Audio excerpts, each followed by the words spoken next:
Recorded Books presents an unabridged recording of The High Queen, Book 2 of The Mists of Avalon, by Marion Zimmer Bradley, narrated by Davina Porter. This book is copyrighted 1982 by Marion Zimmer Bradley. This recording is copyrighted 1993 by Recorded Books. And now, The High Queen.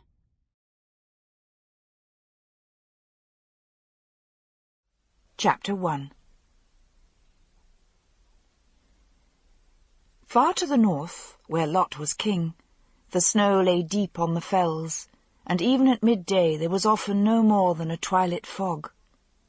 On the rare days when the sun shone, the men could get out for some hunting, but the women were imprisoned in the castle.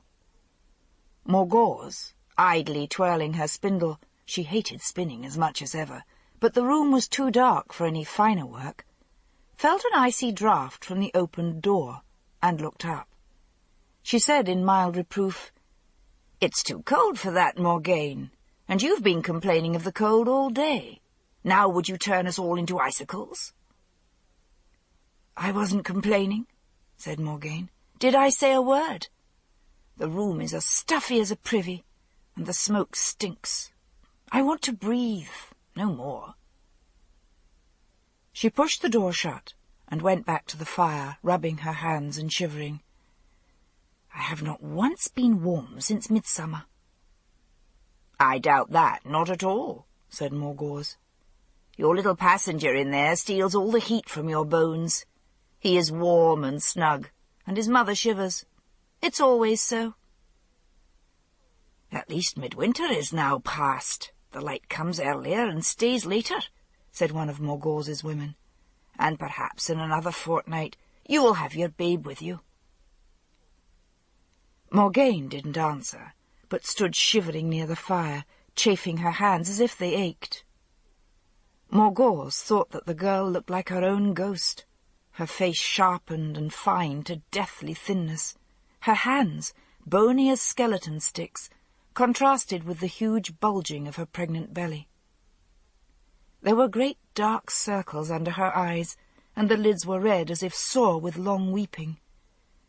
But in all the moons Morgane had been in this house, Morgause hadn't seen the younger woman shed a single tear. "I would comfort her, but how can I if she doesn't weep?" Morgane was wearing an old gown of Morgause's own, a faded and threadbare kirtle of dark blue, grotesquely too long. She looked clumsy, almost slatternly, and it exasperated Morgause that her kinswoman hadn't even troubled to take needle and thread and shorten the dress somewhat. Her ankles, too, were swollen so that they bulged over her shoe-tops. That was from having only salt fish and coarse vegetables to eat at this time of the year. They all needed fresh food, which wasn't easy to come by in this weather. Well, perhaps the men would have some luck at hunting, and she could induce Morgane to eat some of the fresh meat. After 4 pregnancies of her own, Morgause knew the near starvation of late pregnancy.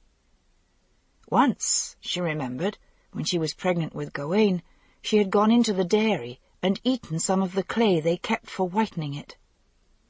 An old midwife had told her that when a pregnant woman cannot keep herself from eating such strange things, it is the child that hungers, and she should feed him whatever he wishes for. Maybe tomorrow there would be fresh herbs by the mountain stream. That was something every pregnant woman craved, especially in late winter like this. Morgane's beautiful dark hair was tangled, too, in a loose braid. It looked as if she hadn't combed or rebraided it for weeks. She turned from the fire now, took down a comb that was kept on the shelf, picked up one of Morgause's little lapdogs, and began combing it. Morgause thought, "You would be better occupied at combing your own hair."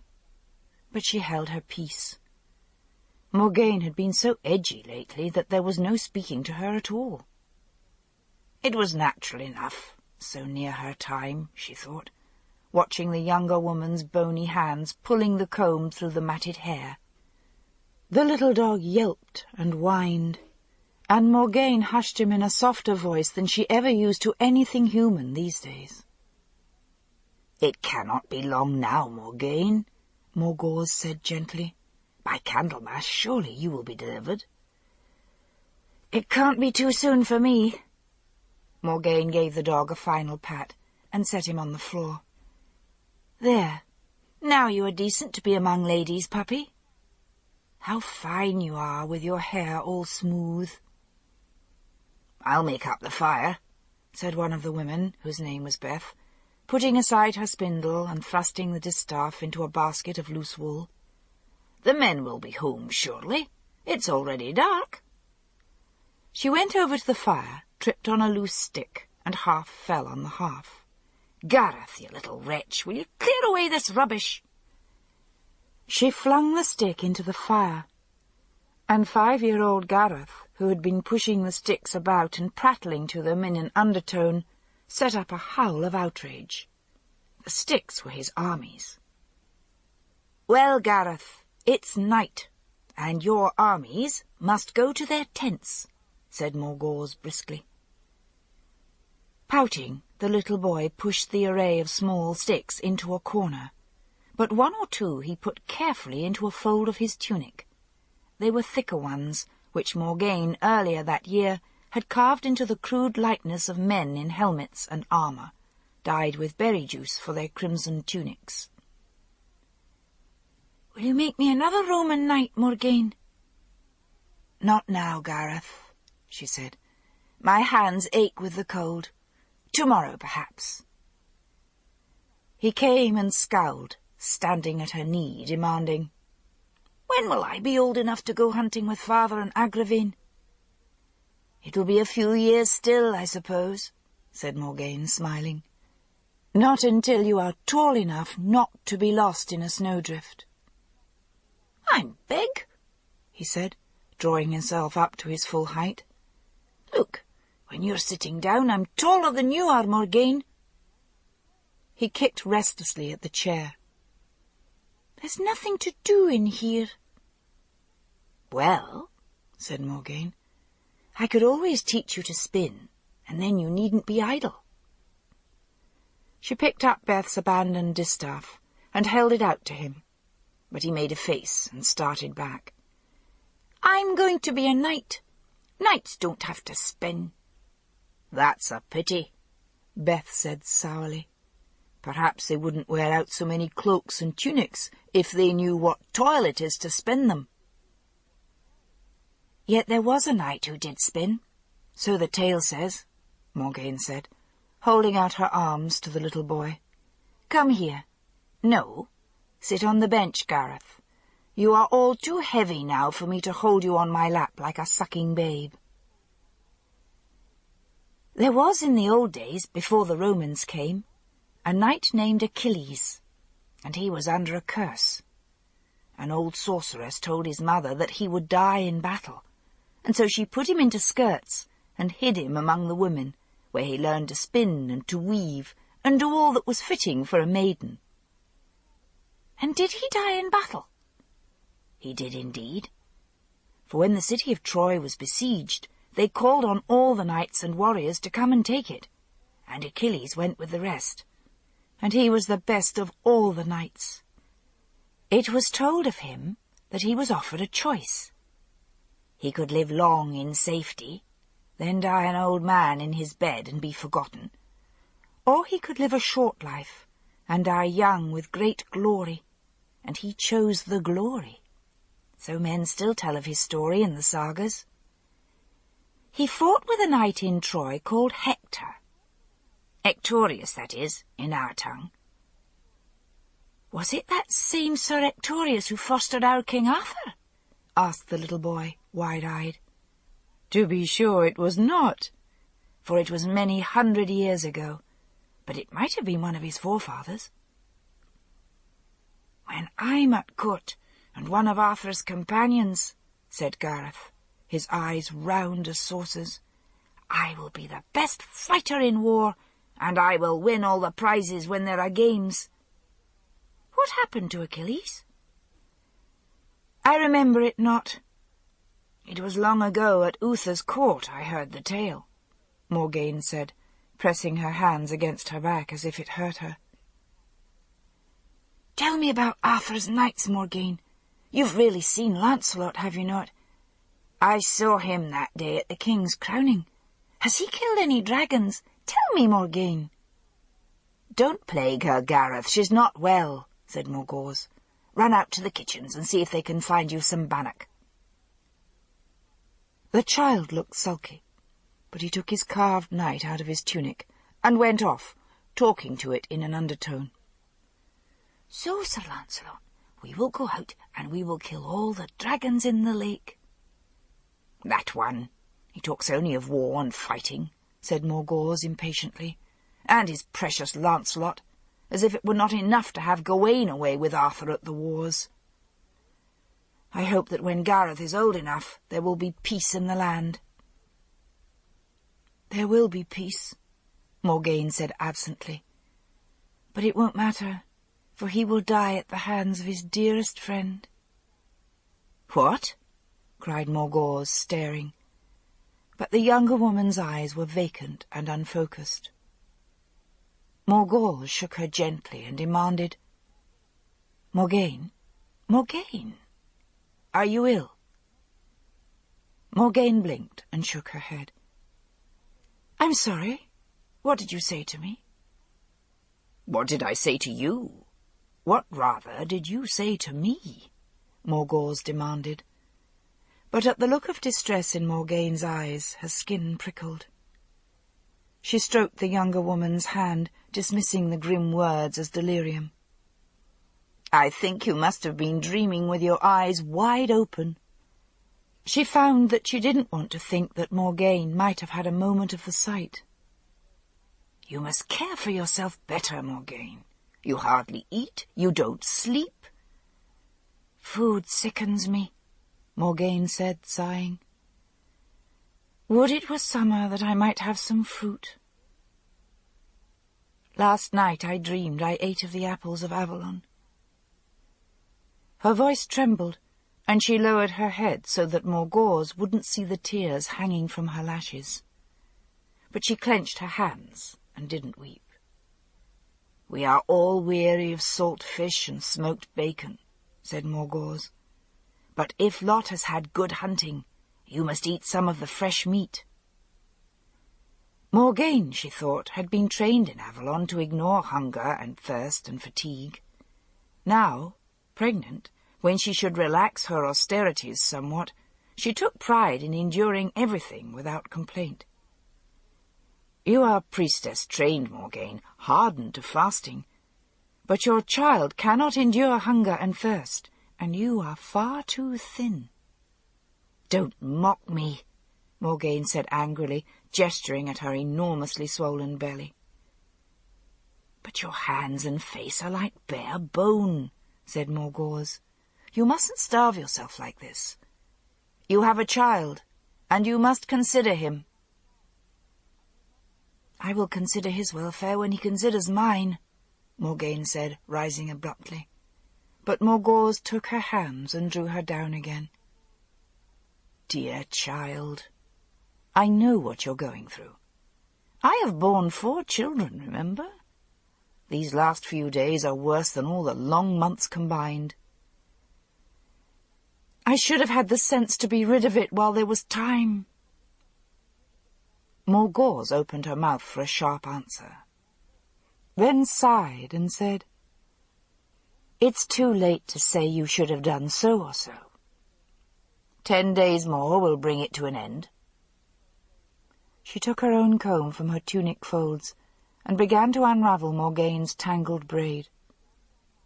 Let it be, said Morgane restlessly, pulling her head away from the comb. I'll do it myself tomorrow. I've been too weary to think of it. But if you are sick of looking at me all bedraggled like this, well, give me the comb. Sit still, Glenarvan, said Morgause. Don't you remember, when you were a little girl at Tintagel, you used to cry for me to comb your hair because your nurse, what was her name? Now I remember. Gwyneth, that was it. She used to pull your hair so, and you would say, 'Let Aunt Morgause do it.'" She teased the comb through the tangles, smoothing out strand after strand, and stroked Morgaine's head affectionately. "You have lovely hair. Dark and coarse as a pony's mane in winter." "No, fine as the wool of a black sheep and shining like silk," Morgause said, still stroking the dark strands. "Hold still.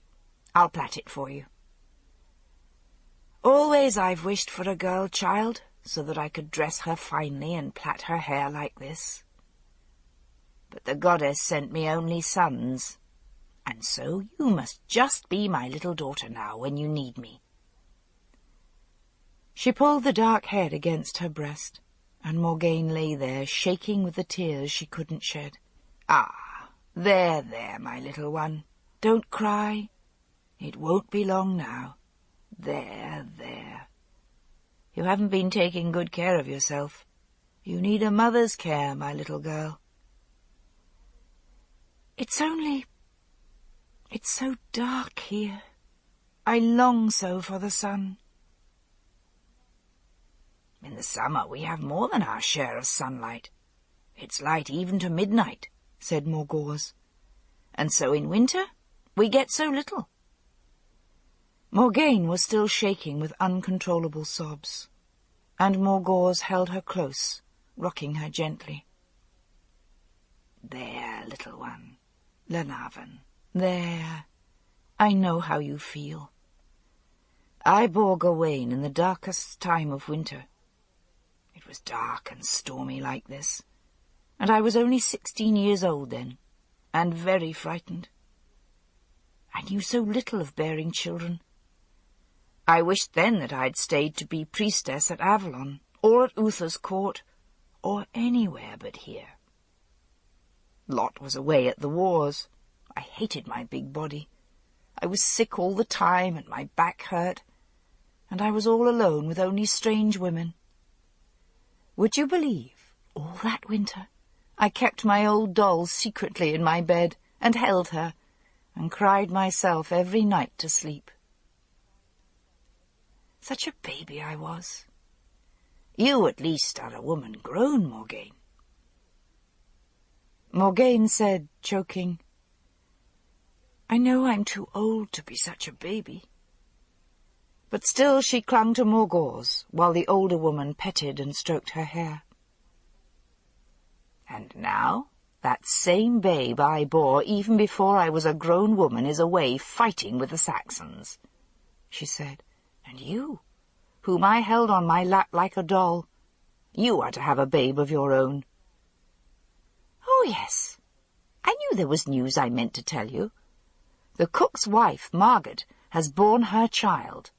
No doubt that was why the porridge was so full of husk this morning. So there will be a wet nurse ready at hand for yours. Though, indeed, when you see him, I doubt not you will want to suckle him yourself." Morgaine made a gesture of revulsion, and Morgause smiled. "So I felt myself, before each of my sons was born. But when I looked once on their faces, I felt I could never let them out of my arms." She felt the younger woman flinch. "What is it, Morgaine?" "My back aches. I've been sitting too long, that's all," Morgaine said, rising restlessly and wandering around the room, her hands clasped at the small of her back. Morgause narrowed her eyes thoughtfully. Yes, in the last few days the girl's bulging belly was carried lower. It couldn't be long now. She should have the woman's hall filled with fresh straw, and speak to the midwives to be at hand for the lying in.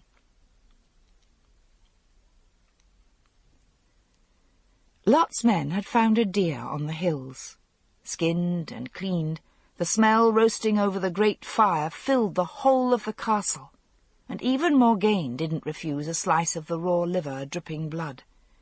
By custom, this food was saved for such of the women as were with child. Morgause could see her grimace with revulsion, as she herself had done when such things were given to her in her own pregnancies. But Morgaine, as Morgause had done, sucked at it with avidity, her body demanding the nourishment, even as her mind revolted.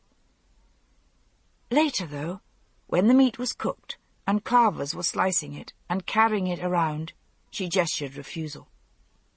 Morgause took a slice of meat and laid it on Morgaine's dish. "Eat it," she commanded. "No, Morgaine, I will be obeyed.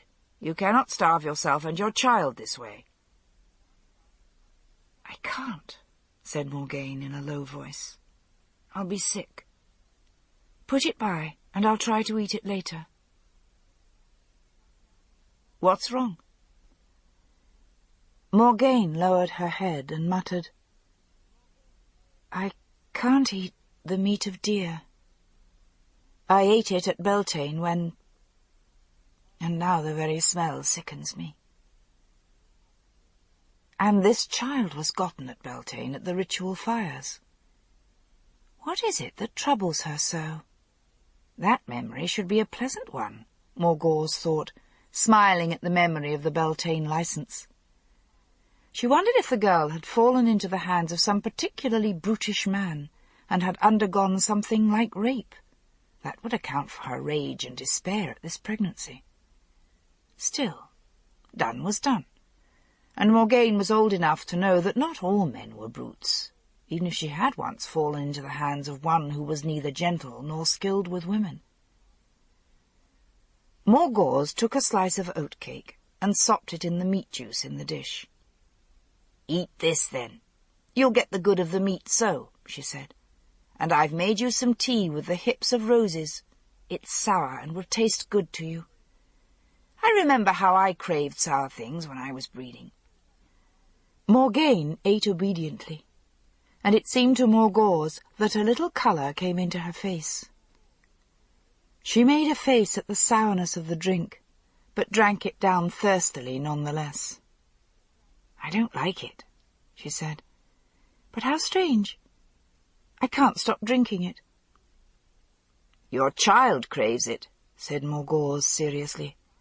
"Babes in the womb know what's good for them, and they demand it of us." Lot, sitting at his ease between two of his huntsmen, smiled amiably at his sister-in-law. "An old skinny animal, but a good dinner for late winter," he said. "And I'm just as glad we didn't get a breeding doe. We saw 2 or 3 of them, but I told my men to let them be, and even called off the dogs. I want the deer to drop their fawns in peace, and I could see that time is near, so many of them were heavy." He yawned, taking up small Gareth, whose face was greasy and shining with the meat. "Soon you'll be big enough to go hunting with us," he said. "You and the little Duke of Cornwall, no doubt." "Who's the Duke of Cornwall, father?" Gareth asked. "Why, the babe Morgaine carries," Lot replied, smiling, and Gareth stared at Morgaine. "I don't see any baby. Where's your baby, Morgaine?" Morgaine chuckled uneasily. "Next month at this time I shall show him to you." "Will the Spring Maiden bring it to you?" "You could say so," Morgaine said, smiling despite herself. "How can a baby be a duke?" "My father was Duke of Cornwall. I am his only child in marriage. When Arthur came to reign, he gave Tintagel back to Igraine. It will pass from her to me and to my sons, if I have any." Morgause, looking at the young woman, thought, "Her son stands nearer the throne than my own Gawain. I am full sister to Igraine, and Vivian but her half-sister. Sir Gawain is nearer kin than Lancelot. But Morgaine's son will be Arthur's nephew. I wonder if Morgaine has thought of that." "Certainly then, Morgaine, your son is Duke of Cornwall." "Or Duchess," said Morgaine, smiling again. "No. I can tell by the way you carry, low and broad, that it will be a son," said Morgause. "I've borne 4, and I've watched my women through pregnancies." She grinned maliciously at Lot and said, "My husband takes very seriously that old writing which says that a king should be father to his people." Lot said good-naturedly, "I think it only right for my true-born sons by my queen to have many foster brothers. Bear is back, they say, without brother, and my sons are many. Come, kinswoman, will you take the harp and sing for us?"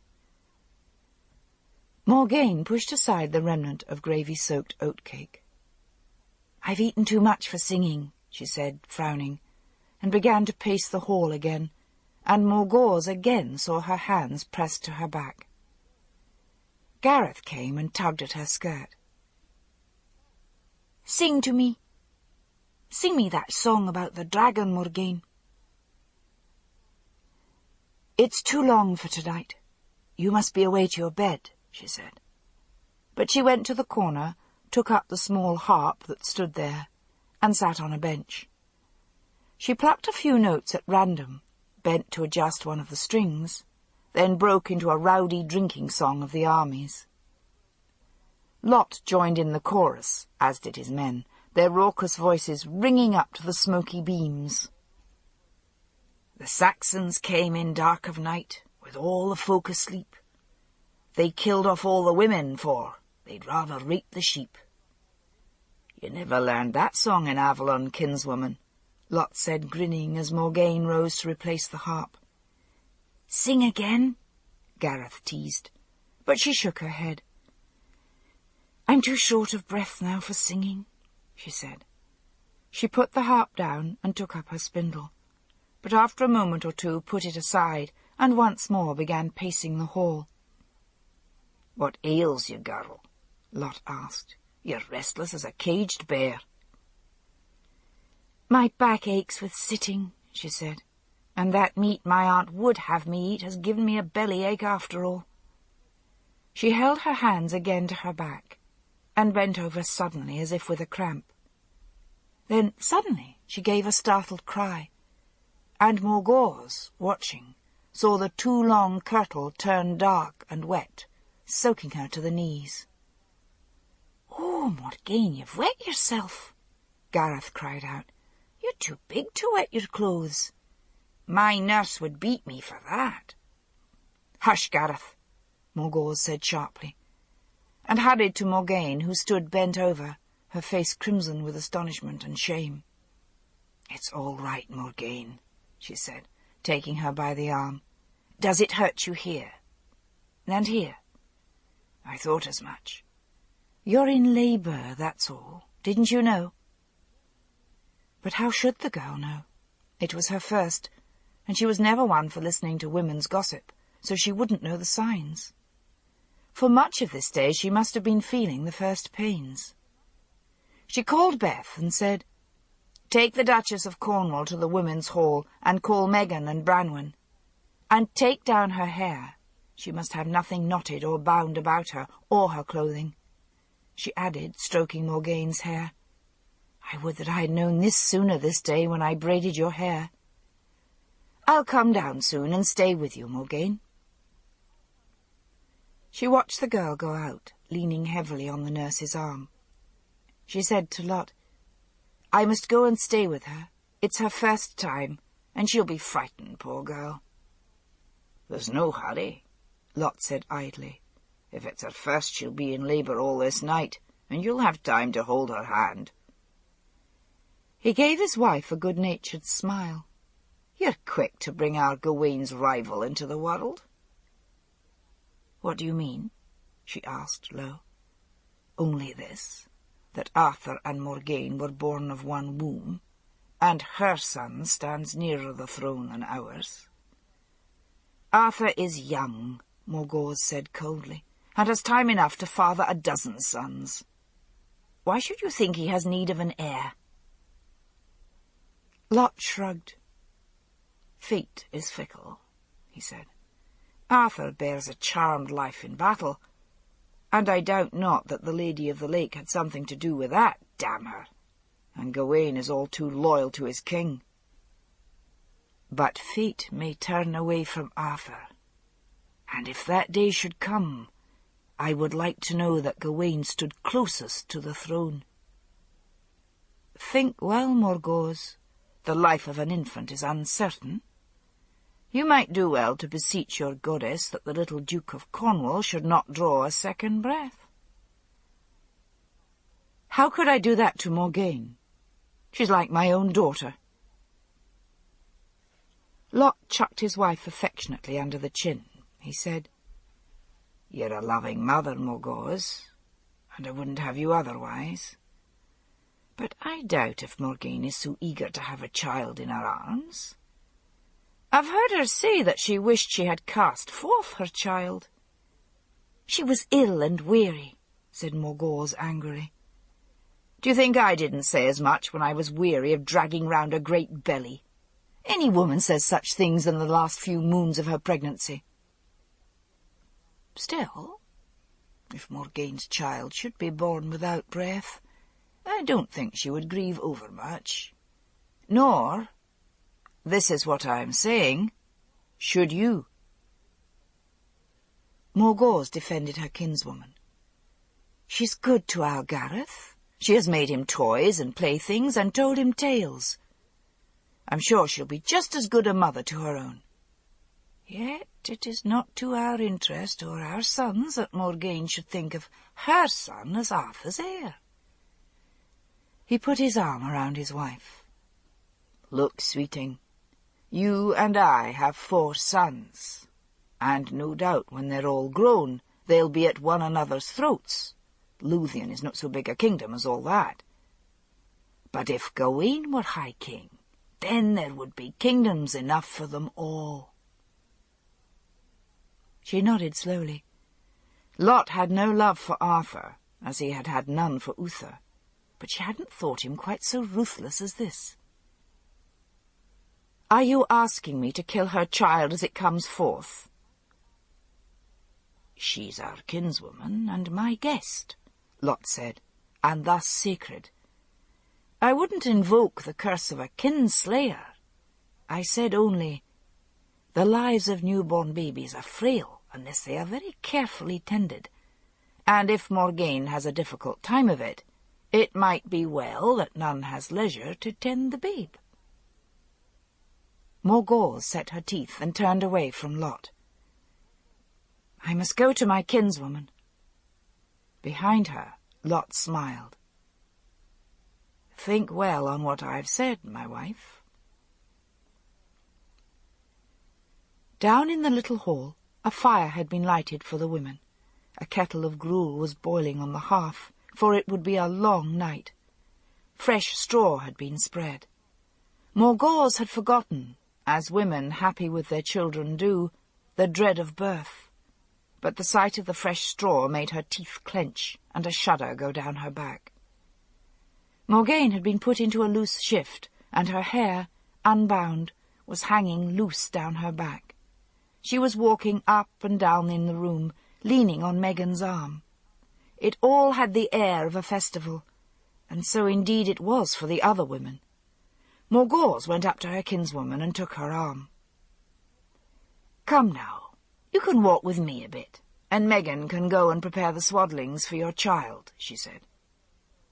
Morgane looked at her, and Morgause thought the younger woman's eyes were like those of a wild animal in a snare, awaiting the hunter's hand which will cut its throat. "Will it be long, Aunt?" Now, you mustn't think ahead," said Morgause tenderly. "Think, if you must, that you have been in labour most of this day, so it will go all the faster now." But to herself she thought, "It won't be easy for her. She is so small, and she is reluctant to bear this child. No doubt there is a long, hard night ahead of her." And then she remembered that Morgane had the sight, and that it was useless to lie to her. She patted Morgane's pale cheek. "No matter, child. We'll take good care of you. It is always long with a first child. They are loath to leave their snug nest, but we will do all we can. "Did anyone bring a cat into the room?" "A cat? Yes, she's there. But why, Aunt?" Morgane asked. "Because, little one, if you have seen a cat kittening, you know that the cat bears her children purring, not crying out in pain. And so perhaps her pleasure in bearing will help you to feel the pains less," Morgause said, stroking the small furry creature. "It is a form of birth magic that perhaps you don't know in Avalon. Yes, you may sit down now and rest for a little, and hold the cat in your lap." She watched Morgane stroking the cat in a moment of respite, but then she doubled over again with the sharp cramps, and Morgause urged her to get up again and keep walking. "As long as you can bear it, it goes quicker so," she said. "I'm so tired, Morgane said, moaning a little. "You will be more tired before this is over," Morgause thought, but she only came and put her arms around the younger woman. "Here, lean on me, child." "You are so like my mother," Morgane said, clinging to Morgause, her face contorted as if she were about to cry. "I wish my mother were here." And then she bit her lip as if she regretted her moment of weakness, and began slowly walking up and down the crowded room. The hours dragged slowly by. Some of the women slept, but there were plenty to take their turn in walking with Morgane, who grew more and more frightened and pale as time wore on. The sun rose, and still the midwives hadn't said Morgane might lie down in the straw, though she was so weary that she stumbled and could hardly put one foot before another. One moment she said she was cold, and clutched her warm fur cloak about her. Another time she thrust it from her, saying that she was burning up. Again and again she retched and vomited, at last bringing up nothing but green bile. But she couldn't seem to stop retching, though they forced her to drink hot herb drinks, which she gulped down thirstily. But then she would begin retching again, and Morgause, watching her, her mind full of what Lot had said, wondered if it would make any difference what she did or didn't do. It might well be that Morgane couldn't survive this birth. At last she could walk no more, and they let her lie down, gasping and biting her lips against the recurrent pains. Morgause knelt beside her, holding her hand as the hours wore on. A long time past noon, Morgause asked her quietly, "Was he, the child's father, much bigger than you? Sometimes when a baby takes so long to be born, it means the child takes after his father and is too big for the mother." She wondered, as she had wondered before, who was this child's father? She had seen Morgane looking on Lancelot at Arthur's crowning. If Morgane had gotten herself with child by Lancelot, that might well explain why Vivian had been so angered that poor Morgane had had to flee from Avalon. In all of these months, Morgane had said nothing of her reasons for leaving the temple and of her child, no more than that it was gotten at Beltane fires. Vivian was so tender of Morgane, she wouldn't have allowed her to bear a child to just anyone. But if Morgane, rebelling against her chosen destiny, had taken Lancelot for lover, or had seduced him into the Beltane Grove, then it might explain why Vivian's chosen priestess, her successor as Lady of the Lake, fled from Avalon. But Morgane said only, "I didn't see his face. He came to me as the Horned One." And Morgause knew, with her own faint trace of the sight, that the younger woman was lying. Why? The hours dragged by. Once Morgause went into the main hall, where Lot's men were playing at knucklebones. Lot sat watching, one of Morgause's younger waiting women, on his lap, and his hand playing casually with her breasts. As Morgause came in, the woman looked up apprehensively and started to slide from his knees, but Morgause shrugged. "Stay where you are. We have no need of you among the midwives, and tonight at least I shall be with my kinswoman, and have no leisure to argue with you over a place in his bed. Tomorrow it might be another matter." The young woman bent her head, blushing. Lot said, "How goes it with Morgaine, sweeting?" "Not well," Morgause said. "It was never so hard for me." Then she cried out in a rage, "Did you ill-wish my kinswoman that she might never rise from childbed?" Lot shook his head. "You have the charms and magic in this kingdom, lady. I wish Morgaine no ill. God knows that would be a grievous waste of a pretty woman. And Morgaine's handsome enough, for all her sharp tongue.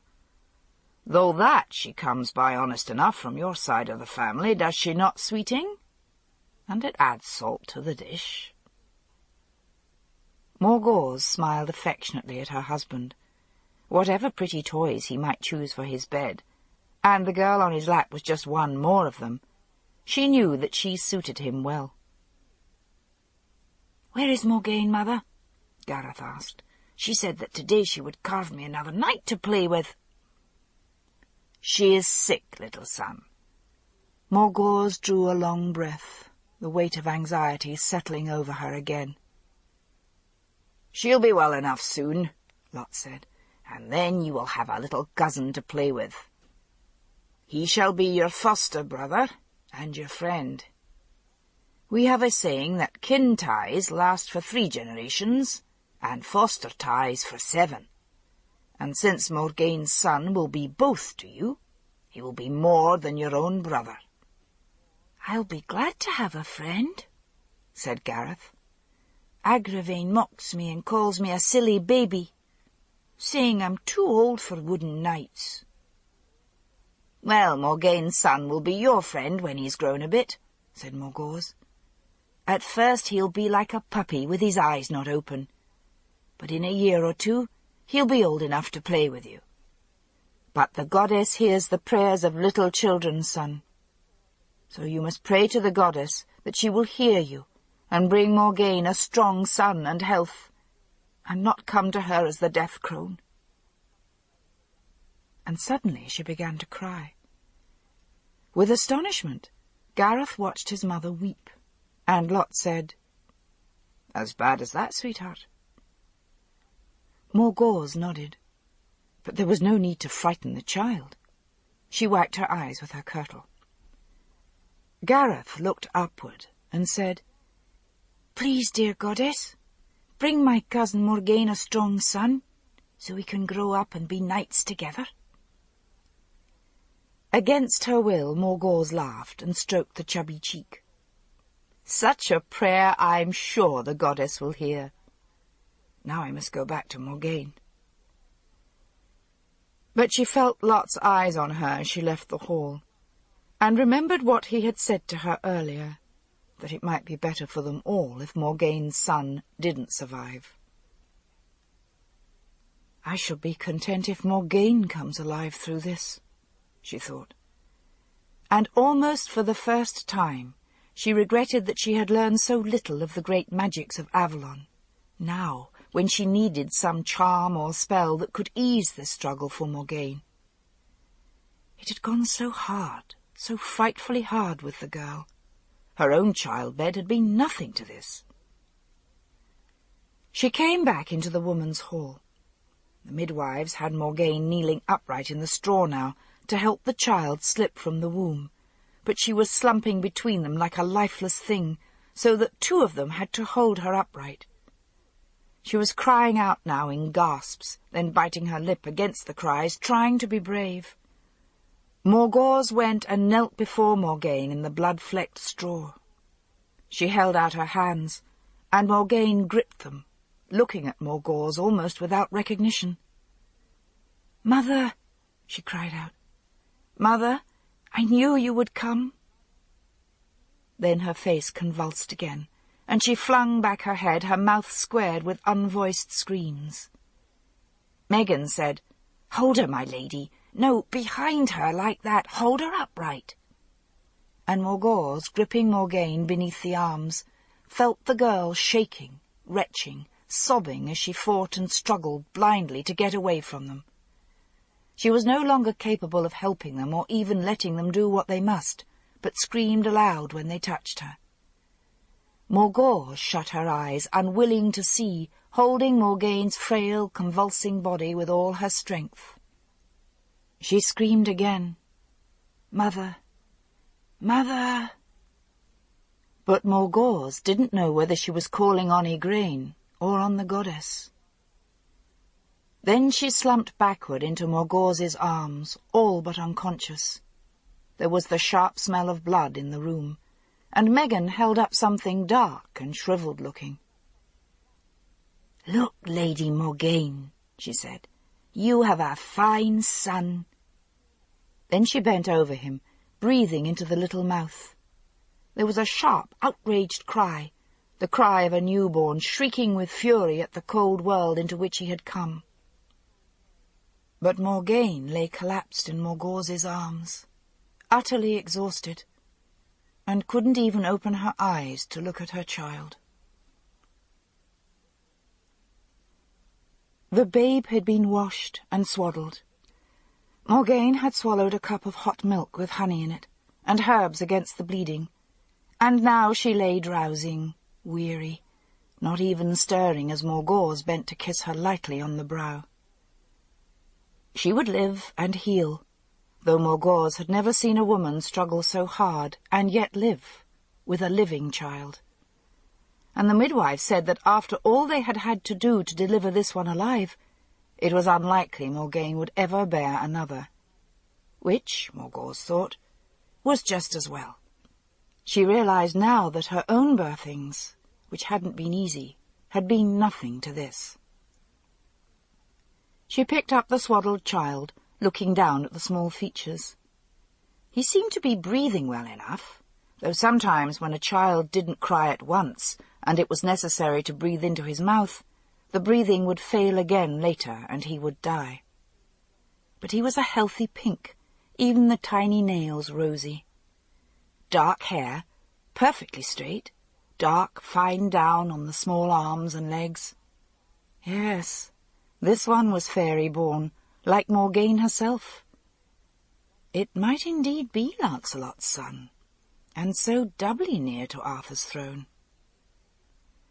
The child should be given to a wet nurse at once. And then Morgause hesitated. No doubt, when she was a little rested, Morgaine would want to hold and suckle her child. It always happened that way, no matter how difficult the birth. And the harder the birth, the more joy the mother seemed to have in nursing her babe. The worse the struggle, the more was the love and delight when the babe was actually put to her breast. And then she thought, against her will, of Lot's words. If I want to see Gawain on the throne, this child stands in his way. She hadn't wanted to listen when Lot said it, but with the child actually in her hands, she couldn't help thinking it wouldn't be so evil a thing if this child were overlaid by his nurse, or too weak to take suck. And if Morgaine had never held him or suckled him, she wouldn't feel as much grief, if it was the will of the goddess that he shouldn't live. I only want to spare her sorrow. Morgaine's child, probably by Lancelot, both of the old royal line of Avalon. Should harm come to Arthur, the people would accept this child for his throne. But she wasn't even sure it was Lancelot's child. And although Morgause had borne 4 sons, Morgaine was the little girl she had petted and cared for like a doll. Carried in her arms, she had brushed her hair and washed her and brought her gifts. Could she do this to Morgaine's own child? Who was to say Arthur wouldn't have a dozen sons by his queen, whoever she was? But Lancelot's son, yes, Lancelot's son she could abandon to death without a qualm. Lancelot was no closer kin to Arthur than Gawain, yet Arthur preferred him, turned to Lancelot in everything. Just as she herself had always stood in Vivien's shadow, the unregarded sister, passed over for High Queen. She had never forgiven Vivien that she had chosen Igraine for Uther. Just so, the loyal Gawain would always stand in the shadow of the more flamboyant Lancelot. If Lancelot had played with Morgane, or dishonoured her, all the more reason to hate him. For there was no reason Morgane should bear Lancelot's bastard child in secrecy and sorrow. Did Vivien think her precious son too good for Morgane, perhaps? Morgause had seen that the girl wept in secret all during these long months. Was she sick with love and abandonment? Vivien, damn her, uses lives like knucklebones to be cast in play. She flung Igraine into Uther's arms without thought for Gaulois. She claimed Morgane for Avalon. Will she make wreck of Morgane's life too? If she could only be sure it was Lancelot's child. As she had regretted, when Morgane was in labour, that she hadn't enough magic to ease the birth, so now she regretted how little she knew of magic. She hadn't, when she dwelt in Avalon, had the interest nor the persistence to study the Druid lore. But still, as Vivien's fosterling, she had learned one thing and another from the priestesses, who had petted and spoiled her. Offhand, and good-naturedly, as one indulges a child, they had shown her certain simple spells and magics. Well, now she would use them. She shut the doors of the chamber and lighted a new fire. She clipped 3 hairs from the silky down on the child's head, and bending over the sleeping Morgane, cut a few of her hairs too. She pricked the child's finger with her bodkin, rocking him after to hush the fitful squalling. Then, casting secret herbs on the fire with the hairs and blood, she whispered a word she had been taught, and stared into the flames. And caught her breath in silence as the flames swirled, died. And for a moment a face looked out at her, a young face crowned with fair hair and shadowed by antlers casting a darkness over the blue eyes that were like Uther's. Morgane had spoken truth when she said he had come to her as the horned god. Yet she had lied. Morgause should have known. They had made the great marriage for Arthur then, before his crowning. Had Vivien planned this too, a child that should be born of the 2 royal lines? There was a small sound behind her, and she looked up to see that Morgane had struggled to her feet and was standing there, clinging to the bed frame, her face white as death. Her lips hardly moved. Only her dark eyes, sunken deep in her head with suffering, flickered from the fire to the sorcerous things on the floor before the hearth. "Morgause," she said, "swear to me, if you love me, swear to me that you will speak nothing of this to Lot or to any other. Swear it, or I will curse you with all the curses I know." Morgause laid the child in the cradle, and turned to Morgane, taking her arm and leading her back to the bed. "Come, lie down, rest, little one. We must talk about this. Arthur, why? Was it Vivien's doing?" Morgane repeated, even more agitated. "Swear to say nothing. Swear never to speak of it again. Swear it. Swear it." Her eyes glittered wildly. Morgause, looking at her, was afraid she would work herself into a fever. "Morgane, child, swear, or I curse you by wind and fire, sea and stone." "No," Morgause interrupted her, taking her hands to try to calm her. "See, I swear it. I swear." She hadn't wanted to swear. She thought, I should have refused. I should talk of this with Lot. But it was too late. now she had sworn, and Morgause had no wish to be cursed by a priestess of Avalon. "Lie still now," she said quietly. "You must sleep, Morgaine." The younger woman closed her eyes, and Morgause sat petting her hand and thinking, "Gawain is Arthur's man, whatever happens. Lot would get no good from Gawain on the throne. This, no matter how many sons Arthur may have, this is his first. Arthur was reared Christian, and makes much of being king over Christians. He would think this child of incest his shame. It is just as well to know some evil secret of a king. Even of Lot, though I love him well, I have made it my business to know certain details of his sins and lecheries." The cradled child woke and squalled. Morgaine, as all mothers when a child cries, opened her eyes at the sound. She was almost too weak to move, but she whispered, "My baby. Is that my baby, Morgause? I want to hold my baby." Morgause bent and started to put the swaddled bundle into her arms. Then she hesitated. If Morgaine once held the child, she would wish to suckle him. She would love him. She would concern herself about his welfare. But if he was put to a wet nurse before she ever looked on his face, well, then she wouldn't feel anything much for him, and he would be truly the child of his foster parents.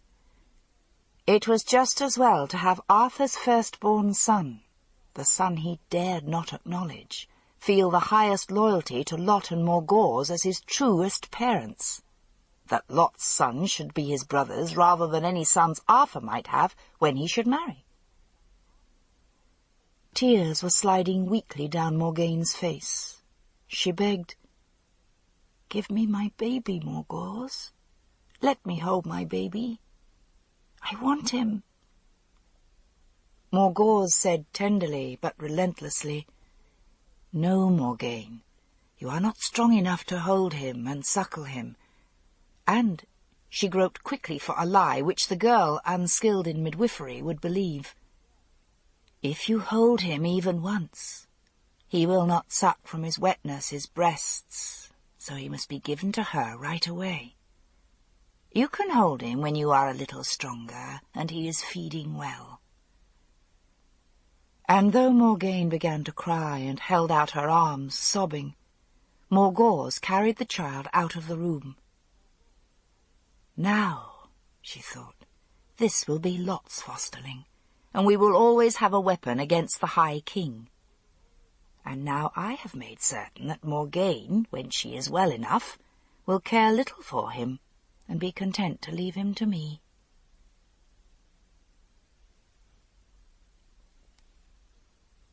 Chapter 2.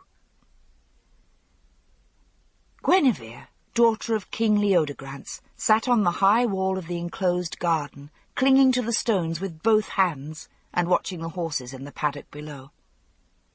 Behind her was the sweet smell of kitchen herbs and pot herbs, the still-room herbs her father's wife used to make medicines and simples.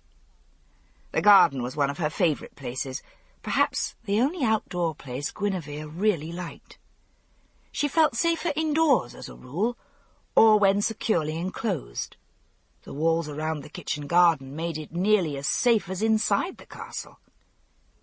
Up here, on top of the wall, she could see out over the valley, and there was so much of it, stretching farther than the eye could see. Guinevere turned her look back to the safety of the garden for a moment, for her hands were beginning to tingle with the numbness again, and her breath felt tight in her throat. Here, right on the very wall which enclosed her own garden, here it was safe. If she began to feel the strangling panic again, she could turn and slide down the wall and be safe again inside the garden. Her father's wife, Eleanor, had asked her once in exasperation when she said something like this. "Safe from what, child? The Saxons never come so far west as this." Where we are on the hill we could see them 3 leagues off if they should come. It's the long view we have here that makes us safe, in heaven's name." Guinevere could never explain. Put like that, it sounded sensible. How could she tell the sensible, practical Eleanor that it was the very weight of all that sky and the wide lands which frightened her? There was nothing to be frightened of, and it was foolish to be frightened.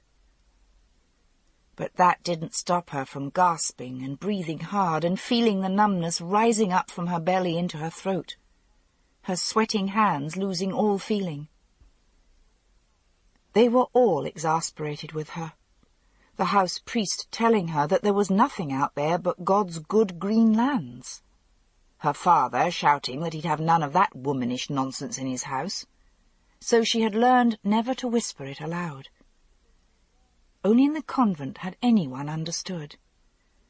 Oh, the dear convent, where she had felt as snug as a mouse in her hole, and never, never having to go out of doors at all, except into the enclosed cloister garden. She would like to be back there, but now she was a woman grown, and her stepmother had little children and needed Guinevere. The thought of marrying made her afraid, too. But then she should have her own house where she could do as she would, and she would be the mistress. No one would dare to make fun of her. Down below the horses were running, but Guinevere's eyes were focused on the slender man in red, with dark curls shading his tanned brow, who moved among them. As swift he was as the horses themselves. She could well understand the name his Saxon foes gave him, Elf Arrow. Someone had whispered to her that he himself had fairy blood. Lancelot of the Lake, he called himself, and she had seen him in the magical lake, that dreadful day when she had been lost in the company of that terrible fairy woman. Lancelot had caught the horse he wanted. 1 or 2 of her father's men shouted a warning, and Guinevere drew a breath of terror, herself wanting to cry out in dismay. That horse not even the king rode, only 1 or 2 of his best trainers. Lancelot, laughing, gestured disdain of their warning. He let the trainer come and hold the horse while he strapped the saddle on it. She could just hear his laughing voice. "What good would it do to ride a lady's palfrey which anyone could ride with a bridle of plaited straw? I want you to see. With leathers fitted like this, I can control the fiercest horse you have and make him into a battle steed. Here, this way." He gave a tug to a buckle somewhere under the horse, then swung himself up one-handed. The horse reared up. Guinevere watched with her mouth open as he leaned into it, forcing the horse down and under control, making it walk sedately. The spirited animal fidgeted, stepping sideways, and Lancelot gestured for one of the king's foot soldiers to give him a long pike. "Now see," he shouted. "Supposing that bale of straw there is a Saxon coming at me with one of those great blunt swords of theirs." And he let the horse go, pounding hard across the paddock. The other horses scattered as he came sweeping down on the straw bale and impaling it on the long pike, then snatching his sword from its scabbard as he whirled, checking the horse in mid-gallop, swinging the sword about him in great circles. Even the king stepped back as he thundered toward them. He brought the animal to a full stop before the king, slid off, and bowed.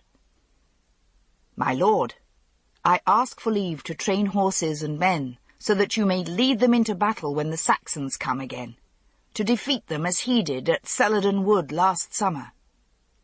We have had victories, but one day there will be a mighty battle which will decide for all time whether Saxon or Roman will rule this land.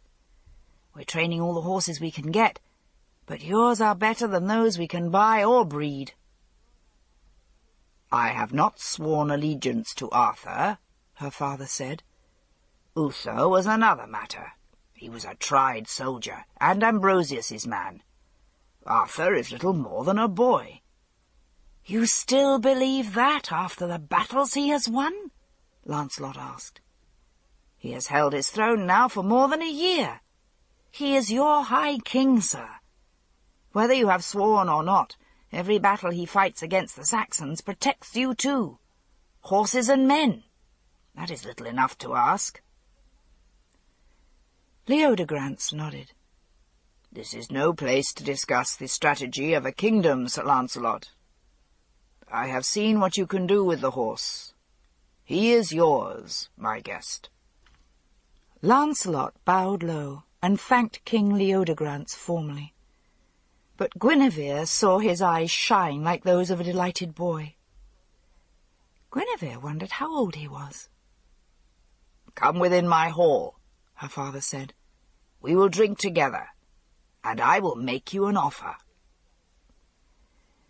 Guinevere slid down from the wall and ran through the garden to the kitchens, where her father's wife was supervising the baking women.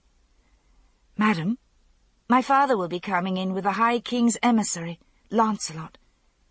They will want food and drink." Eleanor gave her a startled glance. "Thank you, Guinevere. Go and make yourself tidy, and you may serve the wine. I am far too busy." Guinevere ran to her room, pulled her best gown on over the simple kirtle she wore, and hung a string of coral beads about her neck. She unbraided her fair hair and let it fall, rippled from the tight braiding. Then she put on the little gold maiden's circlet she wore, and went down, composing her steps and moving lightly. She knew the blue gown became her as no other colour, no matter how costly, could do. She fetched a bronze basin, filled it with warmed water from the kettle hanging near the fire, and strewed rose leaves in it. She came into the hall as her father and Lancelot were entering. She set down her basin, took their cloaks and hung them on the peg, then came and offered them the warmed, scented water to wash their hands. Lancelot smiled, and she knew he had recognized her. "Did we not meet on the Isle of the Priests, lady?" "You have met my daughter, sir?" Lancelot nodded, and Guinevere said in her shyest little voice, she had found long ago that it displeased her father if she spoke out boldly, "Father, he showed me the way to my convent door when I was lost." Leodegrance smiled at her indulgently. "My little featherhead. If she goes 3 steps from her own doorway, she's lost. Well, Sir Lancelot, what do you think of my horses?" "I've told you, they're better than any we can buy or breed," he said. "We have some from the Moorish realms down in Spain, and we have bred them with the Highland ponies. So we have horses that are sturdy and can endure our climate, but are swift and brave. But we need more. We can breed only so many. You have more than enough, and I can show you how to train them, so you can lead them into battle." "No," the king interrupted. "I'm an old man. I have no desire to learn new battle methods. I have been 4 times married, but all my former wives bore only sickly boys who die before they are weaned, sometimes before they are baptized. I have daughters. When the eldest marries, her husband will lead my men into battle, and can train them as he will. Tell your High King to come here, and we will discuss the matter." Lancelot said, a little stiffly, "I am my Lord Arthur's cousin and his captain, sire. But even I don't tell him to come and go." "Beseech him, then, to come to an old man who doesn't want to ride out from his own fireside," the king said, a little wryly. "If he will not come for me, perhaps he will come to know how I will dispose of my horses and the armed men to ride them." Lancelot bowed. "No doubt he will. Enough of this, then. Pour us some wine, daughter," the king said, and Guinevere came shyly and poured wine into their cups. "Now run along, my girl, so that my guest and I may talk together." Guinevere, dismissed, waited in the garden until a servant came out and called for the Lord Lancelot's horse and armour. The horse he had ridden here and the horse her father had given him were brought to the door, and she watched from the shadow of the wall until she saw him ride away. Then she stepped out and stood waiting. Her heart pounded. Would he think her too bold? But he saw her and smiled, and the smile seized her very heart. "Are you not afraid of that great fierce horse?" Lancelot shook his head. "My lady, I don't believe the horse was ever foaled that I can't ride." She said, almost whispering, "Is it true that you control horses with your magic?" He threw back his head with a ringing laugh. "By no means, lady. I have no magic. I like horses, and I understand their ways, and the way their minds work, that's all. Do I look to you like a sorcerer?" "But they say you have fairy blood," she said, and his laughter grew grave. He said, "My mother was indeed one of the old race who ruled this land before the Roman people ever came here, or even the northern tribesmen. She is priestess on the Isle of Avalon, and a very wise woman." "I can see that you wouldn't want to speak ill of your mother," Guinevere said. "But the sisters on Anus Witrin said that the women of Avalon were evil witches and served the devils." He shook his head, still grave. "Not so," he said. "I don't know my mother well. I was fostered elsewhere. I fear her as much as I love, but I can tell you she's no evil woman. She brought my Lord Arthur to the throne and gave him his sword to stand against the Saxons. Does that sound so evil to you? As for her magic, it's only the ignorant among them who say she is a sorceress. I think it well that a woman should be wise." Guinevere hung her head. "I'm not wise. I'm very stupid. Even among the sisters I learned only enough to read my way through the Mass book, which they said was all I needed of learning, and then such things as women learn, cookery and herbs and simples and the binding of wounds. For me, all that would be a greater mystery than the training of horses, which you think magic," Lancelot said with his wide smile. Then he leaned down from his horse and touched her cheek. "If God is good, and the Saxons hold off a few moons yet, I will see you again when I come here in the High King's train. Say a prayer for me, lady." He rode away, and Guinevere stood watching, her heart pounding. But this time the sensation was almost pleasant. He would come again. He wanted to come again. And her father had said she should be married to someone who could lead horses and men into battle. Who better than the High King's cousin and his captain of horse? Was he thinking then to marry her to Lancelot?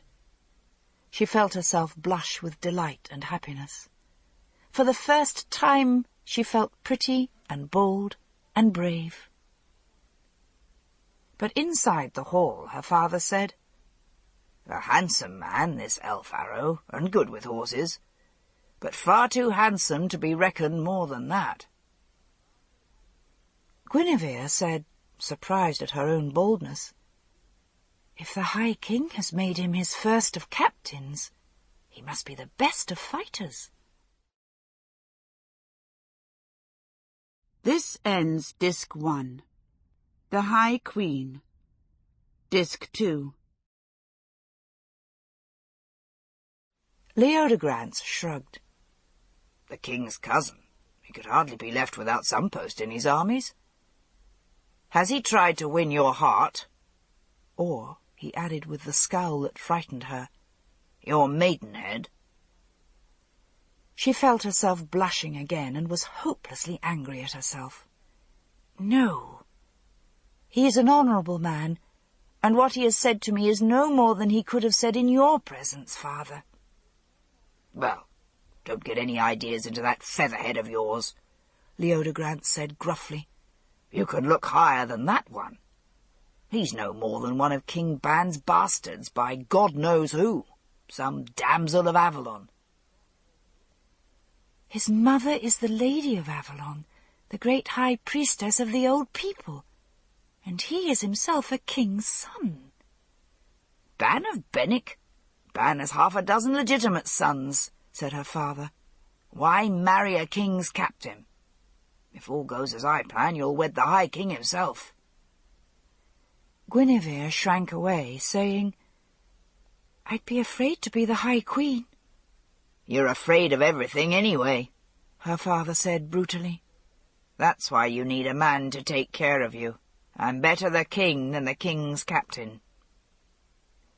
He saw her mouth trembling and said, genial again, There, my girl, don't cry. You must trust me to know what's best for you. That's what I'm here for, to look after you, and make a good marriage with a trusty man to look after my pretty little featherhead. If he had raged at her, Guinevere could have held on to her rebellion. But how, she thought wildly, can I complain of the best of fathers who has only my own welfare at heart? Chapter 3. On a day in early spring, in the year following Arthur's crowning, the Lady Igraine sat in her cloister, bent over a set of embroidered altar linens. All her life she had loved this fine work, but as a young girl, and later married to Gaulois, she had been kept busy, like all women, with the weaving and spinning and sewing of clothes for her household. As Uther's queen, with a household of servants, she had been able to spend her time on fine broideries and weaving of borders and ribbons in silk, and here, in the nunnery, she put her skill to good use. Otherwise, she thought a little ruefully, it would be for her as it was with so many of the nuns, the weaving only of the dark, plain woolen dresses which all of them, including Igraine herself, wore, or the smooth but boring white linens for veils and coifs and altar-cloths.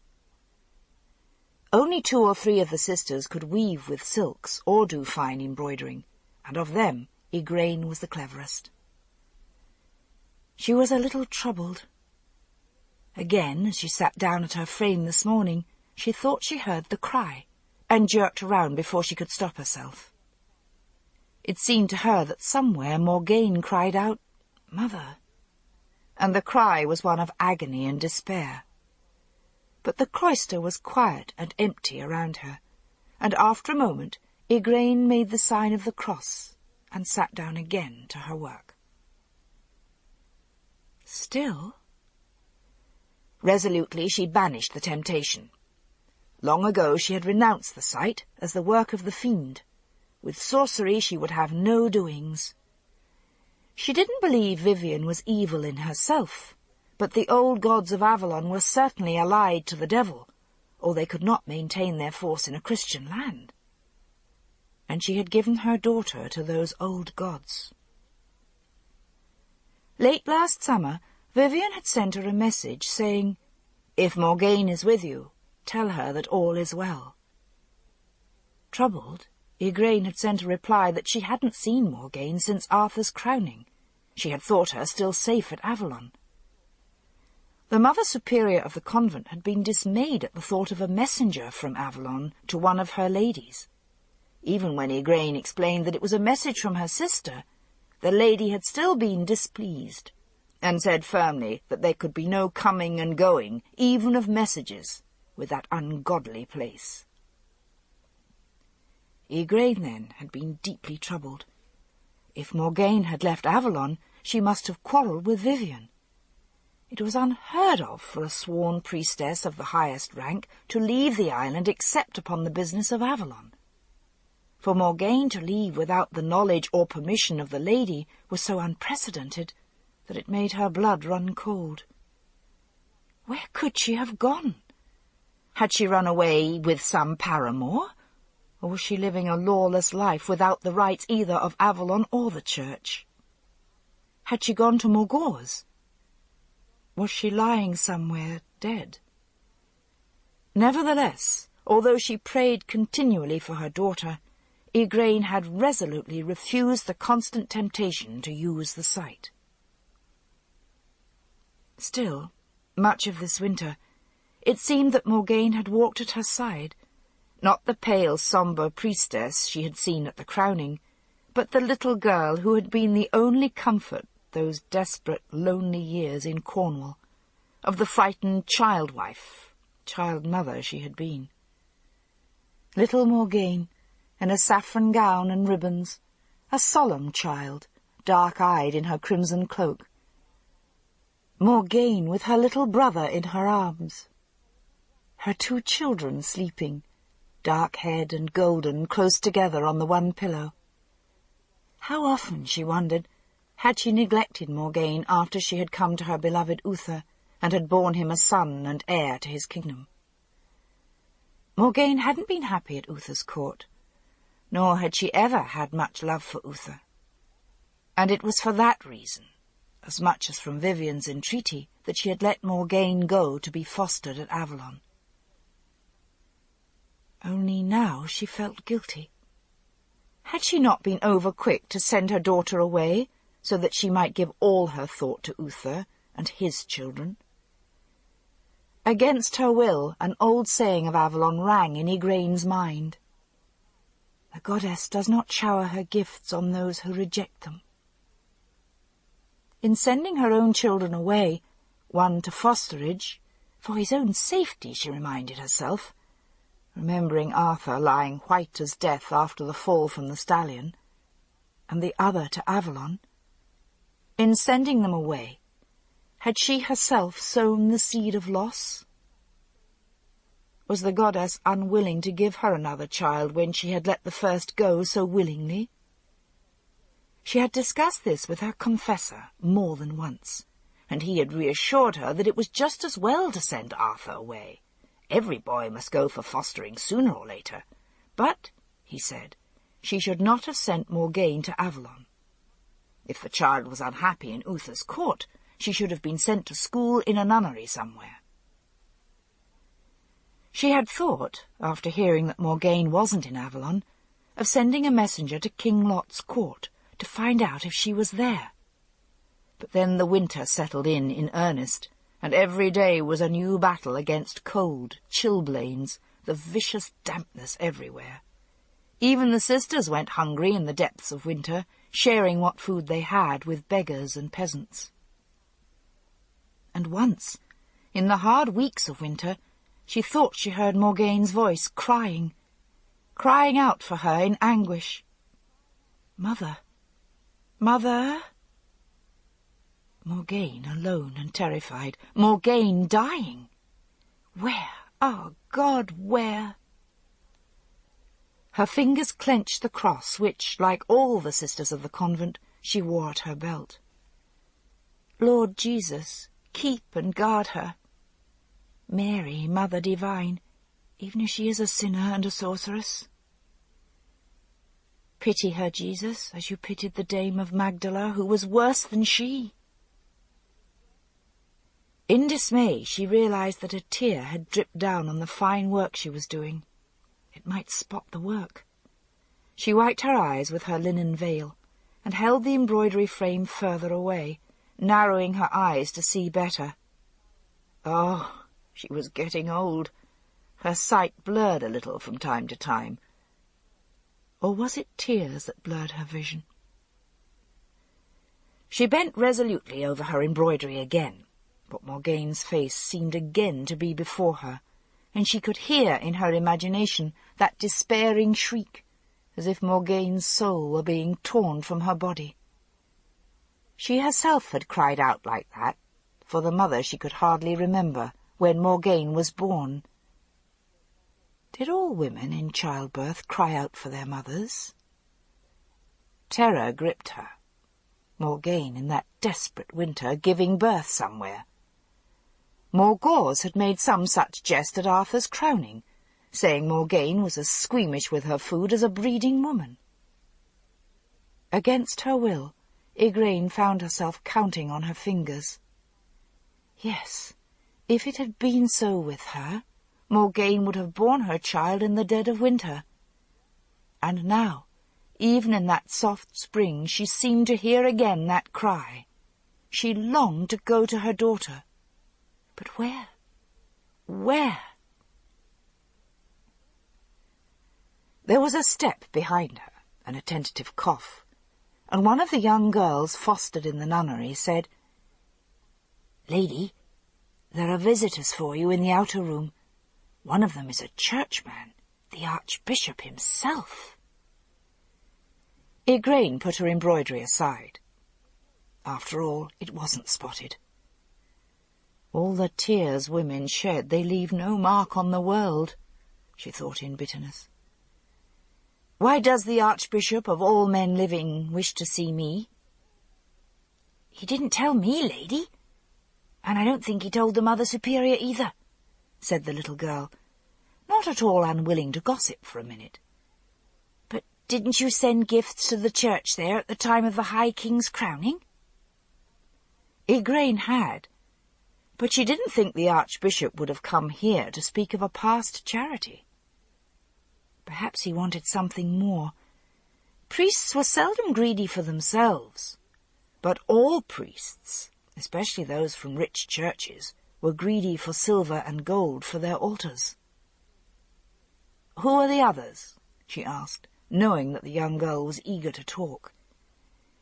"Lady, I don't know, but I do know that the Mother Superior wanted to forbid one of them because—" Her eyes grew wide. "He's a wizard and sorcerer, so she said, and a druid." Igraine rose. "It is the Merlin of Britain, for he is my father, and he is no wizard child, but a scholar trained in the crafts of the wise.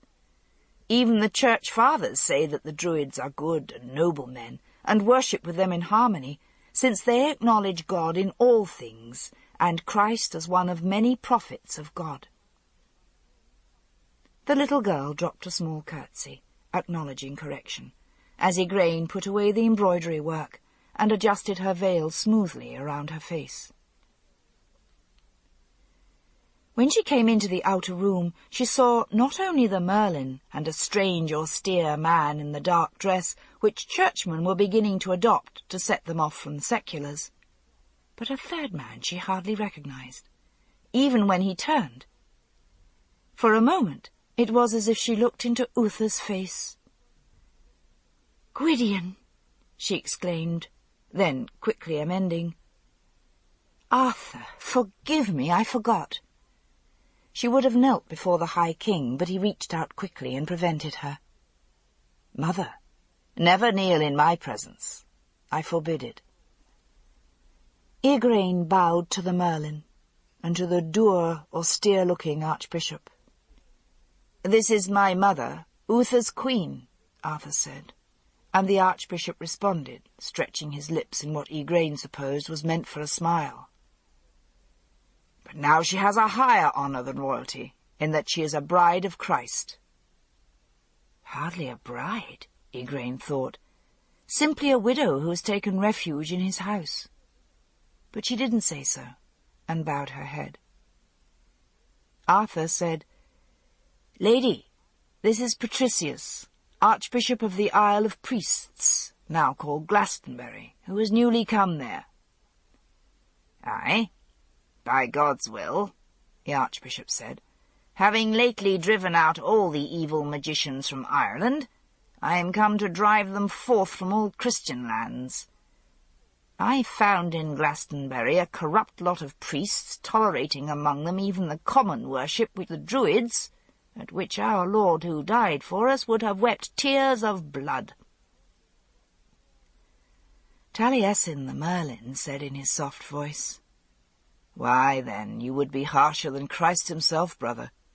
For he, I seem to remember, was greatly chided that he consorted with outcasts and sinners and even tax-collectors, and such ladies as the Magdalene, when they would have had him a Nazarite like to John the Baptizer. And at last, even when he hung dying on his cross, he did promise the thief that that same night he would join him in paradise. No?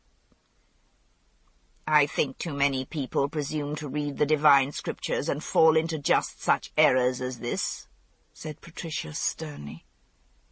"Those who presume on their learning will learn, I trust, to listen to their priests for the true interpretations?" The Merlin smiled gently. "I cannot join you in that wish, brother. I am dedicated to the belief that it is God's will that all men should strive for wisdom in themselves, not look to it from some other. Babes, perhaps, must have their food chewed for them by a nurse, but men may drink and eat of wisdom for themselves." "Come, come," Arthur interrupted with a smile. "I'll have no controversies between my two dearest counsellors. Lord Merlin's wisdom is indispensable to me. He set me on my throne." "Sir," said the Archbishop, "God set you there." "With the help of the Merlin," said Arthur, "and I pledged to him I would listen to his counsel always. Would you have me forsworn, Father Patricius?" He spoke the name with the North Country accent of the lands where he had been fostered. "Come, mother, sit down and let's talk." "First, let me send for wine to refresh you after your long ride here." "Thank you, mother, and if you will, send some too to Kai and Gawain, who rode hither with me. They wouldn't have me come unguarded. They insist on doing for me the service of chamberlains and grooms, as if I couldn't lift a hand for myself. I can do for myself as well as any soldier, with only the help of an ordinary groom or two, but they won't have it." "Your companions shall have the best," Igraine said, and went to give orders for food and wine to be served the strangers and all their retinue. Wine was brought for the guests, and Igraine poured it. "How is it with you, my son?" Looking him over, he seemed 10 years older than the slightly built boy who had been crowned last summer. He had grown, it seemed, half a handspan, and his shoulders were broader. There was a red seam on his face. It was already drawing cleanly together. God be praised. "Well, no soldier could escape a wound or two." "As you see, mother, I've been fighting, but God has spared me," he said. "And now I come here on a peaceful mission. But how is it with you here?" She smiled. "Oh, nothing happens here," she said. "But I had word from Avalon that Morgaine had left the island. Is she at your court?" He shook his head. "Why, no, mother. I've hardly a court worth the name," he said. "Kai keeps my castle. I had to force it on him. He'd rather ride with me to war, but I bade him stay and keep my house secure. And 2 or 3 of father's old knights, too old to ride, are there with their wives and youngest sons. Morgaine's at the court of Lot. Gawain told me as much when his brother came south to fight in my armies, young Agravain. He said Morgaine had come to attend on his mother. He'd only seen her a time or two, but she was well, and seemed in good spirits. She plays on the harp for Morgause, and keeps the keys of her spice cupboard. I gather Agravain was quite charmed with her."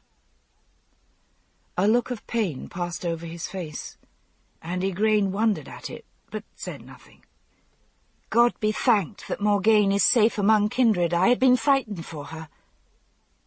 This was not the time, certainly not with churchmen present, to inquire whether Morgaine had borne a child. "When did Agravain come south?" "It was early in the fall, was it not, Lord Merlin?" "I believe it was." Then Agravain would have known nothing.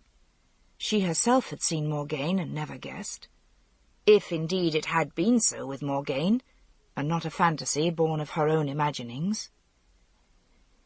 "Well, mother, I came to speak of women's affairs at that. It seems I should be married. I have no heir but Gawain." "I like not that," Igraine said. "Lot has been waiting for that all these many years. Don't trust his son behind you." Arthur's eyes blazed with anger. "Even you shall not speak so of my cousin Gawain, mother. He is my sworn companion, and I love him as the brother I never had, even as I love Lancelot. If Gawain wished for my throne, he need only have relaxed his vigilance for 5 minutes, and I would have a split neck, not this slash on my face, and Gawain would be High King. I would trust him with my life and honour." Igraine was amazed at his vehemence. "Then I'm glad you have so loyal and trusty a follower, my son." She added with a caustic smile, "That must be a grief indeed to Lot, that his sons love you so well." "I know not what I have done that they should wish me so well, but they do, for which I consider myself blessed." "Aye," Taliesin said, "Gawain will be staunch and loyal to death, Arthur, and beyond, if God wills." The Archbishop said austerely, "Man cannot presume to know God's will." Taliesin ignored him and said, "More trusty even than Lancelot, Arthur, though it grieves me to say so." Arthur smiled, and Igraine thought with a pang at heart, "He has all of Uther's charm. He too can inspire great loyalty in his followers. How like his father he is." Arthur said, "Come, I will chide even you, Lord Merlin, if you speak so of my dearest friend. Lancelot, too, I would trust with my life and my honour." Merlin said with a sigh, "Oh, yes, with your life you may trust him, I'm sure. I'm not sure he will not break in the final test, but certainly he loves you well and would guard your life beyond his own." Patricius said, "Certainly Gawain is a good Christian, but I'm not so sure about Lancelot. A time will come, I trust, when all these folk who call themselves Christian and are not may be revealed as the demon-worshippers they are in truth. Whosoever will not accept the authority of Holy Church about the will of God are even as Christ says, 'Ye who are not for me are against me.' Yet all over Britain there are those who are little better than pagans. In Tara I dealt with these, when I lighted the Paschal fires for Easter on one of their unholy hills, and the king's Druids couldn't stand against me. Yet even in the hallowed Isle of Glastonbury, where the sainted Joseph of Arimathea walked, I find the very priests worshipping a sacred well. This is heathendom. I will close it if I must appeal to the Bishop of Rome himself." Arthur smiled and said, "I cannot imagine that the Bishop of Rome would have the slightest idea what is going on in Britain." Taliesin said gently, "Father Patricius, you would do a great disservice to the people of this land if you close their sacred well.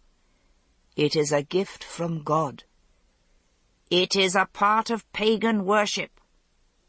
The eyes of the Archbishop glowed with the austere fire of the fanatic. "It comes from God," the old Druid insisted, "because there is nothing in this universe which doesn't come from God, and simple people need simple signs and symbols. If they worship God in the waters which flow from his bounty, how is that evil?" "God cannot be worshipped in symbols which are made by man." "There you are in total agreement with me, my brother," said the Merlin.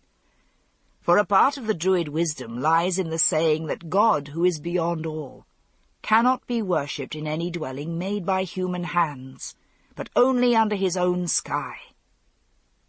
"And yet you build churches and deck them richly with gold and silver. Wherefore, then, is the evil in drinking from the sacred springs which God has made and blessed with vision and healing?" "The devil gives you your knowledge of such things," Patricius said sternly. And Taliesin laughed. "Ah, but God makes doubts, and the devil too, and in the end of time they will all come to him and obey his will." Arthur interrupted before Patricius could answer. "Good fathers, we came not here to argue theology." "True," said Igraine, relieved.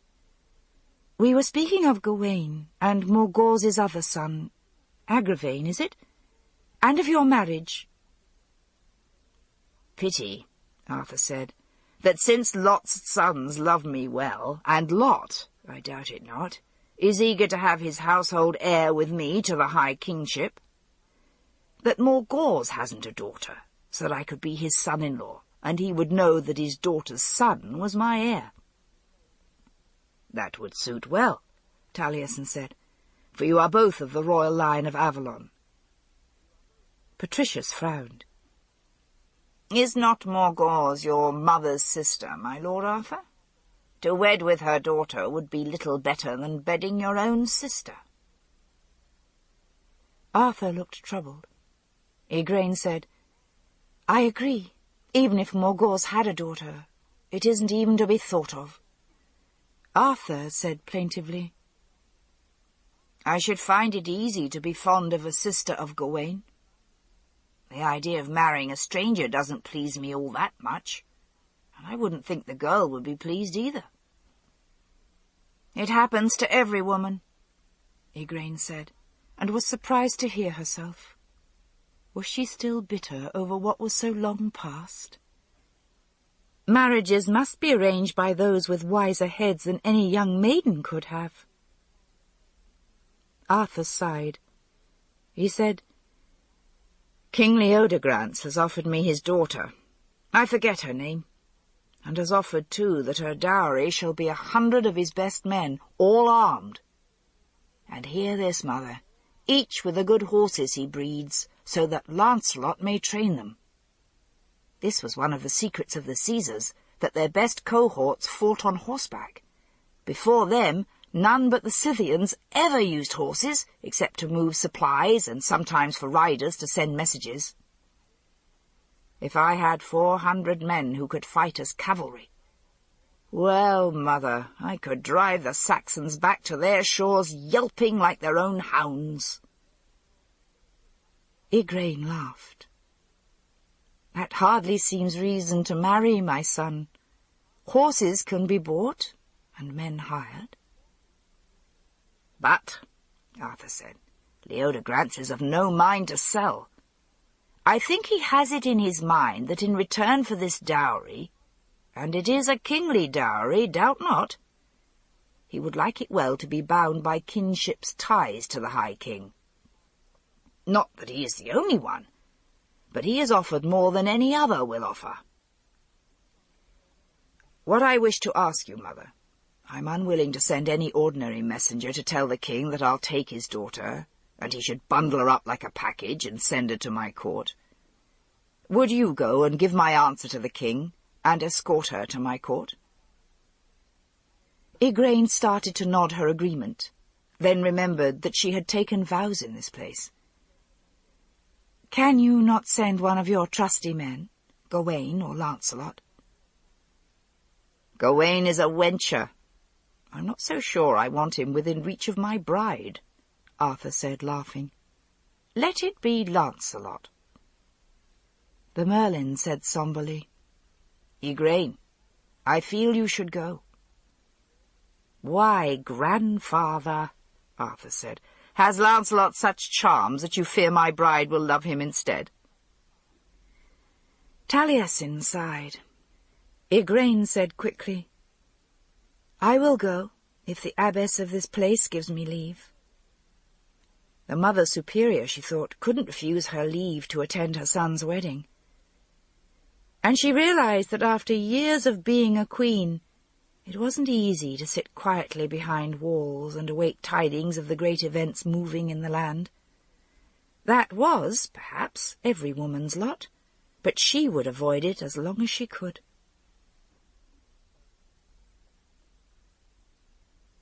Chapter 4. Guinevere felt the familiar nausea gripping the pit of her stomach.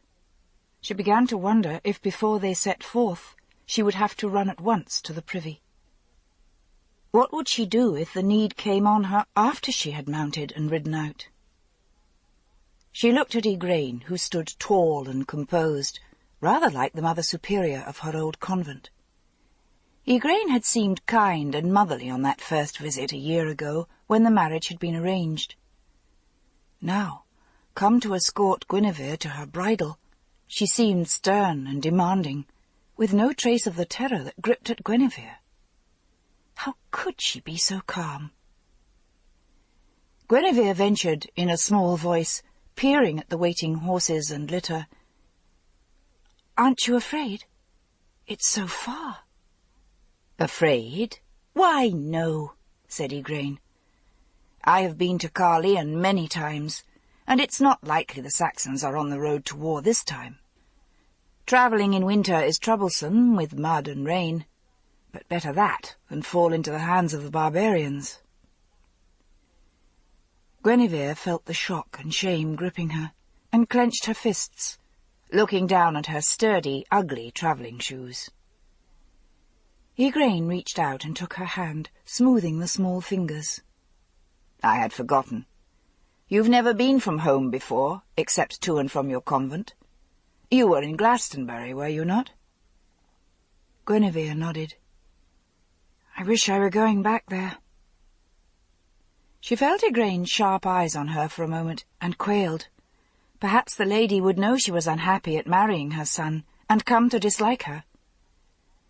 But Igraine only said, holding her hand firmly, "I wasn't happy when I went first to be wedded to the Duke of Cornwall. I wasn't happy until I held my daughter in my arms. But I had scarce completed my 15th year.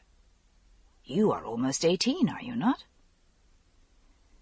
Clinging to Igraine's hand, Guinevere felt a little less panic, but even so, as she stepped outside the gate, it seemed that the sky overhead was a vast menace, threatening, low, filled with rain clouds.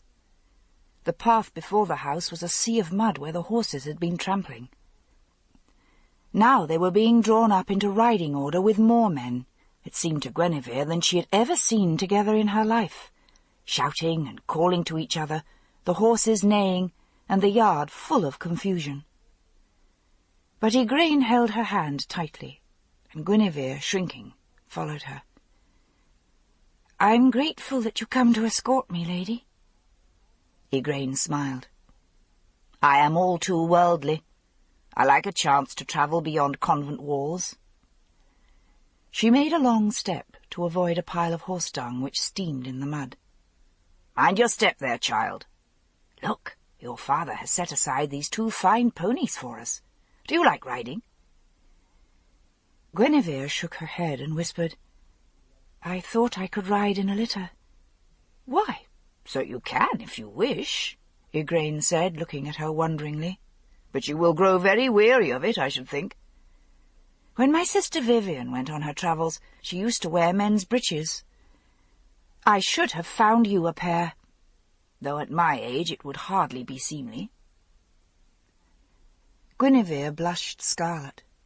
"I couldn't," she said, shaking.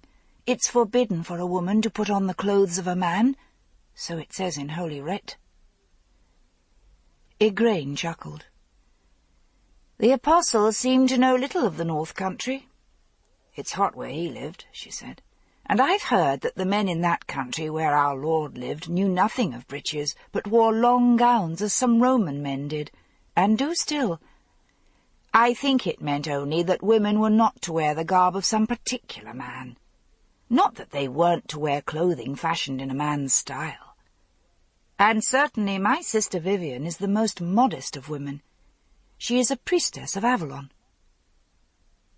Guinevere's eyes were wide. "Is she a witch, madam?" "No, no. She is a wise woman, learned in herbs and medicines, and having the sight. But she has sworn a vow never to hurt man nor beast. She doesn't even eat flesh food," Igraine said. "She lives as austerely as any abbess. Look," she said, and pointed.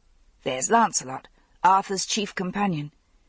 He has come to escort us, and to bring back the horses and men." Guinevere smiled, feeling a blush spread to her cheeks. She said, "I know Lancelot. He came to show my father what he could do with the horses." Igraine said, "Aye, he rides like one of those centaurs the ancients used to speak of, half horse and half man." Lancelot swung down from his horse. His cheeks were as crimson with the cold as the Roman cloak he wore. The collar was turned high around his face. He bowed to the ladies. "Madam," he said to Igraine, "are you ready to ride?" "I think so." "The princess's luggage is already loaded on that cart, I think," Igraine said, looking at the bulky wagon loaded high and covered with skins. A bed frame and furnishings, a great carved chest, a large and a small loom, pots and kettles.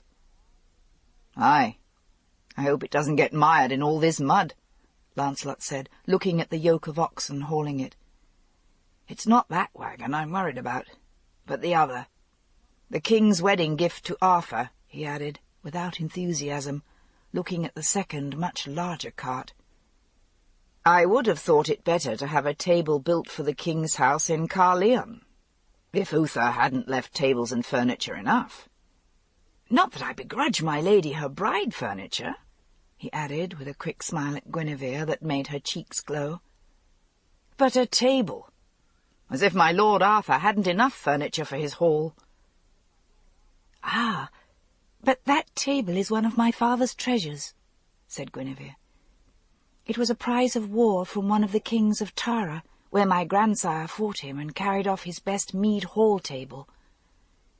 It is round, you see, so a bard can sit at the centre to sing to them, or the servants pass round to pour wine or beer. And when he entertained his fellow kings, he need not set one higher than another. So my father thought it fitting for a high king, who must also seat his well-born companions without preferring one above the other." "It's truly a king's gift," Lancelot said politely.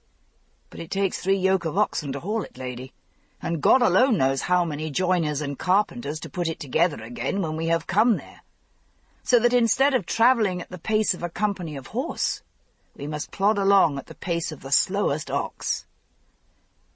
Oh well, the wedding cannot begin until you get there, my lady." He cocked up his head, listened, and shouted, "I'll come in a minute, man. I can't be everywhere at once." He bowed. "Ladies, I must get this army moving. Can I help you to your horses?" "I think Guinevere wants to travel in the litter," said Igraine. Lancelot said with a smile, "Why, it is as if the sun went behind a cloud then. But you do as you will, lady. I hope you will shine out on us again another day, perhaps." Guinevere felt pleasantly embarrassed, as she always did when Lancelot made his pretty speeches. She never knew whether he was serious or whether he was teasing her. Suddenly, as he rode away, she felt afraid again. The horses towering around her, the hordes of men coming and going. It was as if they really were the army Lancelot had called them, and she no more than an unregarded piece of luggage, almost a prize of war. Silent, she let Igraine help her into the litter, which was covered with cushions and a fur rug, and she curled up in a corner of it. "Shall I leave the curtains of the litter open so we can have some light and air?" Igraine asked, settling herself comfortably in the cushions. "No," said Guinevere in a choking voice. I feel better with them closed." With a shrug, Igraine closed the curtains. She looked out through a crack, watching the first of the horsemen ride out, the wagons swing into line. A kingly dowry indeed, all these men, armed horsemen with weapons and gear to be added to Arthur's armies. It was almost like what she had heard of a Roman legion. Guinevere's head was on the pillows, her face white, her eyes shut. "Are you sick?" Igraine asked in wonder. Guinevere shook her head. "It's just so big," she said. I'm afraid," she whispered. "Afraid? But, my dear child—" Igraine broke off, and after a moment said, "Well, you'll feel better soon." Guinevere, her arms crossed over her eyes, hardly knew it when the litter began moving. She had willed herself into a state of half-sleep in which she could hold the panic at bay. Where was she going under that huge all-covering sky, over the wide moors and through so many hills? The knot of panic in her belly pulled tighter and tighter. All round her she heard the sounds of horses and men, an army on the march. She was merely part of the furniture of the horses and men and their gear, and a mead table. She was only a bride, with all that properly belonged to her, clothes and gowns and jewels and a loom and a kettle and some combs and hackles for spinning flax. She was not herself. There was nothing for herself. She was only some property of a high king who hadn't even bothered to come and see the woman they were sending, along with all the horses and gear. She was another mare. A brood mare this time for the High King's stud service, hopefully to provide a royal son. Guinevere thought she would smother with the rage that was choking her. But no, she mustn't be angry. It wasn't seemly to be angry. The Mother Superior had told her in the convent that it was a woman's proper business to be married and bear children. She had wanted to be a nun and stay in the convent, and learn to read and make beautiful letters with her clever pen and brush. But that wasn't suitable for a princess. She must obey her father's will as if it were the will of God.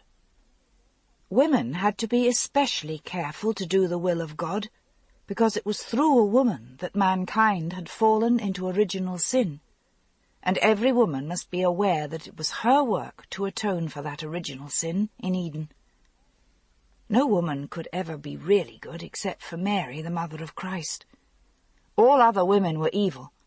They never had any chance to be anything but evil. This was her punishment for being like Eve, sinful, filled with rage and rebellion against the will of God. She whispered a prayer and willed herself into semi-consciousness again.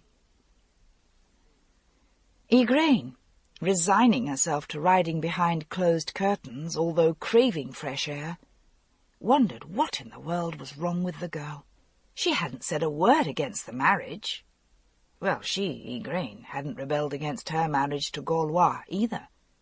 Remembering the angry and terrified child she had been, she sympathized with Guinevere.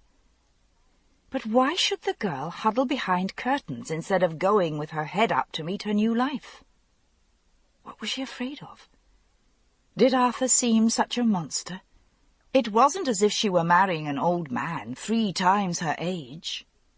Arthur was young, quite ready to give her honour and respect. They slept that night in a tent pitched on a carefully chosen dry spot, listening to the winds and the rain moaning and pelting down. Igraine woke once in the night to hear Guinevere whimper. "What is the matter, child? Are you sick?" "No." "Lady, do you think Arthur will like me?" "There is no reason he should not," Igraine said gently. "You certainly know you are beautiful." "Am I?" In her soft voice it sounded only naive, not the self-conscious or coy plea for compliment or reassurance that it would have been in another. "Lady Eleanor said my nose was too big, and that I had freckles like a cowherd." "Lady Eleanor—" Igraine reminded herself to be charitable. Eleanor wasn't much older than Guinevere, and had borne 4 children in 6 years. "I think perhaps she is a little short-sighted. You are lovely indeed. You have the most beautiful hair I have ever seen." "I don't think Arthur cares for beauty," Guinevere said. "He didn't even send to inquire if I were cross-eyed or one-legged, or had a squint or a hare-lip." "Guinevere," said Igraine gently, "every woman is wedded for her dowry, but a high king, too, must marry as his counsellors bid him. Do you not think he is lying wakeful of nights, wondering what fortune the lottery has cast him, and that he will not greet you with gratitude and joy because you bring him beauty and good temper and learning as well?" He was resigned to taking whatever he must.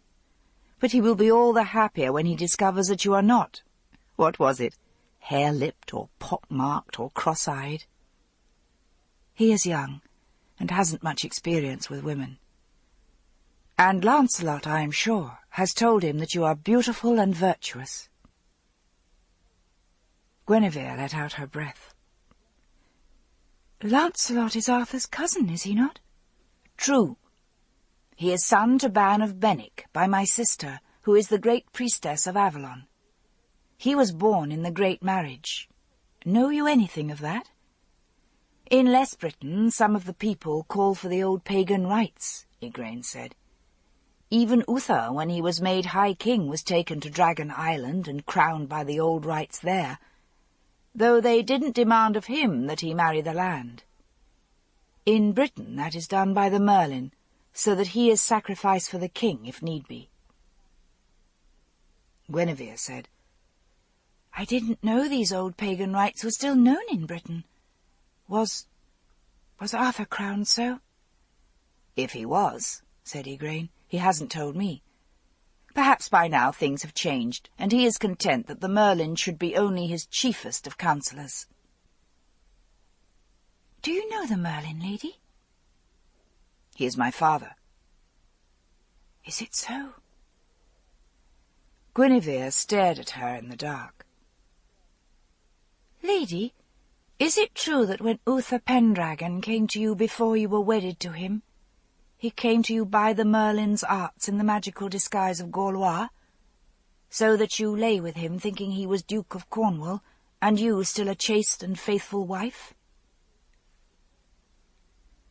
Igraine blinked. She had heard rumours of tales that she had borne Uther's son with unseemly haste, but this story she had never heard. They say that? Sometimes, lady. There are bards' tales about it. Well, it isn't true, said Igraine. He wore Gaulois's cloak and bore Gaulois's ring, which he had taken when they fought. Gaulois was traitor to his High King, and his life forfeit. But whatever tales they tell, I knew perfectly well that it was Uther and no other. Her throat closed. Even now it seemed only as if Uther was still alive somewhere, away on campaign. You loved Uther? It was not, then, the Merlin's magic? No, Igraine said. I loved him well, though I think at first he chose to marry me because I was of the old royal line of Avalon. And so, you see, a marriage made for the good of the kingdom can come to be happy. I loved Uther. I could wish just such good fortune for you, that you and my son may come to love one another that way. I hope that too. Guinevere clutched again at Igraine's hand. To Igraine, the fingers felt small and soft, easily crushed, unlike her own strong, competent ones. This wasn't a hand for tending babes or wounded men, but for fine needlework or prayer. Leodegrance should have left this child in her convent, and Arthur sought elsewhere for a bride. Things would go as God had ordained. She was sorry for Guinevere's fright, but she was also sorry for Arthur with a bride so childish and unwilling. Yet she herself had been no better when she was sent to Gaulois. Perhaps the girl's strength would grow with the years. With the first rays of the sun, the camp was astir, making ready for the day's march that would bring them to Caerleon. Guinevere looked white and weak, and when she tried to get up, she turned on her side and retched. For a moment, Igraine entertained an uncharitable suspicion, then put it aside. The girl, cloistered and timid, was ill with fright, no more. She said briskly, I told you the closed litter would make you queasy. Today you must get on your horse and take the fresh air, or we shall have you coming to your bridal with pale cheeks instead of roses. She added to herself, and if I must ride behind closed curtains for another day, I shall certainly go mad. That would be a wedding to remember indeed, with a bride sick and pale, and the mother of the bridegroom raving. "Come, if you will get up and ride, Lancelot shall ride with you, to gossip with you and cheer you." Guinevere braided her hair, and even gave some thought to the arranging of her veil. She ate little, but she did sip a little barley beer, and put a bit of bread in her pocket, saying that she would eat it later as she rode. Lancelot had been out and about since first light. When Igraine suggested, "You must ride with my lady. She is moping. She's never been from home before," his eyes lighted up and he smiled. "It will be my pleasure, madam." Igraine rode alone behind the young people, glad of the solitude for her own thoughts. How handsome they were! Lancelot so dark and spirited, and Guinevere all golden and white. Arthur was fair too. Their children would be dazzling. She realized with some surprise that she was looking forward to being a grandmother. It would be pleasant to have little children about, to pet them and play with them, but children who weren't her own, over whom she needn't worry and fret and trouble herself. She rode in a pleasant daydream. She'd grown used to daydreaming a good deal in the convent. Looking ahead to the young people riding side by side, she saw that the girl sat her horse upright and had some colour in her face and was smiling. Igraine had done right to get her out into the air. And then she saw how they were looking at each other. Dear God, Uther looked so at me when I was Gauloise's wife, as if he were starving and I were food high out of his reach.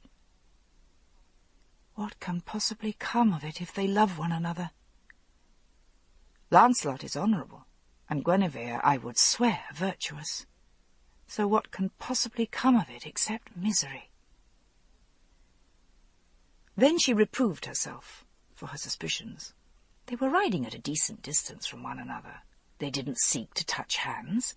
They were smiling because they were young, and it was a fair day. Guinevere rode to her wedding, and Lancelot brought horses and men to his king, his cousin, and friend. Why shouldn't they be happy and talk with one another gaily and joyously? I'm an evil-minded old woman. But she still felt troubled. What will come of this? Dear God, would it be traitorous to you to pray for a moment of the sight? And then she wondered, was there yet any honourable way for Arthur to get out of this marriage? For the High King to wed a woman whose heart was already given, that would be a tragedy. Britain was filled with maidens ready to love him and wed him. But the dowry price was paid, the bride had left her father's house, the subject kings and liege men were assembling to see their young king married. Igraine resolved to speak to the Merlin. As Arthur's chiefest counsellor, perhaps he could yet prevent this marriage. But could even he prevent it without war and ruin? It would be a pity, too, for Guinevere to be publicly rejected like this in the presence of all Britain. No, it was too late. The wedding must take place as it was fated. Igraine sighed and rode on, her head lowered, and all the beauty gone from the bright day. She told herself angrily that all her doubts and fears were meaningless, an idle old woman's imaginings, or that all of these fantasies were sent of the devil to tempt her into using the sight she had renounced and becoming again a tool of wickedness and sorcery. Yet as she rode, her eyes kept returning to Guinevere and Lancelot, and to the almost visible haze that seemed to hover between them, an aura of hunger and desire and longing. They arrived at Caerleon shortly before sunset. The castle stood on a hill, the site of an old Roman fort, and some of the old Roman stonework was still in place. It looked, Igraine thought, very much as it must have looked in Roman days. For a moment, seeing the slopes covered with tents and people, she wondered dizzily if the place were under siege. But then she realized that all these folk must have come to see the High King married. Seeing the crowd, Guinevere had turned pale and terrified again. Lancelot was trying to arrange the long, draggled column into some vestige of dignity, and Guinevere put her veil down over her face and rode silent by Igraine. "It's a pity they must all see you worn and travel-weary," Igraine agreed. "But look, there is Arthur come out to meet us." The girl was so weary she hardly raised her head. Arthur, in a long blue tunic, his sword in its preciously worked crimson scabbard swinging at his side, had stopped to speak for a moment to Lancelot at the head of the column. Then, the crowding men and riders separating as he walked through them, he came toward Igraine and Guinevere. He bowed to his mother. "Had you a good journey, madam?" But he had raised his eyes to Guinevere, and Igraine saw his eyes widen at her beauty, and could almost read the younger girl's thoughts. "Yes, I am beautiful. Lancelot thinks me beautiful. Will my Lord Arthur be pleased with me?" Arthur held out his hand to support her as she dismounted. She tottered a little, and he stretched out both arms to her. "My lady and wife, welcome to your home and to my house. May you be happy here, and may this day be as joyous for you as for me." Guinevere felt the crimson rising in her cheeks. Yes, Arthur was handsome, she told herself fiercely, with that fair hair and the serious level grey eyes. How different he seemed from Lancelot's madcap gaiety and mischief. And how differently he looked at her. Lancelot looked at her as if she were the statue of the Virgin on the altar at church. But Arthur was looking at her soberly, tentatively, as if she were a stranger, and he wasn't yet sure whether friend or foe. She said, "I thank you, my husband and my lord. As you can see, I have brought you the promised dowry of men and horses." "How many horses?" he asked quickly. Guinevere was confused. What did she know about his precious horses? Did he have to make it so clear that it was the horses and not herself which he awaited in this wedding business? She drew herself to her full height. She was taller than some men, and for a woman she was a good height, and said with dignity, "I do not know, my Lord Arthur. I haven't counted them. You must ask your captain of horse. I'm sure the Lord Lancelot could tell you their number to the last mare and the last foal at suck." "Oh, good girl," Igraine thought, seeing the colour rise in Arthur's pale cheeks at the reproof. He smiled ruefully. "Forgive me, my lady. No one expects of you that you should concern yourself with such things. I'm sure Lancelot will tell me all of this at the proper time. I was thinking also of the men who came with you. It seems fit that I should welcome them as my new subjects, as well as welcoming their lady and my queen." For a moment he looked almost as young as he was. He looked around at the milling crowd of men, horses, carts, oxen, and drovers, and spread his hands helplessly. "In all this hullabaloo, I doubt they could hear me anyway. Allow me to conduct you to the castle gates." He took her hand and led her along the path, searching for the driest places. "I'm afraid this is a dismal old place. It was my father's stronghold, but I never lived here after I was old enough to remember. Perhaps some year, if the Saxons let us alone for a time, we can find some place better suited for our home. But for the moment, this must suit." As he led her through the gates, Guinevere reached out and touched the wall. It was thick, secure Roman stone, piled high and standing as if it had been there since the beginning of the world.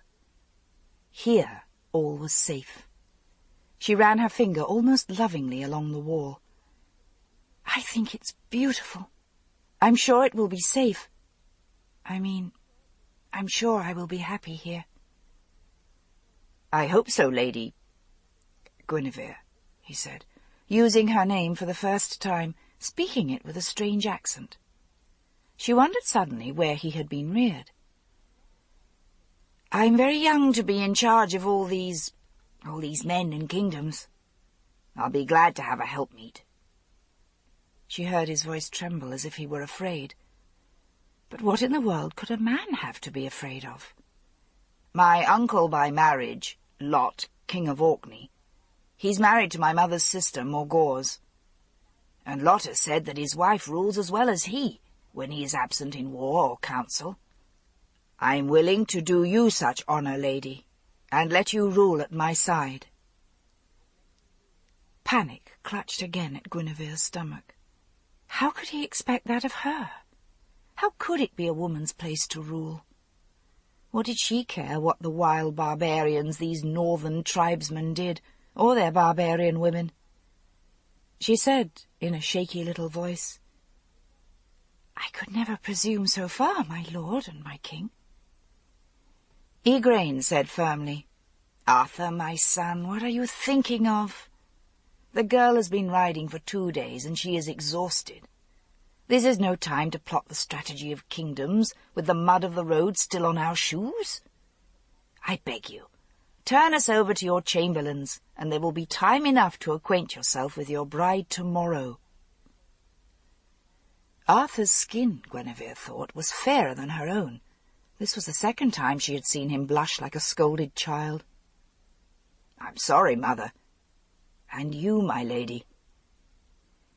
He raised his arm, signalling, and a dark, slender young man with a scarred face and a pronounced limp came unevenly toward them.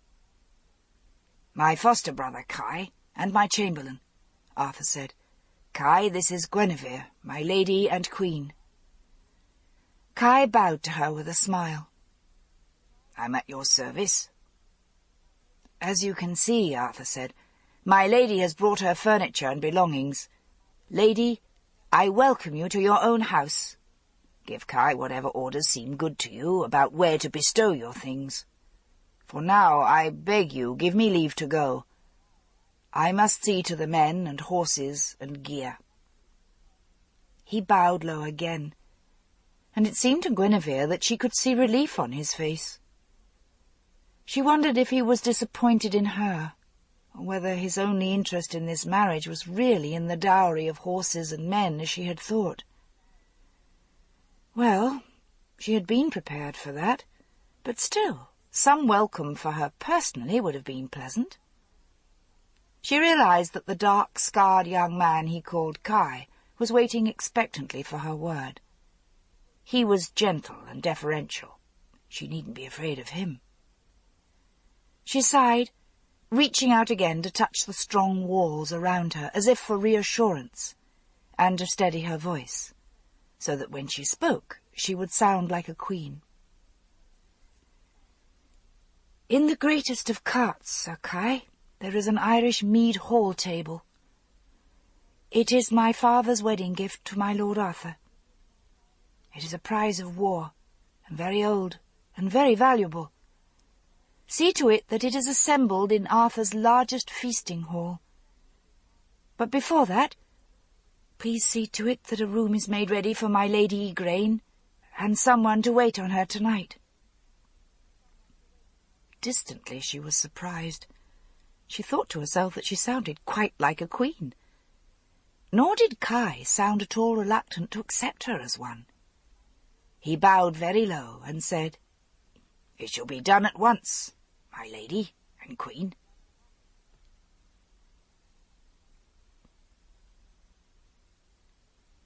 Chapter 5. All through the night, groups of travellers had been assembling before the castle.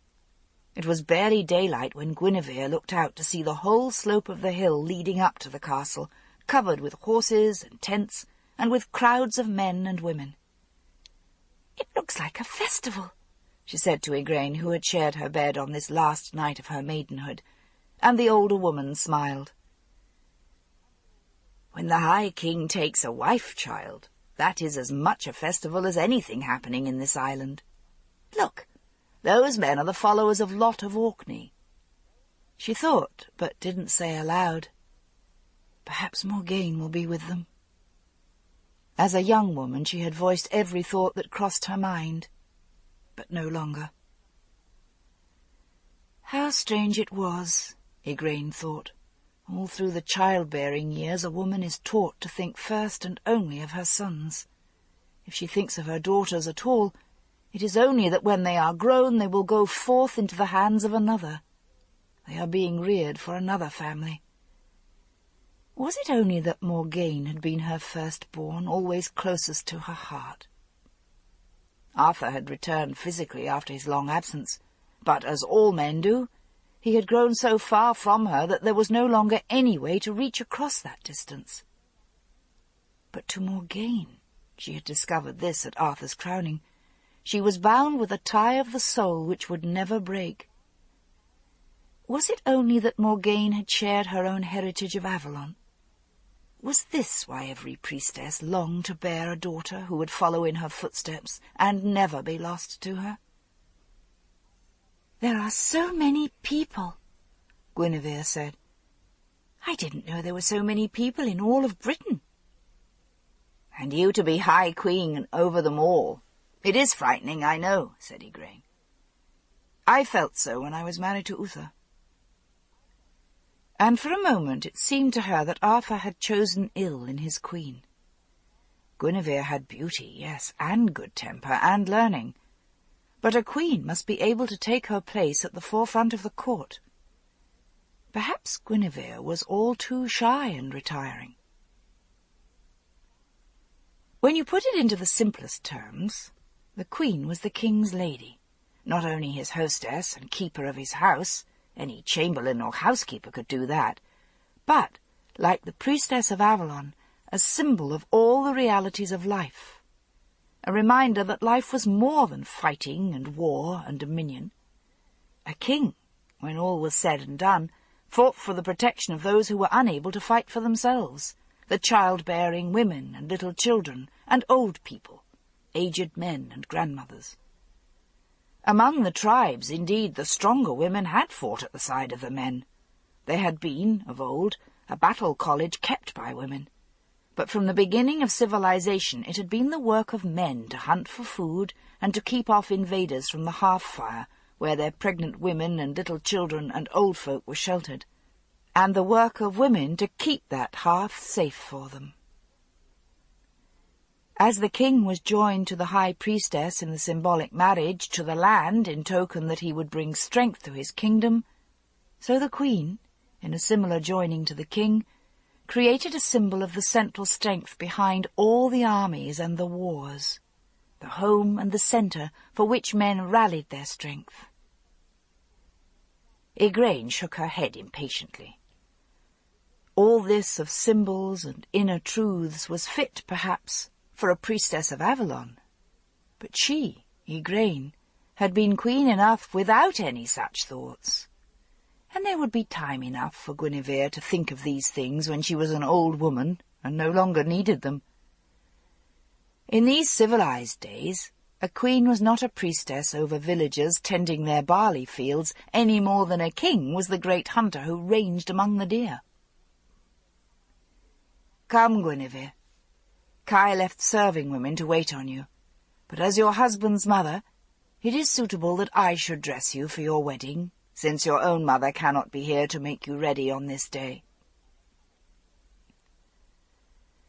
The younger woman looked like an angel when she was clothed. Her fine hair floated like spun gold in the sunlight, almost dimming the radiance of the golden garland she had put on. Her dress was of a white woven stuff, as fine as spiderweb. Guinevere told Igraine with shy pride that the fabric had been brought from a far country, further even than Rome, and was more costly than gold. Her father had gotten a length for the altar stone of their church, and a little piece to hold a holy relic, and he had given her a piece, too, of which she had made her wedding gown. There was more for a holiday tunic for Arthur. It was her own wedding gift to him. Lancelot came to conduct them to the early mass which would precede the wedding. Afterward, all the day could be given to feasting and revelry. He was resplendent in the crimson cloak he had worn before, but he was dressed for riding. "Do you go from us, Lancelot?" "No," he said soberly, but he was looking only at Guinevere. "As one of the entertainments of this day, the new horsemen and Arthur's cavalry will display what they can do. I'm one of the horsemen who will show you these games this afternoon. Arthur feels it is time to make his plans known to his people." And again Igraine saw that hopeless, transfixed look in his eyes when he looked on Guinevere, and the brilliance of the girl's smile as she looked up to him. She couldn't hear now what they were saying to each other. She had no doubt it was innocent enough. But they needed no words. Igraine felt again the despairing awareness that this would come to no good, but only to misery. They walked down through the corridors, joined as they went by serving people, noblemen, all those clustering to the early mass. On the steps of the chapel they were joined by 2 young men who wore, like Lancelot himself, long black feathers in their caps. Kai, she recalled, had worn one too. Was it some badge of Arthur's companions? Lancelot asked, "Where is Kai, brother? Should he not be here to escort my lady to the church?" One of the newcomers, a big sturdy man who, Guinevere thought, had nevertheless a look of Lancelot, said, "Kai and Gawain, too, are dressing Arthur for his wedding. Indeed, I'd thought you would be among them. You 3 are like brothers to Arthur. He sent me to take their place as the Lady Igraine's kinswoman." "Madam," he said to Igraine, bowing, "can it be that you don't recognize me? I'm the son of the Lady of the Lake. My name is Balin, and this is our foster brother, Balin." This ends Disc 2. The High Queen, Disc 3. Guinevere nodded courteously to them. She thought, can this big, coarse Balin truly be Lancelot's brother? It is as if a bull should call himself brother to the finest of southern stallions. Balin, his foster brother, was short and red-faced, with hair as yellow as a Saxon's, and bearded like a Saxon too. She said, "Lancelot, if it is your will to be with my lord and king—" "I think you ought to go to him, Lancelot," said Balin with a laugh. "Like all men about to wed, Arthur is mad with nervousness. Our lord may fight like Pendragon himself on the field of battle, but this morning, when he's being readied for his bride, he seems no more than the boy he is." Poor Arthur, thought Guinevere. This marriage is more of an ordeal for him than for me. At least I have nothing to do but obey the will of my father and king. A ripple of amusement went over her, quickly stifled. Poor Arthur! He would have had to take her for the good of his kingdom, even if she really had been old or ugly or pock-marked. It was just another of his painful duties, like leading his men into battle against the Saxons. At least he knew what he could expect of the Saxons. She said gently, "My Lord Lancelot, would you rather be at my Lord Arthur's side?" His eyes told her clearly that he didn't want to leave her. She had become, in only a day or two, adept at reading those messages unspoken. She had never exchanged with Lancelot one word that couldn't have been shouted aloud in the presence of Igraine and her father and all the bishops of Britain assembled. But for the first time he seemed torn by conflicting desires. "The last thing I wish is to leave your side, madam. But Arthur is my friend and my cousin." "God forbid that I should ever come between you kinsmen," she said, and held out her small hand to him to kiss. "By this marriage you are my loyal kinsman too, and my cousin." Go to my lord the king, and tell him—" She hesitated, startled at her own boldness. Would it be seemly to say this? God help them all. Within the hour she would be Arthur's wife. What did it matter if it sounded overbold when what she spoke were words of proper concern for her own lord? "Tell him I gladly return to him his most loyal captain, and that I await him with love and obedience, sir." Lancelot smiled. It seemed that smile stretched a string somewhere deep inside her, that she felt her own mouth moving with it. How could she feel so much a part of him?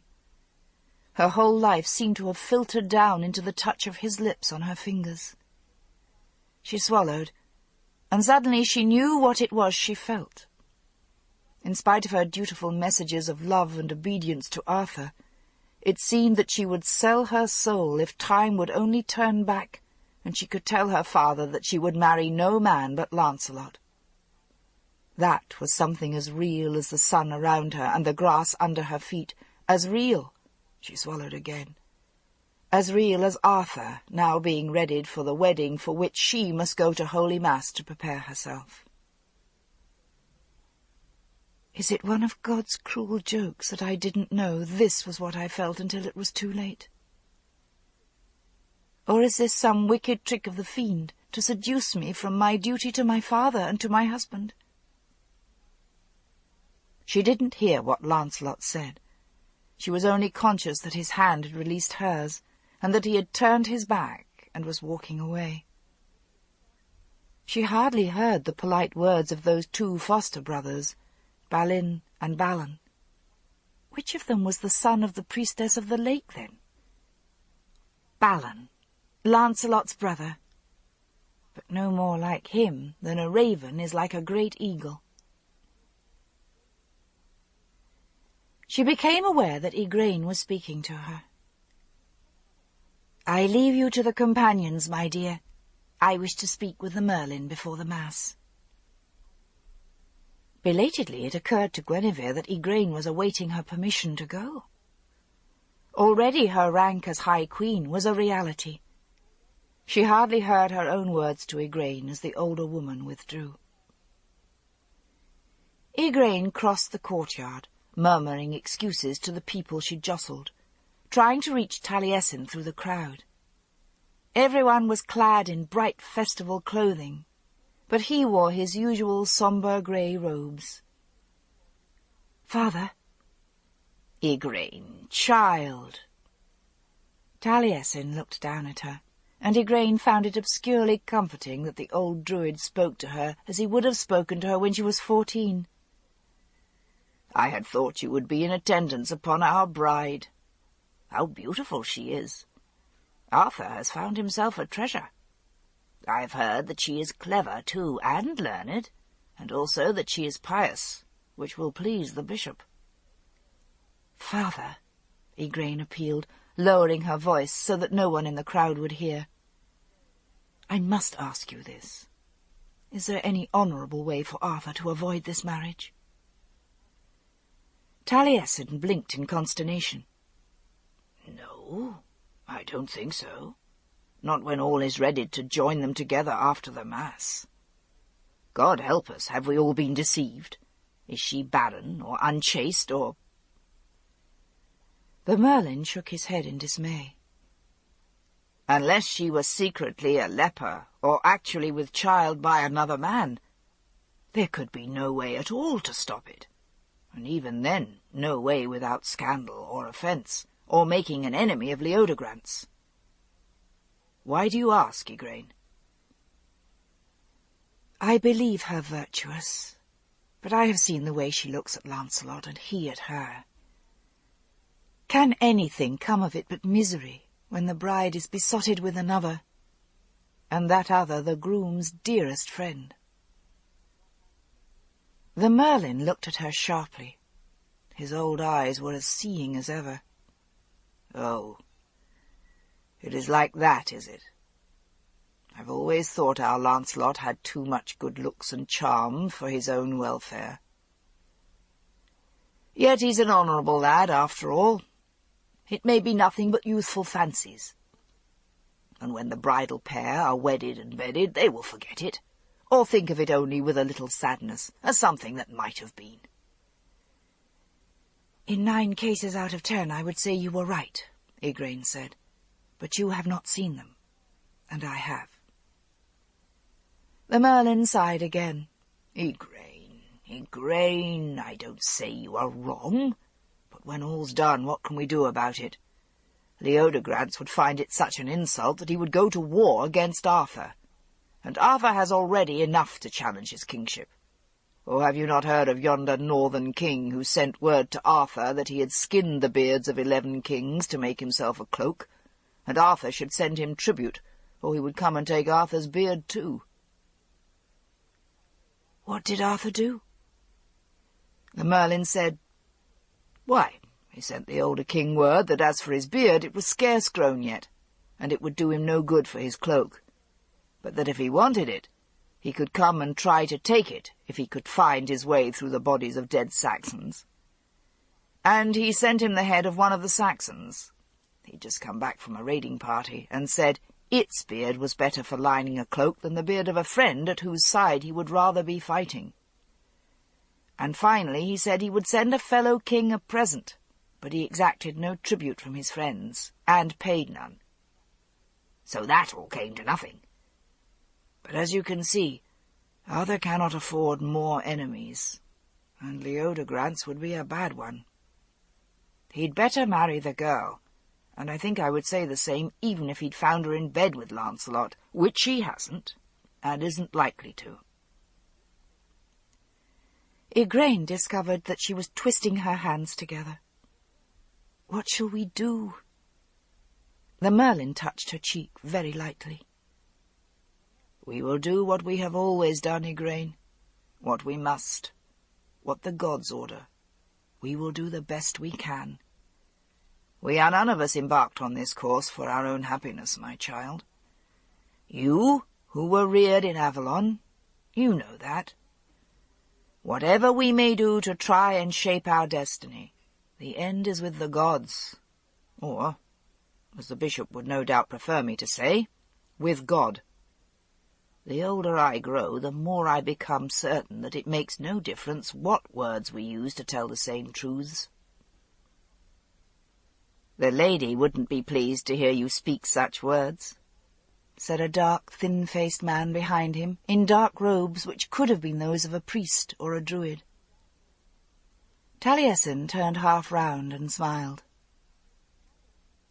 "Nevertheless, Vivian knows they are true, as I do. Igraine, I don't think you know our newest of chief bards. I've brought him hither to sing and play for Arthur's wedding. Kevin, madam." Kevin bowed low. Igraine noticed that he walked leaning on a carven stick. His harp, in its case, was carried by a boy of 12 or 13. Many bards or harpers who weren't druids were blind or lamed. It was rare that any able-bodied lad would be given time and leisure to learn such arts in these days of war, but usually the druids chose among those who were sound of body as well as being keen of mind. It was rare for a man with any deformity to be allowed into the druid teachings. It was felt that the gods marked inner faults in this way. But it would have been inexcusably rude to speak of this. She could only imagine that his gifts were so great that he had been accepted in despite of all else.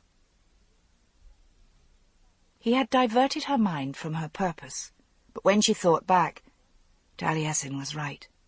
There was no way to stop this wedding without scandal and probably war.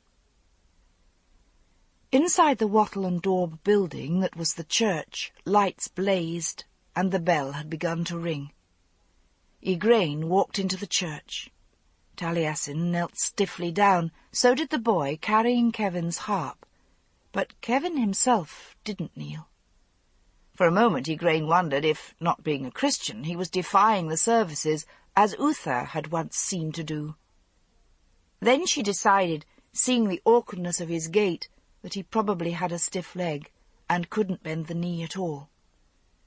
She saw the bishop look his way, frowning. "Listen to the words of Jesus Christ our Lord," the bishop began.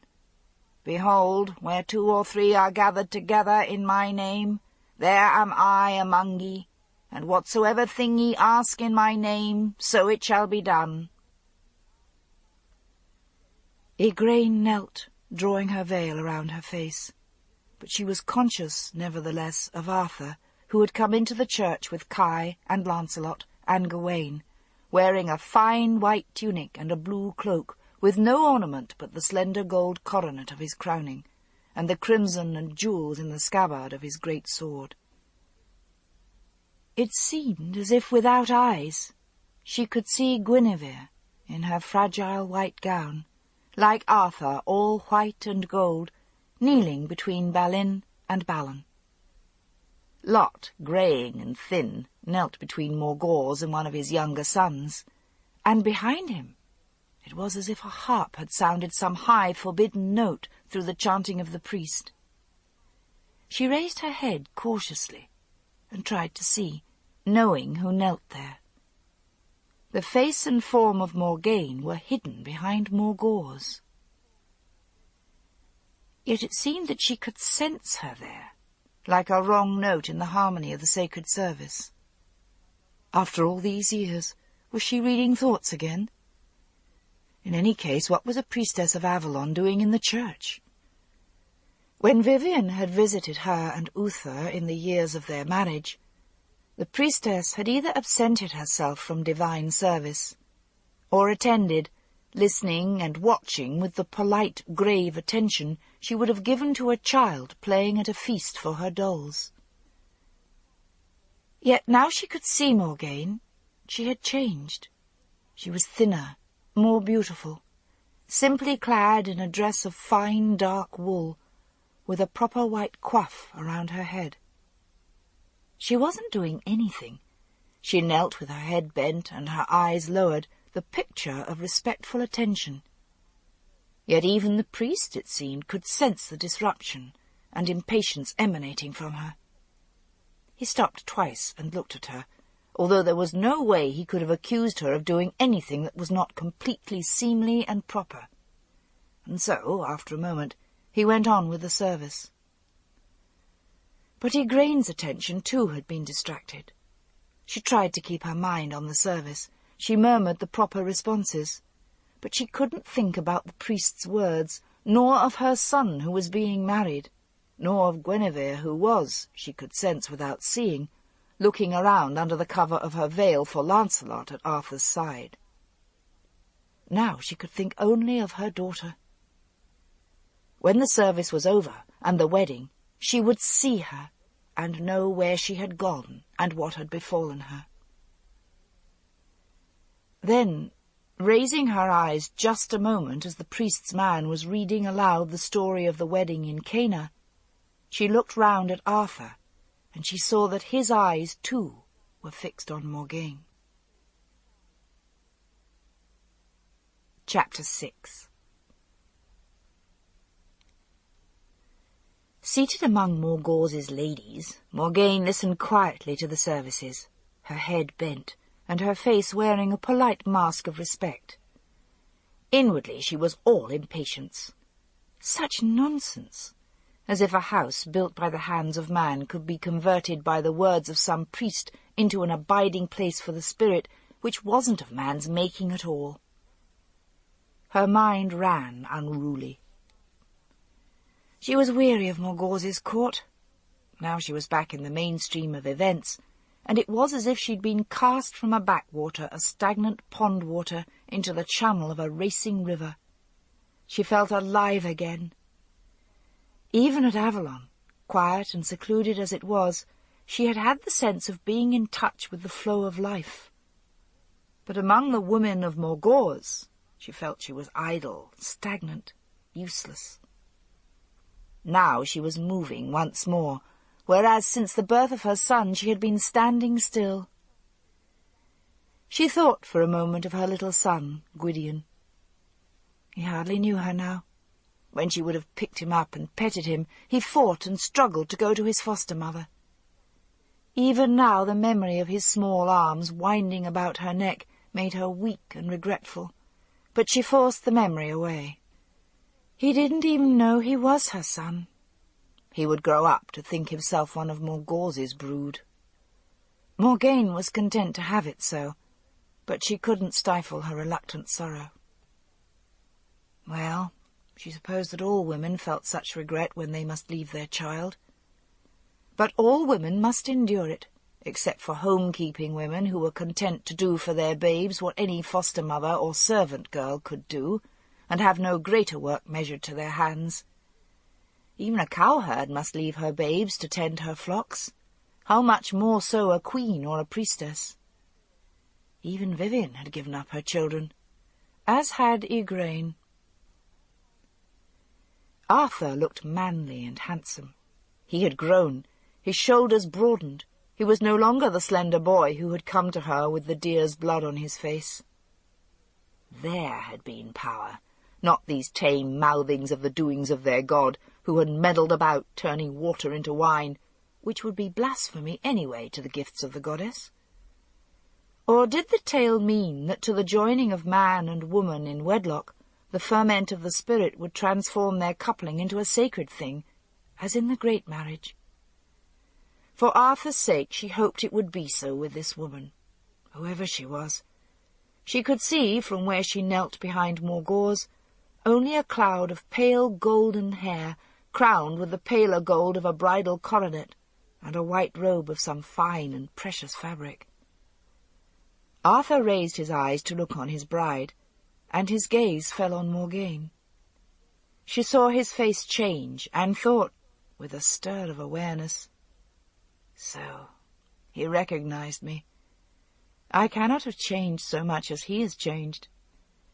He has grown from boy to man, and I was already a woman, and it hasn't changed me as much as that." She hoped that Arthur's bride would love him, and that he would love her well. In her mind rang Arthur's desolate words, "For all my life I will always remember you, and love you, and bless you." But it mustn't be so. He must forget. He must come to see the goddess only in his chosen wife. There stood Lancelot beside him. How could the years have changed and sobered Arthur so much, and left Lancelot untouched and unchanged? No, he had changed too. He looked sad. There was a long scar on his face which ran up into his hair and left a small white streak in it. Kai was thinner and more stooped, his limp more pronounced. He looked on Arthur as a devoted hound looks at his master.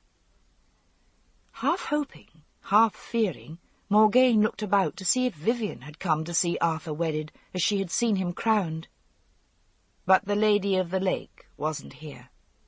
There was the Merlin, his grey head bent in what almost looked like prayer, and behind him, standing, a tall shadow with too much of sense to bend the knee to this stupid mummery, was Kevin the Bard.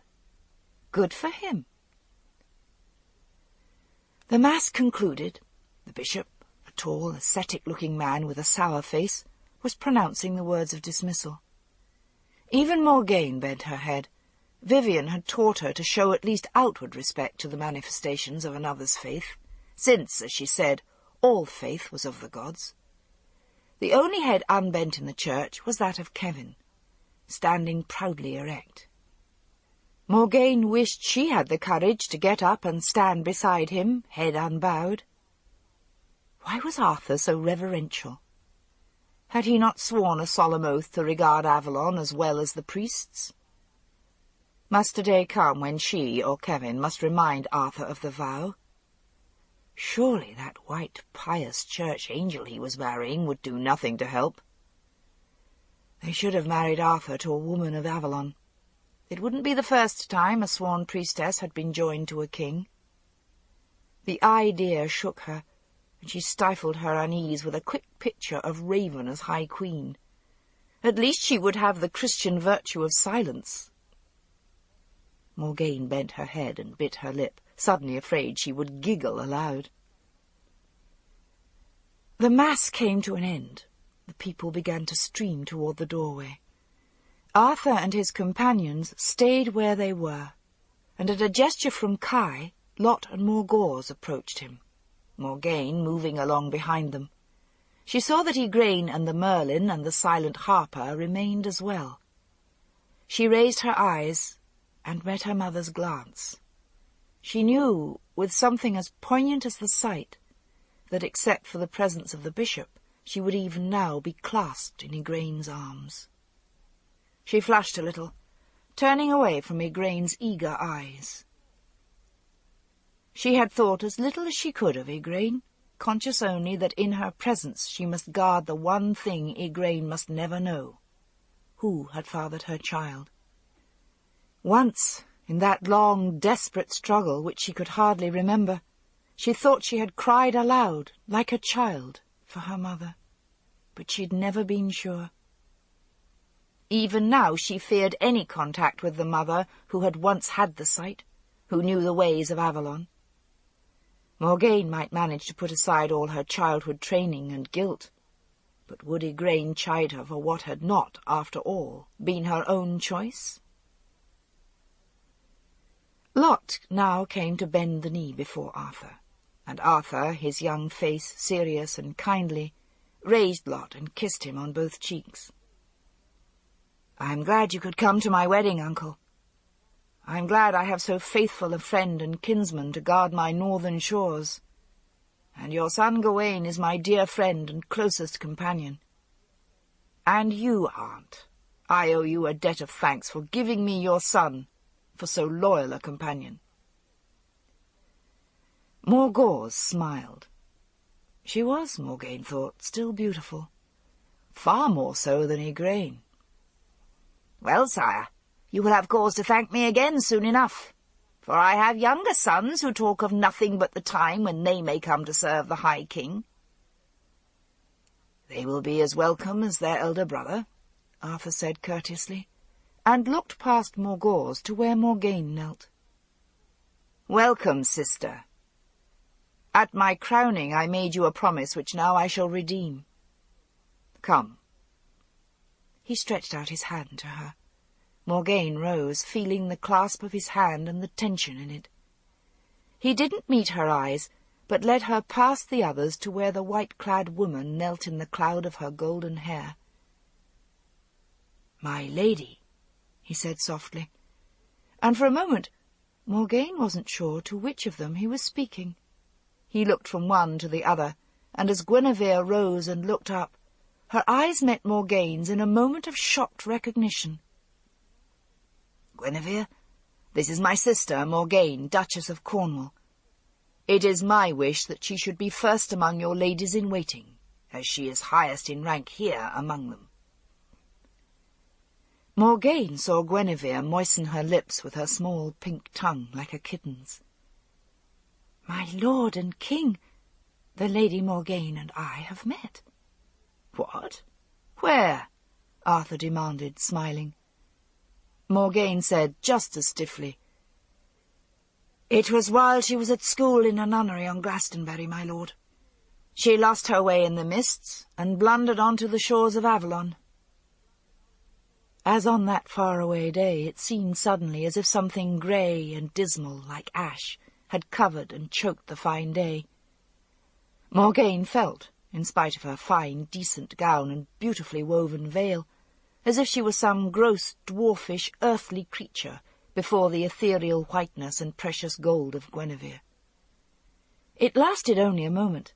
Then Guinevere stepped forward and embraced her, kissing her on the cheek, as was seemly for a kinswoman. Morgane, returning the embrace, felt that Guinevere was fragile as precious glass, unlike her own gnarled wood solidness, felt herself shrinking back, shy and stiff, so that she might not feel Guinevere shrink from her. Her lips felt coarse against the rose-leaf softness of the other girl's cheek. Guinevere said softly, "I shall welcome the sister of my lord and husband, my lady of Cornwall. May I call you Morgane, sister?" Morgane drew a long breath and muttered, "As it pleases you, my lady." When she had said it, she knew that she sounded ungracious, but she didn't know what she should have said instead. Standing next to Arthur, she looked up to see Gawain regarding her with a faint frown. Lot was a Christian only because it was expedient, but Gawain was genuinely devout in his blunt way. His disapproving glance stiffened Morgana's back. She had as good a right to be here as Gawain himself. It would be amusing to see some of these stiff-necked companions of Arthur lose their proper manners around a Beltane fire. Well, Arthur had sworn to honour the people of Avalon as well as the Christians that might yet come about here at Arthur's court. Perhaps that was why she herself was here. Guinevere said, "I hope we shall be friends, lady. I remember that you and the Lord Lancelot set me on my way when I was lost in those dreadful mists. Even now I shudder at the memory of that terrible place," she said, and raised her eyes to Lancelot where he stood behind Arthur. Morgana, attuned to the mood around them, followed her eyes and wondered why Guinevere spoke to him now, then realized that the other woman couldn't help it. She was bound as if on a string by Lancelot's eyes. And Lancelot was looking at Guinevere as a hungry dog looks at a dripping bone. If Morgana had to meet this pink and white precious creature again in Lancelot's presence, it was well for them both that it was just as Guinevere was about to be married to someone else. She sensed Arthur's hand still in hers, and that troubled her too. That bond, too, would be broken when he had taken Guinevere to bed. Guinevere would become the goddess to Arthur, and he wouldn't look at Morgana any more in that way that troubled her so. She was Arthur's sister, not his lover. She was the mother not of his son, but the son of the Horned One, and so it must be. But I have not broken that bond either. True, I was ill after my son was born, and I had no will to fall like a ripe apple into Lot's bed, so I played Lady Chastity herself wherever Lot could see me. But she looked at Lancelot, hoping to intercept the glance between his eyes and Guinevere's. He smiled, but he looked past her. Guinevere took Morgana's hand in one of hers, reached to Igraine with the other. "Soon you will be as my own sister and my own mother," she said, "for I have neither mother nor sister living. Come and stand beside me as we are joined in marriage, mother and sister." Stiffen her heart as she might against Guinevere's charm, Morgana was warmed by those spontaneous words, and she returned the pressure of the girl's warm little fingers. Igraine reached past Guinevere to touch Morgana's hand, and Morgana said, "I have not had time to greet you properly, my mother," and let go of Guinevere's hand for a moment to kiss Igraine. She thought, as for a moment the three of them stood in a brief embrace, all women indeed are sisters under the goddess.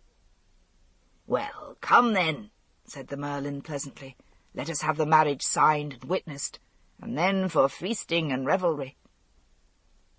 Morgana thought the bishop looked sober, but he too said amiably enough, "Now that our spirits are all lifted up and in charity, indeed, let us make merry as is suitable for Christian folk on such a day of good omen." Standing beside Guinevere at the ceremony, Morgana sensed that the girl was trembling. Her mind went back to the day of the deer hunting. At least she herself had been stimulated and exalted by ritual, but even so, she had been frightened. She had clung to the old priestess. Suddenly, with an impulse of kindness, she wished she could give to Guinevere, who after all had been convent-reared and had none of the old wisdom, some of the instruction given to the younger priestesses. Then she would know how to let the life-currents of sun and summer and earth and life flood through her. She could truly become the goddess to Arthur, and he the god to her, so that their marriage wouldn't be an empty form, but a true inner binding on all the levels of life. She almost found herself searching for the words, then remembered that Guinevere was a Christian and wouldn't thank Morgane for such teaching. She sighed, frustrated, knowing she wouldn't speak. She raised her eyes and met Lancelot's, and for a moment he held her glance. She found herself remembering that sun-flooded moment on the Tor, when they should have been bound as man and woman, goddess to god. She knew he was remembering too. But he dropped his eyes and looked away, signing himself, as the priest had done, with the cross. The simple ceremony was over. Morgane affixed her name as witness to the marriage contract, noting how smooth and flowing her own hand was next to Arthur's sprawling signature. Guinevere's clumsy and childish letters. Had the nuns of Glastonbury so little learning? Lancelot signed too, and Gawain, and King Bors of Brittany, who had come as witness, and Lot, and Ictorius, and King Pellinore, whose sister had been Guinevere's mother. Pellinore had a young daughter with him, whom he solemnly beckoned forward. "My daughter Elaine, your cousin, my lady and queen. I beg you to accept her service." "I shall be happy for her company among my ladies," Guinevere said, smiling. Morgane thought that Pellinore's daughter was very like Guinevere, pink and golden, though a little dimmer than Guinevere's bright radiance, and wearing simple linen dyed with saffron, which dulled the coppery gold of her hair. "What is your name, cousin? How old are you?" "Elaine, my lady, and I'm 13 years old." She dropped a deep curtsy, so deep that she stumbled, and Lancelot caught her. She blushed deeply, and hid her face behind her veil. Lancelot smiled indulgently, and Morgane felt a sickening pang of jealousy. He wouldn't look at her. He would look only at these pale gold-white angels. No doubt he too thought her little and ugly. And at that moment all her kindness for Guinevere faded into anger, and she had to turn her face away. Guinevere had to spend the next hours welcoming, it seemed, every king in the whole of Britain, and being presented to their wives, sisters, and daughters.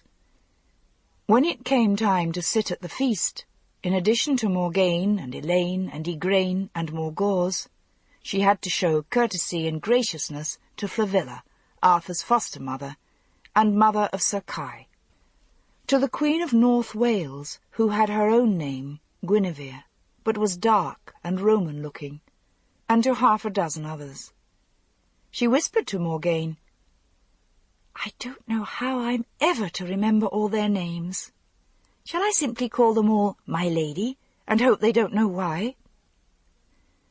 Morgane whispered back, momentarily sharing the sense of fun in her voice. "That is one thing about being a high queen, madam. No one will dare to ask you why. Whatever you do, they will think it well done, or if they do not, they will not dare to tell you so." Guinevere giggled a little. "But you must call me by my name, Morgane, not just madam. When you say madam, I look about for some stout old lady like Dame Flavilla, or King Pellinore's queen." At last the feast began.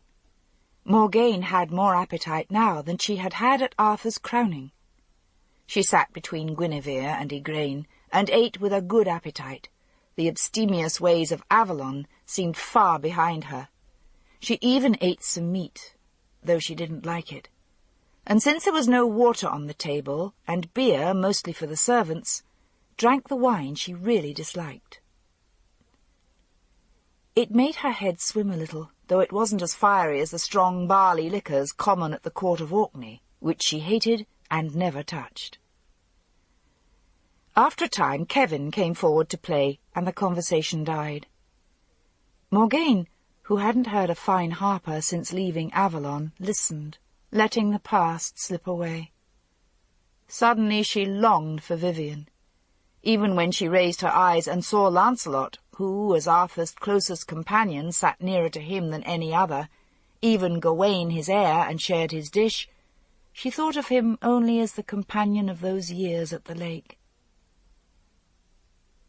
Vivian, not Igraine, is my real mother, and it was for her I cried out. She bent her head, blinking back tears she didn't know how to shed. The music died away, and she heard Kevin's rich voice. "We have another musician here," he said. "Will the Lady Morgane sing for this company?" How, she wondered, did he know I was pining for the touch of my harp? "It will be a pleasure to play your harp, sir, but I haven't touched a fine one for many years, only a makeshift at Lot's Court." Arthur said, and sounded ill-pleased, "What, my sister sing like a hired musician for all these people?" Kevin looked offended, as well he might, thought Morgane. In a sudden rage she rose from her seat, saying, "What the master harper of Avalon condescends to do, I am honoured to do. In music, the gods only are served." She took the harp from his hand, seating herself on a bench. It was larger than her own harp, and for a moment her hands fumbled on the strings. Then she found the set, and her hands moved more surely, playing a northern song she had heard at Lot's Court. She was suddenly grateful for the wine that had cleared her throat. She heard her own voice rich and sweet. It had come back as strong as ever, though she hadn't recognized it till this moment. Her voice was contralto, deep and strong, trained by the bards at Avalon, and she was proud again. "Guinevere may be beautiful, but I have the voice of a bard." And even Guinevere crowded close when she was done to say, "Your voice is very lovely, sister. Did you learn to sing so well in Avalon?" "Why, yes, madam. Music is sacred. Did you not learn the harp in your nunnery?" Guinevere shrank. "No, it is unseemly for a woman to raise her voice before the Lord."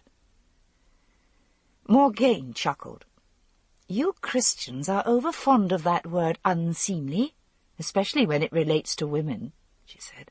"If music is evil, then it is evil for men as well. And if it is a good thing, should not women do all the good things they can do to make up for their supposed sin at the beginning of the world?" "Still, I wouldn't have been allowed. Once I was beaten for touching a harp," said Guinevere wistfully. "But you have cast a spell over us, and I cannot think that this magic is good." Kevin said, "All the men and women of Avalon learn something of music, but few have such gifts as the Lady Morgane. A fine voice is born, not trained, and if it is a gift of God, then it seems to me that it is arrogant to look down and think little of such a gift, be it given to man or woman. We cannot believe God has made a mistake in giving such a gift to a woman, since God makes no mistakes, so we must accept it wherever it is found." "I cannot argue theology with a druid," said Ectorius, "but if I had a daughter born with such a gift, I would hold it a temptation, that she would be tempted to step beyond the place appointed to a woman.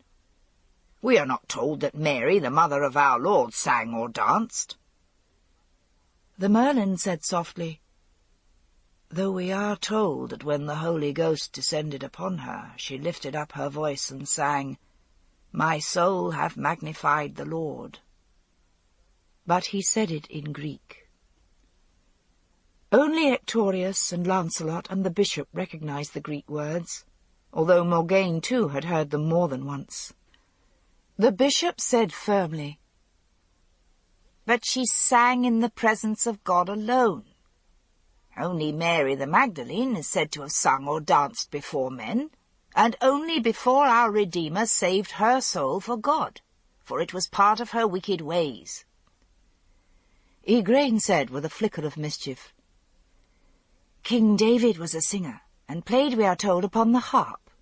Do you suppose he beat any of his wives or daughters for playing on the harp?" Morgane flashed. If Mary of Magdala, I mind the story, played on the harp and danced, still she came to be saved, and we are nowhere told that Jesus told her to sit meekly and be silent. If she poured precious balm on the head of Jesus, and he wouldn't let his companions rebuke her, he may well have enjoyed her other gifts as well. The gods give of their best, not their worst, to men. Patricius said stiffly, If this is the form of religion which is known here in Britain, we are well in need of such councils as our church has called together. He scowled, and Morgane, already regretting her hasty words, lowered her head. It was hardly suitable to pick a quarrel between Avalon and the church at Arthur's wedding. But why didn't Arthur speak out? All at once, everyone began to talk all together, and Kevin, taking the harp again, began to play a lively air, under cover of which the servants went around with fresh delicacies, which nobody wanted by now. After a time, Kevin put by the harp, and Morgane, as she would have done in Avalon, poured him wine, and knelt to offer it to him. He smiled and took it, gesturing to her to rise and sit by him. Lady Morgane, my thanks. It is my duty and my pleasure to serve such a bard, Master Harper. Are you recently come from Avalon? Is my kinswoman Vivian well? Well, but much aged, he said quietly. And I think pining for you. You should return. Morgane felt again the surge of unforgotten despair. She looked away from him. I cannot. But give me news of my home. If you wish more news of Avalon, you will have to go there. I haven't returned myself for a year, since I am required to give news of all the kingdom to the lady. Taliesin is too old now for a messenger of the gods. Well, Morgane said, you will have something to tell her of this marriage. I will tell her that you are alive and well, said Kevin, since she has mourned you. She hasn't now the sight to see for herself. And I shall tell her of her younger son, who is Arthur's chiefest companion. Indeed, he said, his lips curving in a sarcastic smile. Watching him with Arthur, I think him like that youngest disciple who leaned at dinner upon the bosom of Christ. Morgane couldn't keep back a small chuckle. Yonder bishop would have you whipped for blasphemy, no doubt, if he heard you say so. Well, there sits Arthur, like to Jesus with his apostles, defending Christianity to all the land, Kevin said. As for yonder bishop, he is an ignorant man. What, because he has no ear for music? Morgane hadn't realized how she had starved for the banter of casual equals like this. Morgause and the gossip of her ladies were so small, so bound by little things. I would say that any man without an ear for music is an ignorant ass indeed, since without it he doesn't speak, but brays, Kevin retorted. But it is more than that. Is this any time for a wedding? Morgane had been so long away from Avalon that for a moment she didn't know what he meant, but he pointed to the sky. The moon is waning from the full.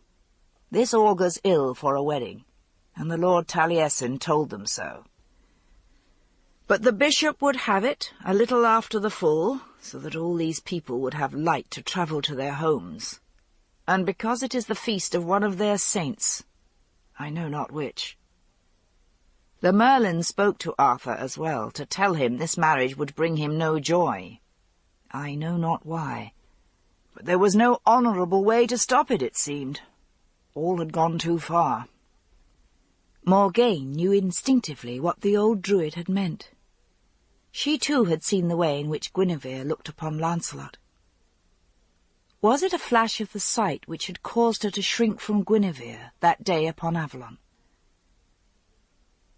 She took Lancelot from me forever on that day, Morgane thought. Then, remembering that she had been under a vow to keep her maidenhood for the goddess, looked within in dull astonishment. Would she have been forsworn for his sake? She lowered her head in shame, almost fearing for a moment that Kevin could read her thoughts. Vivian had said to her that a priestess must temper everything with her own judgment. It had been a right instinct, vows or no vows, which had led her to desire Lancelot. I would have done better, even by Avalon, to take Lancelot then. Then would Arthur's queen have come to him with her heart untouched, for Lancelot would have formed that mystical bond with me, and the child I bore would have been born of the ancient royal line of Avalon. But they had had other plans for her, and in the wreck of that she had left Avalon forever, born a child who had destroyed any hope that she could ever give the goddess a daughter to her shrine. After Gwydion, she could carry no other to life. If she had trusted her own instinct and judgment, Vivian would have been angry, but they would have found someone suitable for Arthur, somehow. By doing right, I did wrong. By obeying Vivian's word, I helped with the wreck and disaster of this marriage. For wreck I now know it will be. Lady Morgaine, Kevin said gently. You are troubled. Can I do anything to help you? Morgaine shook her head, biting back tears again. She wondered if he knew she had been given to Arthur in the king-making. She couldn't accept his pity. Nothing, Lord Druid. Perhaps I share your fears for this marriage made in a waning moon. I'm concerned for my brother, no more. And I do pity the woman he has wedded. And as she spoke the words, she knew they were true. For all her fear of Guinevere, not unmixed with hatred, she knew that she did pity her, marrying a man who didn't love her, loving a man she could not wed. If I take Lancelot from Guinevere, then I do my brother a service, and his wife as well. For if I take him away, she will forget him. She had been trained to examine her own motives in Avalon, and now she cringed inwardly. She wasn't being honest with herself. If she took Lancelot from Guinevere, it wouldn't be for her brother's sake, nor for the sake of the kingdom, but purely and solely because she desired Lancelot herself. Not for yourself. For the sake of another you could use your magic, but you must not deceive yourself. She knew love charms enough. It would be for Arthur's good. It would work to the advantage of the kingdom, she told herself repeatedly, if she took Lancelot from her brother's wife. But the unsparing conscience of a priestess kept saying, "This you may not. It is forbidden to use your magic to make the universe do your will." So, still, she would try, but she must do it unassisted, with no more than her own woman's wiles. She told herself fiercely that Lancelot had desired her once without the aid of magic. She could certainly make him desire her again. Guinevere was weary of the feasting. She had eaten more than she wanted, and although she had sipped only one glass of wine, she felt overly hot, and slid her veil back, fanning herself. Arthur had come to speak to many of his guests, moving slowly toward the table where she sat with the ladies, and finally reaching her. With him, Lancelot and Gawain. The women slid along the benches, making room, and Arthur sat beside her. "It is the first moment I've really had to speak to you, my wife." She held out her small hand to him. "I understand. This is more like a council than a wedding feast, my husband and my lord." He laughed somewhat ruefully. "All events in my life now seem to become so. A king does nothing in private." "Well," he amended, smiling, seeing the flush that spread over her face, "almost nothing. I think there will be a few exceptions, my wife. The law requires that they must see us put to bed together, but what happens after that need concern no one but ourselves, I trust." She lowered her eyes, knowing that he had seen her blush. Once again, with a flood of shame, She realized that she had forgotten him again, that she'd been watching Lancelot and thinking, with the drowsy sweetness of a dream, how very much she wished it had been to him she had been joined in marriage this day. What damnable fate had made her a High Queen? His eyes fell on her with that hungry look, and she dared not look up at him. She saw him turn his eyes from her, even before the shadow fell over them, and the Lady Morgane stood there. Arthur made room for her at his side. "Come and sit with us, my sister. There's always room for you here," he said, his voice so languorous that Guinevere wondered for a moment how much he had drunk. "When the feast has worn away a little, see, we have prepared something more for entertainment, perhaps something more stirring than the bard's music, beautiful though it is. I didn't know you were a singer, my sister. I knew you were an enchantress, but not that you were a musician as well. Have you enchanted us all?" "I hope not," Morgane said, laughing, "else I would never dare sing again. What is that old saga about the bard who sang the evil giants into a circle of ringstones? And there they stand, cold and stone to this day." "That one I've never heard," said Guinevere, "though in my convent there was a tale that these were evil folk who mocked the Christ on his way to his cross, and a saint raised his hand and turned them into crows who fly over the world crying out wailing jests forever. And another tale of a saint who transformed a circle of sorceresses at their evil rites into a circle of stones." Lancelot said lazily, "If I had leisure to study philosophy instead of being warrior or counsellor or horseman, I think I would try to find out who built the ringstones, and why." Morgane laughed. "That is known in Avalon. Vivian could tell you if she would." "But," said Lancelot, "what the priestesses and the druids say may be no more truth than your pious nuns' fables, Guinevere. Forgive me. I should say my lady and queen. Arthur, forgive me. I meant no disrespect to your lady.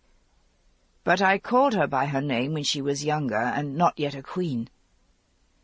But Morgane knew that he was simply seeking an excuse to speak her name aloud. Arthur yawned. "My dear friend, I don't mind if my lady does not. God forbid I should be the kind of husband who wishes to keep his wife locked away in a cage from all other human beings. A husband who cannot keep his wife's kind regards and faithfulness probably doesn't deserve them."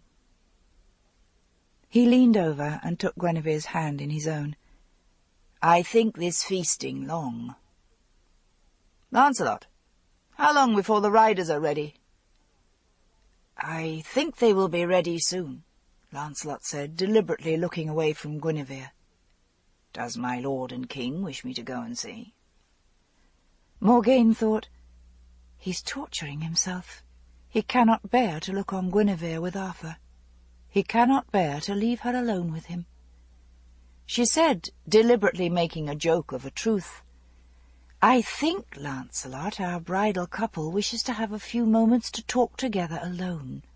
Why do we not leave them here and go down and see ourselves whether the riders are ready?"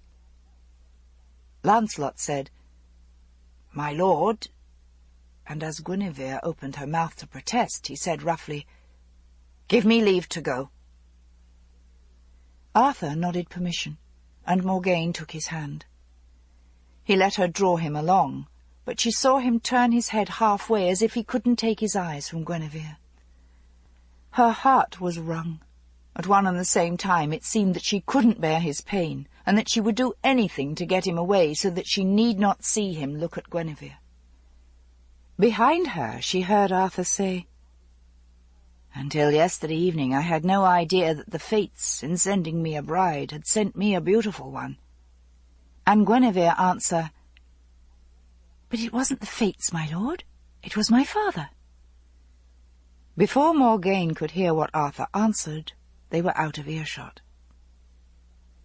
"I remember," Morgane said, "once, years ago at Avalon, you spoke of cavalry as the key to victory over the Saxons. That and a disciplined army, like to the Romans. I suppose that is what you plan for these horsemen." "It's true I've been training them. I hadn't imagined that a woman would remember a point of military strategy, cousin." Morgaine laughed.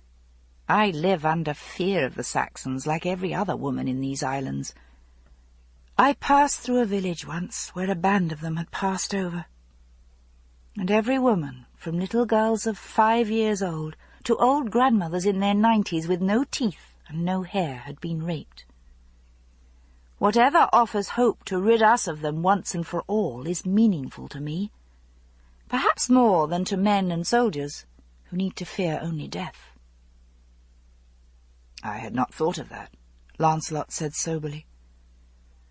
"Uther Pendragon's troops were not above scouring the countryside for willing women, nor are Arthur's, but in general there is no rape. And I'd forgotten, Morgaine. You were trained at Avalon, and you think often on things which mean little or nothing to other women."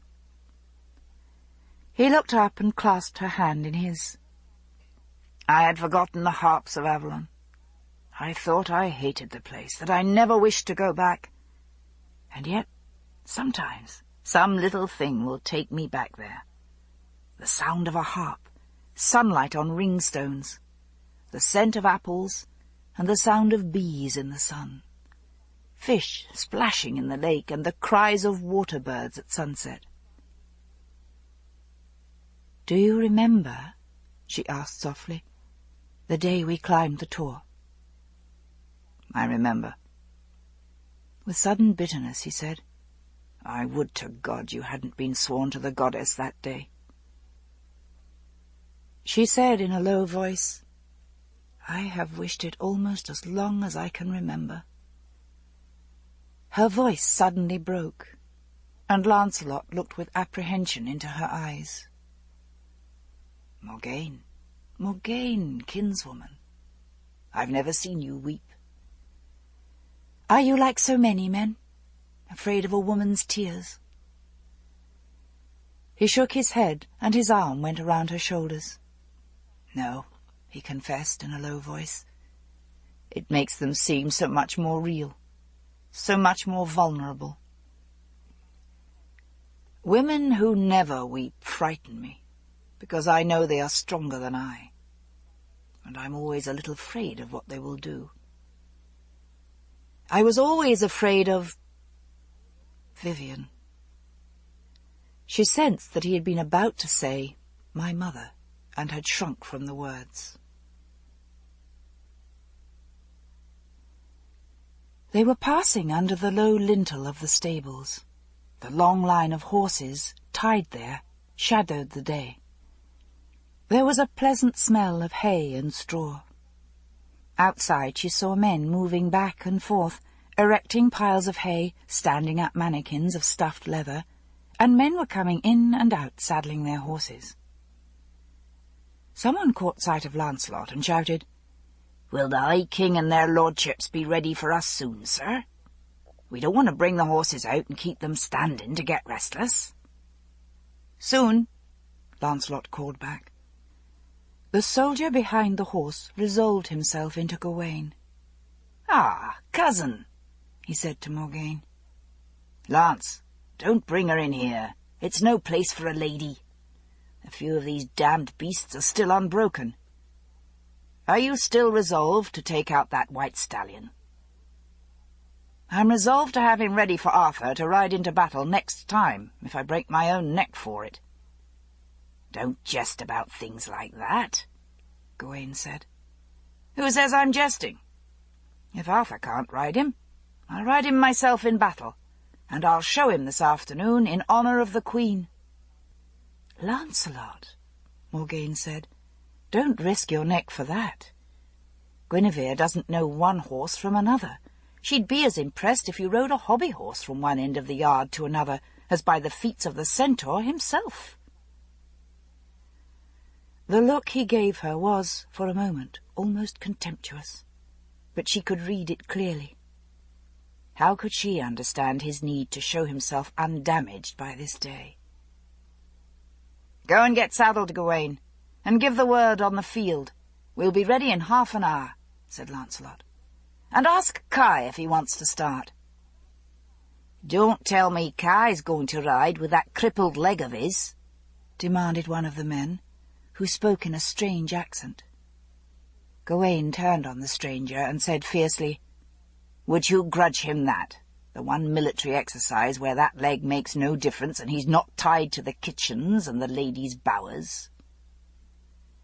"Nay, I see what you mean," said the strange soldier, and turned to saddling his own horse.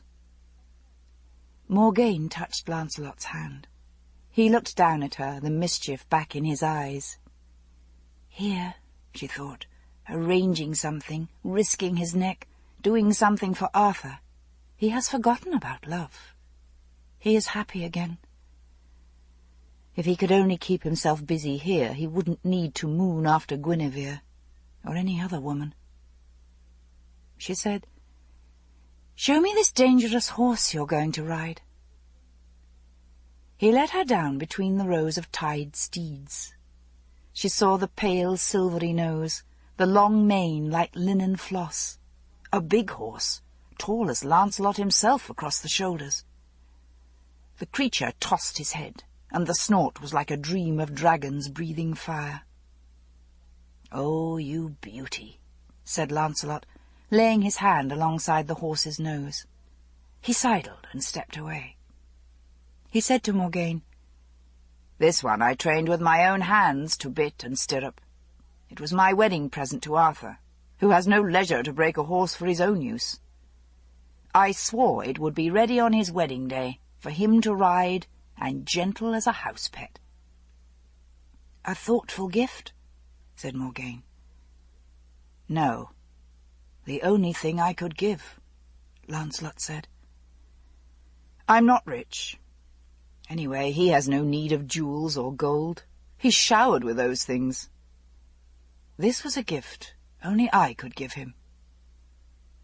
"A gift of yourself," said Morgaine, and thought, "How he loves Arthur. This is why he's so tormented. It is not that he desires Guinevere that tortures him. It is that he loves Arthur no less. If he was simply a wencher like Gawain, I wouldn't even pity him. Guinevere is virtuous, and I could take pleasure in seeing her turn him away." She said, "I would like to ride him. There's no horse I fear." He laughed. "Morgaine, you fear nothing, do you?" "Oh, no, my kinsman," she said, suddenly sober. "I fear many things." "Well, I'm not as fearless even as you. I'm afraid of battle, and I fear the Saxons, and I fear I will be killed before I have tasted all there is to life," he said. "And so I never dare shrink from any challenge. And I fear lest both Avalon and the Christians are wrong, and there should be no gods, and no heaven, and no afterlife, so that when I die I will perish forever. So I fear to die before I have savoured my fill of life." "It doesn't seem to me you've left much untasted," Morgaine said. "Ah, but I have, Morgaine. There are so many things I long for, and whenever I pass one by I regret it so bitterly, and wonder what weakness or folly prevents me from doing what I will," he said.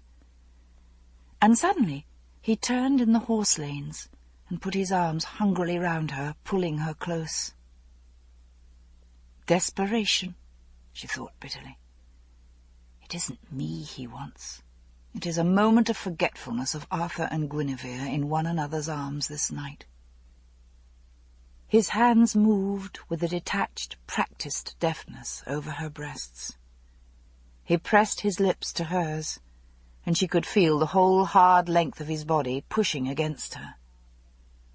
She stood in his arms, motionless, feeling languor and a rising hunger that was like pain. She was hardly conscious of her small movements to fit her body against his. Her mouth opened under his lips. His hands were over her. but when he moved with her toward one of the piles of hay, she roused to a dim protest. "My dear, you are mad.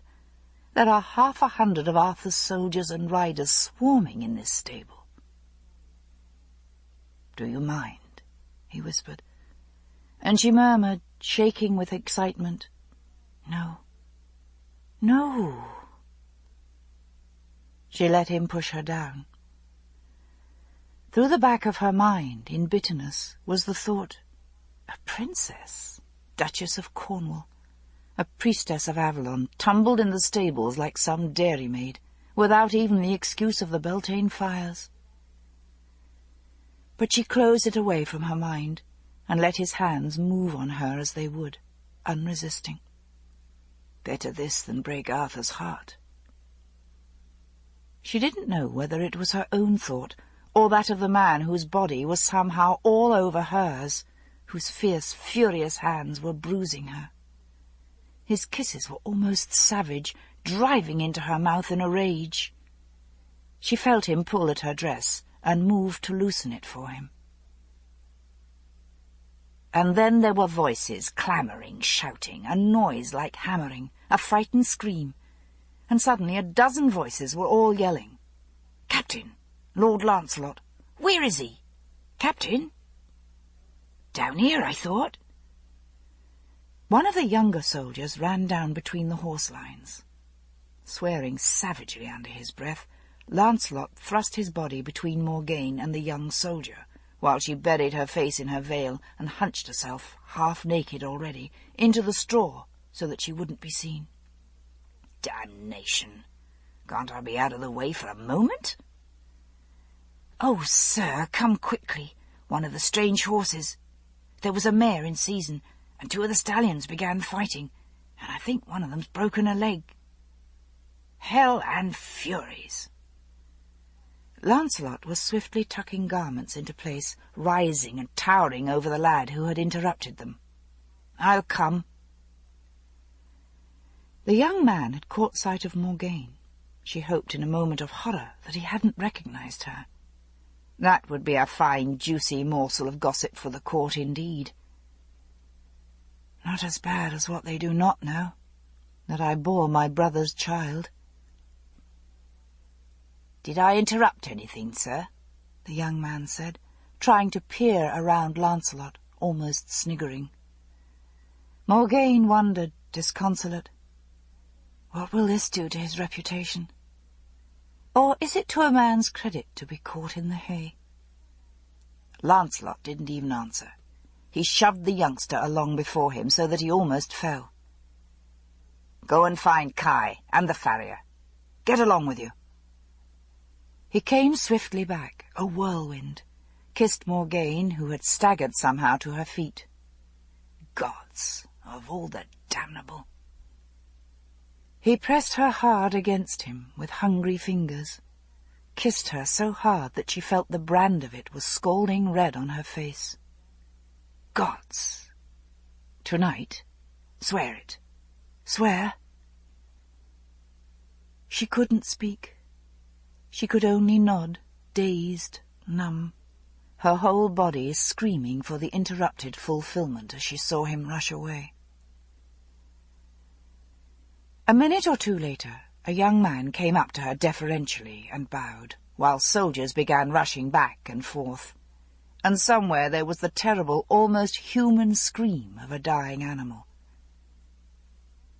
"Lady Morgane? I'm Griflet. The Lord Lancelot sent me to escort you to the pavilions. He told me he had brought you down here to see the horses training for my lord the king, but that you'd slipped and fallen in the hay, and that he was trying to see if you'd hurt yourself when they began shrieking for him, when this fight broke out with King Pelinor's horse. And he begs you to excuse him and return to the castle." Well, she thought, at least it explained her kirtle crushed and stained with hay, and her hair and headcloth filled with hayseed. She needn't go before Guinevere and her mother, looking like the woman in scriptures, the one taken in adultery. Young Griflet held out his arm, and she leaned on it heavily, saying, "I think my ankle is twisted," and limped all the way up to the castle. It would explain the hay, if she had had a hurt and fallen hard. One part of her was glad of Lancelot's quick thinking. The other, desolate, cried out for him to acknowledge and shelter her. Arthur had gone off with Kai to the stables, distressed at the accident to the horses. She let Guinevere fuss over her, and Igraine send for cold water and linen strips to bandage her ankle, and she accepted a place at Igraine's side in the shade when horses and men rode out to display their exercises. Arthur made a little speech about the new legion of Carleon, which would revive the glories of the days of Rome and save the countryside. His foster-father, Ectorius, was beaming. Then a dozen riders rode out, displaying the new skills with which the horses could stop in mid-gallop, pull up, wheel, move together. "After this," Arthur declared grandly, "no one will ever again say that horses are fit for nothing but to move wagons." He smiled at Guinevere. "How do you like my knights, my lady? I have called them after the old Roman equites, noblemen who could own and fit out their own horse." This ends Disc 3. The High Queen, Disc 4. "Kai rides as well as a centaur," Igraine said to Ectorius, and the old man smiled with pleasure. "Arthur, you never did a kinder thing than when you gave Kai one of the best of the horses." "Kai is too good a soldier and too good a friend to wither in the house," said Arthur decisively. Guinevere said, "Is he not your foster-brother?" "True. He was wounded in his first battle, and feared he would skulk at home with the women forever after that," said Arthur. "A frightful fate for a soldier. But on horseback he fights as well as any."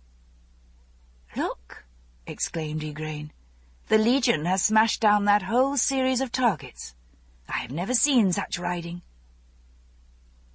"I don't think anything could stand against that attack," said King Pellinore.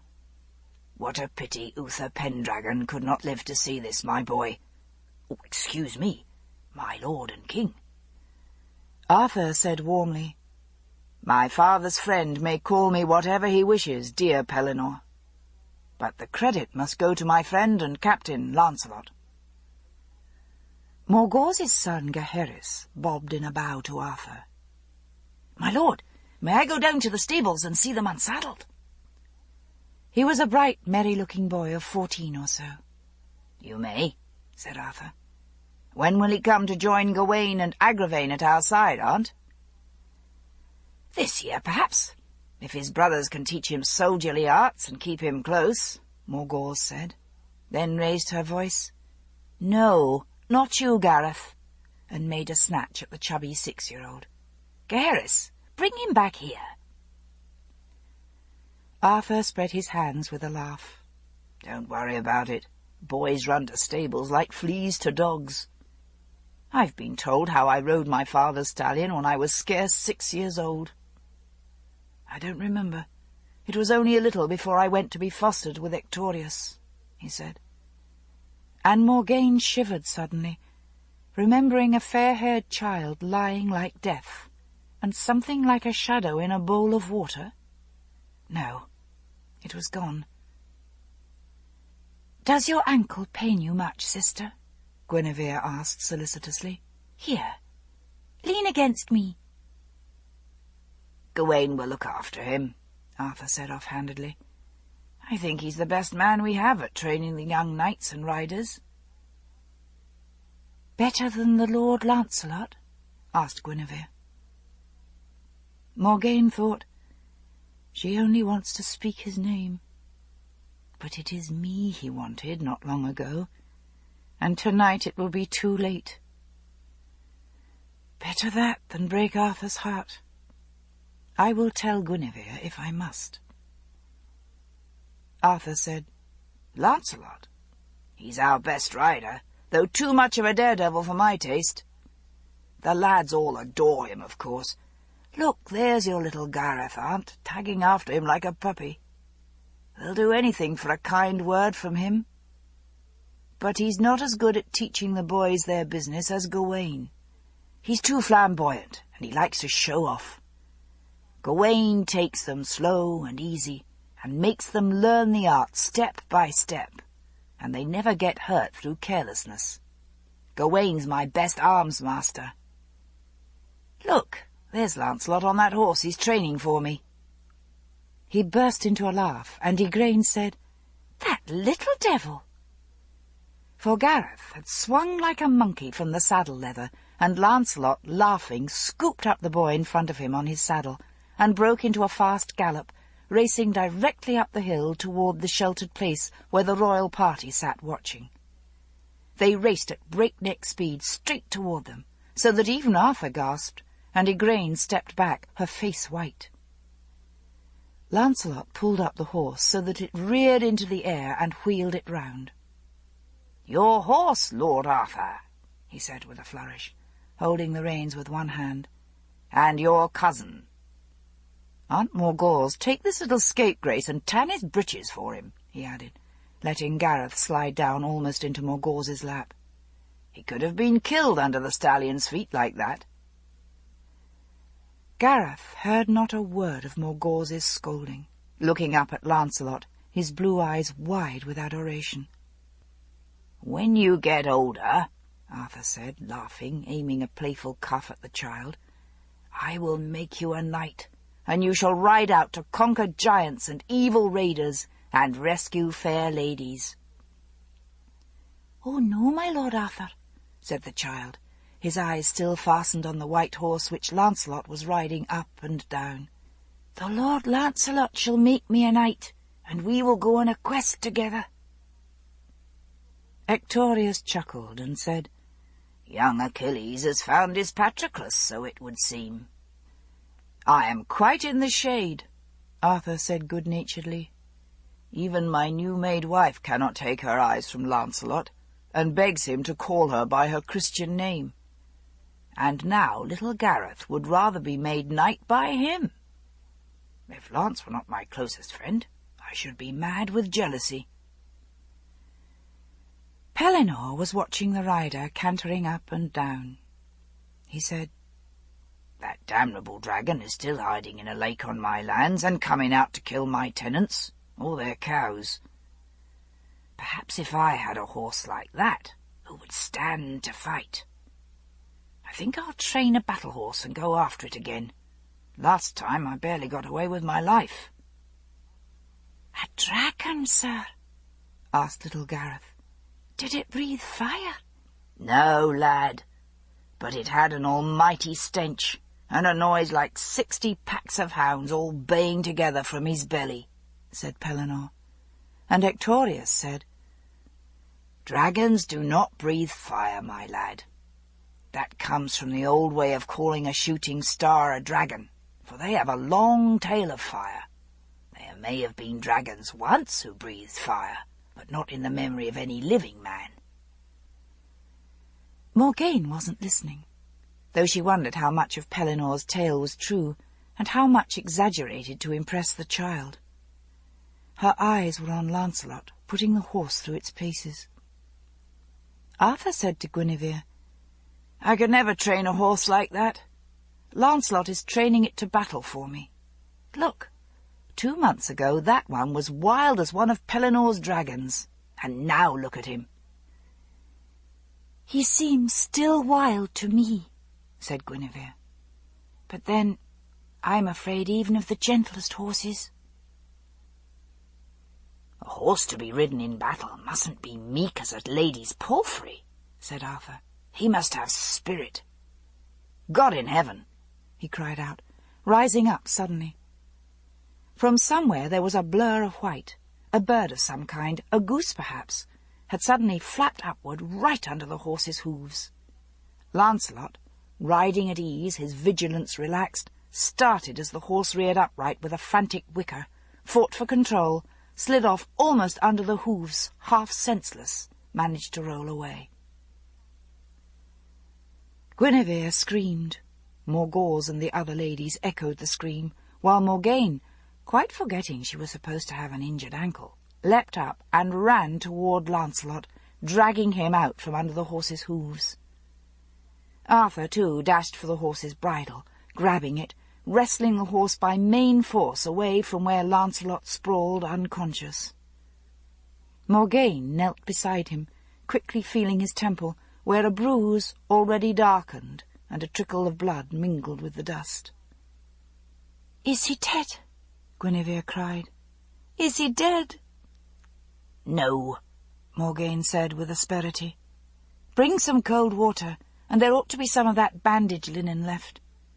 He's broken his wrist, I think. He broke his fall with it so as not to break his neck. And the clout on his head." She bent down, laying her ear against his chest, feeling the warm rise and fall of it. She took the basin of cold water Pelinor's daughter handed her, sponging his brow with a bit of linen. "Someone catch that goose and wring its neck, and give the goose boy a good thrashing. The Lord Lancelot could have broken his head or damaged the High King's horse." Gawain came and led the horse back to the stables. The near tragedy had dampened the festivities, and one by one the guests began to drift away to their own pavilions and quarters. Morgane bound up Lancelot's head and his broken wrist, mercifully completing the work of splinting the wrist before he stirred and moaned and clutched at it in agony. Then, in conference with the housekeeper, sent Kai for some herbs which would make him sleep, and had him carried to bed. She stayed with him, though he didn't know her, only moaned and stared about with eyes that refused to stay in focus. Once he stared at her and muttered, "Mother," and her heart sank. After a while he fell into a heavy, restless sleep, and when he woke, he knew her. "Morgane? Cousin? What happened?" "You fell off a horse." "Horse? What horse?" he asked, confused, and when she told him, he said positively, "That's ridiculous. I don't fall off horses," and dropped off to sleep again. Morgane sat beside him, letting him clutch at her hand, and felt that her heart would break. The mark of his kisses was still on her mouth, on her aching breasts. Yet the moment had passed, and she knew it. Even if he should remember, he wouldn't want her. He had never wanted her, except to dull the agony of thinking of Guinevere and of his love for his king and cousin. It was growing dark. Far away in the castle, she heard sounds of music again. Kevin was harping. There was laughter, singing, festivity. Suddenly the door opened, and Arthur himself, carrying a torch in his hand, came in. "Sister, how does Lancelot?" "He'll live. His head's too hard to break," she said with a hard flippancy. "We wanted you among the witnesses when the bride was put to bed, as you witnessed the marriage contract," said Arthur. "But I suppose he shouldn't be left alone, and I wouldn't want him left to a chamberlain, not even to Kai. He's fortunate he has you with him. You are his foster sister, are you not?" "No," said Morgane with unexpected anger. Arthur came to the bedside and picked up Lancelot's limp hand. The injured man moaned, stirred, and looked up, blinking. "Arthur?" "I'm here, my friend," said Arthur, and Morgane thought she had never heard a man's voice so tender. "Is your horse all right?" "The horse is fine. Damn the horse," Arthur said. "If you'd been killed, what good would a horse be to me?" He was almost weeping. "How did it happen?" "A damned goose flew up. The goose boy's in hiding. I think he knows he'll be beaten within an inch of his life. "Don't do that," Lancelot said. "He's only a poor, stupid creature without all his wits. He's not to blame that the geese are cleverer than he is, and one wandered loose. Promise me, Gwydion." She was astonished that he used the old name. Arthur pressed his hand and bent down to kiss Lancelot on the cheek, carefully avoiding the bruised side. "I promise, Galahad. Sleep now." Lancelot gripped his hand hard. "I came close to wrecking your wedding night, didn't I?" he said, with something Morgane recognized as her own hard irony. "Believe you did. My bride has wept so hard over you. I wonder what she would do if I had broken my head," Arthur demanded, laughing. Morgane said fiercely, "Arthur, even if you are the king, he must be kept quiet." "Right." Arthur straightened. "I will send the Merlin to look in at him tomorrow. He shouldn't be left alone tonight, though." "I'll stay with him," she said angrily. "Well, if you're sure." "Go you back to Guinevere. Your bride is waiting for you." Arthur sighed, subdued. After a moment he said, "I don't know what to say to her, or what to do." "This is ridiculous. Does he expect me to instruct him, or to instruct his bride?" At the look in his eyes she lowered her own. She said very gently, "Arthur, it is simple. Do as the goddess prompts you." He looked like a stricken child. At last he said hoarsely, fighting the words, She isn't the goddess. She's just a girl, and she's frightened." After a moment he blurted out, "Morgane, don't you know that I still—" She couldn't bear what he might be going to say. "No," she said violently, holding up her hand, commanding silence. "Arthur, remember one thing at least. To her you will always be the god. Come to her as the Horned One." Arthur crossed himself and shivered. He whispered at last, "God forgive me. This is the punishment," and fell silent. They stood looking at each other, unable to speak. Finally he said, "Morgane, I have no right. Will you kiss me once?" "My brother?" She sighed, stood on tiptoe and kissed his forehead. Then she signed his head with the sign of the goddess. "Bless you," she whispered. "Arthur, go to her. Go to your bride. I promise you. I promise in the name of the goddess. It will be well. I swear it to you." He swallowed. She saw the muscles in his throat move. Then he broke away from her eyes and muttered, "God bless you, sister." The door closed behind him. Morgane dropped down on a chair and sat, unmoving, staring at Lancelot's sleep, tormented by pictures in her mind. Lancelot's face smiling at her in sunlight on the tor. Guinevere, water-draggled, her skirts soaked, clinging to Lancelot's hand. The horned god, his face smeared with deer's blood, drawing aside the curtain at the mouth of the cave. Lancelot's mouth frantic on her breasts. Had it been only a few hours ago?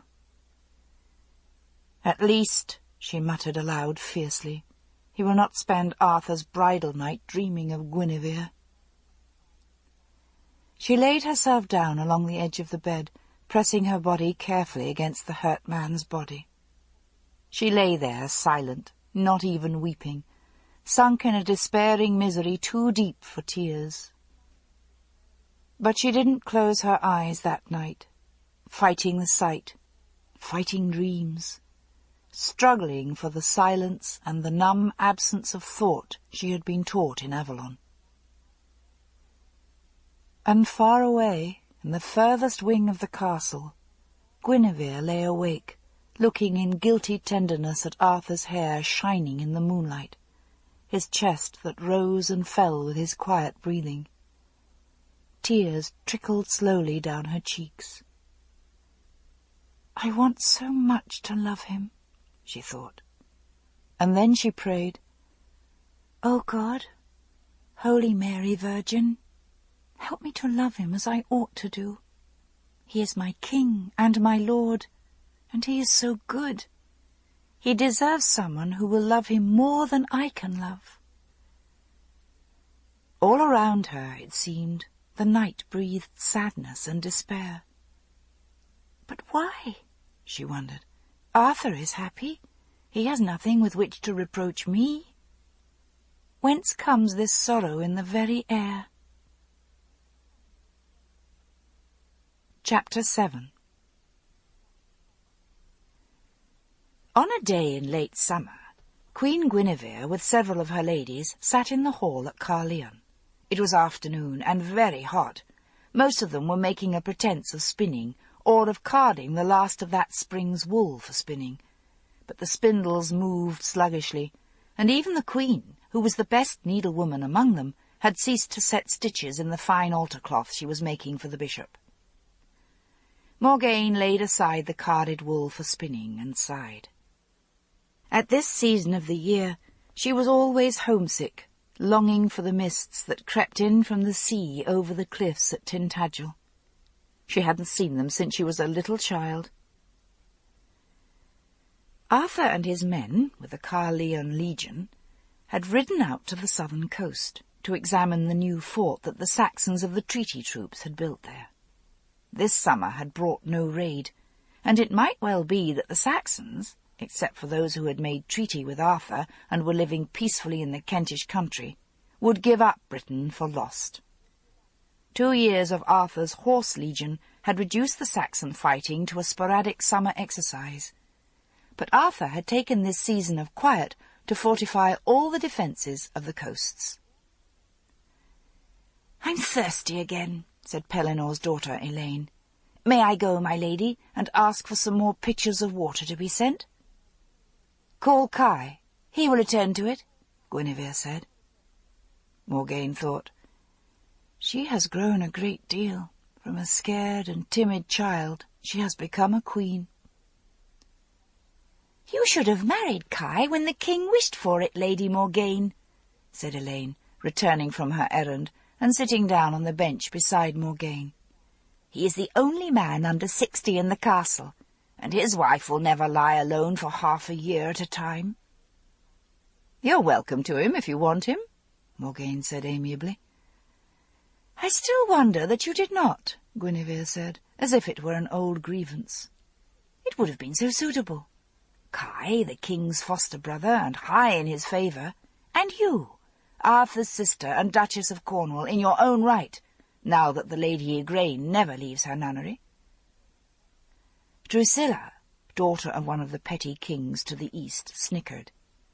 "Tell me, if the king's sister and brother marry, how is it other than incest?" "Half-sister and foster-brother, you goose," said Elaine. "But tell me, Lady Morgane, was it only his scars and lameness that deterred you? Kai is no beauty, certainly, but he would be a good husband." "I'm not deceived by you," Morgane retorted, pretending a good humour she didn't feel. Did these women think of nothing but marriage? "You care nothing for my wedded happiness with Kai. You merely wished for a wedding to break the monotony of the summer. But you shouldn't be greedy. Sir Griflet was married to Melias last spring, and that should be weddings enough for now." She glanced at Melias, whose dress had already begun to grow tight over her pregnant body. "He will even have a babe to fuss and coo over this time next year." "But you are long unmarried, Lady Morgane," said Eleanor of Garlus, "and you could hardly have hoped for a better match than the king's own foster-brother." "I am in no great haste to be wed, and Kai had no more mind to me than I to him." Guinevere chuckled.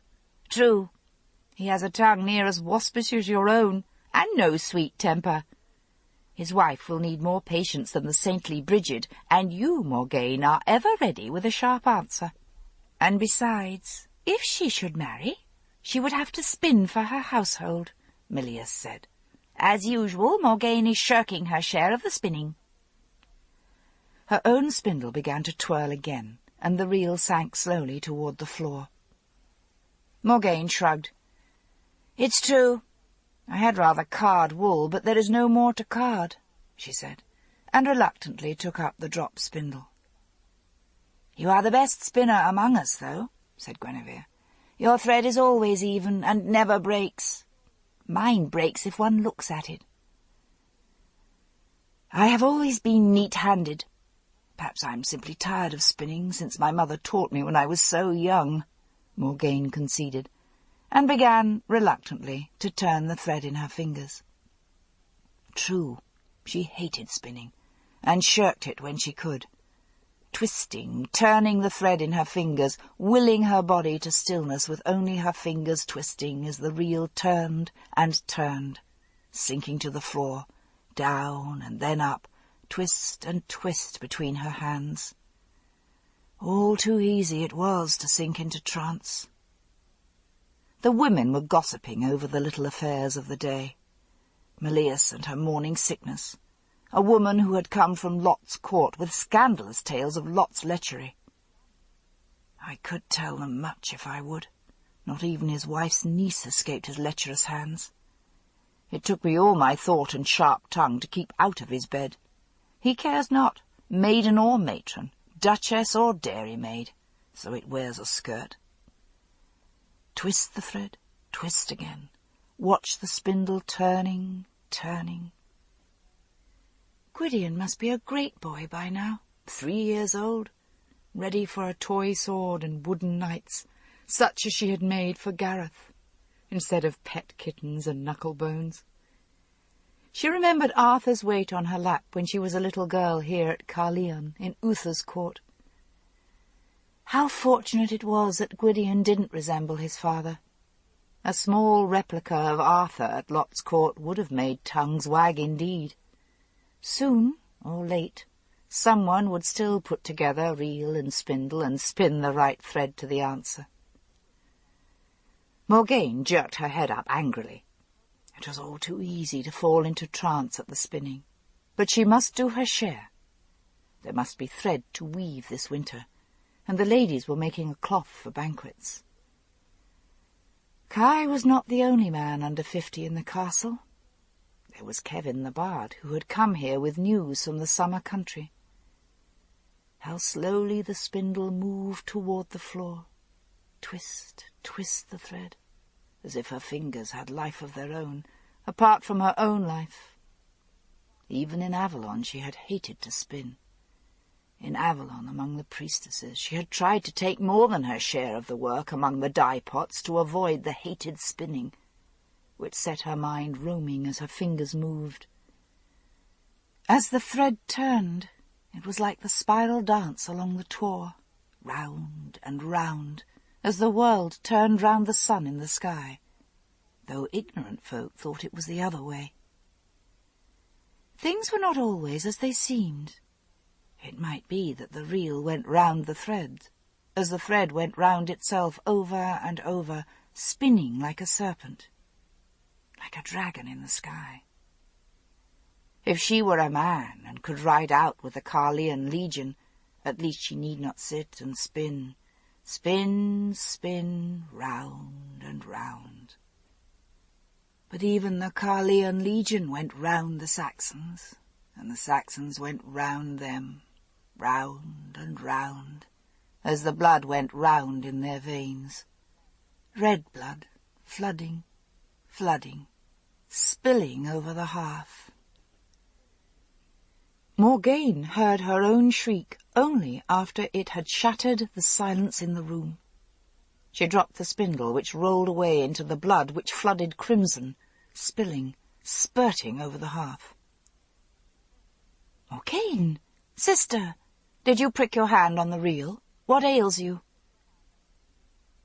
"Blood on the hearth," Morgane stammered. "See, there, just before the king's high seat, slain there like a slaughtered sheep before the king." Elaine shook her. Dizzied, Morgane passed her hand before her eyes. There was no blood, only the slow crawl of the afternoon sun. "Sister, what did you see?" asked Guinevere gently. "Mother Goddess, it has happened again." Morgane tried to steady her breathing. Nothing. I must have fallen asleep and dreamed for a moment."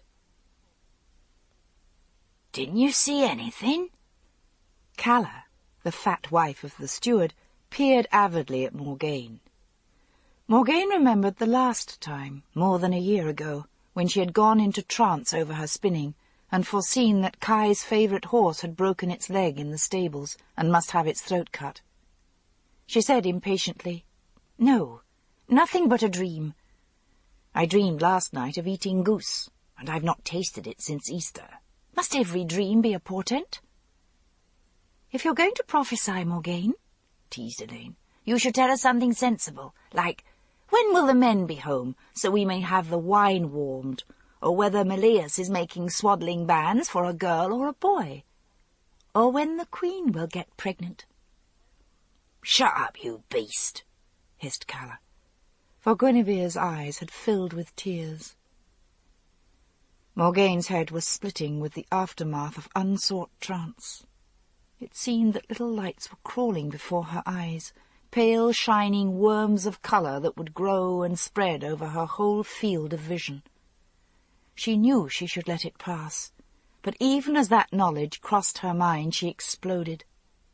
"I'm so weary of that old jest. I am no village wise woman to meddle with birth charms and love potions and foretellings and spells. I am a priestess, not a witch."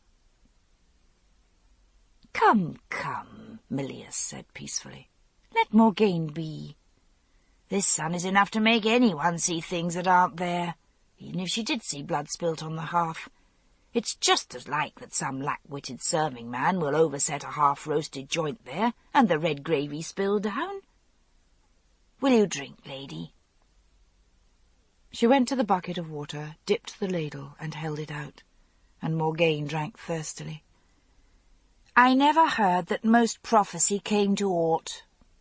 One might as well ask her when Elaine's father will finally catch and slay that dragon he goes off to pursue, in and out of season." Predictably, the diversion worked. Calla jested. "If there was ever a dragon at all, and he was not merely seeking an excuse to go abroad from home when he was weary of the hearth." "If I were a man and wedded to Pelinor's lady," Eleanor said, "I might well prefer the company of a dragon I could not find to the company of one in my bed." "Tell me, Elaine," asked Meleus. "Is there truly a dragon, or does your father follow it because it is simpler than seeing to his cows? Men need not sit and spin when there is war, but when there is peace they may grow weary of the fowl yard and the pasture, I suppose." "I've never seen the dragon," Elaine said. "God forbid. But something takes the cows from time to time, and once I did see a great slime trail in the fields and smell the stench, and a cow lay there quite eaten away and covered with a foul slime. Not the work of a wolf, that, nor even a glutton." "Cows vanishing," jeered Calla. "The fairy folk are not, I suppose, too good Christians to steal a cow now and then, when the deer are not to be found." "And speaking of cows," Guinevere said firmly, "I think I must ask Kai whether there is a sheep or a kid for slaughter. We need meat. Should the men come home this night or tomorrow, we cannot feed them all on porridge and buttered bread, and even the butter is beginning to fail in this heat. Come with me, Morgane. I would that your sight could tell me when we shall have rain. All of you, clear the thread and wool from the benches here, and put the work away. Elaine, child, take my embroidery work to my chamber and see that nothing spots it. As they went toward the hallway, she said, low, "Did you truly see blood, Morgaine?" "I dreamed," repeated Morgaine stubbornly. Guinevere looked at her sharply, but there was real affection between them sometimes, and she didn't pursue the subject. "If you did, God grant it be Saxon blood, and spilt far from this hearth. Come, let us ask Kai about the stock kept for meat. It's no season for hunting, and I have no wish to have the men about and hunting here when they come again." She yawned. "I wish the heat would break. We might yet have a thunderstorm. The milk was soured this morning. I should tell the maids to make clabber cheese with what's left of it, not throw it to the pigs." "You are a notable housewife, Guinevere," Morgaine said wryly. "I would not have thought of that, so that it was out of my sight. But the smell of curd cheese clings so to the dairies. I would rather have the pigs well fattened." "They are fat enough in this weather, with all the acorns ripe," said Guinevere, looking at the sky again. "Look, is that a flash of lightning?" Morgaine followed her eyes, seeing the streak of glare across the sky. "Aye, the men will come home wet and cold. We should have hot wine ready for them," she said absent-mindedly, then started as Guinevere blinked. "Now do I believe indeed that you have the sight. Certainly there is no sound of hoofs, nor no word from the watchtower," Guinevere said. "I will tell Kai to be sure there is meat anyway." And she went along the yard, while Morgaine stood, pressing her aching head with one hand. This is not good. At Avalon she had learned to control the sight, not let it slip upon her unawares when she wasn't attending. Soon she would be a village witch indeed, peddling charms and prophesying boy or girl children and new lovers for the maidens, from sheer boredom at the pettiness of life among the women. The gossip bored her to spinning, the spinning beguiled her into trance. One day, no doubt, I would sink low enough to give Guinevere the charm she wants, so that she may bear Arthur a son. Barrenness is a heavy burden for a queen, and only once in these 2 years has she shown any sign of breeding. Yet she found Guinevere's company and Elaine's endurable. Most of the other women had never had a single thought beyond the next meal or the next reel of thread spun. Guinevere and Elaine had had some learning, and occasionally, sitting at ease with them, she could almost imagine herself peacefully among the priestesses in the House of Maidens. The storm broke just before sunset. There was hail that clattered in the courtyard and bounced on the stones. There was drenching rain, and when the watchtower called down the news of riders, Morgaine never doubted that it was Arthur and his men. Guinevere called for torches to light the courtyard, and shortly after the walls of Caerleon were bulging with men and horses. Guinevere had conferred with Kai, and he had slaughtered not a kid, but sheep, so there was meat roasting and hot broth for the men. Most of the legion camped all through the outer court and the field, and like any commander, Arthur saw to the encampment of his men and the stabling of their horses before he came into the courtyard where Guinevere awaited him. His head was bandaged under his helmet, and he leaned a little on Lancelot's arm, but he brushed away her anxious query. "A skirmish. Jute raiders along the coast. The Saxons of the treaty troops had already cleaned most of them away before we came there. Ha! I smell roast mutton. Is this magic when you didn't know we were coming?" "Morgaine told me you would come, and there is hot wine as well," said Guinevere. "Well, well, it's a boon to a hungry man to have a sister who is gifted with the sight," said Arthur, with a jovial smile at Morgaine which rasped on her aching head and raw nerves. He kissed her and turned back to Guinevere. You are hurt, my husband. Let me see to it. No, no. I tell you, it is nothing. I never lose much blood, you know that. Not while I bear this scabbard about me, he said. But how is it with you, lady? After these many months, I had thought... Her eyes filled slowly with tears. I was wrong again. Oh, my Lord, this time I was so sure, so sure. He took her hand in his, unable to express his own disappointment in the face of his wife's pain. Well, well, we must certainly get Morgaine to give you a charm, he said. But he watched, his face momentarily setting into grim lines as Melias welcomed Griflet with a wifely kiss, holding her young, swollen body proudly forward. We are not yet old folk, my Guinevere. But, Guinevere thought, I'm not so young either. Most of the women I know, save for Morgaine and Elaine, who are yet unwedded, have great boys and girls by the time they are 20. Igraine bore Morgaine when she was full 15, and Melias is 14.5, no more. She tried to look calm and unconcerned, but guilt gnawed within her. Whatever else a queen might do for her lord, her first duty was to give him a son, and she hadn't done that duty, though she had prayed till her knees ached. How does my dear lady? Lancelot bowed before her, smiling, and she held him out her hand to kiss. Once again we return home, and find you only more beautiful than ever. You are the only lady whose beauty never fades. I begin to think God has ordered it so, that when all other women age and grow old and thick and worn, you shall be ever beautiful. She smiled at him and felt comforted. Perhaps it was just as well that she wasn't pregnant and ugly. She saw that he looked on Melias with a faint, scornful smile, and she felt that she couldn't bear to be ugly before Lancelot.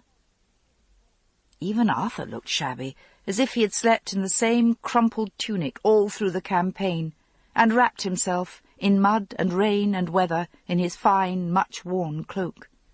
But Lancelot looked as crisp and new, his cloak and tunic as well brushed, as if he had dressed himself for an Easter feast, his hair trimmed and combed smooth, his leather belt polished, and even the eagle feathers in his cap standing up dry and unwilted. He looked, Guinevere thought, more like a king than Arthur himself did. As the serving maidens carried round platters of meat and bread, Arthur drew Guinevere to his side. Come, sit here between Lancelot and me, Gwen, and we will talk. It seems long since I heard a voice that wasn't rough and male, or smelled the scent of a woman's gown. He passed his hand over her braid. Come, you too, Morgaine, and sit by me. I'm weary of campaigning. I want to hear small gossip, not the talk of the camp. He bit into a chunk of bread with eager hunger. And it is good to eat new-baked bread. I'm tired of hard-baked army bread, and meat gone bad by keeping. Lancelot had turned to smile at Morgaine. And you? How is it with you, kinswoman? I suppose there's no news from the summer country, or from Avalon? There is another here who is eager to hear it, if there is. My brother Balin rode with us. I have no news from Avalon, said Morgaine, feeling Guinevere watching her. Or was she looking at Lancelot? But I haven't seen Balin for many years.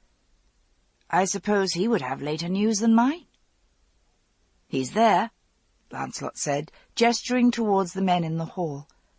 Arthur bid him to dine here as my kinsman, and it would be a kindness in you, Morgaine, to take him a cup of wine from the high table. Like all men, he too is eager for a welcome from some woman, even if it be a kinswoman, and not a sweetheart. Morgaine took one of the drinking cups, horn bound with wood, that sat on the high table, and beckoned a servant to pour wine into it, Then she raised it between her hands and went around the table among the knights. She was pleasantly conscious of their regard, even though she knew they would look like this at any well-bred, finely dressed woman after so many months of campaign. It wasn't a particular compliment to her beauty. At least Balin, who was a cousin, almost a brother, wouldn't eye her so hungrily. "I greet you, kinsman. Lancelot, your brother, sent you some wine from the king's table." "I beg you to sip it first, lady," he said, then blinked. "Morgaine, is it you? I hardly knew you, you've grown so fine. I think of you always in the dress of Avalon, but you are like to my mother indeed. How does the lady?" Morgaine set the cup to her lips, mere courtesy at this court, but perhaps stemming from a time when gifts from the king were tasted before a guest, when the poisoning of rival kings was not unknown. She handed it to him, and Balin drank a long draught before looking up at her again. "I had hoped to have news of Vivian from you, kinsman. I haven't returned to Avalon for many years," she said. "Aye, I knew that you were in Lot's court," he said. "Did you quarrel with Morgause? I hear that is easy done by any woman." Morgaine shook her head. "No, but I wish to be far enough away to stay out of Lot's bed, and that is not easy done. The distance between Orkney and Caerleon is hardly far enough." "And so you came to Arthur's court to be waiting woman to his queen," said Balin. "It is a more seemly court than that of Morgause, I dare say. Guinevere guards her maidens well, and makes good marriages for them too. I see Griflet's lady's already big with her first. Has she not found you a husband, kinswoman?" Morgaine forced herself to say gaily, "Are you making an offer for me, Sir Balin?" He chuckled. "You are all too close kin to me, Morgaine, or I should accept your offer. But I heard some gossip that Arthur had intended you for Kai, and that seemed a good match to me, since you've left Avalon after all." "Kai had no more mind to me than I to him," said Morgaine sharply. "And I have never said I would not return to Avalon, but only on that day when Vivian sends for me to come thither." "When I was but a lad," Balin said, and for a moment, his dark eyes resting on Morgaine, she thought that indeed she could see the resemblance to Lancelot even in this great coarse man. "I thought ill of the lady, of Vivian, that she didn't love me as it was fit for a mother to do. But I think better of it now. As a priestess, she could not have had leisure to rear a son, and so she gave me into the hands of one who had no other work than that, and she gave me my foster brother Balin. Oh, yes, as a lad I felt guilty about that too, that I cared more for Balin than for our Lancelot, who is of my own flesh and blood. But now I know Balin is truly my own heart's brother, and Lancelot, though I admire him for the fine knight he is, will always be a stranger to me. And too," Balin said seriously, "when Vivian gave me up to Dame Priscilla for fostering, she put me into a household where I would come to know the true God and Christ. It seems to me strange that if I had dwelt in Avalon with my own kin, I should be a heathen, even as Lancelot is." Morgaine smiled a little. "Well," she said, "there I cannot share your gratitude, for I think it ill done of the lady that her own son should abandon her gods. But even Vivian has often said to me that men should have such manner of religious and spiritual counsel as liked them best, that which she could give, or other. Had I been truly pious and Christian at heart, no doubt she would have let me live by the faith which was strong in my heart. Yet, though I was reared till I was 11 by Igraine, who was as good a Christian as any, I think perhaps it was ordained that I should see the things of the spirit as they come to us from the goddess." Balin would be able to argue that with you better than I, said Balin, for he is more pious than I and a better Christian. I should probably say to you what no doubt the priests have said, that there is only one true faith in which man and woman may trust. But you are my kinswoman, and I know my mother to be a good woman, and I have faith that even Christ will take her goodness into account on the last day. As for the rest, I'm no priest, and I see not why I shouldn't leave all those matters to the priests who are schooled in them. I love Balin well, but he should have been a priest, not a warrior, if he is so tender of faith and conscience. He looked toward the high table and said, Tell me, foster sister, you know him better than I. What lies so heavy on our brother Lancelot's heart? Morgane bent her head and said, If I knew, Balin, it is not my secret to tell.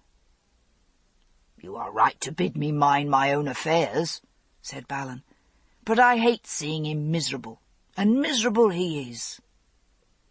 I thought ill of our mother, as I said, because she sent me so young from home.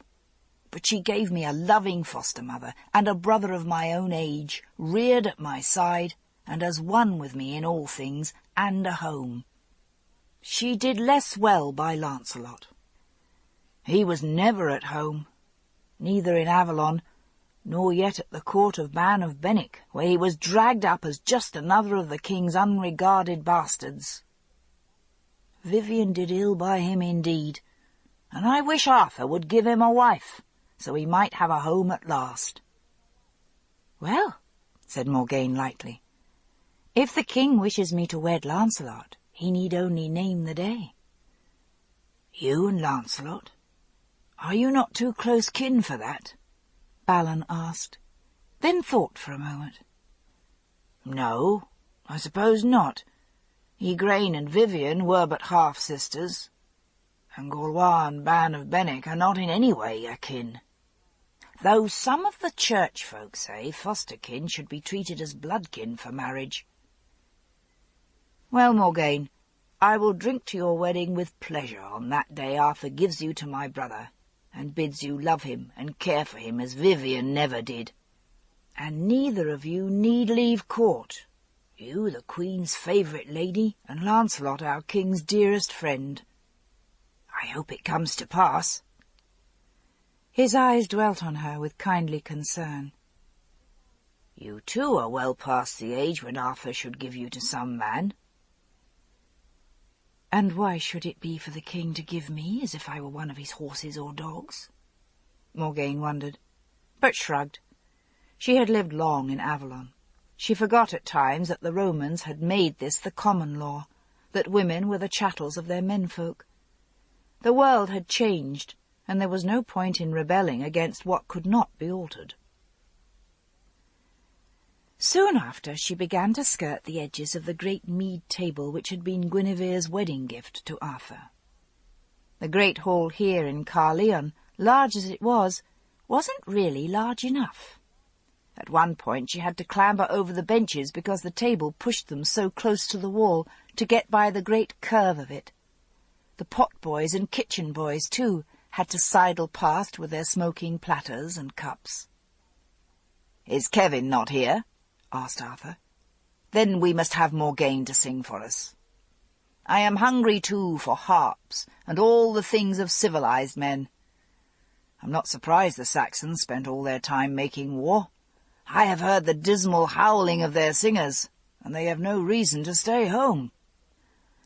Morgane asked one of Kai's helpers around the castle to fetch her harp from her chamber. He had to climb around the curve of the bench and lost his footing. Only the quickness of Lancelot, reaching out to steady boy and harp, kept the instrument from falling. Arthur frowned. "It was good of my father-in-law to send me this great round mead table," he said, "but there's no chamber in Caerleon large enough for it. When the Saxons are driven away for good, I think I must build a hall just to hold it." "Then will it never be built?" Kai laughed. "To say, 'when the Saxons are driven away for good,' is like to saying, 'when Jesus shall come again,' or 'when hell freezes,' or when raspberries grow on the apple trees of Glastonbury. Or when King Pellinore catches his dragon. Melias giggled. Arthur smiled. You must not make fun of Pellinore's dragon, he said, for there is word it has been seen again, and he's off to find it and slay it this time. Indeed, he asked the Merlin if he knew any dragon-catching spells. Oh, aye. It's been seen, like a troll on the hills turned to stone by daylight, or the ringstones dancing on the night of the full moon, Lancelot jibed. There are always people who see whatever vision they will. Some see saints and miracles, some see dragons or the old fairy folk. But never did I know of living man or woman who had seen either dragon or fairy. Morgane remembered, against her will, the day in Avalon when she had gone searching for roots and herbs, and strayed into the strange country where the fairy woman had spoken with her, and had sought to foster her child. What, indeed, had she seen? Or had it been only the sick fantasy of a breeding woman? You say that, when you were yourself fostered as Lancelot of the Lake? She asked quietly. And Lancelot turned round to her. He said, There are times when that seems unreal to me. Is it not so for you, sister? She said, It is true indeed. But at times I am homesick for Avalon. Aye, and I too, kinswoman, he said. Never since that night of Arthur's marriage, by word or look, had he implied that he had ever felt anything more for her than for a childhood companion and a foster sister. She had thought she had long accepted the pain of that, but it struck her anew as his dark, beautiful eyes met hers in such kindness. Soon or late, it must seem even as Balin said, we are both unmarried, the king's sister and his best friend. Arthur said, Well, when the Saxons are driven away for good, and don't laugh as if that were a fabulous event. It can be done now, and I think they know it. Then I shall build myself a castle and a great hall big enough for even this table. I've already chosen the site. It's a hill fort, which was there long before Roman times, looking down on the lake itself, and near to your father's island kingdom, Guinevere. You know the place, where the river flows into the lake. I know, she said. When I was a small child, I went there one day to pick strawberries. There was an old ruined well, and we found elf bolts there. The old folk who lived on the chalk had left their arrows. How strange, Guinevere thought, to remember that there had been a time when she had liked to go abroad under the wide, high sky, not even caring whether there was a wall or the safety of an enclosure. And now she grew sick and dizzy if she went out from the walls, where she couldn't see or touch them. Sometimes now she felt the lump of fear in her belly, even when she walked across the courtyard, and had to hurry to touch the safety of the wall again. It's an easy place to fortify, Arthur said, though I hope when we are done with the Saxons, we may have leisure and peace in this island. An ignoble wish for a warrior, brother, said Kai. What will you do in time of peace? I will call Kevin the Bard to make songs, and I will break my own horses and ride them for pleasure, Arthur said. My companions and I will raise our sons without putting a sword in every little hand before it is full grown to manhood, and I need not fear they will be lamed or slain before they are full grown. Kai, would it not be better if you need not have been sent to war before you were old enough to guard yourself? Sometimes I feel it wrong that it was you, not I, who was lamed, because Ectorius wanted me kept safe for Uther. He looked with concern and affection at his foster-brother, and Kai grinned back at him. And, said Lancelot, we will keep the arts of war alive by holding games as they did in the days of the ancients, and crown the winner of the games with laurel wreaths. What is laurel, Arthur? And does it grow in these islands? Or is it only in the land of Achilles and Alexander?" "The Merlin could tell you that," Morgaine said, when Arthur looked perplexed. "I know not either, but whether or no we have laurel, there are plants enough to make wreaths for the victors at your games." "And we will give garlands to harpers too," Lancelot said. "Sing, Morgaine." "I'd better sing for you now," Morgaine said, "for I do not suppose when you men hold your games you will let women sing." She took up the harp and began to play. She was sitting nearly where she had been sitting this afternoon when she saw blood spilled forth on the king's hearth. Would it truly come to pass, or was it fantasy? Why, indeed, should she think she still possessed the sight? It never came upon her now, save in these unwelcome trances. She began to sing an ancient lament which she had heard at Tintagel, a lament of a fisherwoman who had seen the boats swept out to sea. She knew that she held them all with her voice, and in the silence of the hall she fell to singing old songs of the islands which she had heard at Lot's court, a legend of the seal woman who had come out of the sea to find a mortal lover, songs of the solitary woman herders, songs for spinning and for carding flax. Even when her voice grew weary, they called for more, but she held up her hand in protest. "Enough! No, truly, I can sing no more. I am hoarse as any raven." Soon after, Arthur called the servants to extinguish the torches in the hall and light the guests to bed. It was one of Morgaine's tasks to see that the unmarried women who waited on the Queen were safely put to sleep in the long loft-room behind the Queen's own chamber, at the opposite end of the building from the soldiers and armsmen. But she lingered a moment, her eyes on Arthur and Guinevere, who were bidding Lancelot good night. "I have told the women to prepare the best spare bed for you, Lancelot," said Guinevere. But he laughed and shook his head. "I'm a soldier. It's my duty to see horses and men bedded safe for the night before I sleep." Arthur chuckled, his arm around Guinevere's waist. "We must get you married, Lance, and you will not spend your nights so cold. I made you my captain of horse, but you needn't spend your nights lying down among them." Guinevere felt a pain within her breast as she met Lancelot's eyes. It seemed to her that she could almost read his thoughts, that he would say aloud again, as he had said once, "My heart is so full of my queen, I have no room there for any other lady." She held her breath, but Lancelot only sighed and smiled at her, and she thought, "No, I am a wedded wife, a Christian woman. It is sin even to think such thoughts. I must do penance." And then, feeling her throat so tight she couldn't swallow, she felt the thought come unbidden.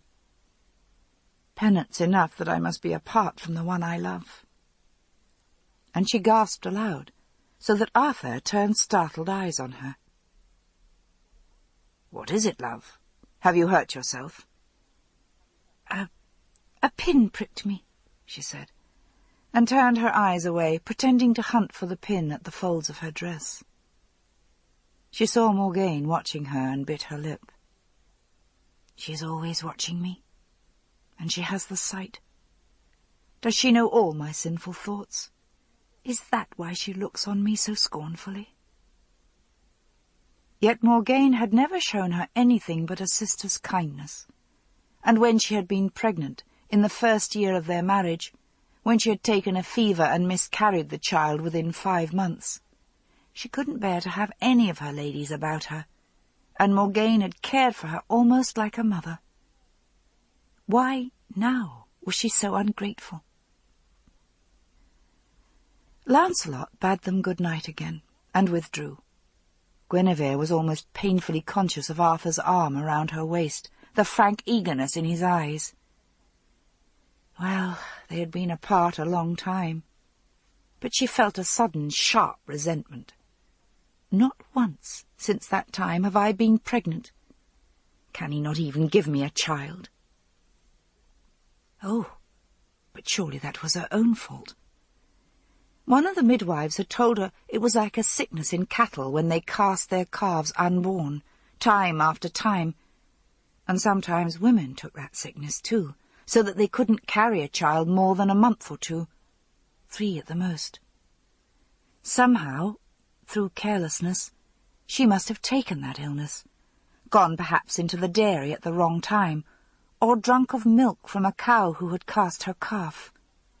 And so the life of her lord's son and heir had been forfeit, and it was all her doing.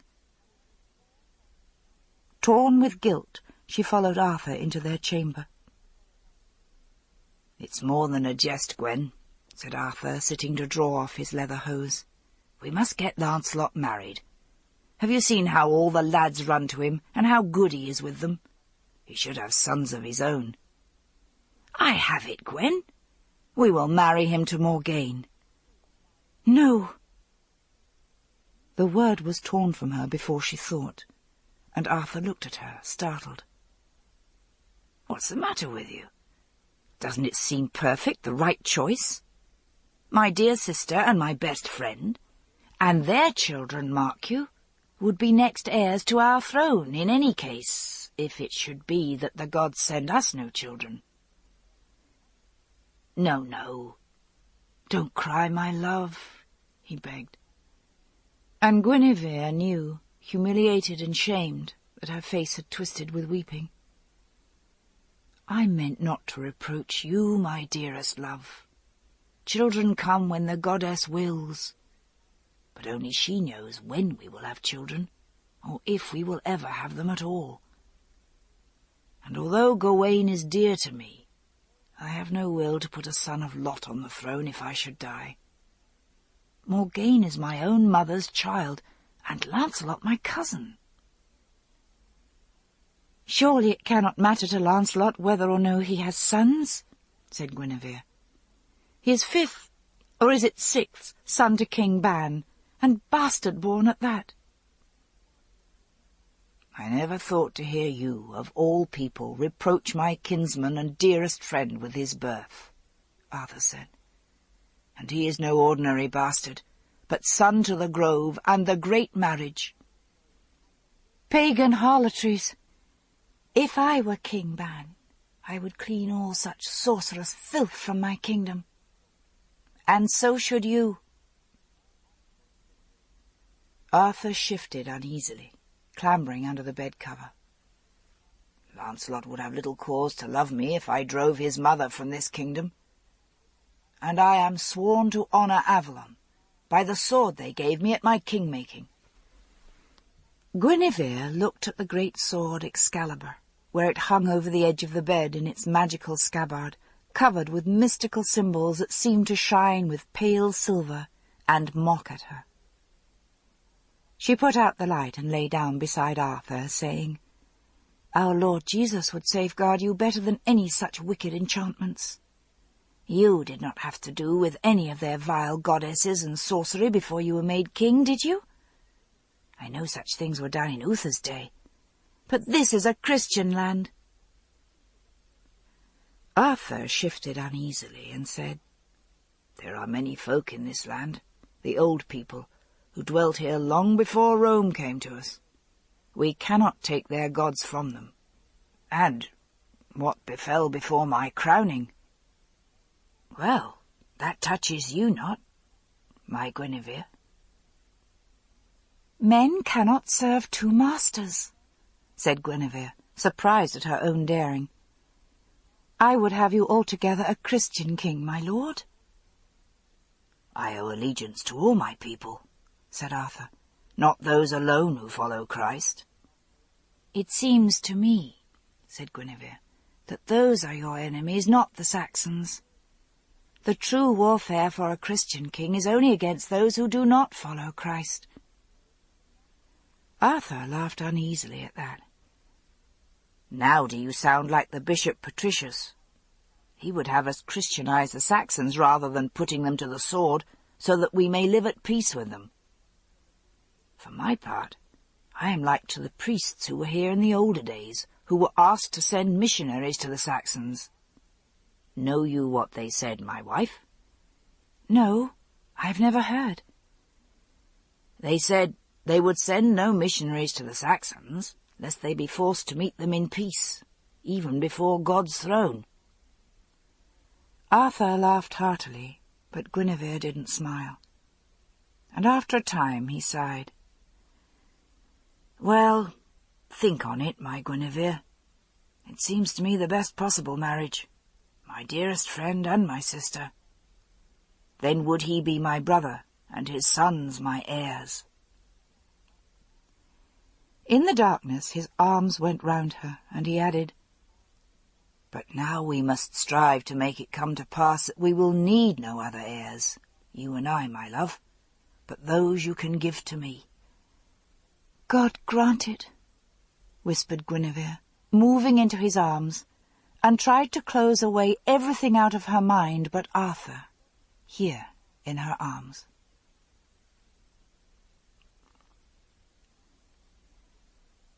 Morgane, lingering after she had seen the women to bed, stood near the window, restless. Elaine, who shared her bed, murmured to her, "Come and sleep, Morgane. It's late. You must be weary." She shook her head. "I think it is the moon that has gotten into my blood tonight. I'm not sleepy." She was unwilling to lie down and close her eyes.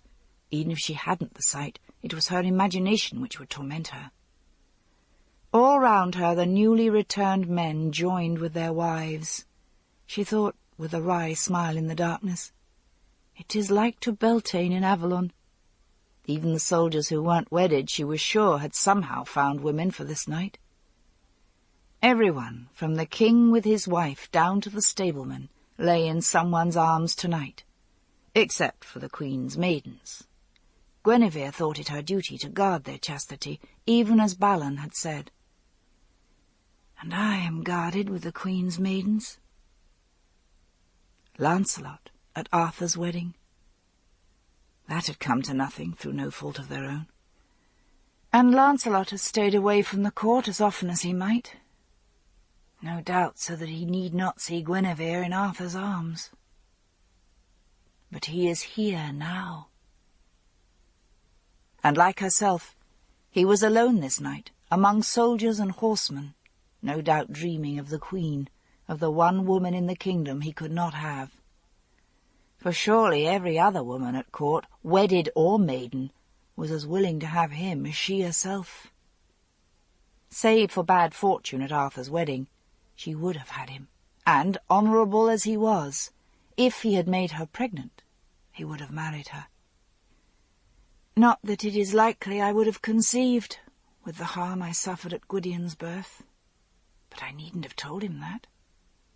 And I could have made him happy, even if I could not bear him a son. There was a time he wanted me, before ever he saw Guinevere, and after too.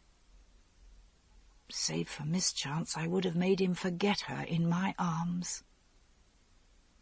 And I'm not so undesirable as that. When I was singing tonight, many of the knights looked on me with desire. I could make Lancelot desire me. Elaine said impatiently, "Will you not come to bed, Morgane?" "Not yet awhile." "I think I will walk a little out of doors," said Morgane, though this was forbidden to the queen's women, and Elaine shrank back with that timidity which so exasperated Morgane. She wondered if Elaine had caught it from the queen like a fever, or a new fashion in wearing veils. "Are you not afraid with all the men encamped about?" Morgane laughed. "Well, think you not I am weary of lying alone?" But she saw that the jest offended Elaine, and said, more gently, "I am the king's sister. None would touch me against my will. Do you really think me so tempting no man could resist me? I am 26, not a dainty young virgin like yourself, Elaine." Morgane lay down without undressing beside Elaine. In the darkness and silence, as she had feared, her imagination, or was it the sight, made pictures. Arthur with Guinevere, Men with women all round her throughout the castle, joined in love or simple lust. And Lancelot, was he alone too? Memory attacked her again, more intense than imagination, and she remembered that day, bright sunlight on the Tor, Lancelot's kisses running that first awakening knife-sharp through her body, and the bitterness of regret that she was pledged elsewhere. And then, when Arthur was wedded to Guinevere, and he had come near to tearing off her clothes and having her there in the stables, he had wanted her then. This ends Disc 4. The High Queen, Disc 5. Now, sharp as the sight, the picture came to her mind. Lancelot walking in the courtyard, alone, his face empty with loneliness and frustration. I have not used the sight nor my own magic to draw him to me in selfish purpose. It came to me unsought. Silently, moving quietly so as not to waken the younger girl, she freed herself from Elaine's arm, slid gently from the bed. She had taken off only her shoes. She stooped now to draw them on, then silently went from the room, moving as noiselessly as a wraith from Avalon. If it is a dream born of my own imagination, if he is not there, I will walk a little in the moonlight to cool my fever, and then go back to my bed. There will be no harm done. But the picture persisted in her mind, and she knew that Lancelot was there alone, like herself, wakeful. He too was of Avalon. The sun tides run in his blood too. Morgane, slipping quietly out of the door past the drowsing watchman, cast a glance at the sky. The moon, a quarter full, flooded down brightly into the stone-flagged space before the stables. No, not here, around to the side. For a moment, Morgane thought, he is not here. It was a dream. It was my own fantasy.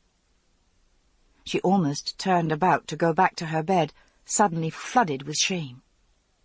Suppose the watchman should come upon her here, and all would know that the king's sister crept about the house after all honest folk were asleep, no doubt bent on harlotries. "Who is it? Stand! Show yourself!" The voice was low and harsh. Lancelot's voice. Suddenly, for all her exultation, Morgane was afraid. Her sight had shone truly. But what now? Lancelot's hand had gone to his sword. He looked very tall and thin in the shadows. "Morgane," she said softly. And he let his hand fall from his sword. "Cousin, is it you?"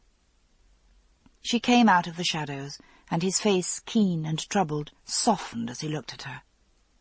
"So late. Did you come to seek me? Is there trouble within? Arthur? The Queen?"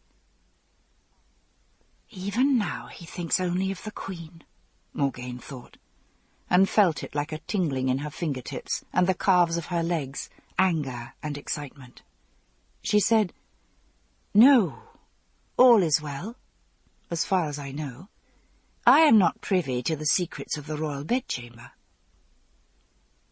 He flushed, just a shadow on his face in the darkness, and looked away from her. She said, "I could not sleep. How is it you ask me what I am doing here when you yourself are not in your bed? Or has Arthur made you his night watchman?" She could sense Lancelot's smile. "No more than you. I was restless when all around me slept. I think perhaps the moon has gotten into my blood." It was the same phrase she had used to Elaine, and somehow it struck her as a good omen, a symbol that their minds worked in tune, and that they responded one to the call of the other, as a silent harp vibrates when a note on another is struck. Lancelot went on, speaking softly, into the darkness at her side. "I am restless these nights, thinking of so many nights of battle." "And you wish yourself back in battle, like all soldiers?" He sighed. "No, although perhaps it is unworthy of a soldier to dream early and late of peace." "I do not think so," Morgaine said softly. "For what do you make war, except that peace may come for all our people? If a soldier loves his trade overmuch, then he becomes no more than a weapon for killing. What else brought the Romans to our peaceful isle but the love of conquest and battle for its own sake?" Lancelot smiled. "Your father was one of those Romans, cousin. So was mine." "Yet I think more of the peaceful tribes, who wanted no more than to till their barley crops in peace and worship the goddess. I am of my mother's people, and yours." "Aye, but those mighty heroes of old we spoke of before, Achilles, Alexander, they all felt war and battle the proper business of a man. And even now, in these islands, it has come to be that all men think of battle first, and peace as no more than a quiet and womanly interlude." He sighed. "These are heavy thoughts. It is no wonder sleep is far from us, Morgaine. Tonight I would give all the great weapons ever forged and all the gallant songs of your Achilles and Alexanders for an apple from the branches of Avalon." He turned his head away. Morgaine slipped her hand within his own. "So would I, cousin. I don't know why I'm homesick for Avalon. I didn't live long there," Lancelot said, musing. "And yet I think it is the fairest place on all earth, if indeed it is on this earth at all. The old druid magic, I think, took it from this world, because it was all too fair for us imperfect men, and must be like a dream of heaven, impossible." He recalled himself with a little laugh. "My confessor wouldn't like to hear me say these things." Morgaine chuckled low. "Have you become a Christian then, Lance?" "Not a good one, I fear," he said. "Yet their faith seems to me so simple and good. I wish I could believe it. They say, 'Believe what you have not seen, profess what you do not know.' That is more virtuous than believing what you have seen. Even Jesus, they say, when he rose from the dead, chided a man who would have thrust his hands into the Christ's wounds to see that he wasn't a ghost or a spirit. For it was more blessed to believe without seeing." "But we shall all rise again," said Morgaine very low, "and again and again and again. We do not come once and go to heaven or their hell, but live again and again until we are even as the gods." He lowered his head. Now that her eyes were accustomed to the dimness of the moonlight, she could see him clearly, the delicate line of temple curving inward at the eye, the long, narrow sweep of the jaw, the soft darkness of his brows and his hair curling over it.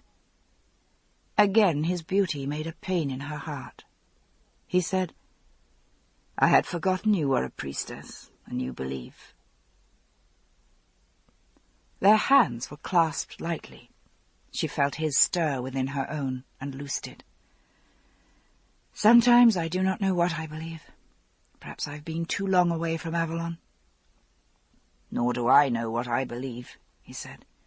"But I've seen so many men die, and women, and little children, in this long, long war.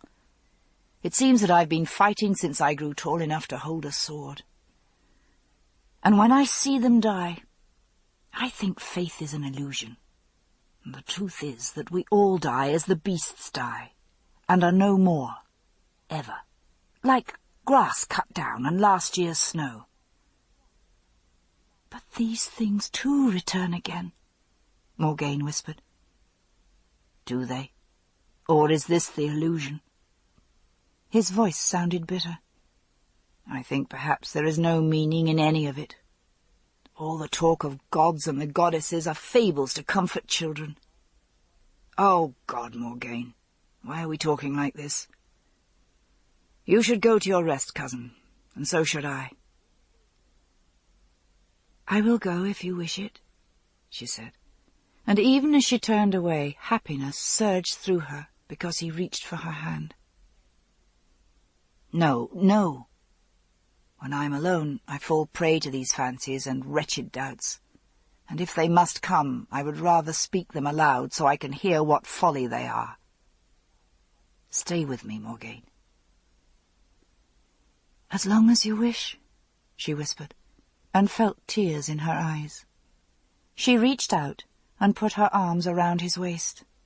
His strong arms tightened about her, then loosened remorsefully. "You are so little. I'd forgotten how little you are. I could break you with my 2 hands, cousin." His hands strayed to her hair, which she had bundled loose under her veil. He stroked it, twined an end of it around his fingers. "Morgaine, Morgaine, sometimes it seems to me that you are one of the few things in my life which is all good. Like one of those old fairy folk they tell of in legends, the elf woman who comes from the unknown land to speak words of beauty and hope to a mortal, then departs again for the islands of the west, and is never seen again." "But I will not depart," she whispered. "No."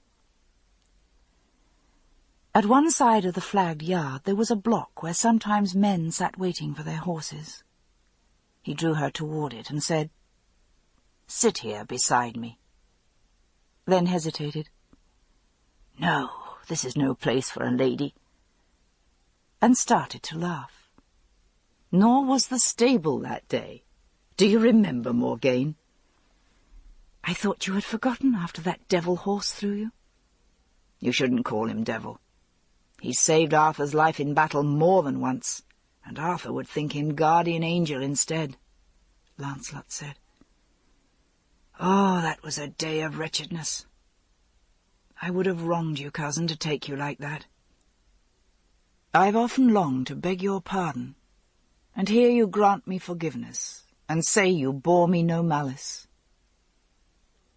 "Malice?" She looked up at him and felt suddenly dizzied by the rush of intense emotion. "Malice? Only perhaps to those who interrupted us." "Is it so?" His voice was soft. He took her face between his hands and bent, deliberately, laying his lips against hers. Morgaine let herself go soft against him, opening her mouth beneath his lips. He was clean-shaven in the Roman fashion, and she felt the prickly softness of his face against her cheek, the warm sweetness of his tongue probing her mouth. He drew her closer, almost lifting her from her feet, making a soft murmuring sound. The kiss went on until she finally, reluctantly, had to move her mouth to breathe. And he laughed softly, a sound of wonder. "So, here we are again. It seems we have been here before, and this time I will cut off the head of any that interrupts us. But we stand here kissing in the stable-yard like serving-man and kitchen wench. What now, Morgaine? Where do we go?" She didn't know. There wasn't any place, it seemed, secure for them. She couldn't take him to her room where she slept with Elaine and 4 of Guinevere's maidens, and Lancelot himself had said he preferred to sleep among the soldiers. And something at the back of her mind told her that this was not the way. The king's sister and the king's friend should not go seeking a hayloft. The proper way, if truly they felt this about each other, was to wait until dawn and ask Arthur's permission to marry. Yet in her heart, hidden away so that she need not look at it, she knew that this was not what Lancelot wanted. In a moment of passion he might desire her indeed, but no more. And for a moment of passion, would she entrap him into a lifelong pledge? The way of the tribal festivals was more honest. That man and woman should come together with the sun tides and the moon tides in their blood, as the goddess willed, and only if they wished, later, to share a home and rear children was marriage thought upon. She knew in her heart, too, that she had no real wish to marry Lancelot, or any other, even though she felt, for his own sake, and for Arthur's, and even for Guinevere's, it would be best to remove him from the court. But that was a fleeting thought.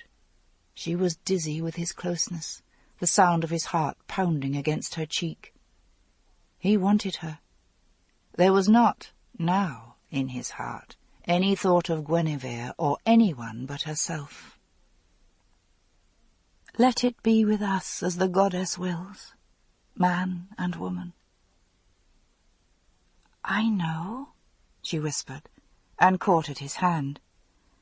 Around, behind the stables and the forge, there was a path leading to the orchard.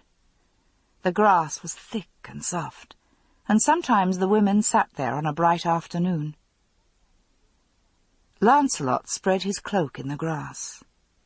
Around them was the indefinable scent of green apples and grass, and Morgane thought, almost we might be in Avalon. With that trick he had of catching up her thoughts, he murmured, "We have found ourselves a corner of Avalon this night," and drew her down beside him. He took off her veil, stroking her hair, but he seemed in no haste for more, holding her gently, now and again leaning down to kiss her on cheek or forehead. "The grass is dry. No dew has fallen. Like enough there will be rain before morning," he murmured, caressing her shoulder and her small hands. She felt his hand, sword-calloused and hard, so hard that it startled her to remember he was full 4 years younger than she was herself. She had heard the story. He had been born when Vivian thought herself well beyond childbearing. His long fingers could encircle her whole hand and conceal it there. He toyed with her fingers, playing with her rings, moving his hand to the breast of her gown and unlacing it there.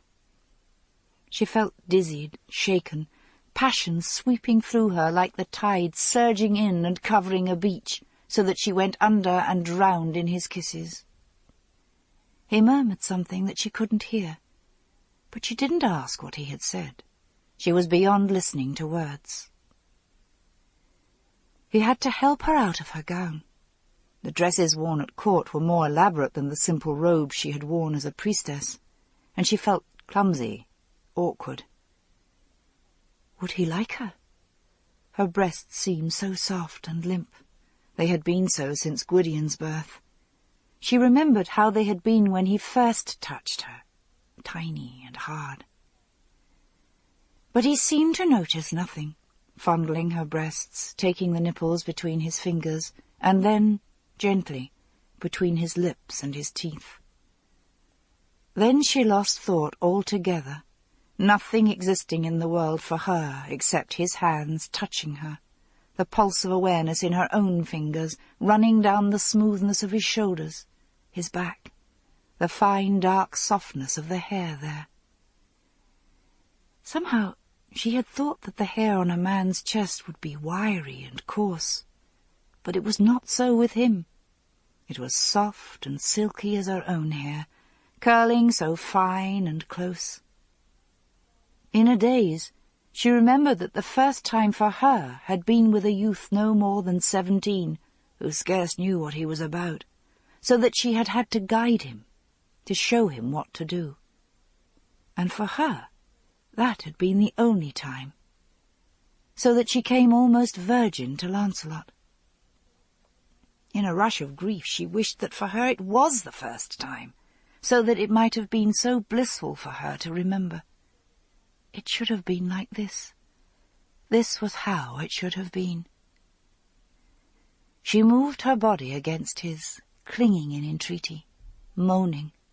She couldn't bear now to wait any longer. It seemed he was not yet ready, though she was all alive to him, her body flowing with the pulse of life and desire in her. She moved against him, hungry, her mouth avid, entreating. She whispered his name, begging now, almost afraid. He went on kissing her gently, his hands moving to stroke and soothe her. But she didn't want to be soothed now. Her body was crying out for completion. It was starvation, agony. She tried to speak, to beg him, but it came out a sobbing whimper. He held her gently against him, still stroking her. Hush, no, hush, Morgane. Wait, no more now. I do not want to hurt or dishonor you. Never think that. Here, lie here by me. Let me hold you. I will content you. And in despair and confusion she let him do what he would. But even while her body cried out for the pleasure he gave her, a curious anger was growing. What of the flow of life between their two bodies, male and female, the tides of the goddess rising and compelling them? Somehow it seemed to her that he was stemming that tide, that he was making her love for him a mockery and a game, a pretense. And he didn't seem to mind. It seemed to him that this was the way it should be, so that they were both pleasured, as if nothing mattered but their bodies, that there was no greater joining with all of life. To the priestess, reared in Avalon, and attuned to the greater tides of life and eternity, this careful, sensuous, deliberate love-making seemed almost blasphemy, a refusal to give themselves up to the will of the goddess. And then, in the depths of mingled pleasure and humiliation, she began to excuse him. He hadn't been reared as she was in Avalon, but thrown about from fosterage to court to military camp. He had been a soldier almost as long as he had been old enough to lift a sword. His life had been spent in the field. Perhaps he didn't know, or perhaps he was accustomed only to such women as would give him no more than a moment's ease for his body, or such women as wanted to toy with love-making and give nothing. He had said, "I do not want to hurt or dishonor you," as if he truly believed there could be something wrong or dishonorable in this coming together. Spent now, he was turned a little away from her, but he was still touching her, toying with her, drawing his fingers through the fine hair at her thighs, kissing her neck and breasts. She closed her eyes, holding herself to him, angry and desolate. Well, perhaps it was no more than she deserved. She had played the harlot in coming to him like this. Perhaps it was no more than her due that he should treat her as one. And she was so besotted that she had let him take her like this. She would have let him do whatever he would, knowing that if she asked for more, she would lose even this. And she longed for him. She still hungered for him, with an intolerable ache that would never be wholly slaked. And he wanted her not at all. Still in his heart he hungered for Guinevere, or for some woman he could have without giving more of himself than this empty touching of skins. A woman who could be content to give herself and ask nothing more of him than pleasure. Through the ache and hunger of her love, a faint strain of contempt was threading, and it was the greatest agony of all, that she loved him no less, that she knew she would love him always, no less than at this moment of hunger and despair. She sat up, drawing her gown toward her, fastening it over her shoulders with shaking fingers.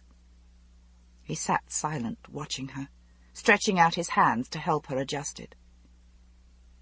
After a long time he said sorrowfully, "We have done wrong, my Morgane, you and I.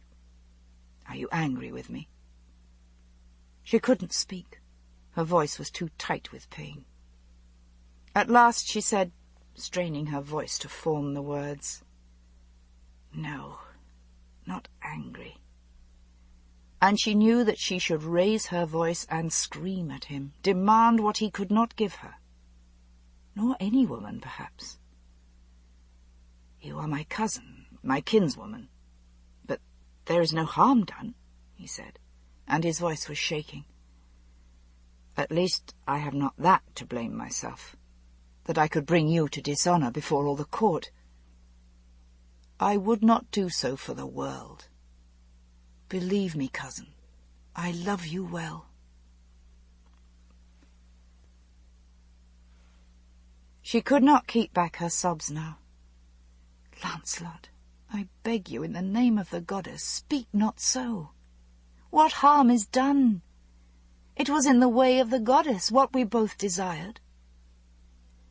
He made a gesture of distress. "You speak so of the goddess and such heathen things. Almost you frighten me, kinswoman, when I would keep myself from sin. And yet I have looked on you with lust and wickedness, knowing it was wrong." He drew on his clothes with trembling hands.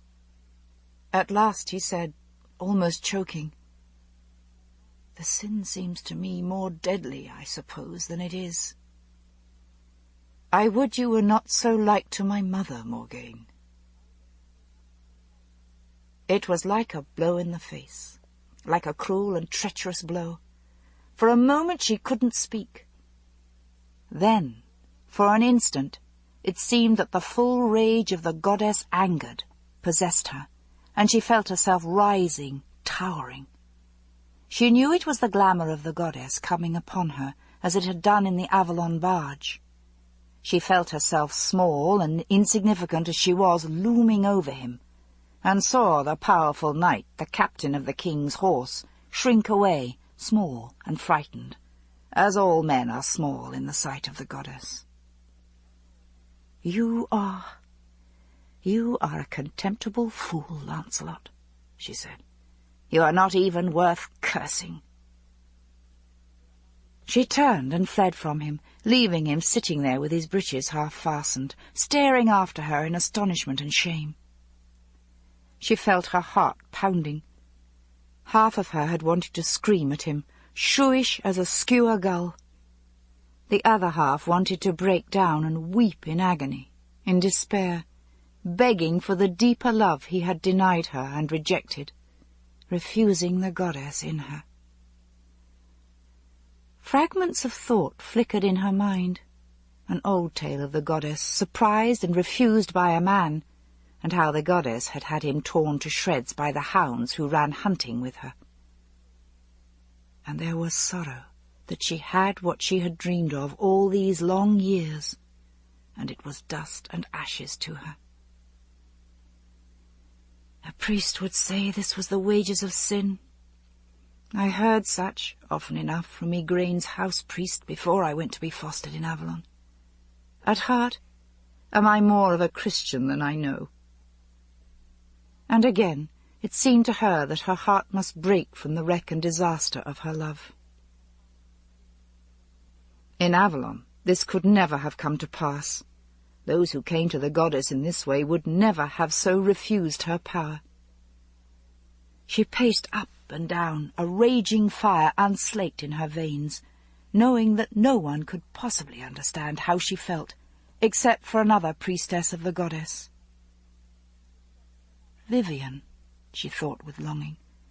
Vivian would understand, or Raven, or any of us reared in the house of maidens. What have I been doing all these long years away from my goddess?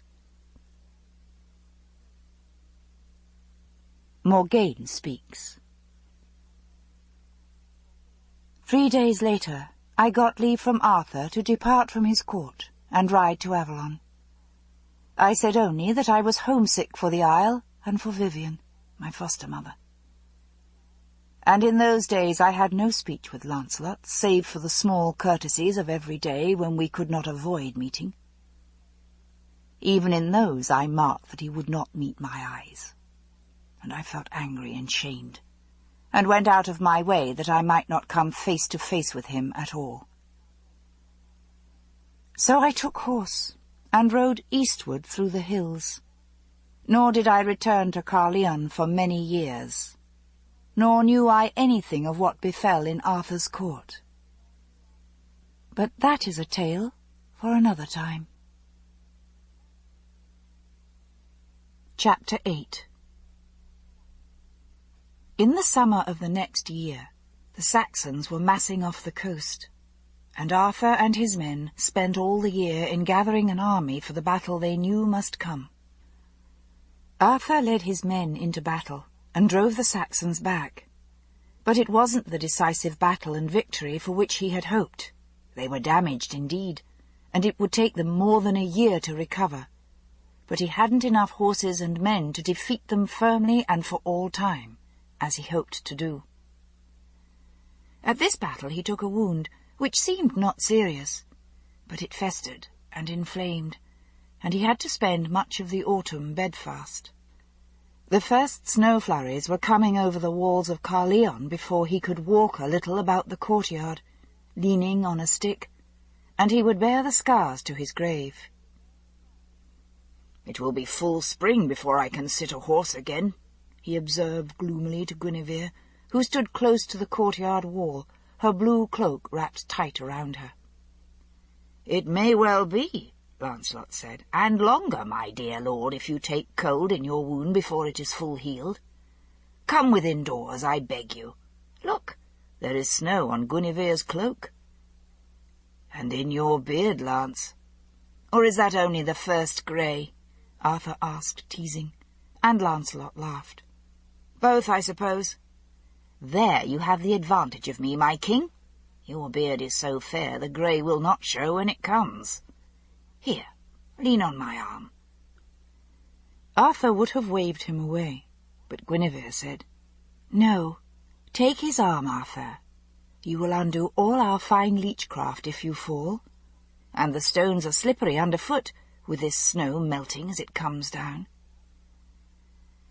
Arthur sighed and leaned on his friend's arm. "Now have I a taste of what it must be like to be old." Guinevere came and took his other arm, and he laughed. "Will you love me and uphold me like this when indeed there is grey in my beard and hair, and when I go on a stick like the Merlin?" "Even when you are 90, my lord," said Lancelot, laughing with him. "I can see it well. Guinevere holding you by one arm, and I by the other, as our ancient steps totter toward your throne. We will all be 90 or thereabout." Abruptly he sobered. "I'm troubled about Taliesin, my lord. He grows feeble, and his eyes are failing. Should he not go back to Avalon and rest his last years in peace?" "No doubt he should," said Arthur. "But he says he will not leave me alone with only the priests for counsellors." "What better counsellors than the priests could you have, my lord?" Guinevere flared. She resented the unearthly word Avalon. It frightened her to think that Arthur was sworn to protect their heathenish ways. They came into the hall, where a fire was burning, and Arthur made a gesture of annoyance as Lancelot eased him into his chair. "Aye, set the old man by the fire, and give him his posset. I marvel that you let me wear shoes and hose instead of a bedgown." "My dear lord," Guinevere began, but Lancelot laid a hand on her shoulder. "Don't fret yourself, kinswoman. All men are so, peevish when they are ill. He knows not when he is well off, being nursed by fair women, and tended with dainty foods and clean linen, and those possets he scorns. I have lain with a wound in a field camp, nursed by a sour old man too lame to fight, and lying in my own shit because I couldn't shift myself, and no one came near to help me, with nothing brought but some sour beer and hard bread to soak in it. Stop grumbling, Arthur, or I shall try to see to it that you nurse your wound in manly fashion as befits a true soldier." "Aye, it hoped he would do it too," said Arthur, with an affectionate smile at his friend. "You go not in much fear of your king, Prince Galahad." He took the horn spoon from his wife's hand and began to eat the concoction of warmed wine with bread and honey soaked in it. "Aye, this is good and warming. It has spices in it, has it not? Those same spices you bade me send for from Londinium."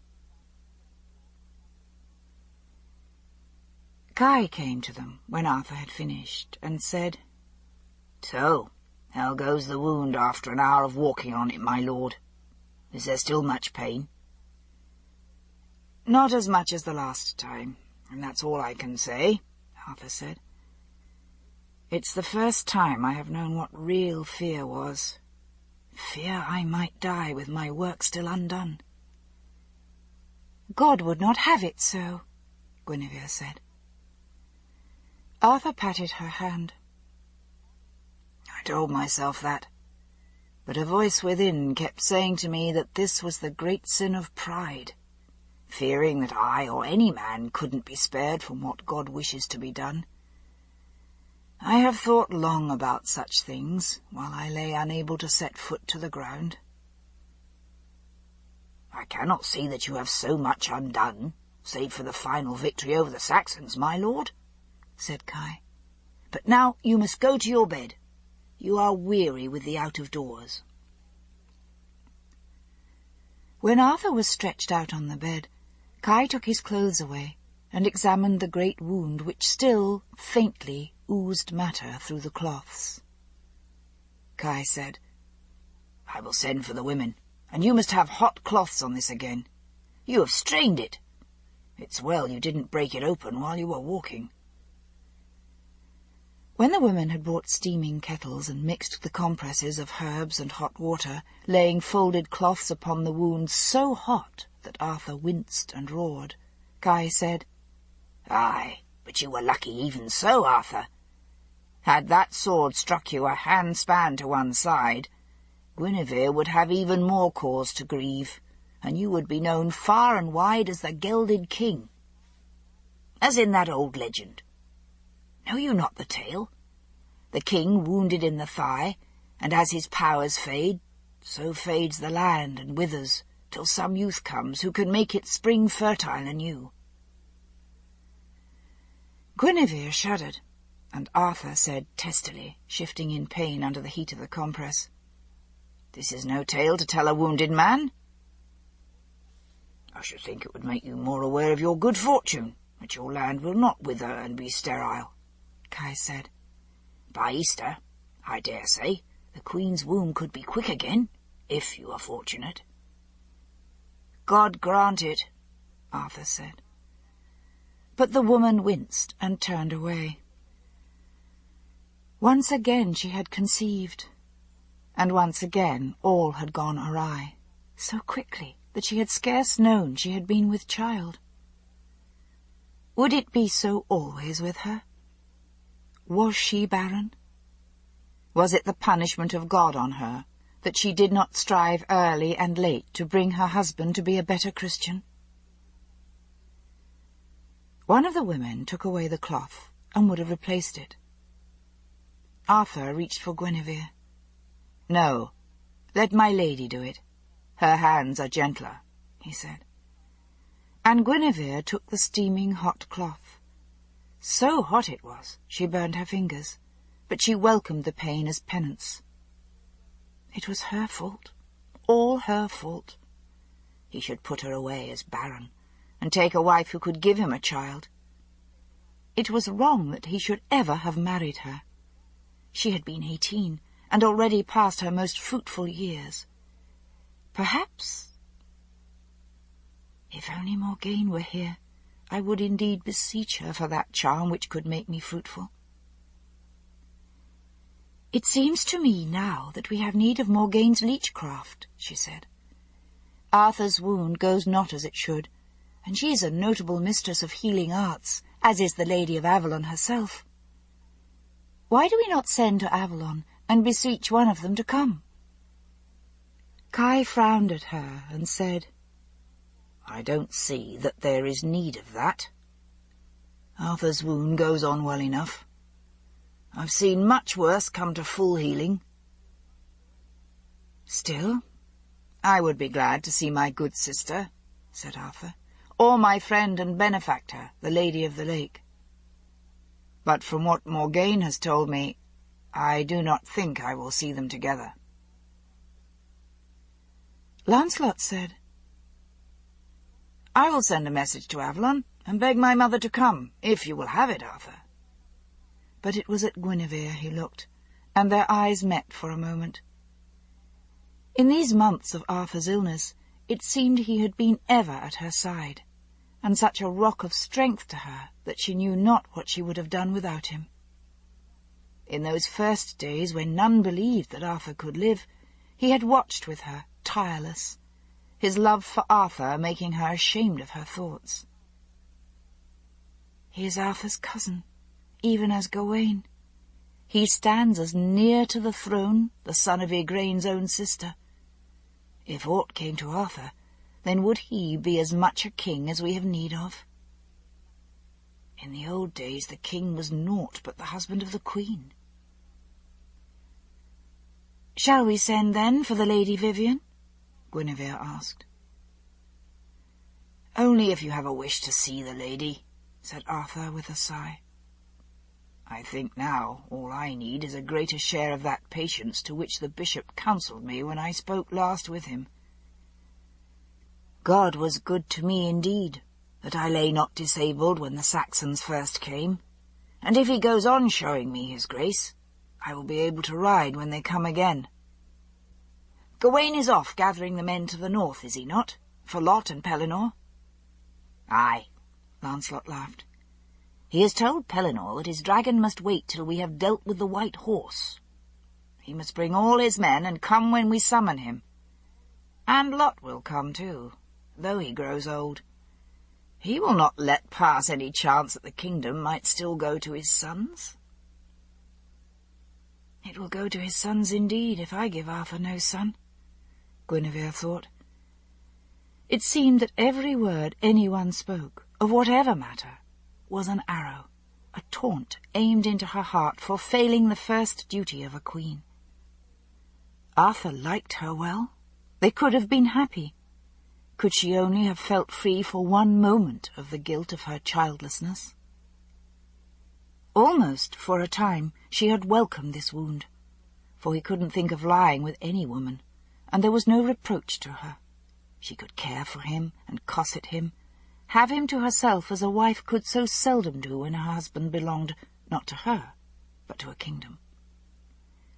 She could love him, and not think always of her guilt.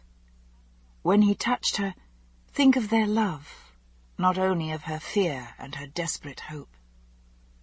This time will he at last get me with child? And if he does, will it go well with me, or will I cast forth the precious hope of the kingdom? She had cared for him, nursed him night and day as a mother nurses a sickly child, and when he began to grow strong, she had sat beside him, talked to him, sung to him, though she hadn't Morgane's sweet voice for singing, gone herself to the kitchens and cooked for him such things as a sick man might be tempted to eat, so that he would put on flesh after the ghastly sickness and wasting away of the early summer. Yet what good is all my care if I do not ensure that there will be an heir to his kingdom? "I would that Kevin were here," Arthur said.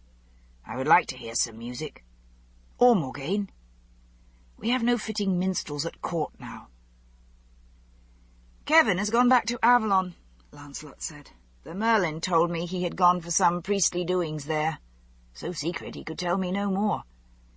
I wonder the priests allow these druid mysteries to go on in a Christian land." Arthur shrugged. "I command no man's conscience, king or no."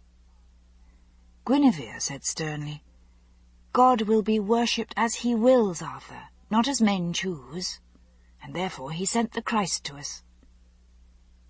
"But he sent him not to this land," Arthur said.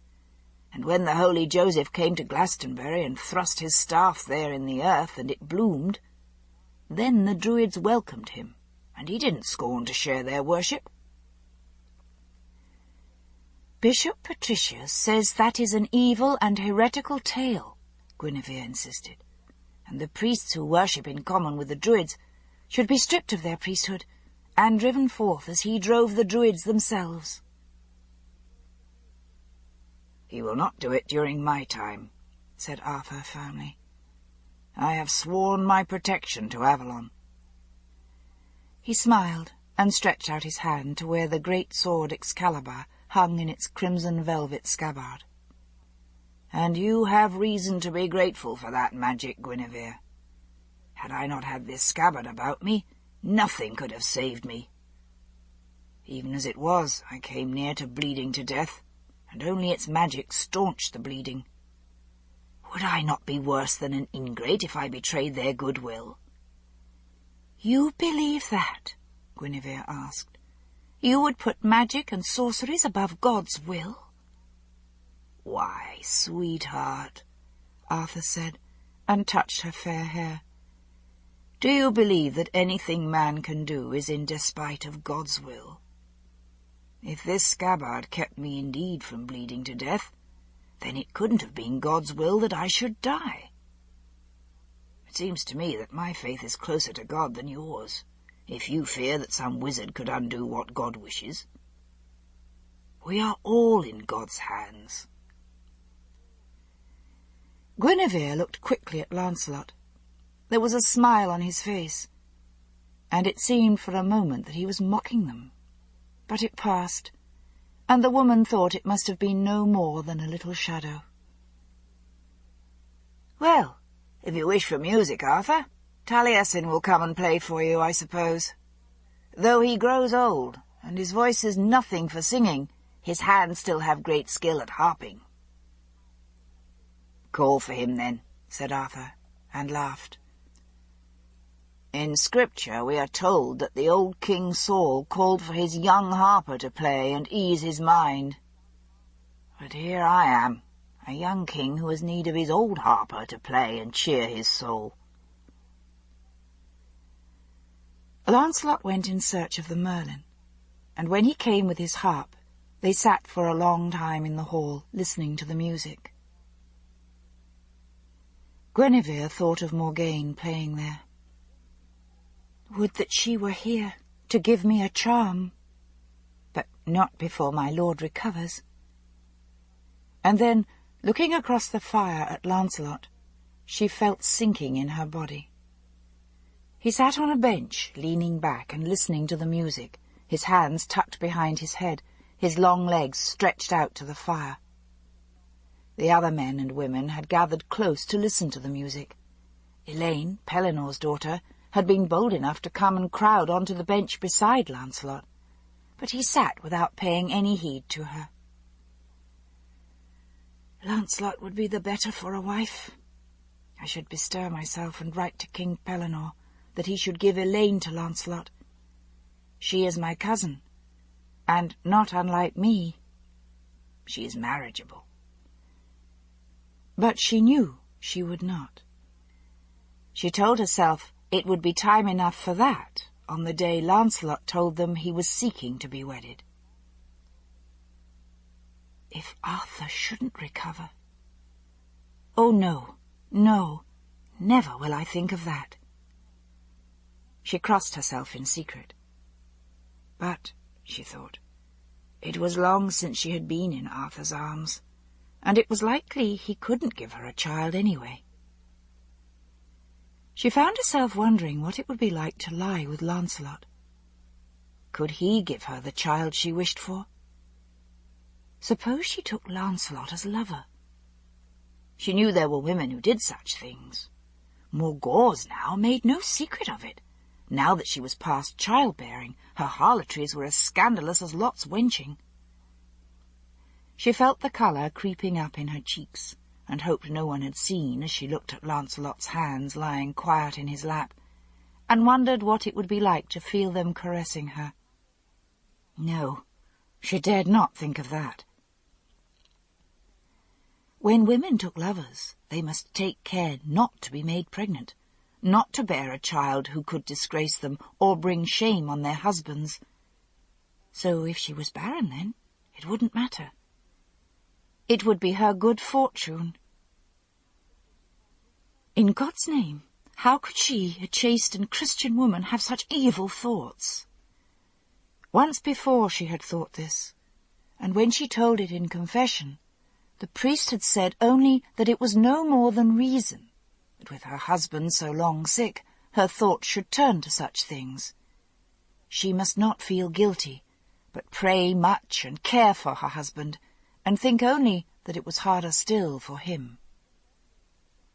And Guinevere had known that this was good and sensible and kindly counsel, but she felt he hadn't understood it in full, just how sinful a woman she was, and how evil and foul her thoughts.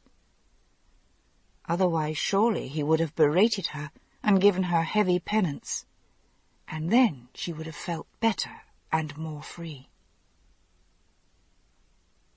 Lancelot would never reproach her that she was barren. She became aware that someone had spoken her name, and raised her head in confusion, as if her thoughts were open to all. "No, no more music, my Lord Merlin," Arthur said. "Look, it grows dark, and my lady is asleep where she sits. She's worn out with nursing me, most likely. Kai, have the men set the dinner, but I will go to my bed and have some meat there." Guinevere rose, went to Elaine, and asked her to take her place in the hall. She would stay with her lord. Kai went to see to the servants, and Lancelot stayed to give Arthur a hand as he limped, with the help of his stick, to his chamber. Lancelot helped to settle Arthur in bed as tenderly as any nurse.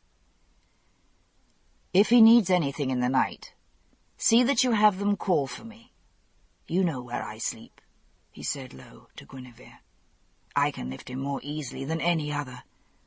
"Oh, no, I think there will be no need now," she said. "But I thank you." He was so tall as he stood next to her. He laid his hand gently on her cheek. "If you want to go and sleep among your women, I will stay and watch with him. You look as if you were wanting a long night of unbroken sleep.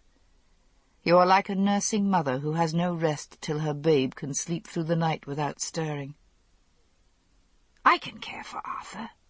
There is no need for you to watch with him now. I can stay in the room within earshot." "You are so good to me," she said, "but I would rather be near him." "But send for me if he needs me. Do not try to lift him yourself," Lancelot said. "Promise me, Guinevere." How sweet her name sounded on his lips. Sweeter than when he said, "My queen," or "My lady." "I promise you, my friend." He bent, gave her just the flicker of a light kiss on her forehead. "You look so overwearied," he said. "Go you to bed and sleep well." His hand lingered still a moment on her cheek, and when he took it away she felt as if her cheek would be cold and ache as if she had a toothache there. She went and laid herself down beside Arthur. For a time she thought he slept, but at last he said into the darkness, "He has been a good friend to us, has he not, my wife?" "No brother could have been kinder." "Kai and I were reared as brothers, and I love him well. But it is true what they say, blood is thicker than water, and blood kin brings a closeness I hadn't imagined till I came to know some of my own blood." Arthur shifted in bed uneasily, sighing. "Guinevere, there is something I would say to you." She was frightened, her heart pounding. Had he seen Lancelot kiss her? Would he charge her with unfaithfulness? He said, "Promise me that you will not weep again. I cannot bear it. I swear it to you. I have no thought of reproaching you. But we've been wedded now for many years. and only twice in that time have you had even the hope of a child. No, no, I beg you, do not cry. Let me speak, he pleaded. It may be that it is not your fault, but mine. I have had other women, as do all men. But though I never made any attempt to conceal who I was, not in all these years has any woman come to me, nor her kinfolk, and said, such and such a woman bore you a bastard child. It may be that it is I whose seed has no life, so that when you conceive, the child comes not even to quickening. She lowered her head, letting the curtain of her hair hide her face. Did he reproach himself as well? My Guinevere, listen to me. A child there must be for this kingdom. If it should come about at any time that you give a child to the throne, be assured that I will never question. So far as I am concerned, any child you bear, I will acknowledge it mine, and bring it up as my heir. She thought that the burning in her face would make her burst into flame. Could he think her capable of betraying him? Never, never could I do so, my lord and my king.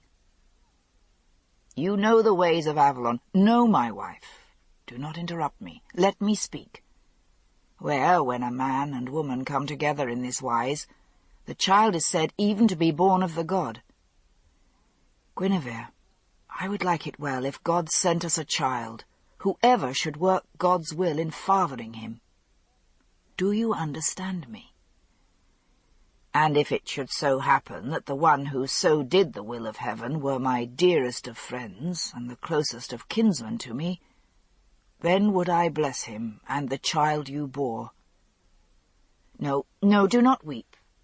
I will say no more, he said, sighing, reaching out his hands to her, letting her lie against his shoulder. I am not worthy that you should love me so well. After a time he slept, but Guinevere lay awake, tears rolling down her face. Oh no, she thought, my dear love, my dearest lord, it is I who am not worthy of your love. And now you have all but given me leave that I should betray you. Suddenly, and for the first time in her life, she envied both Arthur and Lancelot. They were men. They lived lives of activity. They must go out into the world and risk death or worse in battle. But men were free of these terrifying decisions. Whatever thing she did, whenever she made any decision, however small, if it was of more weight than kid or dried beef for dinner, then was that weight on her soul, that from what she should decide the fate of kingdoms could rest. Now it was her own choice, and not simply the will of God that she should give an heir to the kingdom or no. One who was of Uther Pendragon's blood, or otherwise. How could she, a woman, make that decision? Guinevere pulled the fur coverlet over her head and curled herself into a ball, and lay there. Only this evening she had sat there and watched Lancelot listening to the harper, and the thought had come stealing into her mind. She had loved him long, but now she began to know it was that she desired him. In her heart she was no better than Morgause, who played the whore when she would, with her husband's knights, and even, the story was whispered, in scandal, with some handsome pages or servant-men. Arthur was so good, and she had come to love him well. She had found safety here in Carleon. It wasn't to be borne that the folk about the castle and countryside might come to whisper scandal of her, as they did of Morgause. Guinevere wished to be good, to keep her soul clean and her virtue whole. But also it meant much to her that people should see her virtue and think of her as a good and spotless queen. She herself knew nothing evil of Morgane, for instance. She had lived at her side for 3 years, and Morgane was, so far as she knew, as virtuous as herself. Yet it was rumoured that Morgane was a witch because she had lived in Avalon, and had some wisdom and knowledge of healing herbs and of sendings. And so the people of the court and of the country round about had whispered that Morgane was in league with the fairy folk or the devil. And even she herself, knowing Morgane as she did, sometimes wondered how what so many people said could be all untrue. And tomorrow she must face Lancelot, and go about her work by Arthur's side, knowing that he had all but given her leave. How could she ever again look into Lancelot's eyes? He was of the blood of Avalon. He was son to the Lady of the Lake. It could be that he too could read thoughts a little, that he could see into her eyes and know what she was thinking. And then anger, so violent that it frightened her, swept through her trembling body like a flood. Guinevere, lying there, angry and afraid, thought that she would never dare to go out of doors again for fear of what she might choose to do. Every woman in the court wanted Lancelot. Yes, even Morgane herself. She had seen her sister-in-law looking at him, and for that reason, when, once long ago, Arthur had said they should marry, she had been distressed. Lancelot would surely find Morgane too bold. And perhaps they had quarrelled, for the last day or two before Morgane had departed for Avalon, she noted that they spoke less to each other than usual, and didn't turn their eyes to each other. She missed Morgane, yes, but all in all she was glad Morgane wasn't at court, and she would not send to Tintagel to hear news of her if she was there. She fancied herself repeating to Morgane what Arthur had just said. She would die of shame, and yet she suspected that Morgane would laugh at her. Morgane would surely say it was for her to choose whether or no she would take Lancelot as a lover, or perhaps, even, that it was for Lancelot to say. Then it was as if a burning flame passed through her like the fires of hell, that she might offer herself to Lancelot, and he might say to her, no. Then surely she would die of shame. She didn't know how she could ever bear to look at Lancelot again, or at Arthur, or at any of her ladies who had never been so tempted. Even to the priests she would think it shame to speak about this, for they would know Arthur was less a Christian than he ought to be. How could she ever bear to go out of doors again, or to leave the safe, protected space of this very room and this very bed? Here, nothing wrong could come to her, or harm her. She did feel somewhat ill. Tomorrow she would tell her ladies that, and they would think only, as Lancelot would think, that she was over-wearied with nursing Arthur night and day. She would continue to be, as she was always, a good and virtuous queen, and a Christian woman. She could never even think of being anything else. Arthur was distressed from his wound and his long inactivity, that was all. When he was well and sound, he could never think such a thing, and no doubt he would be grateful to her that she hadn't listened to his folly, and had saved them both from a fearful sin. But just as she was about to drop into an exhausted sleep, she remembered something that one of her women had said long ago. It was a few days before Morgane left the court. She had said that Morgane should give her a charm. Well, and so she should. If Morgane enchanted her so that she had no choice but to love Lancelot, then she would be freed of that fearful choice. When Morgane returns, she thought, I will speak of it to her. But Morgane hadn't been at court now for almost 2 years, and it might be that she would never return.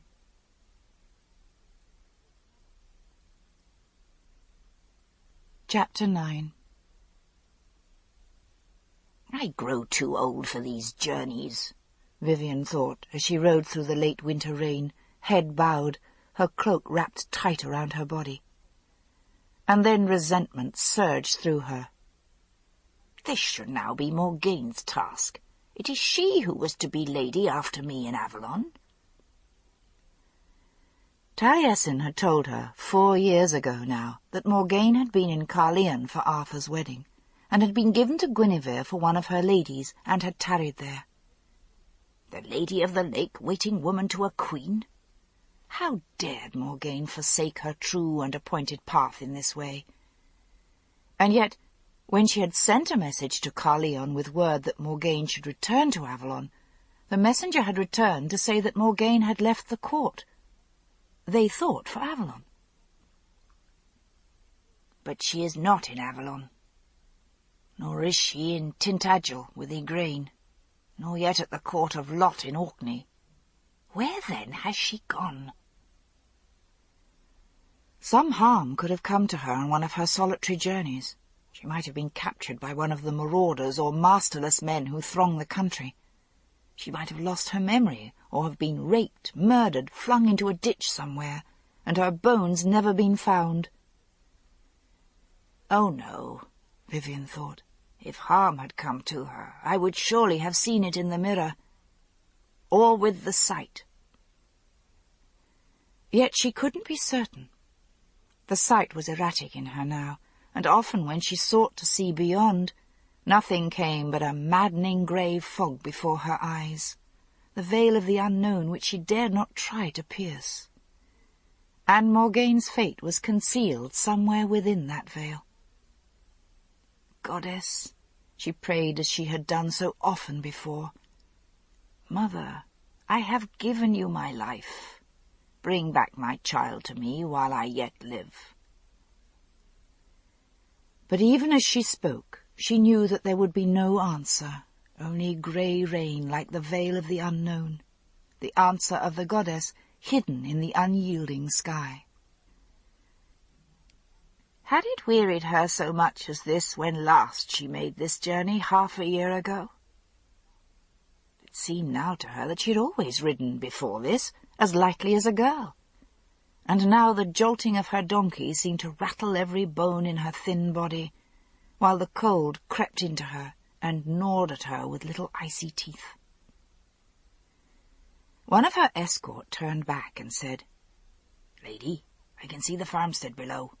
We will be there before nightfall, it seems." Vivian thanked the man, trying not to sound as grateful as she felt. She could not betray weakness before her escort. Gawain met her in the narrow barnyard as she was dismounting from her donkey, steadying her so that she didn't step into the midden.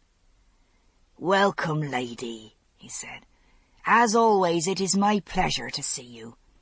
My son, Balin, and your son will be here with the morrow. I sent to Caerleon that they might be here." "Is it as grave as that, old friend?" Vivian asked. And Gawain nodded. He said, "You will scarcely know her, lady. She has fallen away to nothing now, and if she eats or drinks ever so little, she says it is as if a fire were lighted in her vitals. It cannot be much longer now, for all your medicines." Vivian nodded and sighed. "I feared as much," she said. "When this illness once has a hold on anyone, it never lets loose its claw. Perhaps I can give her some ease." "God grant it," said Gawain, "for the medicines you left us when you were last here do little now. She wakes and cries in the night like a little child, when she thinks of serving women, and I do not hear. I've not even the heart to pray that she shall be spared to us for any more suffering, lady." Vivian sighed again. When last she had come this way, 1/2 a year ago, she had left her strongest drugs and medicines, and she had half wished that Priscilla might take a fever in the autumn and die quickly, before the medicines lost their effect. There was little more that she could do. She let Gawain lead her into the house, seat her before the fire, and the serving woman dished her up a hot bowl of soup from a kettle near the fire. "You've been riding long in the rain, lady," he said. "Sit and rest, and you shall see my wife after the evening meal. Sometimes she sleeps a little at this time of day." If she can rest even a little, it is blessed, and I shall not disturb her," Vivian said, folding her chilled hands around the soup bowl and letting herself slump down on the backless bench. One of the serving women drew off her boots and cloak, another came with a warmed towel to dry her feet, and Vivian, turning her skirts back so that her bony knees felt the fire, rested for a moment in mindless comfort, forgetting her grim errand. Then a thin wailing cry was heard from an inner room, and the serving woman started and trembled. She said to Vivian, "It's the mistress, poor thing. She must be awake. I hoped she would sleep till we had set the night meal. I must go to her." "I will come too," said Vivian, and followed the woman to the inner chamber. Gawain was seated by the fire, and she saw the look of dread on his face as that thin cry died away. Always before, since Priscilla had fallen ill, Vivian had found some trace in the woman of her old buxom prettiness, some resemblance to the jolly young woman who had fostered her son, Balon.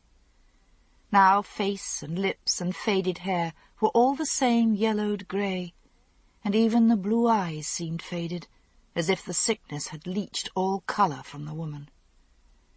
When last she had come, too, Priscilla had been up and about a part of every day. Now she could see that this woman had been bedfast for months. Half a year had made this much change. And always before, Vivian's medicines and herb potions had given ease and comfort and partial recovery. Now, she knew, it was too late for any further help. For a moment the faded eyes drifted unfocused around the room, the lips moving faintly over the fallen-in jaw. Then Priscilla saw Vivian, blinked a little, and said in a whisper, "Is it you, lady?" Vivian went to her side and carefully took her withered hand. She said, "I'm sorry to see you so ill.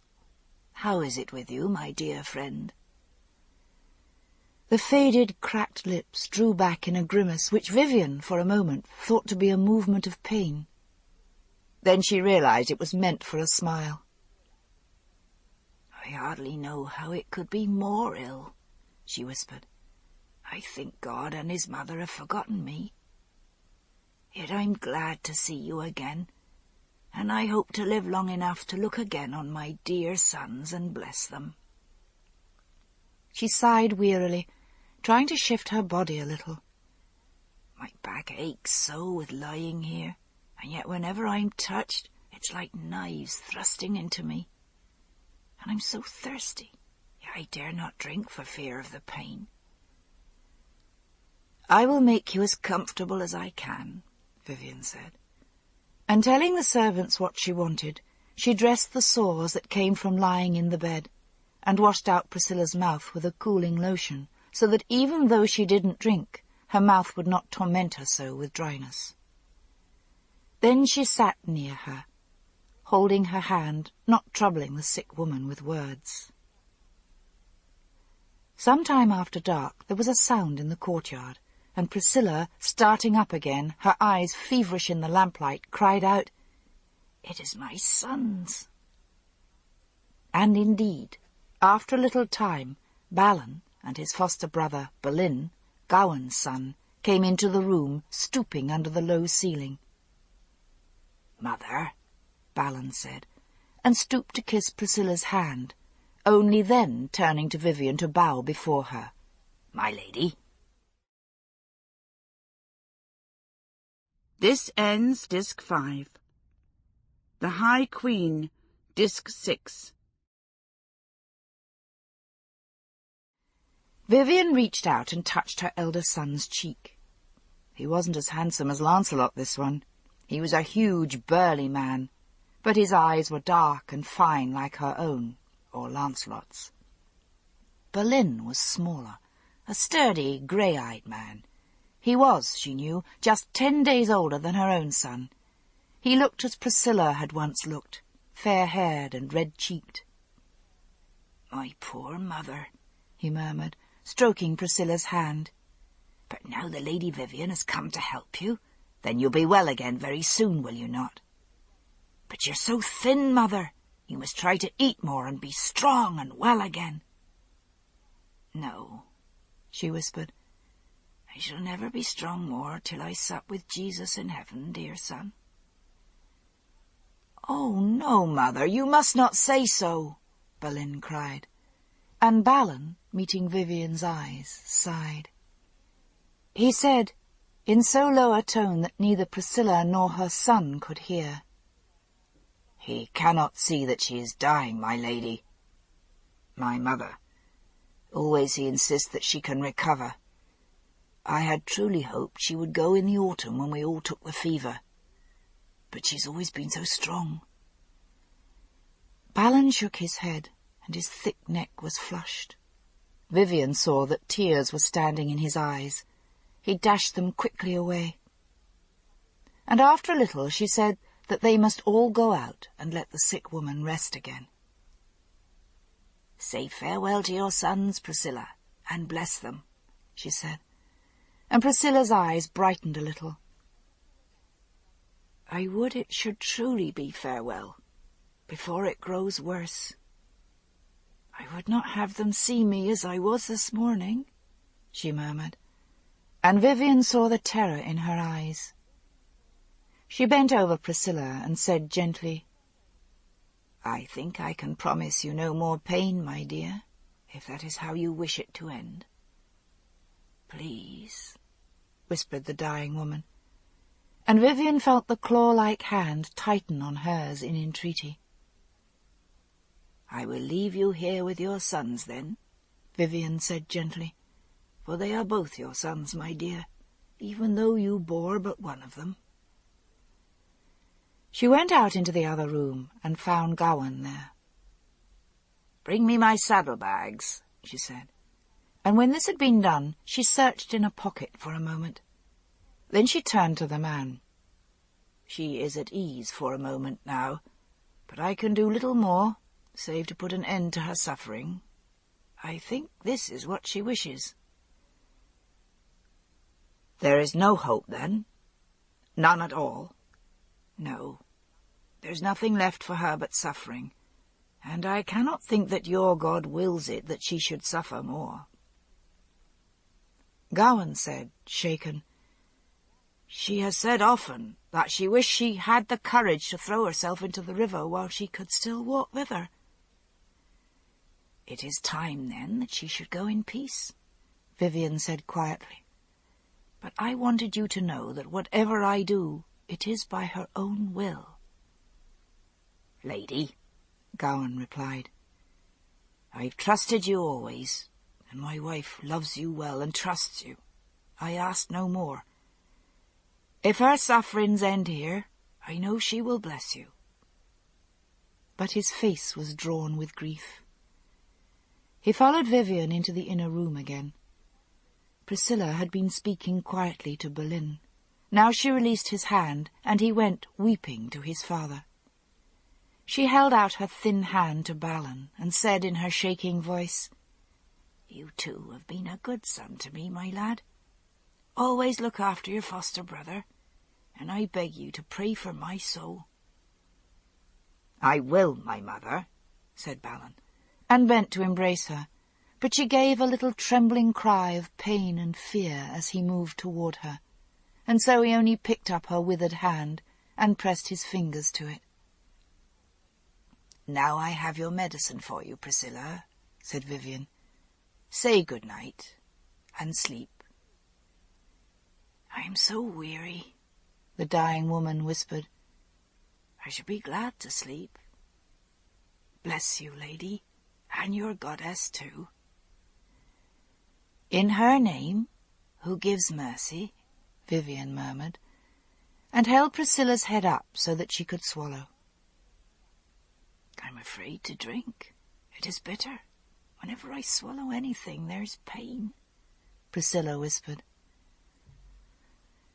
I swear to you, my sister, that when you have drunk this, there will be no more pain at all, Vivian said steadily, and tipped the cup. Priscilla swallowed and raised her weak hand to touch Vivian's face. "Kiss me in farewell too, lady," she said, with that ghastly smile again, and Vivian pressed her lips to the skull-like brow. "I have brought life, and now I come as the death-crone. Mother, I do for her only what I would that one might do for me one day." Vivian thought, and shivered again, raising her eyes to meet Boleyn's frowning gaze. "Come," she said quietly. "Let her rest." They went out into the other room. Gawain remained behind, his hand in his wife's. It was only fitting, Vivian thought, that he should remain with her. The serving women had set the evening meal, and Vivian went to her place and ate and drank, for she was weary after the long ride. "Have you ridden from Arthur's court at Caerleon all in this day, my boys?" she asked, then smiled. These boys were men. "Aye, from Caerleon," Balin said, "and a wretched ride it was in cold and rain." He helped himself to salt fish and spread butter on his bread, then handed the wooden dish to Balin. "You're eating nothing, my brother." Balin shuddered. "I've not the heart to eat when our mother lies like that. But God be thanked, now you have come, lady. She will soon be all well again, will she not? Your medicines did her so much good last time. It was like a miracle. And now again she will be better, will she not?" Vivian stared at him. Was it possible that he didn't understand? She said quietly, "The best end of all is that she might go to join her God in the hereafter, Balin." He looked up at her, his ruddy face stricken. "No, she mustn't die," he cried. "Lady, tell me that you will help her, that you will not let her die." Vivian said severely, "I am not your God, and life and death are not in my keeping, Balin. Would you have her linger in such misery for much longer?" "But you are skilled in all manner of magic lore," Balin protested angrily. "Why came you here if not to cure her again? I heard you say but now that you could put an end to her pain." "There is only one cure for such an illness as has taken your mother," Vivian said, laying a compassionate hand on Bolin's shoulder. "And that is merciful." "Balin, have done," Balin said, going to put his big calloused hand on his foster-brother's. "Would you truly have her suffer more?" But Balin jerked up his head and glared at Vivian. "So you used your sorcery tricks to cure her when it was honour to your evil fiend goddess," he shouted. "And now, when you can get no more good of it, you will let her die?" "Be still, man," Balin said, and now his voice was rough and strained. "Marked you not? Our mother blessed and kissed her farewell. It was what she wished for." But Balin was staring at Vivian, and then he raised his hand as if to strike her. "Judas," he shouted, "you too betrayed with a kiss." And he whirled and ran toward the inner room. "What have you done? Murderess, foul murderess! Father, father, here's murder and evil sorcery." Gawain, white-faced, appeared in the chamber door, anxiously gesturing for silence, but Balin shoved him aside and burst into the room. Vivian followed, and she saw that Gawain had closed the dead woman's eyes. Balin saw also, and he turned on her, shouting incoherently, "Murder, treachery, sorcery, foul murdering witch!" Gawain wrapped restraining arms around his son. "You will not speak so over your mother's very body to one she trusted and loved." But Balin raved and shouted, straining to come at Vivian. She tried to speak, to quiet him, but he wouldn't hear. At last she went out into the kitchen and sat by the fire.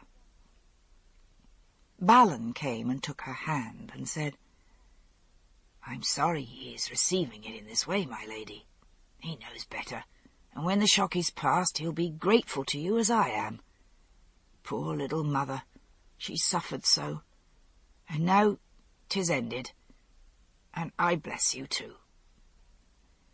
He lowered his head, trying not to sob aloud. "She was like mother to me too." "I know, my son, I know," Vivian murmured, patting his head as if he were the clumsy little boy he had been more than 20 years ago. "It's only right you should weep for your foster-mother. You would be heartless if you did not." And he broke down and sobbed, kneeling at her side, his face buried in her lap. Balin came and stood over them, his face drawn with fury. "You know she killed our mother, Balin, and yet you come to her for comfort?" Balin raised his head, snuffling back sobs. "She did our mother's will. Are you such a fool you couldn't see? Even with God's help our mother couldn't have lived another fortnight. Do you grudge her that last pain she was spared?" But Balin only cried desolately, My mother is dead." "Be still. She was my foster-mother, my mother too," said Balin angrily. And then his face softened. "Oh, brother, I grieve too. Why should we quarrel? Come now, drink some wine. Her suffering is ended, and she is with God. Better we should pray for her than be all at odds this way. Come, brother, come and eat and rest. You are weary too." "No," cried Balin, "I will not rest under the roof that shelters the foul sorceress who slew my mother." Gawain came, pale and angry, and struck Balin across the mouth. He said, "Peace! The Lady of Avalon is our guest and our friend. You shall not sully the hospitality of this roof with such blasphemous words. Sit down, my son, and eat, or you will speak words we shall all regret." But Balin stared about him like a wild animal. "I will neither eat nor rest under this roof while it holds that woman." Balin demanded, "Dare you offer insult to my mother?" And Balin cried, "You are all against me, then. I shall go forth from this roof which shelters my mother's slayer." He turned his back and ran from the house. Vivian sank down in a chair, and Balin came to offer his arm, and Gawain to pour her a cup of wine. "Drink, lady, and accept my apologies for my son," he said. "He is beside himself. He will come soon enough to sanity." "Shall I go after him, father, for fear he should do himself some hurt?" Balin asked. But Gawain shook his head. No, son. Stay here with your mother. Words will do him little good now." Trembling, Vivian sipped at her wine. She too was overcome with sorrow for Priscilla, and for the time when they had been young women together, each with her baby son in her arms. Priscilla had been so pretty and merry. They had laughed together and played with their babies. And now Priscilla lay dead after a wasting illness, and Vivian's own hand had held the cup of her death. That she had done Priscilla's own will only eased her conscience. It didn't blunt her sadness. We were young together, and now she lies dead, and I am old as the death crone's very self. And those pretty babies who played about our feet, one has grey in his own hair, and the other would kill me if he could, as a foul sorceress and murderer." It seemed to Vivian that her very bones rattled with an icy grief. She stood near to the fire, but still she shivered and couldn't get warm. She clutched her shawl about her, and Balin came and led her to the best seat, tucked a cushion behind her back, set a cup of heated wine in her hands. "Oh, You loved her too, he said. Don't trouble yourself about Boleyn, lady. He will regain his reason in time. When he can think clear again, he'll know that what you did was great mercy to our mother. He broke off, slow red creeping up his heavy jowls. Are you angry with me, lady, that still I think of my mother as she who died but now? It is no more than reason, said Vivian, sipping at the hot wine and caressing her son's hardened hand. Once, she thought, it had been so little and tender that she could enfold it within her own, like a curled rosebud, and now her own hand was quite lost within his. The goddess knows she was more mother to you than ever I was. Aye, I should have known that you would understand that, said Balin. Morgane said as much to me when I saw her last at Arthur's court. Morgane? Is she at Arthur's court now, my son? Was she there when you came away? Balin shook his head regretfully. No, I saw her last... It was years gone, lady. She left Arthur's court... Let me think. It was before Arthur had his great wound. Why, 'tis 3 years come midsummer. I thought she was with you in Avalon. Vivian shook her head and steadied herself against the arm of the high seat. I have not seen Morgane since Arthur's wedding. And then she thought, perhaps she is gone over the seas. She asked Balin, What of your brother, Lancelot? Is he at court, or has he gone back to Les Britain? He will not do that, I think, while Arthur lives, Balin said, though he is not often at court now. And Vivian, with a fragment of the sight, heard the unspoken words Balin bit back, unwilling to speak gossip or scandal. When Lancelot is at court, men mark how he never takes his eyes from Queen Guinevere, and twice he has refused Arthur when Arthur would have had him wedded. Balin went on hastily. Lancelot has said he will set all things in order in Arthur's kingdom, so he is always out and about the lands. He has killed more marauding brigands and raiding bands than any other of Arthur's companions. They say of him that he is an entire legion in himself, lady. And Balin raised his head and looked ruefully at Vivian. Your younger son, mother, is a great knight. Such a knight as that old Alexander of the legends. There are those who say even that he is a better knight than Arthur's self. I have brought no such glory on you, my lady. We all do such things as the gods give us to do, my son, Vivian said gently. I'm only glad to see that you do not bear malice toward your brother, for that he is a better knight than you. Balin shook his head. Why, that would be like bearing malice toward Arthur that I'm not the king, mother, he said. And Lancelot is modest and good to all men, and pious as a maiden too. Knew you not that he had become a Christian, lady? Vivian shook her head. It surprises me not, she said, with a trace of scorn she didn't know would be in her voice until she had spoken. Always your brother fears those things he cannot understand, and the faith of Christ is a fitting faith for slaves who think themselves sinners and humble. Then she stopped herself and said, I'm sorry, my son. I meant not to belittle. I know it is your faith, too. Balin blinked and smiled. Now has a miracle come to pass, madam, that you ask pardon of any for any word you ever spoke. Vivian bit her lip. Is that truly how you see me, my son? He nodded. Aye, ever you have seemed to me the proudest of women, and it seemed to me right that you should be exactly as you are, he said. And Vivian mocked herself that she had come to this, seeking a word of approval from her son. She cast about to find something new to speak of. You told me Lancelot has twice refused to marry. For what, do you think, is he waiting?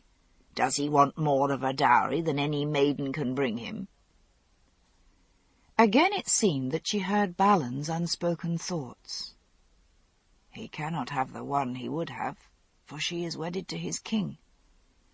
But her son said only, "He says he has no mind to marry any woman, and jests that he is fonder of his horse than he could be of any woman who couldn't ride with him into battle. He says in jest that one day he will take one of the Saxon shield maidens to wife. None can match him at arms either, nor in the games Arthur holds at Caerleon. Sometimes he will take some handicap, ride without a shield, or change horses with another, so he will not have too much of the advantage. Balin challenged him once, and won a course against him, but he refused a prize for it, because he found out it was because Lancelot's saddle girths broke." "So Balin, too, is a courteous and good knight," Vivian said. "Oh, yes, mother. You mustn't judge my brother by tonight," Balin said eagerly. "When he rode against Lancelot, truly I knew not which of them to cheer on. Lancelot offered him the prize, saying he had won it fairly, since he should not have lost control of his horse. So he said. But Balin wouldn't take it, and they stood disputing with one another in courtesy like two heroes from the ancient sagas Taliesin used to tell us when we were lads." "So you can be proud of both your brothers," Vivian said, and the talk passed to other things. And after a little time, she said she should go and help with the laying out. But when she went into the chamber, she saw that the women were all in awe of her, and a priest had come too from the village. He welcomed her courteously indeed, but Vivian could tell by his words that he thought her one of the sisters from the nunnery nearby.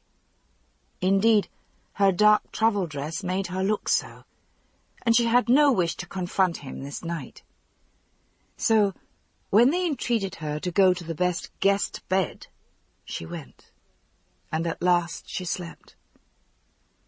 But all that she had spoken of with Balin seemed to come and go in her head through her dreams, and at one moment it seemed that she saw Morgaine through grey and thinning mists, running away into a wood of strange trees, and crowned with flowers such as never grew in Avalon. And she said in her dreams, and again to herself when she woke, "I must delay no longer. I must seek for her with the sight, or what remains to me of the sight." The next morning she stood by while Priscilla was laid in earth. Balin had returned and stood weeping by the graveside, and after the burial was done, and the other folk had gone into the house to drink ale, she approached him and said gently, "Will you not embrace me and exchange forgiveness with me, foster son? Believe me, I share your grief. We have been friends all our lives, Dame Priscilla and I. Or would I have given her my own son to nurse? And I am your foster brother's mother." She held out her arms, but Balin's face drew hard and cold, and he turned his back on her and walked away. Gawain besought her to stay for a day or two and rest there, but Vivian asked for her donkey to be brought. She must return to Avalon, she said, and she saw that Gawain, though his hospitality had been sincere, was relieved. If someone had told the priest who she was, there might have been awkwardness he had no mind to during his wife's funeral feast. Balin, too, asked, "Will you have me ride with you to Avalon, madam? There are sometimes brigands and evil folk on the road." "No," she said, giving him her hand and smiling. "I look not as if I had gold about me, and the men who ride with me are of the tribesmen. We could hide in the hills, should we be attacked. Nor am I any temptation to any man who might seek to take a woman."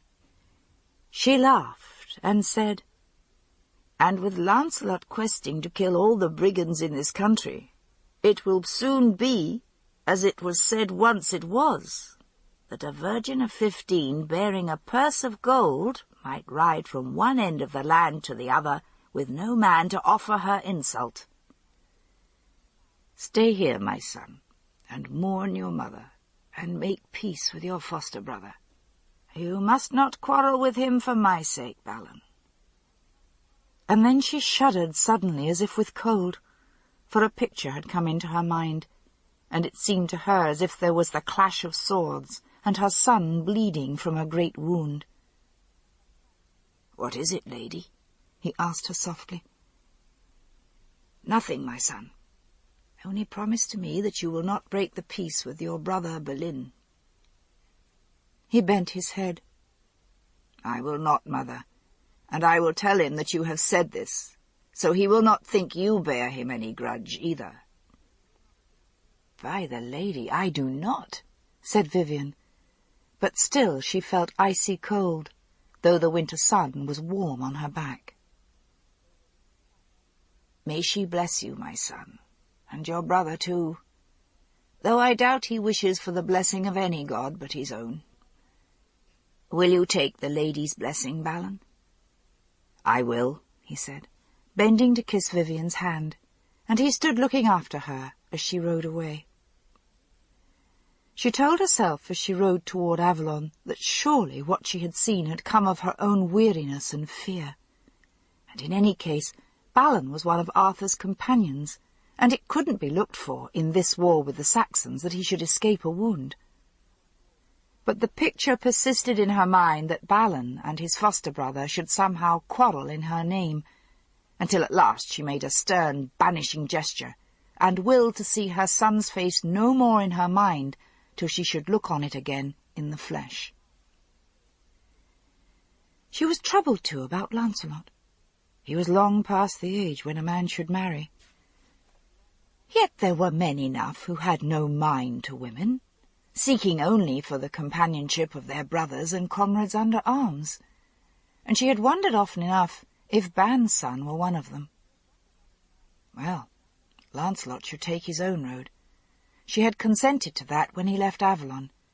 If he professed great devotion to the Queen, no doubt it was only that his comrades should not mock at him as a lover of boys. But she dismissed her sons from her mind. Neither of them was as near to her heart as Morgaine. And Morgaine? Where was Morgaine? She had been disquieted before this, but now, hearing Balin's news, she feared for Morgaine's very life. Before this day was ended, she should send out messengers from Avalon to Tintagel, where Igraine dwelt, and northward to Lot's court, where Morgaine might have gone to be with her child. She had seen the young Gwydion once or twice in her mirror, but had paid him little heed as long as he grew and thrived. Morgause was kindly to all little children, having a brood of her own, and there would be time enough to look to Gwydion when he came of an age for fostering. Then should he come to Avalon. With the iron discipline of years, she managed to put even Morgaine from her mind, and to ride home to Avalon in a mood befitting a priestess who had just taken the part of the death-crone for her oldest friend. Sobered indeed, but without great grief, for death was only the beginning of new life. Priscilla was a Christian. She believed she would now be with her God in heaven. Yet she too will be born again on this imperfect world, to seek the perfection of the gods, again and yet again. Balin and I parted as strangers, and so it must be. I am no more the mother, and I should feel no more grief than when I ceased to be the maiden for her. Yet her heart was filled with rebellion. Truly, the time had come for her to give up her rulership of Avalon, that a younger woman might be Lady of the Lake, and she herself no more than one of the wise women, offering counsel and advice, but carrying no more that fearsome power. She had long known that the sight was leaving her. Yet she would not lay down her power until she could place it in the hands of that one she had prepared to take it from her. She had felt that she could wait until Morgaine had outgrown her bitterness and returned to Avalon. Yet if anything has befallen Morgane, and even if it has not, have I the right to continue as lady when the sight has left me? For a moment, when she came to the lake, she was so cold and wet that when the boat's crew turned to her to call down the mists, she couldn't force herself to remember the spell. Indeed, it is time and more than time that I should lay down my powers. Then the words of power came back into her mind, and she spoke them. But much of that night she lay wakeful in dread. When the morning had come, she studied the sky. The moon was darkening, and it would do no good to consult the mirror at this time. Will it ever profit me anything to look into that mirror again, now that the sight has departed from me? With iron discipline she forced herself to say nothing of any of this to her attendant priestesses. But later that day she met with the other wise women and asked them, "Is there anyone in the house of maidens who is still virgin and has never yet gone to the grove or to the fires?" "There's Taliesin's little daughter," said one of the women. For a moment Vivian was confused. Surely Igraine was grown and wedded and widowed, mother of the High King in Carleon, and Morgause too was wedded and the mother of many sons. Then she recalled herself and said, "I knew not that he had a daughter in the house of maidens." A time had been, she thought, when no girl had been taken into the maiden house without her own knowledge, and it had been her hand that had tested each one for the sight and for her fitness for the Druid law. But in the last years she had let this slip from her. "Tell me, how old is she? What is her name? When did she come to us?" "Her name is Ninian," said the old priestess. "She is the daughter of Branwen. Do you remember? Branwen said that Taliesin had fathered this child at Beltane Fire. It seems it was only a little while ago, but she must be 11 or 12, perhaps more. She was fostered away in the north somewhere, but she came to us 5 or 6 seasons ago. She's a good child, and biddable enough, and there are not now so many maidens who come to us that we can afford to pick and choose among them, lady. There are none now like Raven, or your fosterling Morgane." "And where is Morgane now, lady? She should return to us." Vivian said, "She should return to us indeed," and felt ashamed to say that she didn't even know where Morgane was, or even whether she was alive or dead.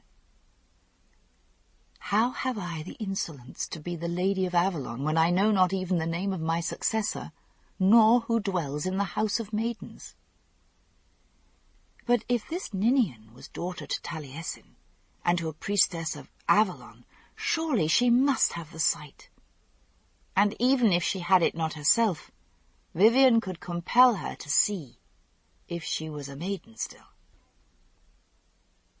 She said, "See that Ninian is sent to me before dawn, 3 days from now."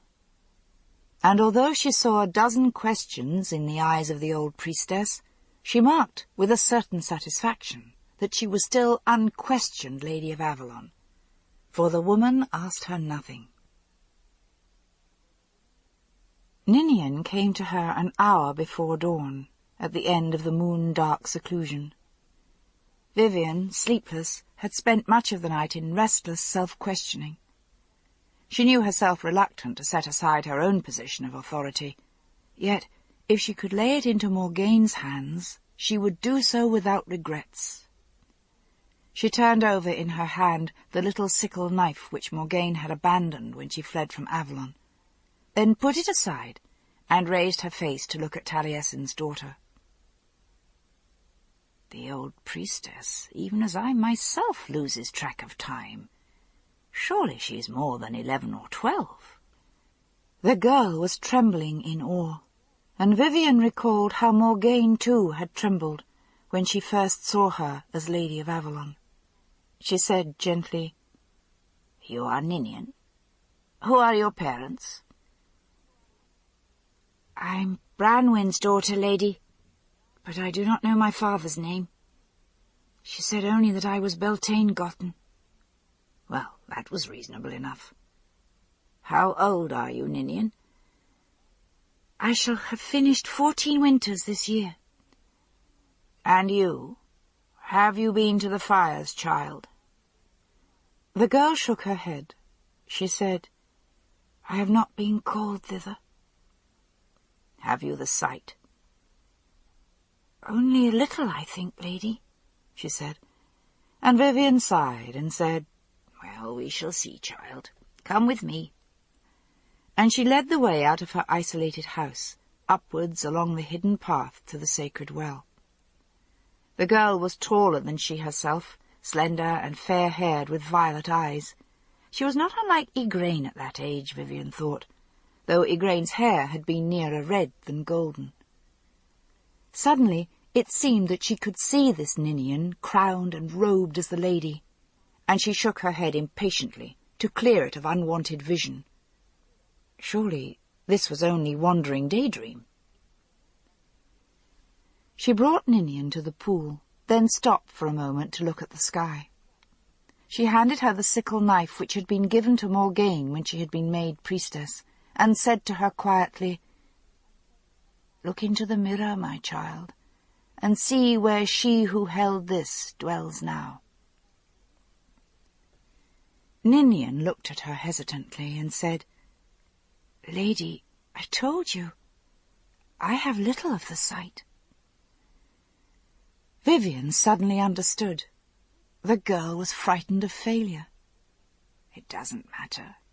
You will see with the sight that once was mine. Be not afraid, child, but look for me into the mirror.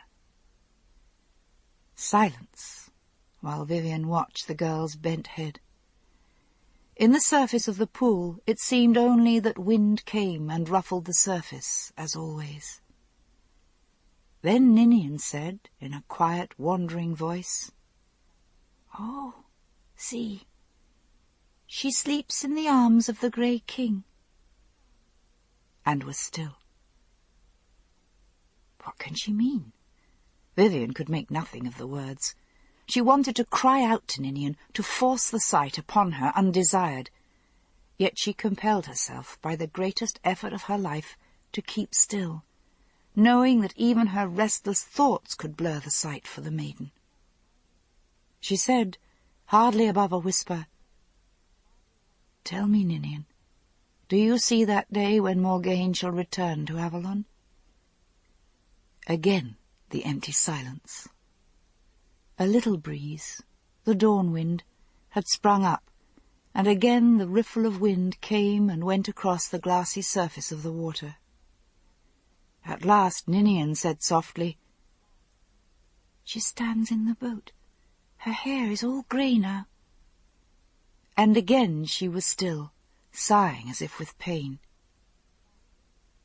Do you see more, Ninian? Speak. Tell me. Pain and terror crossed the girl's face, and she whispered, Oh, the cross. The light burns me. The cauldron between her hands. Raven.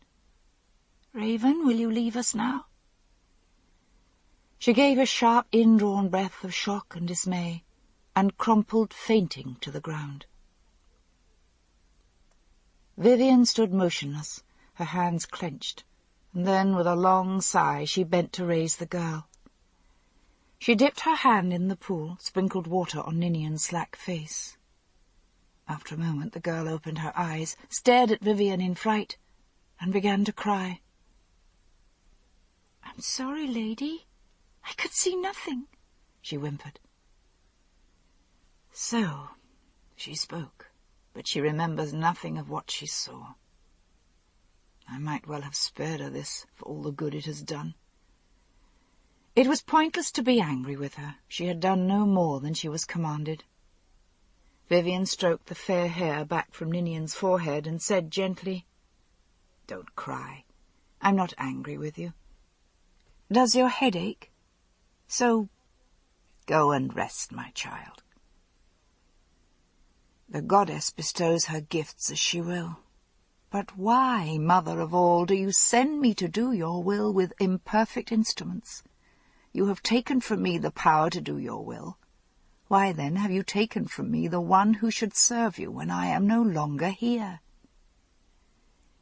Ninian, her hands pressed to her forehead, went slowly down the path toward the House of Maidens, and after a time Vivian followed. Had Ninian's words been nothing but raving? She didn't think so. She was sure the girl had seen something. But Vivian could make nothing of what Ninian had seen, and the girl's few attempts to put it into words meant nothing to Vivian. And now Ninian had forgotten it all, so that she couldn't be questioned further. She sleeps in the arms of the Grey King. Did that mean Morgaine was lying in the arms of death? Would Morgaine return to them? Ninian had said only, "She stands in the boat." So Morgaine would return to Avalon. Her hair is all grey now, so the return wouldn't come soon, if at all. That at least was unequivocal. The cross, the light burns me. Raven, Raven, the cauldron between her hands. That was certainly no more than delirium, an attempt to put some tenuous vision into words. Raven would bear the cauldron, the magical weapon of water and of the goddess. Yes, Raven was empowered to handle the great regalia. Vivian sat staring at the wall of her chamber, wondering if this meant that now Morgaine was gone from them, Raven should bear the power of the Lady of the Lake. It seemed to her that there was no other way to interpret the girl's words. And even so, they might mean nothing. Whatever I do now, I'm in the dark. I might better have gone to Raven, who would have answered me only with silence. But if Morgaine had indeed gone into the arms of death, or was lost to Avalon forever, there was no other priestess fit to carry the weight. Raven had given her voice to the goddess in prophecy. Was the place of the goddess to go unserved because Raven had chosen her silent path? Vivian sat alone in her dwelling, staring at the wall, pondering Ninian's cryptic words again and again in her heart. Once she rose and went alone up the silent path, to stare again into the unmoving waters. But they were grey, grey as the unyielding sky. Once, indeed, it seemed to her that something moved there, and Vivian whispered, "Morgaine?" and looked deep into the silence of the pool. But the face that looked out at her was not Morgaine's face. It was still, dispassionate as the goddess herself, crowned with bare wicker withes. Is it my own reflection I see, or the death crone? At last, weary, she turned away. This I have known since first I trod the path. A time comes when there is only despair, when you seek to tear the veil from the shrine, and you cry out to her, and know that she will not answer, because she is not there. Because she was never there. There is no goddess but only yourself, and you are alone in the mockery of echoes from an empty shrine. There is no one there. There was never anyone there, and all the sight is but dreams and delusions. As she trudged wearily down the hill, she saw that the new moon stood in the sky. But now it meant nothing to her, save that this ritual silence and seclusion were done for the time. What have I to do with this mockery of a goddess? The fate of Avalon lies in my hands, and Morgaine is gone, and I am alone with old women and children and half-trained girls. Alone, all alone. And I am old and weary, and my death awaits me. Within her dwelling the women had lighted a fire, and a cup of warmed wine sat steaming beside her usual chair, so that she might break the moon-dark fast. She sank down wearily, and one of her attendant priestesses came silently to draw off her shoes and put a warm shawl about her shoulders. "There is no one but I. But I have still my daughters. I am not wholly alone." "Thank you, my children," she said with unaccustomed warmth, and one of the attendants bowed her head shyly without speaking. Vivian didn't know the girl's name. Why am I thus neglectful? But she thought she must be under a vow of silence for the time. The second said softly, "It is our privilege to serve you, Mother. Will you go to rest?" "Not yet a while," Vivian said, and then, on an impulse, said, "Go and ask the priestess Raven to attend me."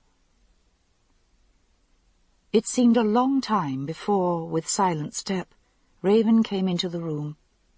Vivian greeted her with a bending of the head, and Raven came and bowed. Then, following Vivian's gesture, went to the seat across from Vivian's own. Vivian handed her the cup, still half filled with the hot wine, and Raven sipped, smiling thanks, and put it from her.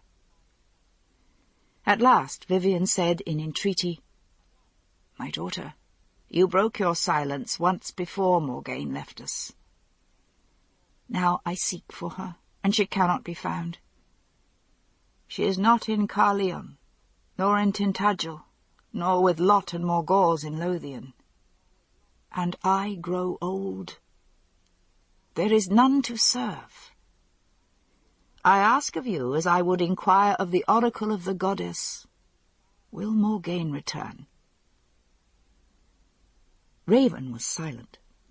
At last she shook her head, and Vivian demanded, "Do you mean that Morgaine will not return? Or do you mean that you do not know?" But the younger priestess made an odd gesture of helplessness and questioning. "Raven," said Vivian, "you know that I must lay down my place, and there is no other to bear it, none who has the old training of a priestess, none who has gone so far. Only you. If Morgaine does not return to us, you must be Lady of the Lake. Your oath was given to silence, and you have borne it faithfully. Now it is time to lay it aside and take from my hands the guardianship of this place. There is no other way." Raven shook her head. She was a tall woman, slightly built, and Vivian thought no longer young. She was certainly 10 years older than Morgaine. She must be nearing her 40th year. "And she came here as a little maiden with her breasts not yet budded. Her hair was long and dark, and her face dark and sallow, her eyes large beneath dark, thick brows. She looked worn and austere. Vivian covered her face with her hands and said in a hoarse voice, through tears she could not shed, "I cannot, Raven." After a moment, her face covered, she felt a gentle touch on her cheek. Raven had risen and was bending over her. She didn't speak, only took Vivian into a close embrace and held her for a moment, and Vivian, feeling the warmth of the younger woman pressed against her, began to sob, and felt that she would weep and weep with no will ever to cease. And at last, when in sheer exhaustion Vivian was silent, Raven kissed her on the cheek and went silently away.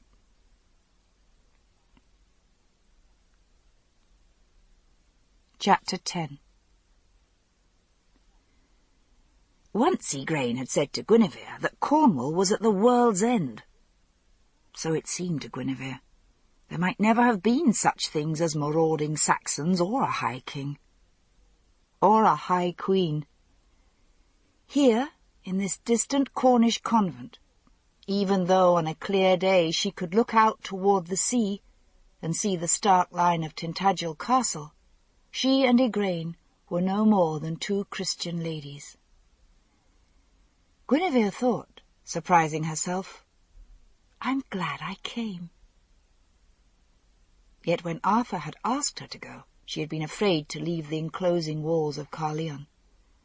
The journey had seemed a long nightmare to her, even the swift and comfortable ride along the Roman road south.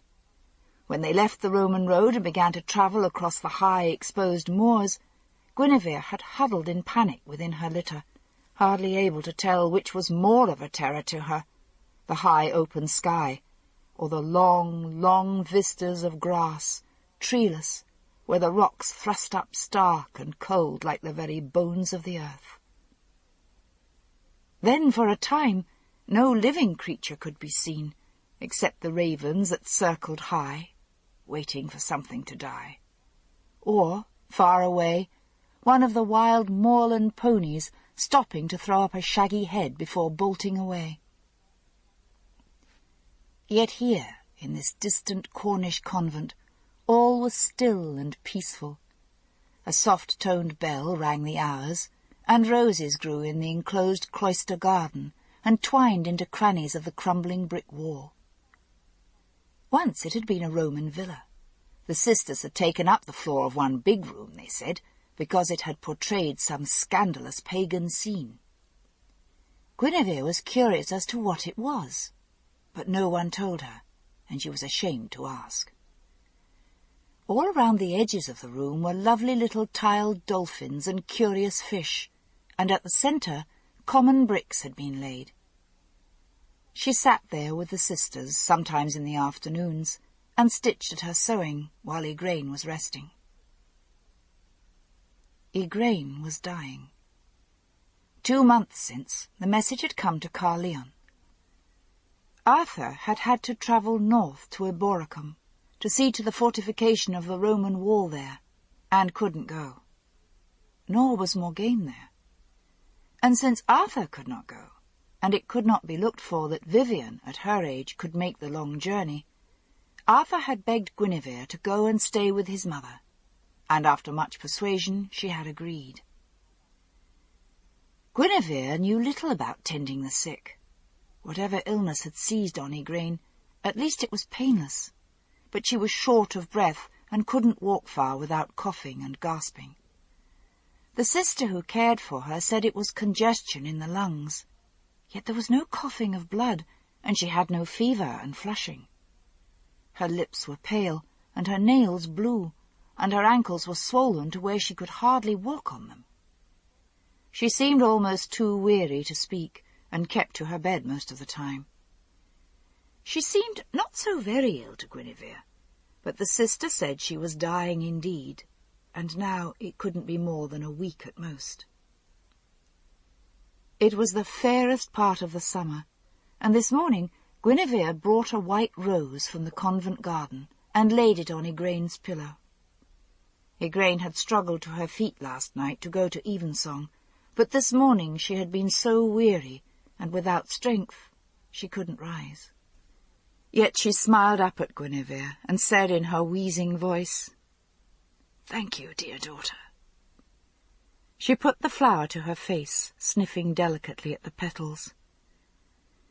"Always I wanted roses at Tintagel, but the soil there was so poor, little would grow.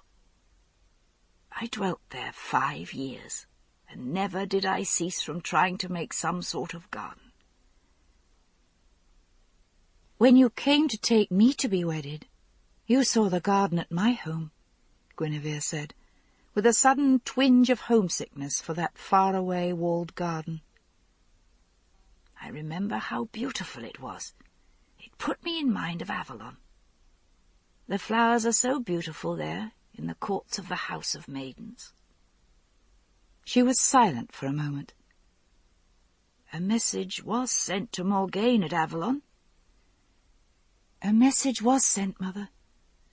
But Taliesin told us Morgane hadn't been seen in Avalon," said Guinevere. "No doubt she is with Queen Morgause in Lothian, and in these times it takes forever for a messenger to come and go." Igraine drew a heavy sigh and began to struggle with a cough again, and Guinevere helped her to sit upright. After a time, Igraine murmured, "Yet the sight should have bidden Morgaine to come to me." "You would come if you knew your mother was dying, would you not?" "Yes, for you came, and I'm not even your own mother. Why has Morgaine not come?" "It is nothing to her that I have come," Guinevere thought. "It is not me she wants here. There is no one who cares whether I am here or elsewhere." And it seemed as if her very heart was bruised. But Igraine was looking at her expectantly, and she said, "Perhaps Morgaine has received no message. Perhaps she has gone into a convent somewhere and become a Christian and renounced the sight." "It may be so. I did so when I married Uther," Igraine murmured. "Yet now and again it thrust itself on me undesired, and I think if Morgaine was ill or dying, I would know it." Her voice was fretful.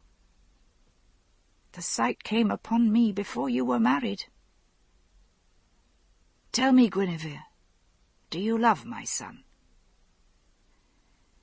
Guinevere shrank from the sick woman's clear grey eyes. Could Igraine see into her very soul? "I love him well, and I am his faithful queen, lady."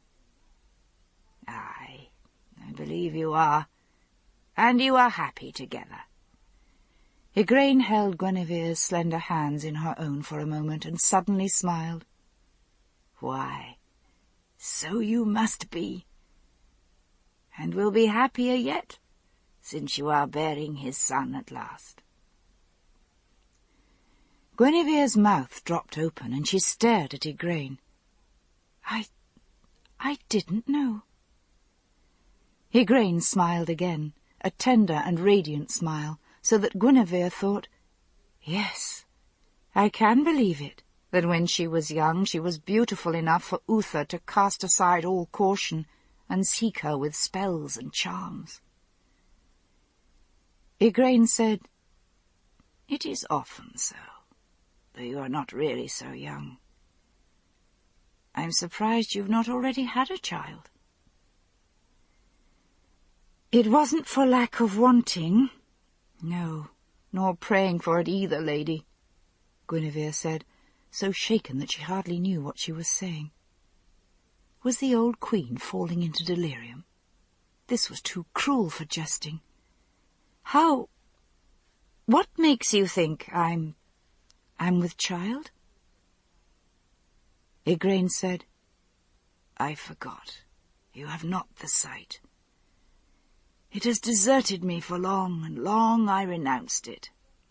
But as I say, it steals upon me unawares, and never has it played me false."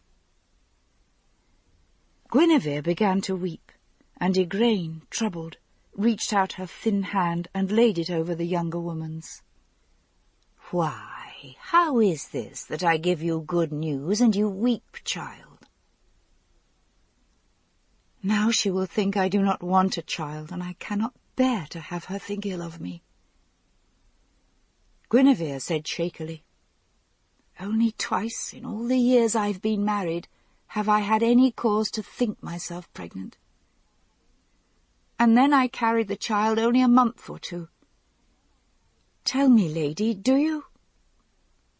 Her throat closed, and she dared not speak the words. "Tell me, Igraine, shall I bear this child? Have you seen me, then, with Arthur's child at my breast?" What would her priest think of this compromise with sorcery? Igraine patted her hand. "I wish I might tell you more, but the sight comes and goes as it will. God grant it come to a good end, my dear. It may be that I can see no more, because by the time your child is born, I shall not be here to see." "No, no, child, do not weep," she begged. "I have been ready to leave this life ever since I saw Arthur wedded. I would like to see your son. I would like to hold a child of Morgaine's in my arms, should that day ever come. But Uther is gone, and it is well with my children. It may be that Uther waits for me beyond death, or the other children I lost at birth. And if they do not," she shrugged, "I shall never know." Igraine's eyes closed, and Guinevere thought, "I have wearied her." She sat silent until the older woman slept, then rose and went quietly into the garden. She felt numbed. It had truly not seemed to her that she might be pregnant. If she'd thought anything at all about it, it was that the stress of travel had delayed her courses. For the first 3 years of her marriage, every time it had been late, she had thought herself with child. Then, in the year in which Arthur had been, first away for the Battle of Celadon Wood, and the long campaign before it, then wounded and too weak to touch her, the same pattern had persisted. And finally she had realized that her monthly rhythms were inconstant. There was no way to keep track of them by the moon, for sometimes 2 or 3 months might pass with no sign. But now that Igraine had spoken, she wondered why she hadn't thought of this before. It never occurred to her to doubt the Queen. Something inside Guinevere said, "Sorcery," and there was a small voice that persisted in reminding her, "All these things are of the devil and have no place in this house of holy women." But something else said, "How could it be wicked to tell me this?" It was more, she thought, as when the angel was sent to Mary the Virgin to tell her of the birth of her son. And then for a moment Guinevere was struck with awe at her own presumption. And then she began softly to giggle at the incongruity of Igraine, old and dying, as an angel of God. At that moment the bell rang in the cloister for prayers, and Guinevere, though here as a guest and without obligation, turned and went into the sisters' chapel, kneeling in her accustomed place among the visitors. But she heard little of the service, for her whole heart and mind were caught up in the most fervent prayer of her entire life. "It has come, the answer to all my prayers. Oh, thank you, God and Christ and our Blessed Lady." Arthur was wrong. It wasn't he who failed. There was no need. And once again she was filled with the paralyzing shame she had felt when he had said that thing to her, all but giving her leave to betray him. And what a wicked woman I was then, that I could even have considered it. But now, in the very midst of her wickedness, God had rewarded her when she deserved it now. Guinevere raised her head and began to sing the Magnificat with the rest so fervently that the abbess raised her head and looked sharply at her. "They do not know why I'm thankful. They do not know how much I have to be thankful for. But they do not know how wicked I was either, for I was thinking here in this holy place of the one I love." And then, even through her joy, suddenly it was like pain again. "Now he will look upon me big with Arthur's child, and he will think me ugly and gross, and never look on me again with love and longing." And even through the joy in her heart, she felt small and cramped and joyless. Arthur gave me leave, and we could have had each other at least once, and now never, never, never. She put her face into her hands and wept behind them, silently, and no longer cared that the abbess was watching her. That night Igraine's breathing was so laboured that she couldn't even lower her head to rest. She had to sit bolt upright, propped up on many cushions, to breathe at all, and she wheezed and coughed without end. The abbess gave her a draught of something which would clear the lungs, but it only made her queasy, she said, and she could take no more of it.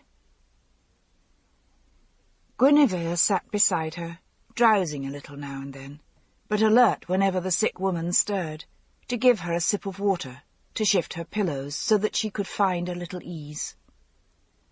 There was only a small lamp in the room, but there was brilliant moonlight, and the night was so warm that the door stood open into the garden.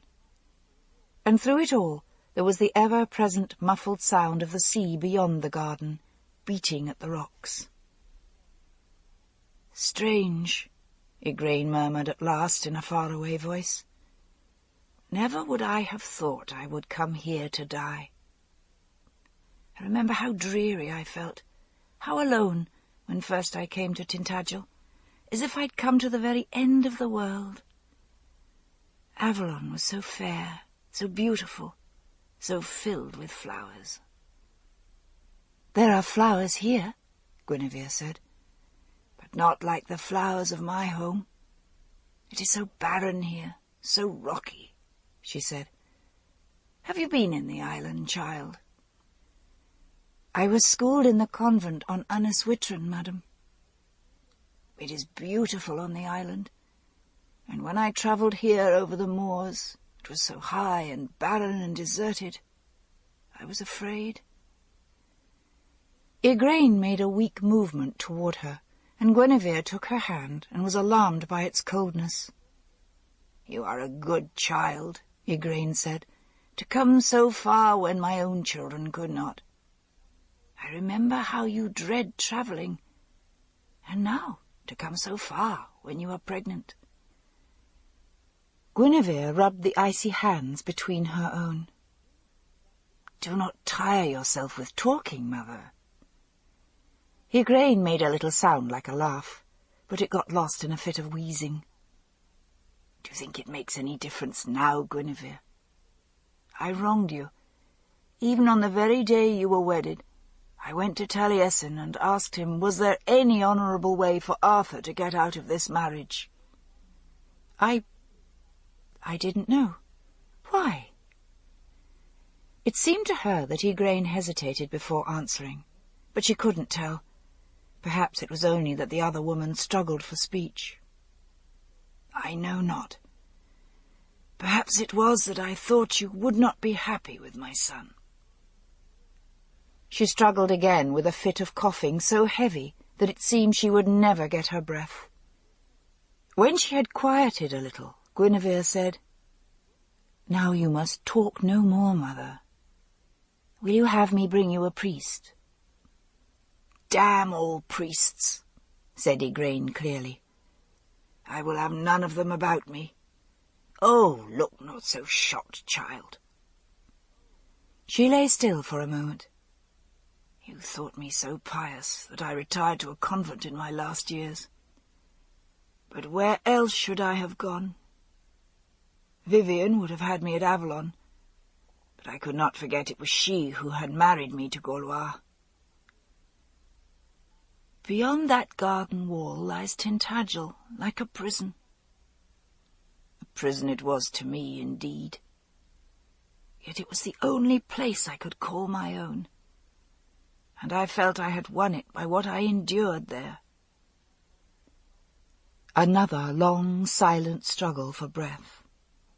At last she said, "I wish Morgane had come to me. She has the sight. She should have known I was dying." Guinevere saw that there were tears in her eyes. She said gently, rubbing the icy hands which now felt as taut as cold claws, "I'm sure she would come if she knew, dear mother." "I'm not so sure. I sent her from me into Vivian's hands. Even though I knew well how ruthless Vivian could be, that she would use Morgane as ruthlessly as she used me, for the well-being of this land and for her own love of power," Igraine whispered. "I sent her from me because I felt it better, if it came to be a choice of evils, that she should be in Avalon and in the hands of the goddess, than in the hands of the black priests who would teach her to think that she was evil because she was a woman. Guinevere was deeply dismayed. She chafed the icy hands between her own and renewed the hot bricks at Igraine's feet. But the feet, too, were cold as ice, and when she rubbed them, Igraine said she couldn't feel them. She felt she must try again.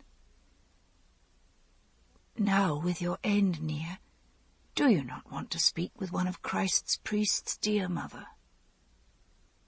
"I told you no," said Igraine. "For after all these years when I kept silent to have peace in my home, I might tell them at last what I truly felt about them. I loved Morgane enough to send her to Vivian, that she at least might escape them." She began wheezing again. "Arthur," she said at last, "never was he my son. He was Uther's. Only a hope of the succession, no more. I loved Uther well, and I bore him sons because it meant so much to him that he should have a son to follow him. Our second son, he that died soon after his navel string was cut, him, I think, I might have loved for my own, as I loved Morgane. Tell me, Guinevere, has my son reproached you that you have not yet borne him an heir?" Guinevere bent her head, feeling her eyes stinging with tears. "No, he has been so good. Never once has he reproached me. He told me once that he had never fathered a son by any woman, though he had known many, so that perhaps the fault wasn't mine."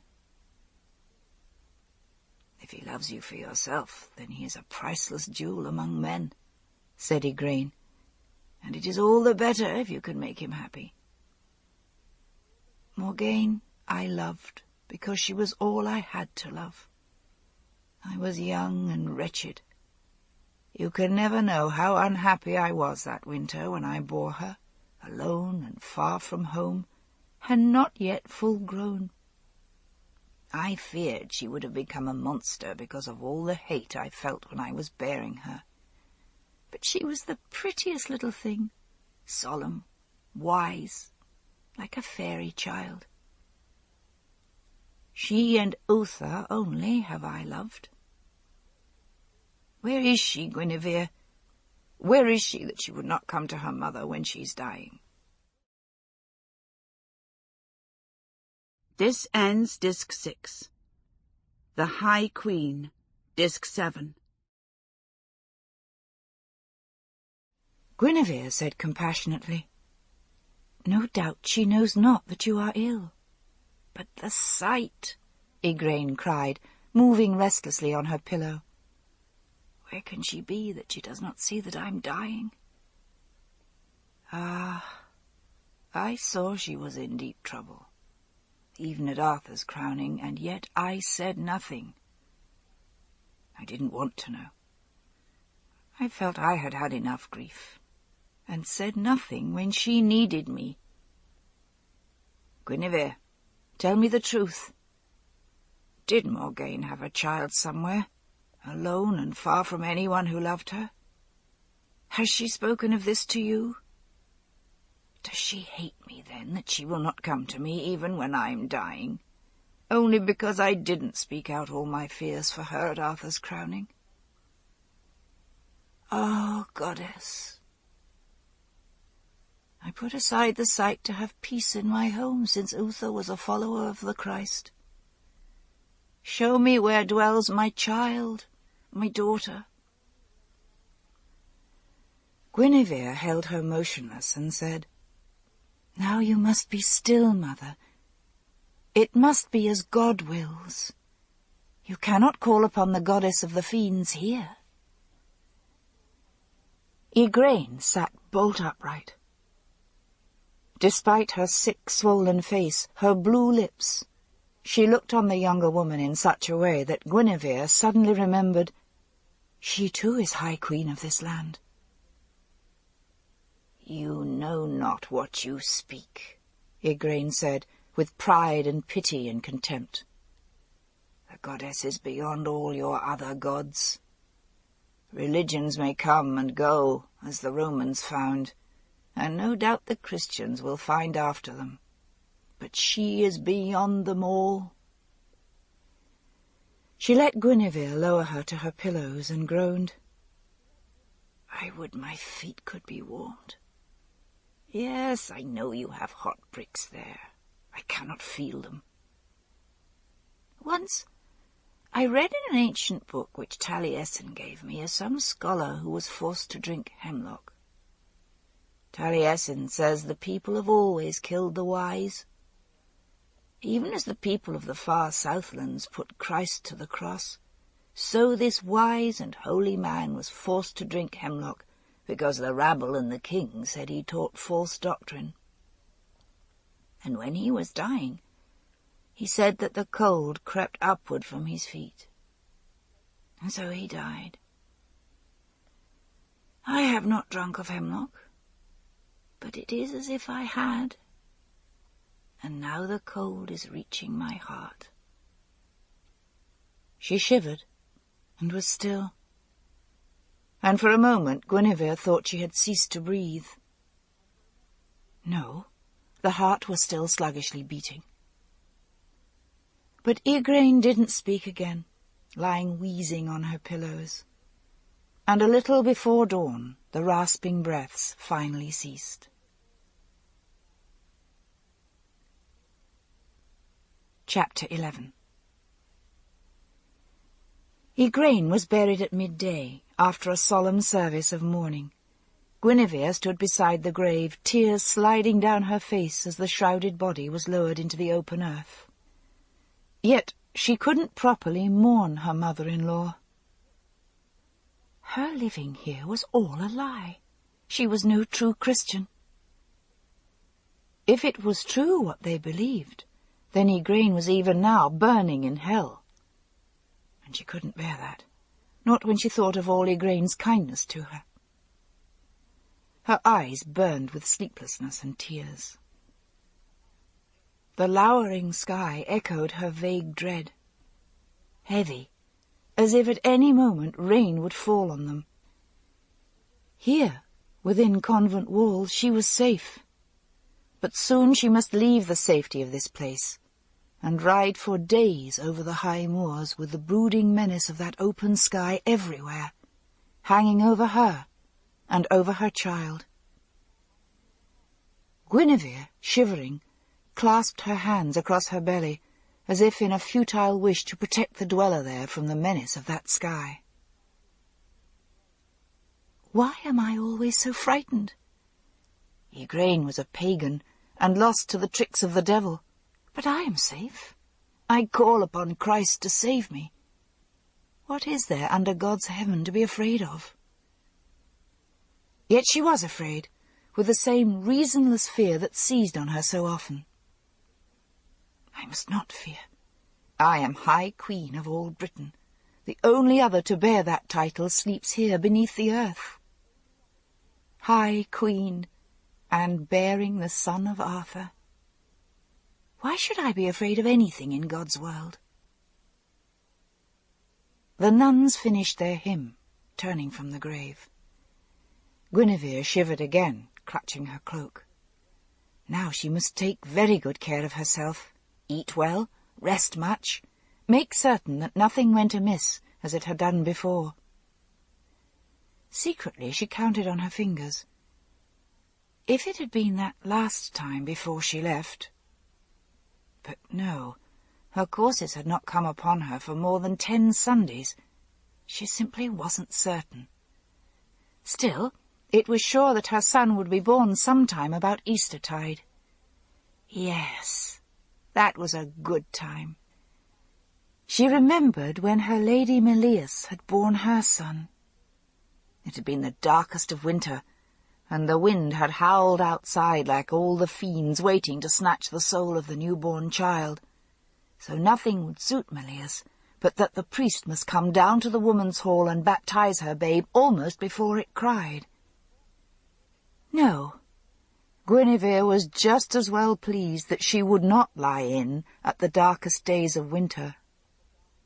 Yet to have the longed-for child, she would be content to bear it even at midwinter night itself.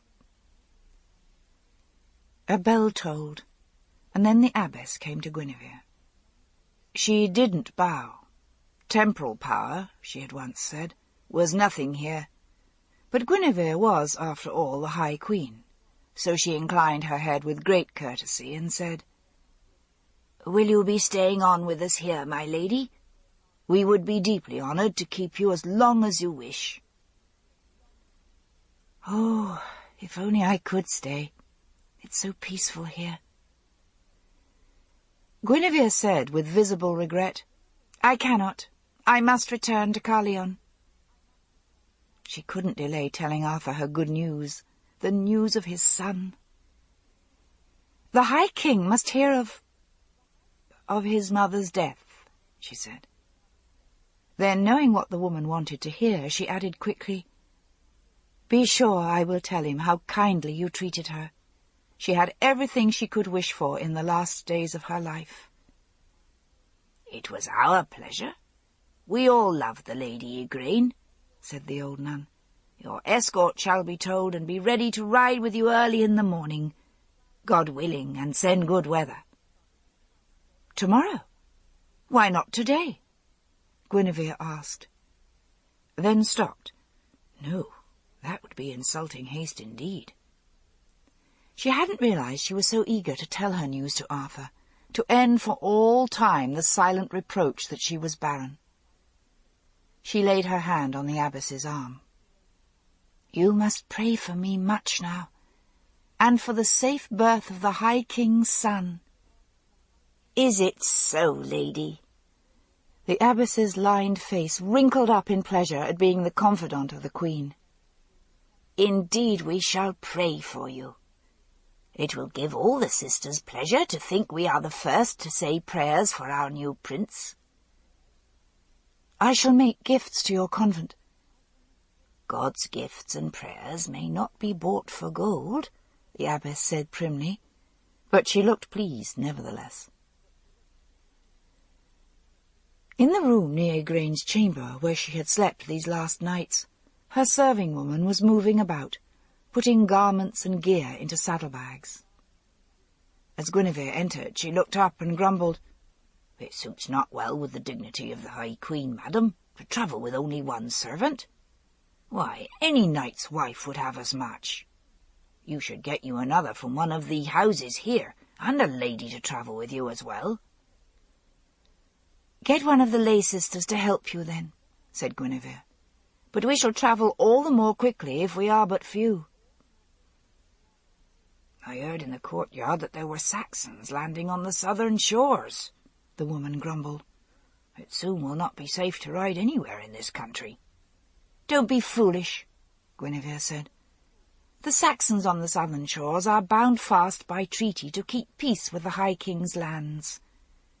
They know what Arthur's legion can do. They found it out at Celadon Wood. Do you think they want more work for ravens? In any case, we will soon be back at Carleon, and at the end of summer we shall move the court to Camelot in the summer country. The Romans defended that fort against all the barbarians. It has never been taken. Even now Sir Kai is there, building a great hall fit for Arthur's round table, so that all the companions and kings may sit at meat together." As she had hoped, the woman was diverted. "That is near your own old home, is it not, lady?" "Yes. From the heights of Camelot one may look a bowshot across the water and see my father's island kingdom."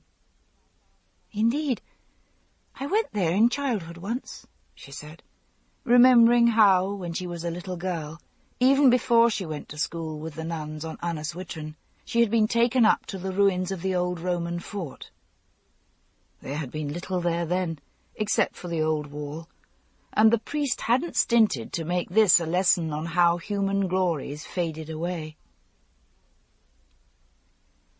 She dreamed that night that she stood high on Camelot, but the mists drew in around the shore, so that the islands seemed to swim in a sea of cloud.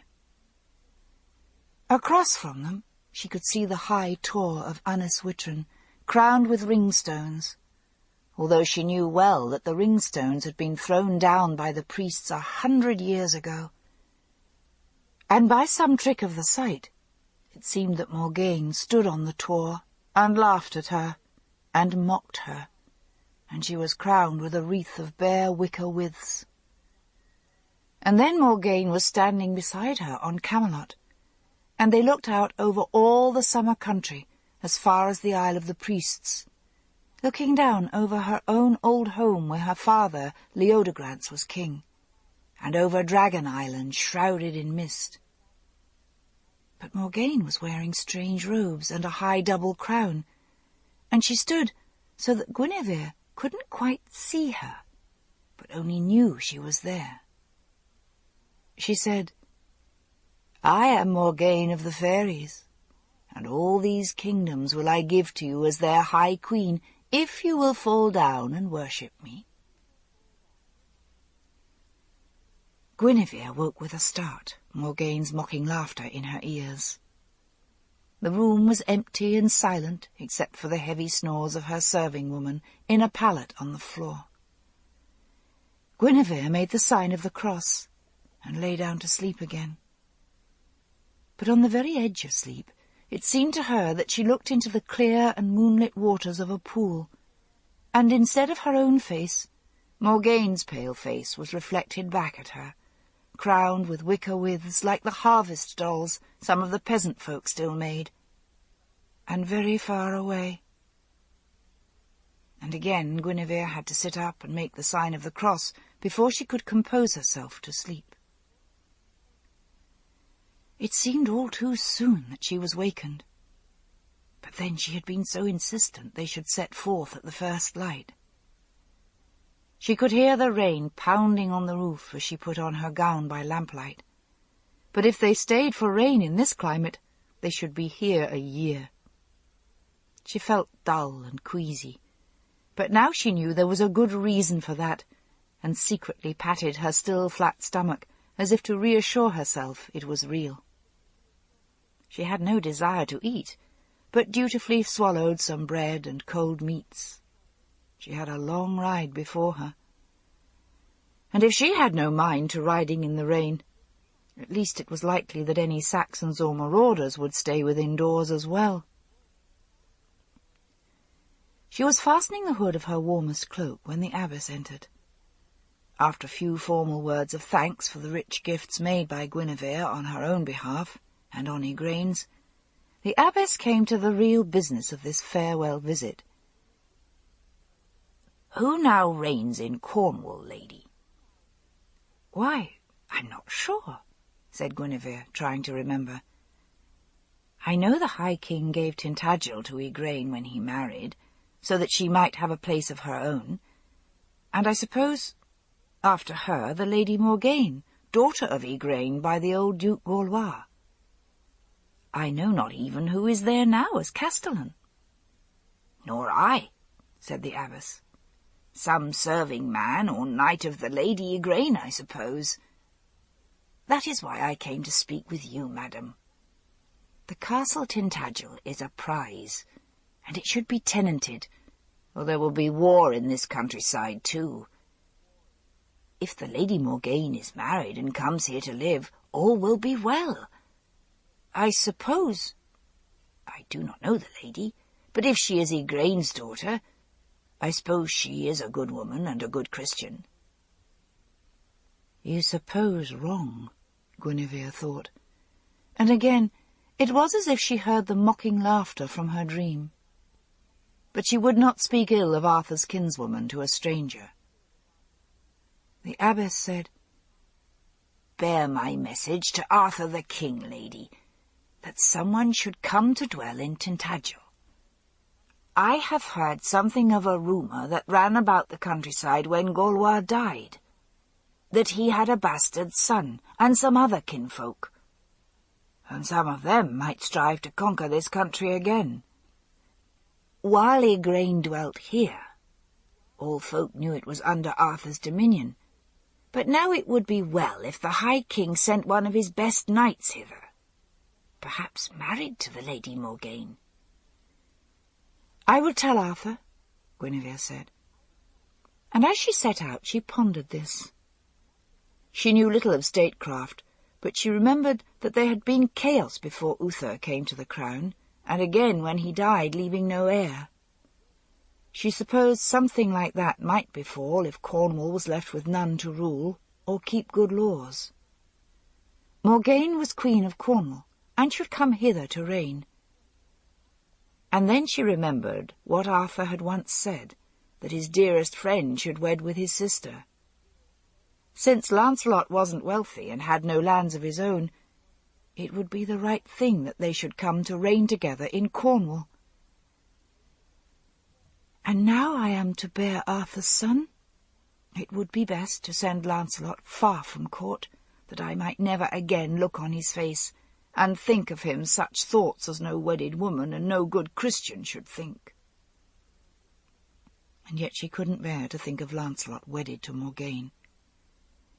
Had there ever been so wicked a woman as she on the face of this wicked world?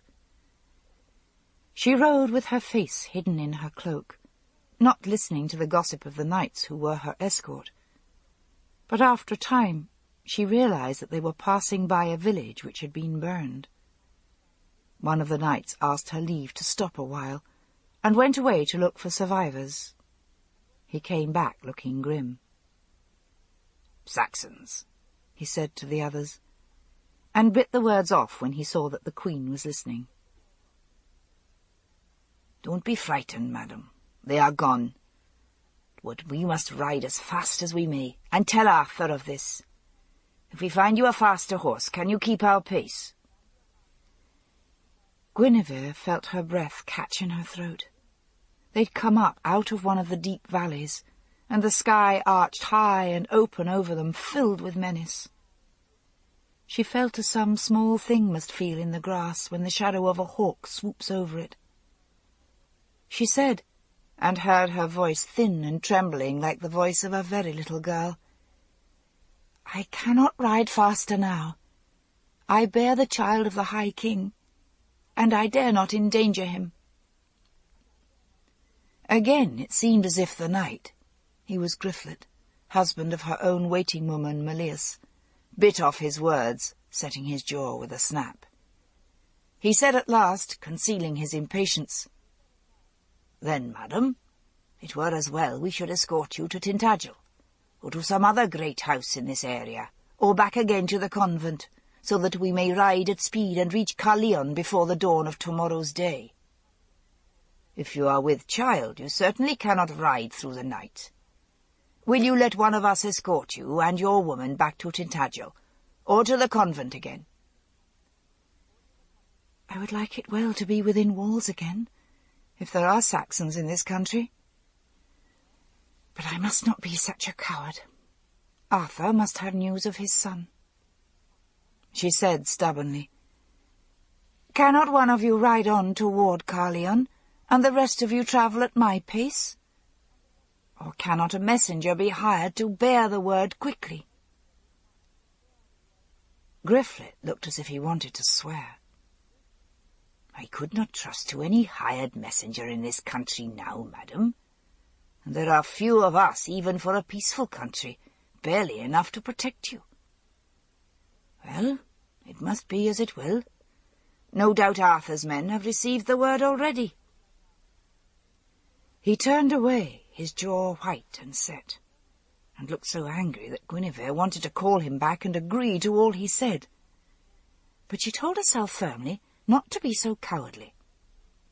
Now, when she was to bear the royal son, she must behave herself like a queen and ride on with courage.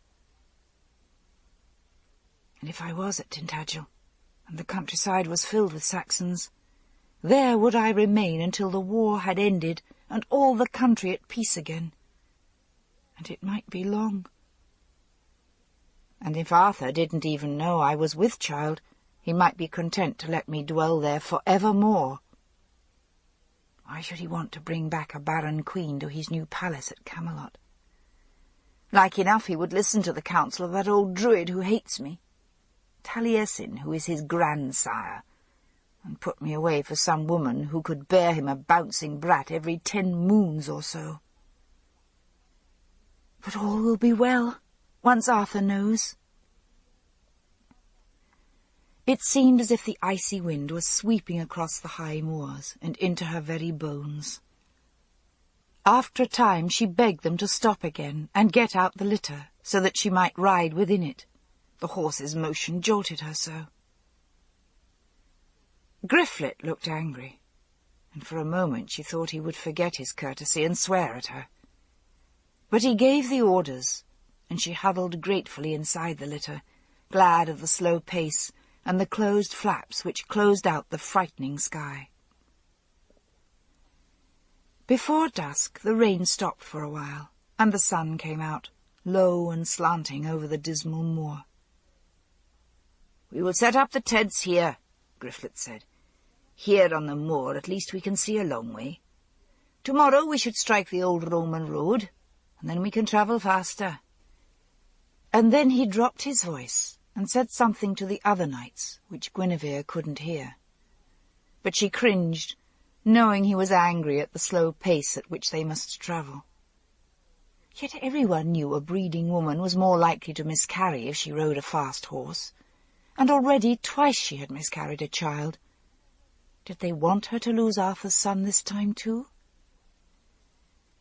She slept poorly within the tent, the ground hard beneath her thin body, her cloak and blankets all damp, her body aching from the unaccustomed riding. But after a time she slept, despite the pouring rain that leaked through the tent, and was wakened by the sound of riders and a call. Griflet's voice harsh and rough. "Who rides there? Stand!" "Is it you, Griflet? I know your voice," came a cry out of the dark. "It is Gawain, and I seek for your party. Is the Queen with you?" Guinevere threw her cloak over her nightdress and came out from the tent. "Is it you, cousin? What do you here?" "I hope to find you still at the convent," said Gawain, sliding from his horse. Behind him in the darkness were other forms, 4 or 5 of Arthur's men, though Guinevere couldn't distinguish their faces. "Since you are here, madam, I suppose Queen Igraine has departed this life." "She died the night before last," Guinevere said, and Gawain sighed. "Well, it is God's will," he said. "But the land is under arms, madam. Since you are here and so far on your way, I suppose you must continue on to Carleon. Had you still been at the convent, I was under orders to escort you, and such of the sisters as wished to seek protection, to Tintagel Castle, and bid you remain there until there was safety in the land." "And now you may spare the journey," said Guinevere irritably. But Gawain shook his head. He said, "Since my message is useless, and I suppose the sisters will wish to take shelter within their convent walls, I must ride on to Tintagel with news for all men sworn to Arthur to come at once. The Saxons are massing near the coast with more than 100 ships. Beacon signals were sent from the lighthouses. The legion is at Carleon, and all men are gathering. When the word came to Lothian, I rode at once to join Arthur, and Arthur sent me to Tintagel to bear word thither." He drew breath. "Not the Merlin's self is more a messenger than I these 10 days." "And I told the Queen," said Griflet, "that she should remain at Tintagel, but now it is too late to return there. And with armies gathering on the roads, Gawain, perhaps you should escort the Queen back to Tintagel." "No," said Guinevere clearly. "I must return now. I'm not afraid to travel where I must." Even more, if he was facing war again, Arthur would wish for the good news she bore. Gawain had already shaken his head impatiently. "I cannot delay for any woman's riding, unless it were the Lady of the Lake herself, who can ride a day's journey with any man or horse. And you are but a sorry rider, madam." "Nay, I spoke not to anger you. No one expects that you should ride like a knight. but I cannot delay. And the Queen is breeding, and must travel at the slowest pace of all, Griflet told him with equal impatience. Can some of your slowest riders be told to escort the Queen, Gawain, and I ride on with you to Tintagel? Gawain smiled. No doubt you wish to be at the heart of things, Griflet, but you have been given this task, and no one envies you, he said. Can you find me a cup of wine and some bread? I will travel on through the night to be in Tintagel at sunrise. I have a message for Marcus, who is War Duke of Cornwall, and is to bring his knights. This may be the great battle Taliesin foretold, where we perish, or we drive the Saxons once and for all from this land. But every man must come and fight at Arthur's side. Even some of the treaty troops will stand with Arthur now, said Griflet. Ride on if you must, Gawain, and God ride with you. The two knights embraced. We will meet again when God wills, friend. Gawain bowed to Guinevere. She reached out a hand to him and said, A moment. Is my kinswoman Morgause well? As ever, madam. And my sister-in-law, Morgane. She is safe in Morgause's court, then? Gawain looked startled. Morgane? No, madam. I haven't seen my kinswoman Morgane for many years. Certainly she has not visited Lothian, or so my mother said, he replied, courteous despite his impatience. Now I must be off. God ride with you, she said, and stood watching as the men's hoofbeats thundered away in the night. It is now so near dawn, she said. Is there any reason to try to sleep more? Or should we break camp and ride on for Carleon? Griflet looked pleased. True, there will be little sleep for any in this rain, he said, and if you can travel, lady, it would please me well to be on the road. God knows what we shall have to pass through before we reach Carleon. But as the sun rose over the moors, it was as if they rode through a land already struck silent by the war. It was the season when the farmers should be out in their fields, but although they passed several isolated hill farms, no sheep grazed, not a dog barked, nor any child came to watch them, and even along the Roman road there wasn't a single traveller. Guinevere, shivering, realized that the word had gone out to raise the countryside for war, and such as could do nothing had crept behind closed doors to hide from the armies of either side. Will it endanger my child to travel at this pace? Yet now it seemed a choice of evils, endanger herself and her child and Arthur's by this forced travel, or delay on the road, and perhaps fall into the hands of the Saxon armies. She resolved that Griflet should have no further cause to complain that she had delayed them.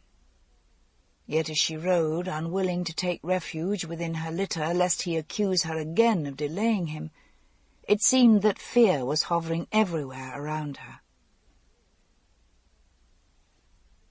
It was near to sunset, and it had been a long day when they caught sight of the watchtower which Uther had built at Carleon. The great crimson banner of the Pendragon floated from the heights, and Guinevere crossed herself as they passed beneath it.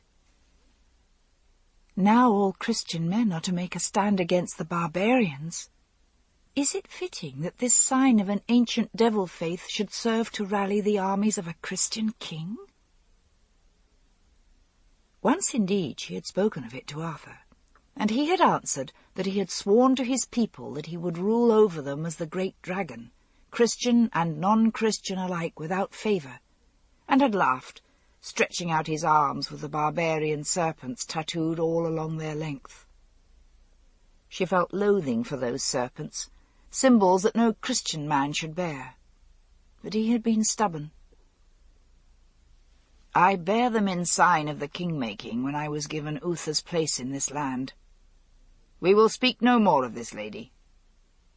And nothing she had said could force him to discuss it with her, or to listen to what a priest might say on the subject. Priestcraft is one thing, and kingcraft is another, my Guinevere.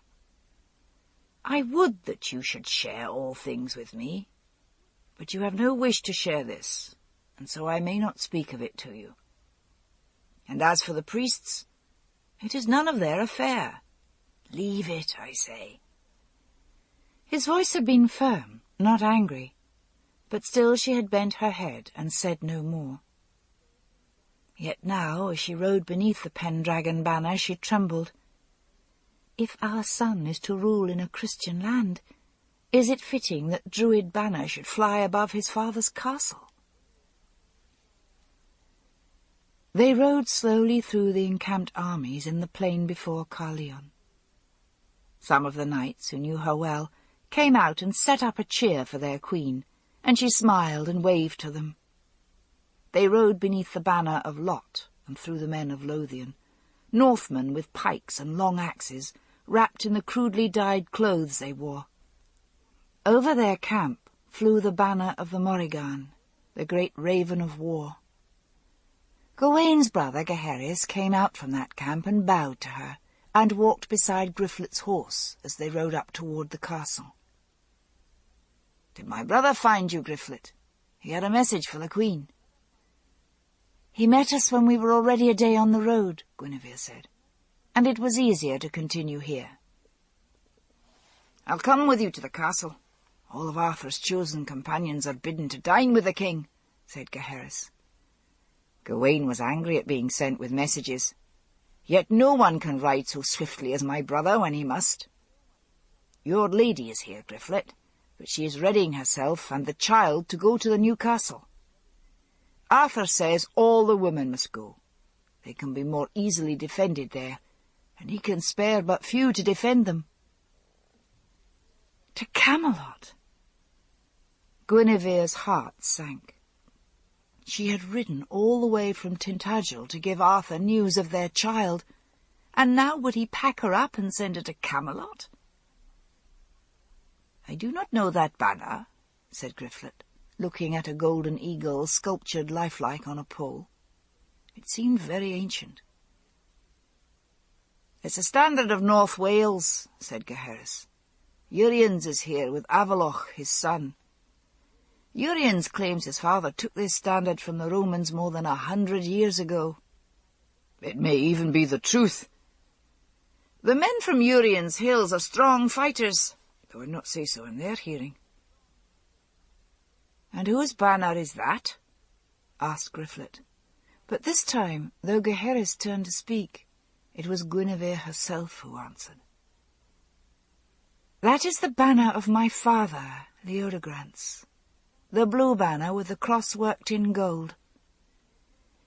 She herself, as a young maiden in the summer country, had helped her mother's women to embroider it for the king. It was said that her father had chosen this device after hearing a tale that one of the emperors of Rome had seen the sign of the cross in the sky before one of his battles. "We should now be fighting beneath that sign, not the serpents of Avalon." She shivered, and Gaheris looked at her sharply. "Are you cold, lady? We must ride on to the castle, Griflet. No doubt Arthur will be awaiting his queen." "You must be weary of riding, my queen," said Griflet, looking up kindly at her. "Now will you soon be in the hands of your women?" And as they came closer to the doors of the castle, there were many of Arthur's companions whom she knew, who waved to her and called to her in friendly, informal fashion.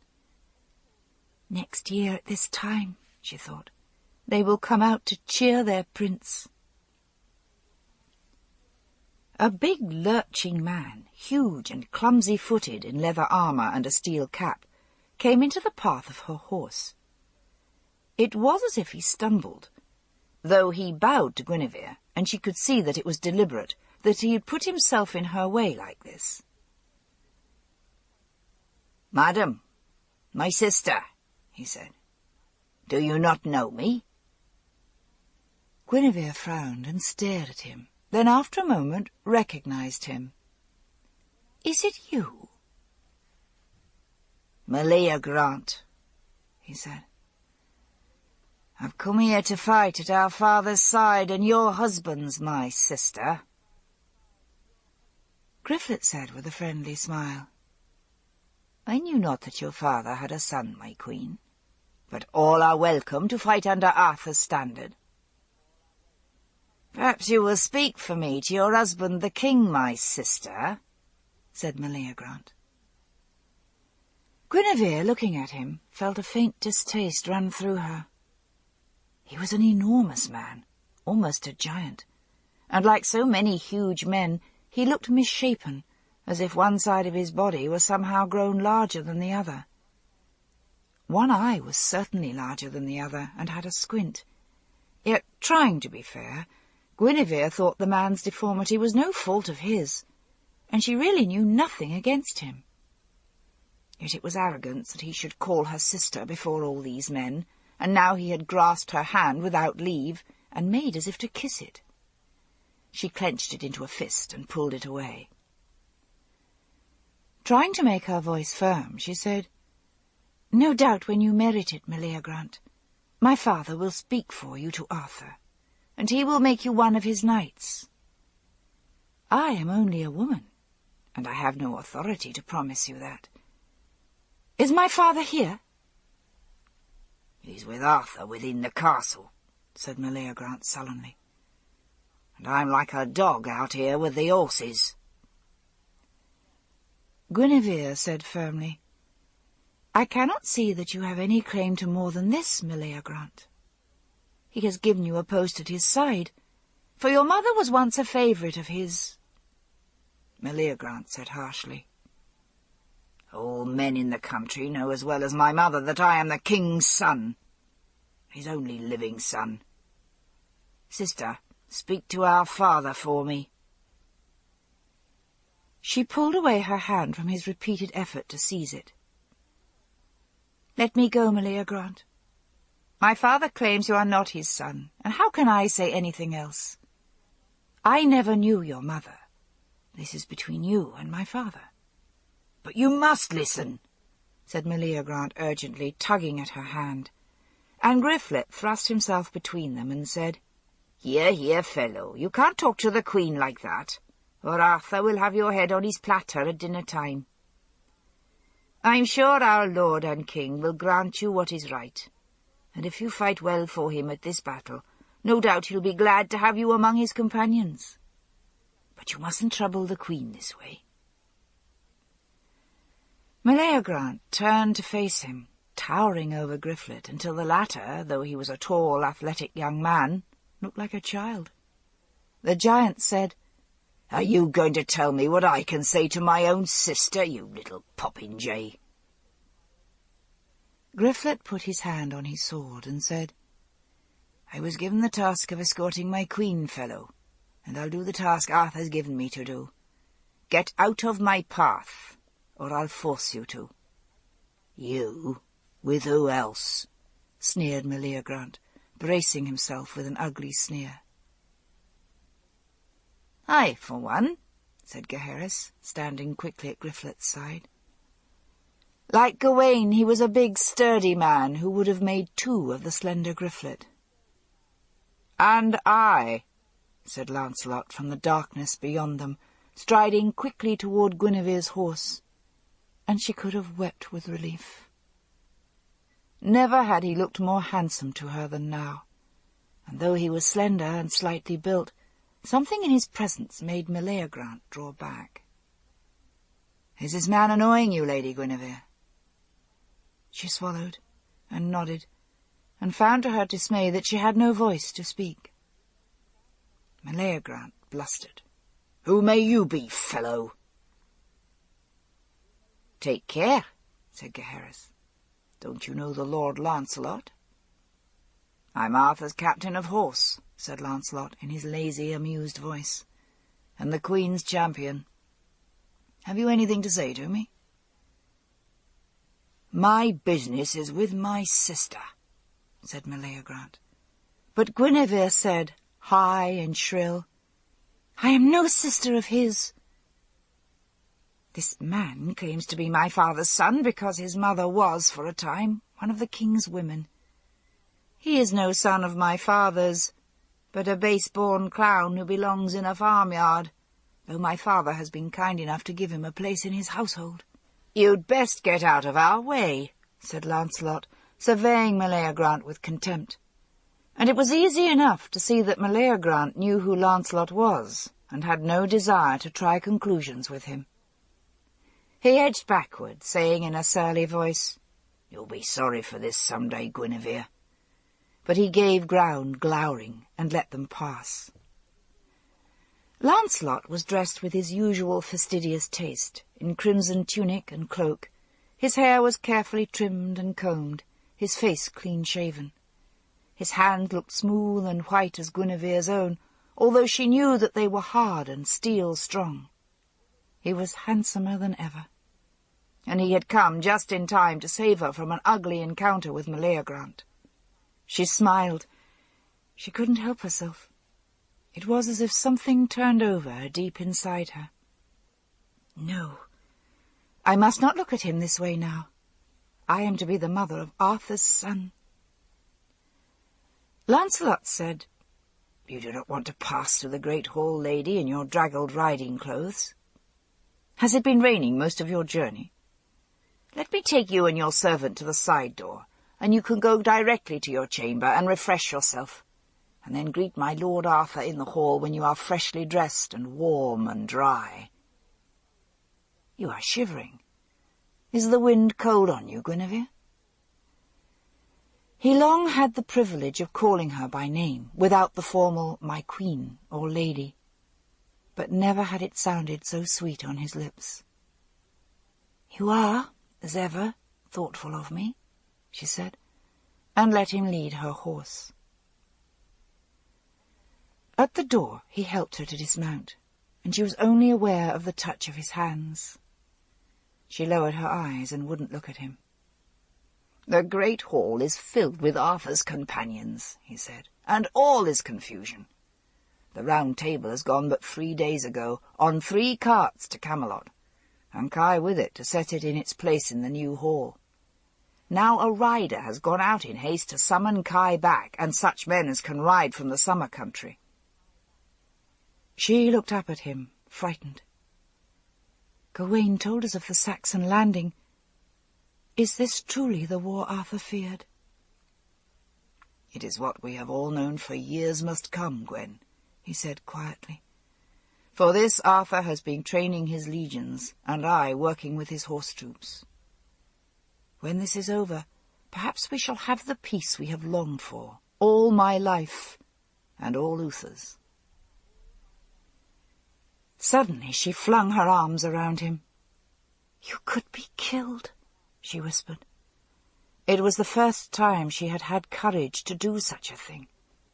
She stood pressed against him, holding her face against his shoulder, and his arms went around her. Even through her fear she felt the sweetness that he would hold her so. He said, and his voice shook, "We all knew that it must come some day soon, my dear. By our good fortune we have had years to prepare for it, and Arthur to lead us. Do even you know what a great leader of men he is, and how dear we all hold him? He is young, but he is the greatest of the high kings we have had since long before the time of the Romans, and with Arthur to lead us, we will certainly drive the Saxons hence. And for the rest, it's as God wills, Guinevere." He patted her shoulder gently, saying, "Poor girl, you are so wearied. Let me take you to your women." But she could feel his hands trembling, and was suddenly shamed that she had thrown herself into his arms, as if she were a camp follower. In her own chambers all was confusion. Meleus putting garments into boxes, Elaine supervising the serving women. Elaine came and took Guinevere in her arms, crying out, "Kinswoman, we have been so worried about you on the roads. We had hoped that you had the message before leaving the convent, and would stay safe in Tintagel." "No," said Guinevere. "Igraine died. Gawain met with us when we had already been a whole day on the road. And besides, my place is at my husband's side." Melias asked, "Lady, did Griflet return with you?" Guinevere nodded. "He escorted me here. You will see him at dinner, I suppose. I heard Gaheris say that all of Arthur's companions had been bidden to dine with the king." Melias said, "If you can call it dining. It's more like gobbling soldiers' rations. This place is like an armed camp, and it will be worse before it is better. But Elaine and I have done our best to keep all things in order." She was a usually smiling, plump young woman, who now looked worried and tired. "I have put all your gowns and such things as you shall need for this summer into boxes, so that you may be ready to ride for Camelot in the morning. The king said we were all to go at once, and it is all but ready for occupancy, with the work that Kai has done. But we never thought we would go there like this in haste and almost under siege." "No," thought Guinevere, "I have been riding these days, and now I will not ride forth again. My place is here, and my son has a right to be born in his father's own castle. I will not again be sent hither and thither like any bit of luggage or saddlery." She said, "Be at ease, Melias. Perhaps there is no such haste as all this. Send someone for wash-water, and fetch me some gown which is not soaked and bedraggled by mud and travel." "And who are all these women?" These women, it turned out, were wives of some of the companions, and of certain of Arthur's subject kings, who would be sent with them to Camelot. It was easier if they all travelled in convoy, and there they would be safe from the Saxons. "It is near to your home," Elaine said, as if that should settle all Guinevere's unwillingness. "You can visit your father's wife and your little brothers and sisters.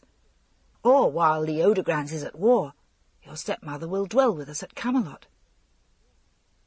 That would be no pleasure to either of us, Guinevere thought, and then was ashamed of herself.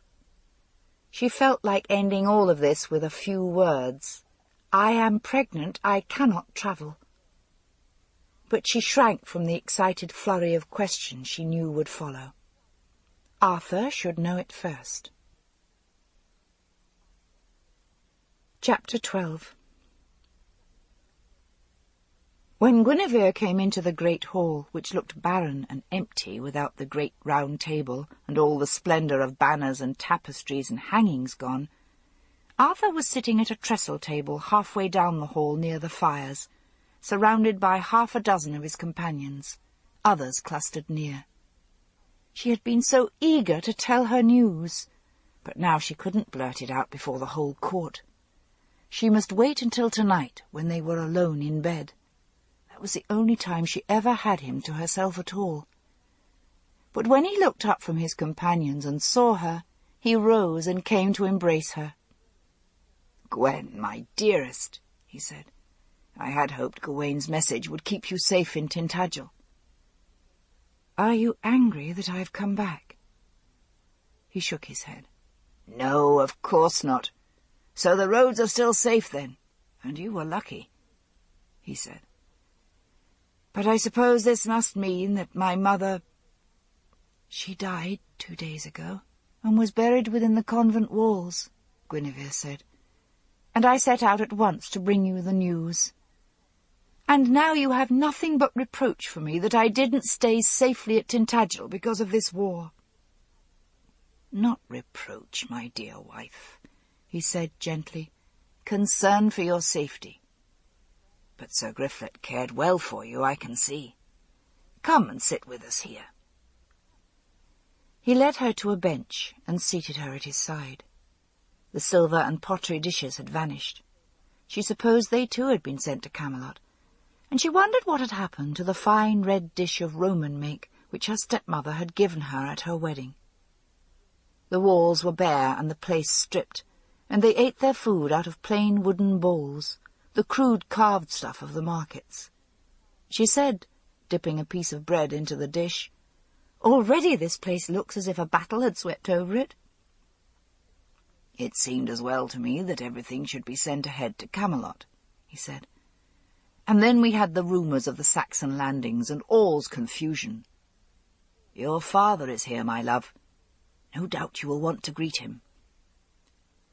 Leodegrance was seated near, though not in the inner ring of those around Arthur. She came and kissed him, feeling his bony shoulders under her hands. Always her father had been a big man to her, big and imposing, and now suddenly he seemed old and wasted. "I told my Lord Arthur he should not have sent you travelling about the countryside at this time," he said. "Ah, yes. No doubt it was well done of Arthur that he wished to send you to his mother's deathbed, but he had a duty to his wife too, and Igraine has an unwedded daughter who should have been with her mother. Where is the Duchess of Cornwall that she did not go?" "I do not know where Morgaine is," said Arthur. "My sister is a woman grown, and her own mistress. She need not seek my leave to be here or there." "Aye, it is ever so with a king," said Leodegrance querulously. "He is lord of all save his women folk. Eleanor is the same, and I have 3 daughters, not even old enough to marry, and they think they rule my household. You will see them at Camelot, Guinevere. I've sent them there for safe-keeping, and the oldest, Isotta, is old enough. You might wish to make her one of your ladies, your own half-sister. And since I have no sons living, I want you to ask Arthur to marry her to one of his best knights when she's old enough." Guinevere shook her head in amazement at the thought of Isotta, her half-sister, old enough to come to court. Well, she'd been almost 7 years old when Guinevere was married. Now she must be a great girl of 12 or 13. Elaine had been no older when she was brought to Carleon. No doubt, if she asked, Arthur would give Isotta to one of his best knights. Gawain, perhaps, or possibly, since Gawain would be king of Lothian some day, to Gaheris, who was the king's own cousin. She said, "I'm certain that Arthur and I together will find someone for my sister." "Lancelot is still unwed," suggested Leodegrance, "and so is Duke Marcus of Cornwall, though no doubt it would be more suitable if Marcus married the Lady Morgaine and they combined their claims. Then would the lady have someone to keep her castle and defend her lands. And though I understand the lady is one of the damsels of the Lady of the Lake, no doubt Duke Marcus could tame her." Guinevere smiled at the thought of Morgaine being tamely married to someone they thought suitable. And then she grew angry. Why should Morgaine please herself? No other woman was allowed to do her own will. Even Igraine, who was mother to the king, had been married as her elders thought good. Arthur should exert his authority and get Morgaine properly married before she disgraced them all. Conveniently, Guinevere stifled the memory that when Arthur had spoken of marrying Morgaine to his friend Lancelot, she had objected. "Oh, I was selfish. I cannot have him myself, and I grudge him a wife." No, she told herself. She would be happy to see Lancelot married if the girl was suitable and virtuous. Leodegrance asked, "I thought the Duchess of Cornwall was among your ladies." "She was," Guinevere said, "but she left us some years ago to dwell with her kinswoman and hasn't returned." And it occurred to her once again. Where was Morgaine? Not in Avalon, not in Lothian with Morgause, not in Tintagel with Igraine. She might be in less Britain, or on a pilgrimage to Rome, or in the fairy country, or in hell itself, for all Guinevere knew to the contrary. This couldn't go on. Arthur had a right to know where dwelt his nearest kinswoman now that his mother was dead. But surely Morgaine would have come to her mother's deathbed if she could. She went back to her place beside Arthur. Lancelot and the king were drawing with the tips of their daggers on the wooden boards before them while they ate absent-mindedly out of the same dish. biting her lip. Indeed, she might as well have stayed in Tintagel, for all the difference it made to Arthur that she was there or not. She would have withdrawn to a bench with her ladies, but Arthur looked up at her and smiled, holding out his arm to her. "Nay, my dear one, I meant not to drive you away. I must indeed talk with my captain of horse, but there is room for you here too." He beckoned to one of the servers. "Bring another plate of meat for my lady. Lancelot and I have made a wreck of this dish. There is fresh-baked bread too somewhere, if any of it is left, though with Kai not here the kitchens are in chaos."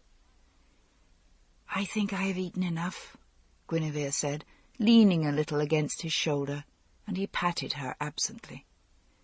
She could feel Lancelot warm and solid on the other side, and she felt secure and safe between them. Arthur leaned forward, one hand still stroking her hair, the other holding the dagger where he was sketching. "Look, can we bring the horses up this way? We can travel fast and leave the wagons with provisions and baggage to come around on the flat country. But men with horses can cut across country and march light and fast. Kai has had men baking hard journey bread for the armies and stockpiling it these 3 years since Celadon Wood. It is likely they will land here." He pointed to a spot on the rough map he had made. "Leodegrance, Uriens, come here and look at this." Her father came, and with him another man, slight and dark and dapper, though his hair was greying and his face lined. "King Uriens," Arthur said, "I greet you as my father's friend and mine. Have you met my lady Guinevere?" Uriens bowed. His voice was pleasant and melodious. "My pleasure to speak with you, madam. When the country is more settled, I will bring my wife, if I may, to present to you at Camelot."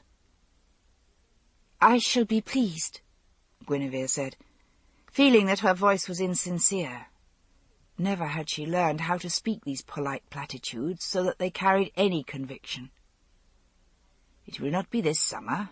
We have other work to do," said Uriens. He bent over Arthur's rough map.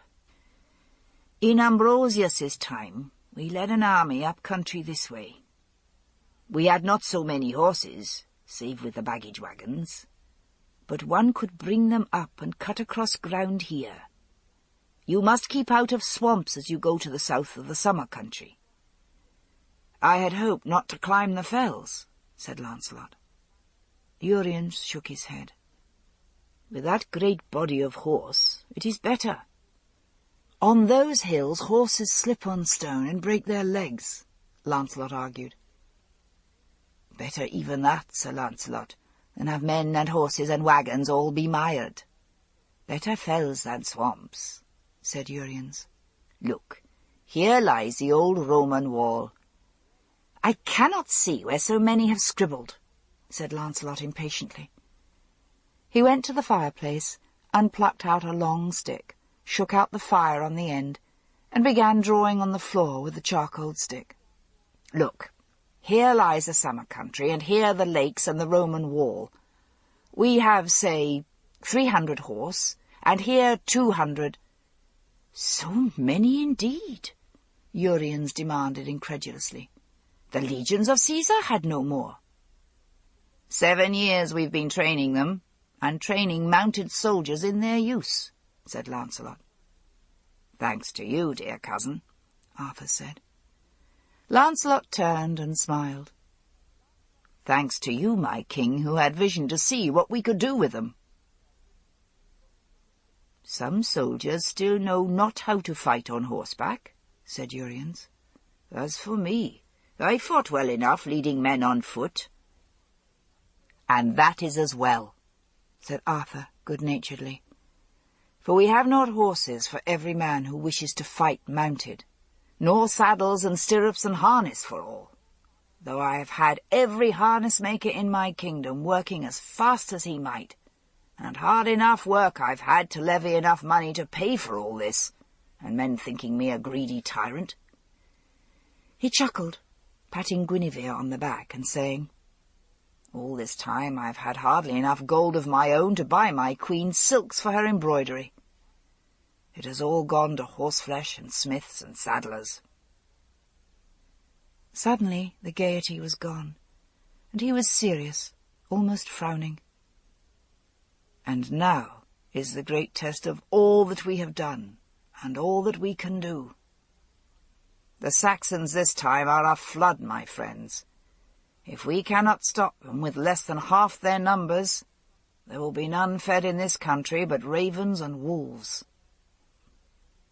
"That is the advantage of horse troops," said Lancelot gravely. "Armed and mounted men can fight 5, 10, it may be 20 times their number. We shall see, and if we have guessed right, we shall stop the Saxons once and for all time. If we have not, well, we shall die defending our own homes and the lands we love, and our women and little children." "Aye," said Arthur softly, "that we would. For what else have we worked since we were tall enough to hold a sword, Galahad?" He smiled, his rare sweet smile, and Guinevere thought, with a stab of pain, "Never does he smile at me like that. Yet when he hears what news I bear him, why, then—" For a moment Lancelot answered the smile. Then he sighed. "I had a dispatch from my half-brother Lionel, Ban's eldest son. He said he would set sail in 3 days. No." He stopped, counting on his fingers. "He is already at sea. The messenger was delayed. He has 40 ships, and he hopes to drive the Saxon ships, or as many as he may, onto the rocks, or south to the Cornish coast, where they cannot land their troops aright. Then, when he lands, he will march his men to where we are gathering. I should send a messenger with a place for rendezvous." He pointed to the improvised map on the stones. Then there was a little stirring of voices at the door of the room, and a tall, thin, greying man strode in through the scattered benches and trestle tables. Guinevere hadn't seen Lot of Lothian since before the Battle of Celadon Wood. "Why, I see Arthur's hall as I never thought to see it, bare without his round table. What, Arthur, cousin, playing at knuckle-bones on the floor with all your schoolfellows?" "The round table is already gone to Camelot, kinsman," said Arthur, rising, "with all my other furniture and women's gear. You see here an armed camp waiting only for daybreak to send the last of the women to Camelot. Most of the women and all of the children are already gone." Lot bowed to Guinevere and said in his smooth voice, "Why, then, Arthur's hall will be barren indeed. But is it safe for women and children to travel with the land rising for war?" "The Saxons have not yet come so far inland," said Arthur, "and there is no danger if they go at once. I must tell 50 of my men, and a thankless job it is, to stay out of the field and guard Camelot. Queen Morgause is well where she is, in Lothian. I'm glad my sister is with her." "Morgane?" Lot shook his head. "She's not been in Lothian these many years. Well, well, well. I wonder where she may have gone, and with whom. I always thought there was more to that young woman than I ever could see. But why to Camelot, my Lord Arthur?" "It's easily defended," said Arthur. 50 men can hold it till Christ should come again. If I left the women at Caerleon here, I would need to hold back 200 men or more from the battle. I know not why my father made Caerleon his stronghold. I had hoped before the Saxons came again we would be gone with all our court to Camelot, and then they would have to march across Britain's width to come at us, and we could give them battle on a field of our own choosing. If we led them into the swamps and lakes of the summer country, where the land is never the same 2 years in a row, why then, mud and swamps could do some of the work of bow and arrow and axe for us, and the little folk of Avalon finish them off with their elf arrows." "They will come to do that anyway," said Lancelot, rising on his knees from studying the map on the stones. "Avalon has already sent 300, and more will come, they say. And the Merlin said, when last I spoke with him, that they had sent riders into your country too, my lord Uriens, so that all the old people who dwell in your hills may come to fight at our side. So we have the Legion, horse soldiers fighting on the flat ground, every horseman armoured and armed with spears, good for 12 or more Saxons. Then we have multitudes of foot soldiers, bowmen and swordsmen, who can fight in the hills and the valleys. And then we have many of the men of the tribes with pikes and axes, and the old people who can fight from ambush and drop men with their elf arrows unseen. I think we could thus meet every Saxon from all of Gaul and the shores of the continent." "And we will have to do just that," said Lot. "I have fought the Saxons since the days of Ambrosius, so has Uriens here, and never have we had to face anything like the army coming against us now. Since I was crowned, I have known this day was coming. The Lady of the Lake told me this when she gave me Excalibur, and now she is sending for all the folk of Avalon to rally beneath the banner of the Pendragon." "We will all be there," said Lot. But Guinevere shuddered, and Arthur said solicitously, "My dear one, you've been riding all day and the day before, and you must set forth again at daybreak. May I call your women to take you away to bed?" She shook her head, twisting her hands together in her lap. "No, I'm not weary. No. Arthur, it seems no proper thing for the pagans of Avalon, ruled by sorcery, to fight on the side of a Christian king. And when you rally them under that pagan banner—" Lancelot asked gently, "My queen, would you have the folk of Avalon sit and watch their homes fall into the hands of the Saxon? Britain is their land too. They will fight even as we do to hold our land against the barbarians. And the Pendragon is their sworn king." "It is that I do not like," said Guinevere, trying to make her voice steady so that she didn't sound like a little girl raising her voice in the men's council. After all, she told herself, Morgause is accepted as one of Lot's counsellors, and Vivian never stinted to speak of matters of state. "I like it not that we and the folk of Avalon should fight on the same side. This battle shall be the stand of civilized men, followers of Christ, descendants of Rome, against those who know not our God. The old people are of the enemy as much as the Saxons, and this will not be a proper Christian land until all those folk are dead, or fled into their hills, and their demon gods with them. And I like it not, Arthur, that you should raise a pagan banner for your standard. You should fight, like Uriens, under the cross of Christ, so that we may tell friend from foe." Lancelot looked shocked. "Am I also your enemy, Guinevere?" She shook her head. "You are a Christian, Lancelot." "My mother is that same wicked Lady of the Lake you condemn for her witchcraft," he said, "and I myself was fostered in Avalon, and the old people are my own people. My own father, who is a Christian king, made also the great marriage with the goddess for his land." He looked hard and angry. Arthur laid his hand on the hilt of Excalibur, in its scabbard of crimson velvet and gold. The sight of his hand laid on the magical symbols of that scabbard, and the serpents twined round his wrist, made Guinevere turn her eyes away. She said, "How will God give us the victory if we will not put away from us all the symbols of sorcery and fight beneath his cross?" "Why, there's something to what the Queen says," Urien said, conciliating. "But I bear my eagles in the name of my fathers and of Rome." Leodegrance said, "I offer to you the banner of the cross, my lord Arthur, if you will. You bear it rightly for your queen's sake." Arthur shook his head. Only the high flush in his cheekbones told Guinevere that he was angry. "I swore to fight beneath the royal banner of the Pendragon, and so shall I do, or die. I am no tyrant.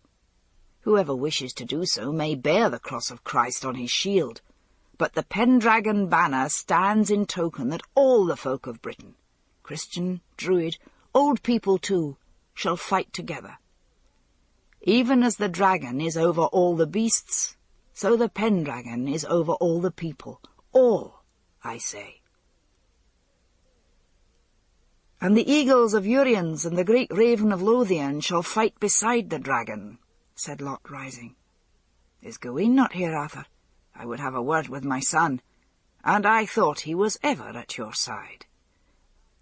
"I miss him as much as you, uncle," said Arthur. "I know not where to turn without Gawain at my back. But I had to send him on a message to Tintagel, for none can ride so swiftly." "Oh, you've plenty to guard you," said Lot sourly. "I see Lancelot never more than a step or 3 from your side, ready to fill the empty place." Lancelot flushed, but he said smoothly, "It is always so, kinsman. All of Arthur's companions strive with one another for the honour of being the closest to the king. And when Gawain is here, even Kai, who is Arthur's foster brother, and I, who am Queen's champion, must take a place further off." This ends Disc 7. The High Queen, Disc 8. Arthur turned back to Guinevere and said, "Now indeed, my queen, you must go to rest. This council may go on far into the night, and you must be ready to ride at daybreak." Guinevere clenched her hands.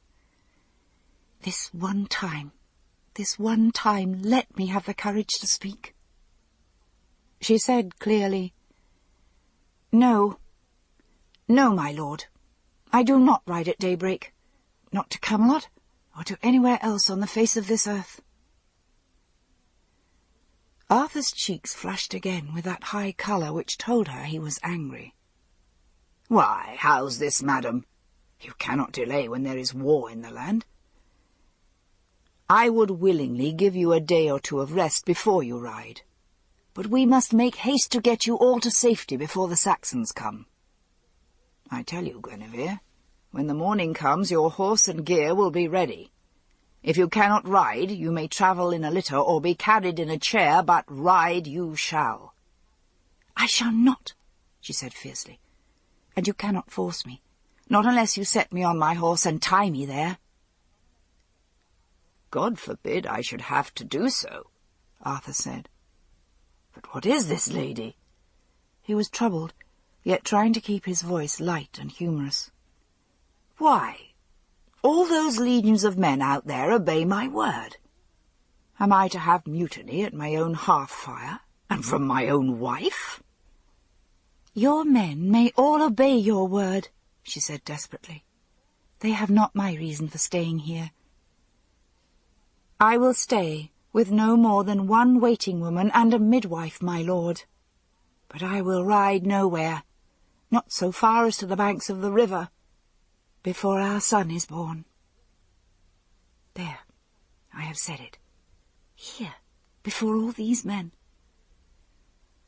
And Arthur, hearing, understood, and instead of looking overjoyed, seemed only dismayed.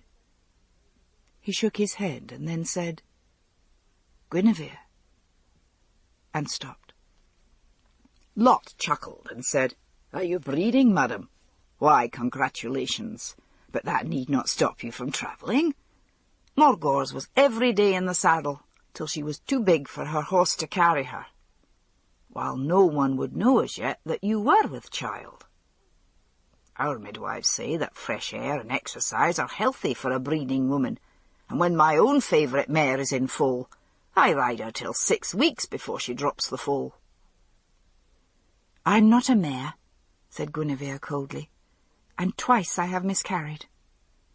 Would you expose me again to that, Arthur?" "Yet you cannot stay here. This place cannot be properly defended. said Arthur distractedly, "and we may march out with the army at any time. Nor is it fair to ask your women to stay with you and risk being caught by the Saxons. I am certain it will not harm you, dear wife. There were pregnant women with those who left for Camelot last week. And you cannot stay here with all your women gone. It will be an armed soldiers' camp, no more, my Gwen." Guinevere looked at her ladies.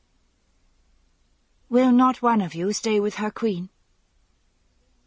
"I will stay with you, cousin, if Arthur permits," said Elaine. And Melias said, "I will stay, if my lord doesn't mind, though our son is already at Camelot." "No, Melias, you must go to your child," Elaine said. "I am her kinswoman, and I can endure anything Guinevere can endure, even to live in an armed camp with the men." She came and stood beside Guinevere, holding her hand. "But could you not travel in a litter? Camelot is so much safer." Lancelot got up and came to Guinevere. He bent over her hand and said in a low voice, "My lady, I beg you to go with the other women. This countryside may all be in ruin within a matter of days when the Saxons come. In Camelot you are near to your father's country. My own mother dwells in Avalon, within a day's journey. She is a notable healer woman and midwife, and I'm sure she would come to you and care for you, or even stay to be with you when the baby's born. If I send to my mother with a message to come to you, will you go?" Guinevere bent her head, fighting not to cry. "Once again I must do as I am bid, like any woman, no matter what I want." Now even Lancelot had joined in to get her to do what she was told. She remembered the journey here from the summer country. Even with Igraine at hand she'd been terrified, and all this day she had ridden across the dreadful moors from Tintagel. Now she was safe within walls, and it seemed to her that she would never again be willing to leave their shelter. Perhaps when she was stronger, when her son was safe in her arms, then perhaps she could dare that journey. But not now. And Lancelot could offer her as a gift the company of that evil sorceress, his mother? How could he think she would let such a sorceress near her son? Arthur might contaminate himself with vows and links to Avalon, but her son should never be touched by that pagan evil. "It is kind of you, Lancelot," she said stubbornly, "but I shall go nowhere until my son is born." "Even if you were taken to Avalon itself?" Arthur asked. "You and our son would be safer there than anywhere in this world." She shivered and crossed herself. "God and Mary Virgin forbid," she whispered. "I would as soon go into the fairy country itself." "Guinevere, listen to me," he began urgently, then sighed in defeat, and she knew she had won. "Have it as you will. If the danger of travel seems greater to you than the danger of remaining here, then God forbid I should force you to travel." Gaheris said wrathfully, "Arthur, will you let her do this? I say to you, you should bundle her onto her horse and send her forth whether she will or not. My king, will you listen like this to a woman's raving?" Arthur shook his head wearily. "Peace, cousin," he said. "It's easy to see you are no married man. Guinevere, do as you will. Elaine may remain with you, and one serving woman, and a midwife, and your priest, but no more. Everyone else must ride at daybreak. And now you must go to your chamber, Gwen. I have no more time for this." And Guinevere, dutifully raising her cheek for his dutiful kiss, had no sense that she had won a victory. The other women set forth at daybreak. Melias begged to stay with the queen, but Griflet wouldn't have it. "Elaine has neither husband nor child," he said. "Let her stay. Yet if I were King Pellinore, I would not let my daughter remain, queen or no. You shall go, my lady." And Guinevere fancied that the look he gave her was one of scorn. And Arthur made it clear to her that the main part of the castle was now the army camp, and she must keep to her chambers with Elaine and the serving women. Most of her furniture had been sent to Camelot. A bed was brought up from the guest chamber, and she slept in it with Elaine. Arthur spent his nights in the camp with the men, sending to inquire for her once a day, but she rarely saw him. At first, she thought every day that she would see them march out to do battle with the Saxons, or that the battle would sweep over them here. But day followed day, and then week came after week, and she heard no news. Solitary riders and messengers came and went, and Guinevere could see more armies gathering, but immured in her chamber and the tiny garden behind it, she heard only such scattered bits of news as her servant and the midwife could bring, much garbled, and mostly gossip. The time hung heavy over her. She was queasy in the morning, and wished for nothing but to lie in bed, though later she felt well, and would pace the garden restlessly, with nothing to do but make pictures in her mind of the marauding Saxons off the coast, and think of her child. She would have liked to sew on baby clothes, but she had no wool to spin, and the big loom had gone already. However, she had the small loom, and the silks and spun wool and embroidery gear which had gone with her to Tintagel, and she began to plan the weaving of a banner. Once Arthur had promised her that when she gave him a son, she might ask him for whatever gift was in his power to give, and she had it in mind that on that day she would ask him to put aside the pagan banner of the Pendragon and raise Christ's cross. That would make all this land under the High King a Christian land, and Arthur's legion a holy army under the protection of Mary the Virgin. It was most beautiful as she planned it, blue with gold thread, and her priceless crimson-dyed silks for the mantle of the Virgin. She had no other occupation, so she sewed at it from morning to night, and with Elaine to help her, it grew swiftly under her fingers. And into every stitch of this banner shall I weave my prayers that Arthur shall be safe, and this a Christian land from Tintagel to Lothian. One afternoon the Merlin came to visit her, Taliesin the Venerable. She hesitated. Was it right she should have that old pagan and demon-worshipper near to her at such a time as this, when she bore Arthur's son, who would one day be the king of this Christian land? But looking at the old man's kindly eyes, she recalled that this was Igraine's father, and would be great-grandfather to her babe. "May the Eternal bless you, Guinevere," he said, spreading out his arms in blessing. She made the sign of the cross, then wondered if he would be offended, but he seemed to take it simply as an exchange of blessings. "How do you, lady, in this close confinement?" he said, looking around the room. "Why, you might be dungeoned here. You would be better in Camelot, or in Avalon, or on the isle at Aniswitren. You went to school there with the nuns, did you not? There at least you would have had fresh air and exercise. This room is like to a byre." "I have air enough in the garden," said Guinevere, resolving that the bedding should be aired that very day, and that the serving-woman should air and sweep the room which was littered with their possessions. It was too small for 4 women. "Then make certain, my child, that you walk every day in the fresh air, even if it is raining. Air is medicine for all ills," he said. "I can well believe that you are dull here.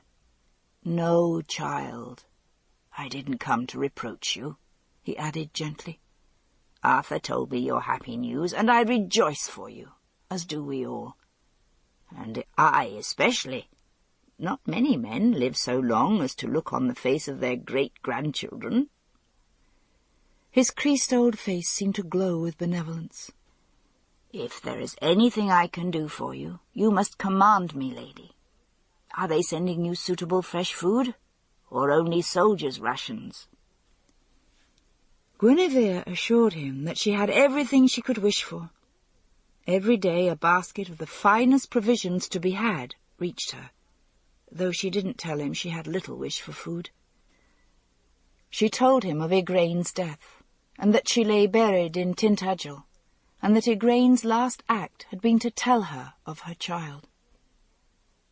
Of the sight she said little, but she did ask, looking at the old man with troubled eyes, "Sir, do you know where dwells Morgane, that she didn't come even to her mother's deathbed?" He shook his head slowly. "I'm sorry. I know not." "But this is scandalous, that Morgane should not let her kin know whither she has gone." "It may be that some of the priestesses of Avalon do. She has gone on some magical quest, or secluded herself to seek vision," Taliesin ventured, and he too looked troubled. "In that case I would not have been told, but I think if she were in Avalon, where my own daughter dwells with the priestesses, I would have known. I know not."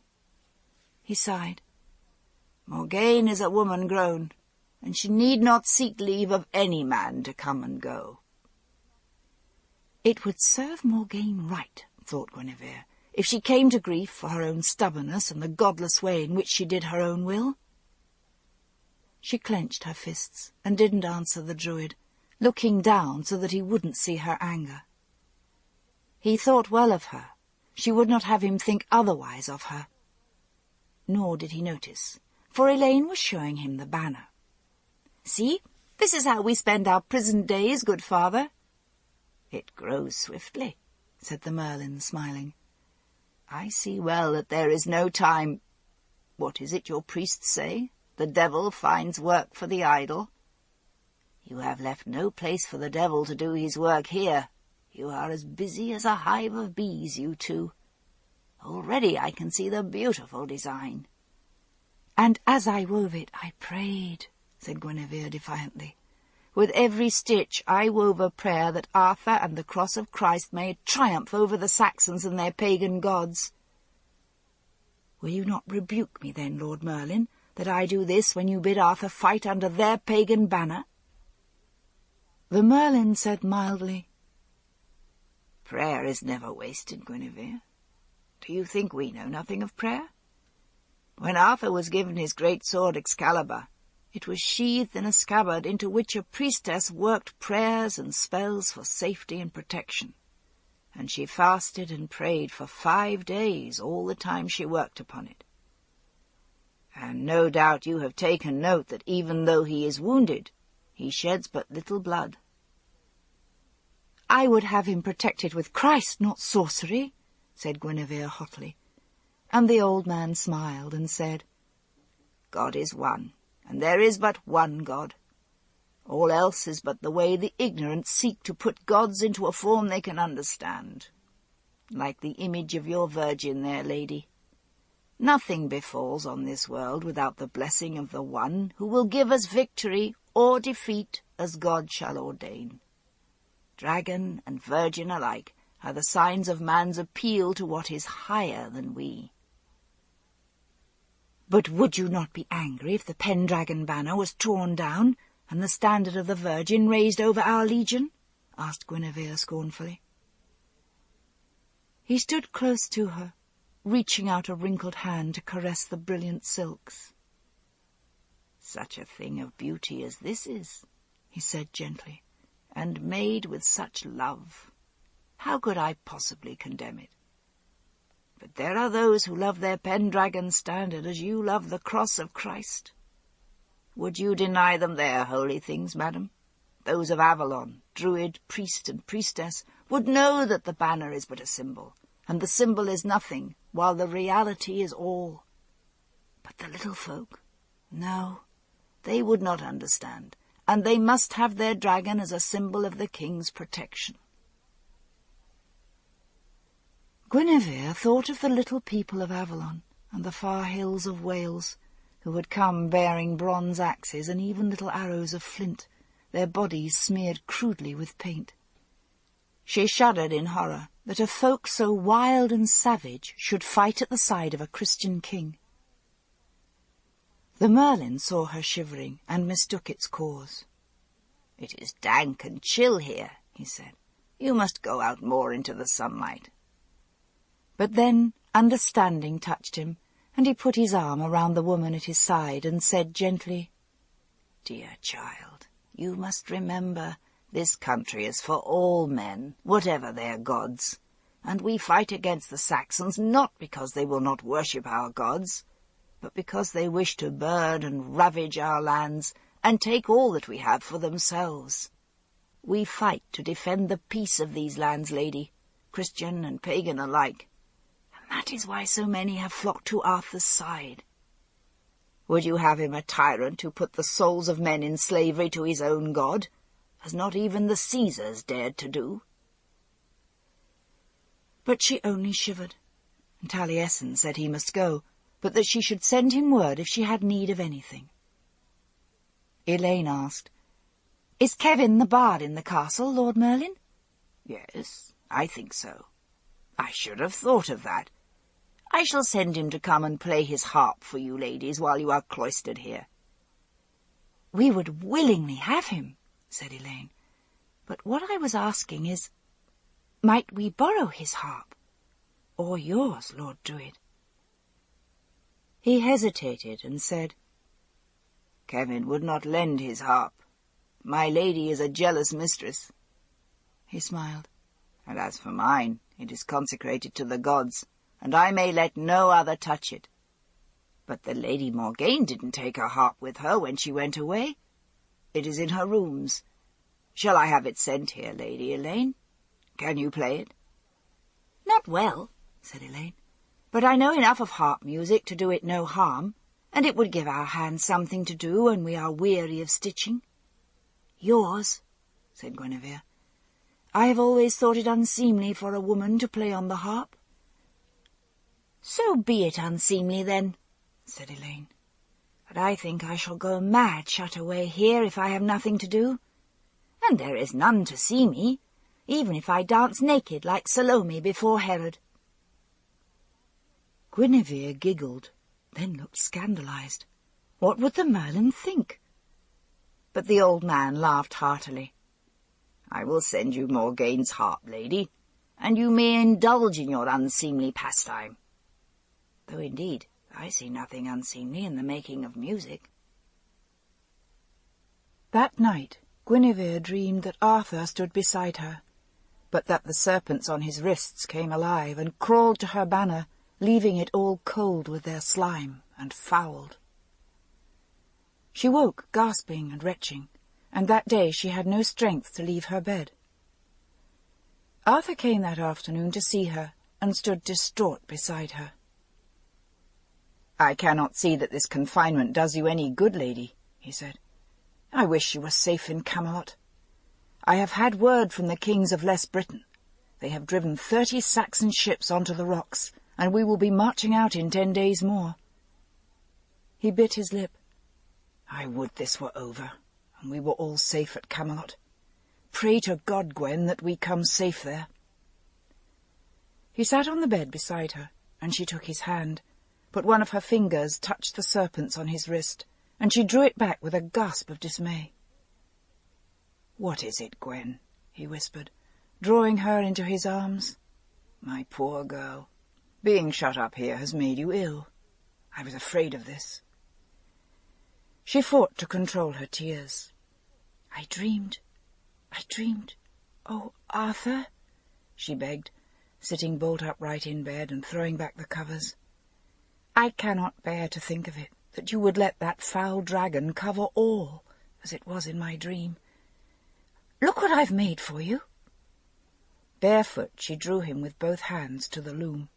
"See, it is near finished. In 3 days I could have it ready." He put his arm round her and held her close. "I wish it did not mean so much to you, Guinevere. I'm sorry. I will carry it to battle beside the Pendragon banner, if you will. But I cannot abandon the vow I have sworn. God will punish you if you keep a vow you have made to pagan folk and not to him, she cried.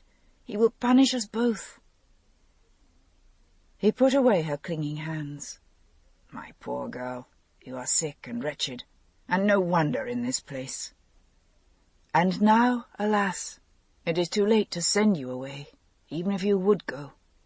There may be Saxon bands between here and Camelot. Try to be calm, my love, he said, and went toward the door. She ran after him, holding to his arm. You are not so angry? Angry? When you are ill and overwrought? He kissed her brow. But we will not speak of this again, Guinevere. And now I must go. I'm expecting a messenger who may come at any instant. I will send Kevin to play for you. His music will cheer you. He kissed her again and went away, and Guinevere went back to the banner and began to work at it in a frenzy.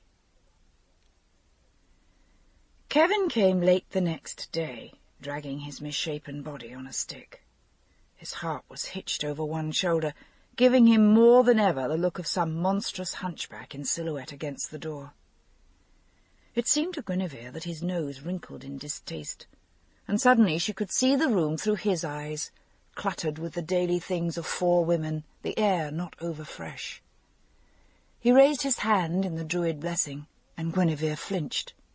She could accept this from the venerable Taliesin, but from Kevin it filled her with dread, as if he would bewitch her and her babe with pagan sorcery. Secretly she signed herself with the cross, and wondered if he saw. Elaine went to him and said courteously, "Let me help you with the harp, Master Harper." He shrugged as if to ward her away, though his smooth singer's voice was perfectly civil. "I thank you, but no one may touch my lady. If I carry her with my own hands when I can hardly drag myself along on a stick, do you not think there is a reason, madam?" Elaine bent her head like a scolded child and said, "I meant no harm, sir." "Of course not. How could you know?"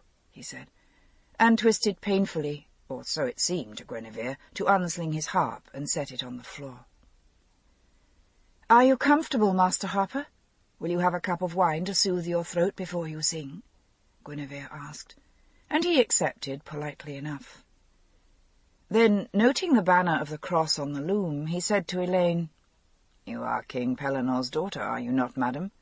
Are you weaving a banner for your father to carry into battle?" Guinevere said quickly, "Elaine's hands worked as skillfully as mine, but the banner is for Arthur." His rich voice was as detached as if he were admiring a child's first attempt to spin. "It is beautiful, and will make a fair wall-hanging for Camelot when you go there, madam. But I'm sure Arthur will carry the Pendragon banner, as did his father before him. But ladies love not to speak of battles. Shall I play for you?" He set his hands to the strings and began to play.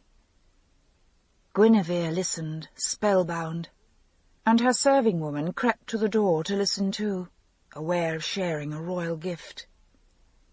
He played for a long time in the gathering dusk, and as she listened, Guinevere was borne away into a world where pagan or Christian made no difference, war or peace, but only the human spirit flaming against the great darkness like an ever-burning torch. When the harp notes finally stilled, Guinevere couldn't speak, and she saw that Elaine was weeping softly in the silence. After a time she said, "Words cannot say what you have given us, Master Harper. I can say only that I will remember it always." Kevin's crooked smile seemed for a moment to mock her emotion and his own as he said, "Madam, in music, he who gives receives as much as he who hears." He turned to Elaine and added, "I see you have the Lady Morgaine's harp. You, then, know the truth of what I say." She nodded, but said, "I'm only the worst of beginners at music.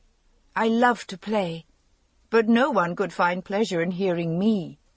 I am grateful to my companions for their forbearance while I struggle with the notes." "That is not true. You know we enjoy hearing you," said Guinevere. And Kevin smiled and said, "Perhaps the harp is the one instrument which cannot sound evil, no matter how badly played. I wonder if that is why it is dedicated to the gods." Guinevere's lips tightened. Must he spoil the delight of this hour by speaking of his infernal gods?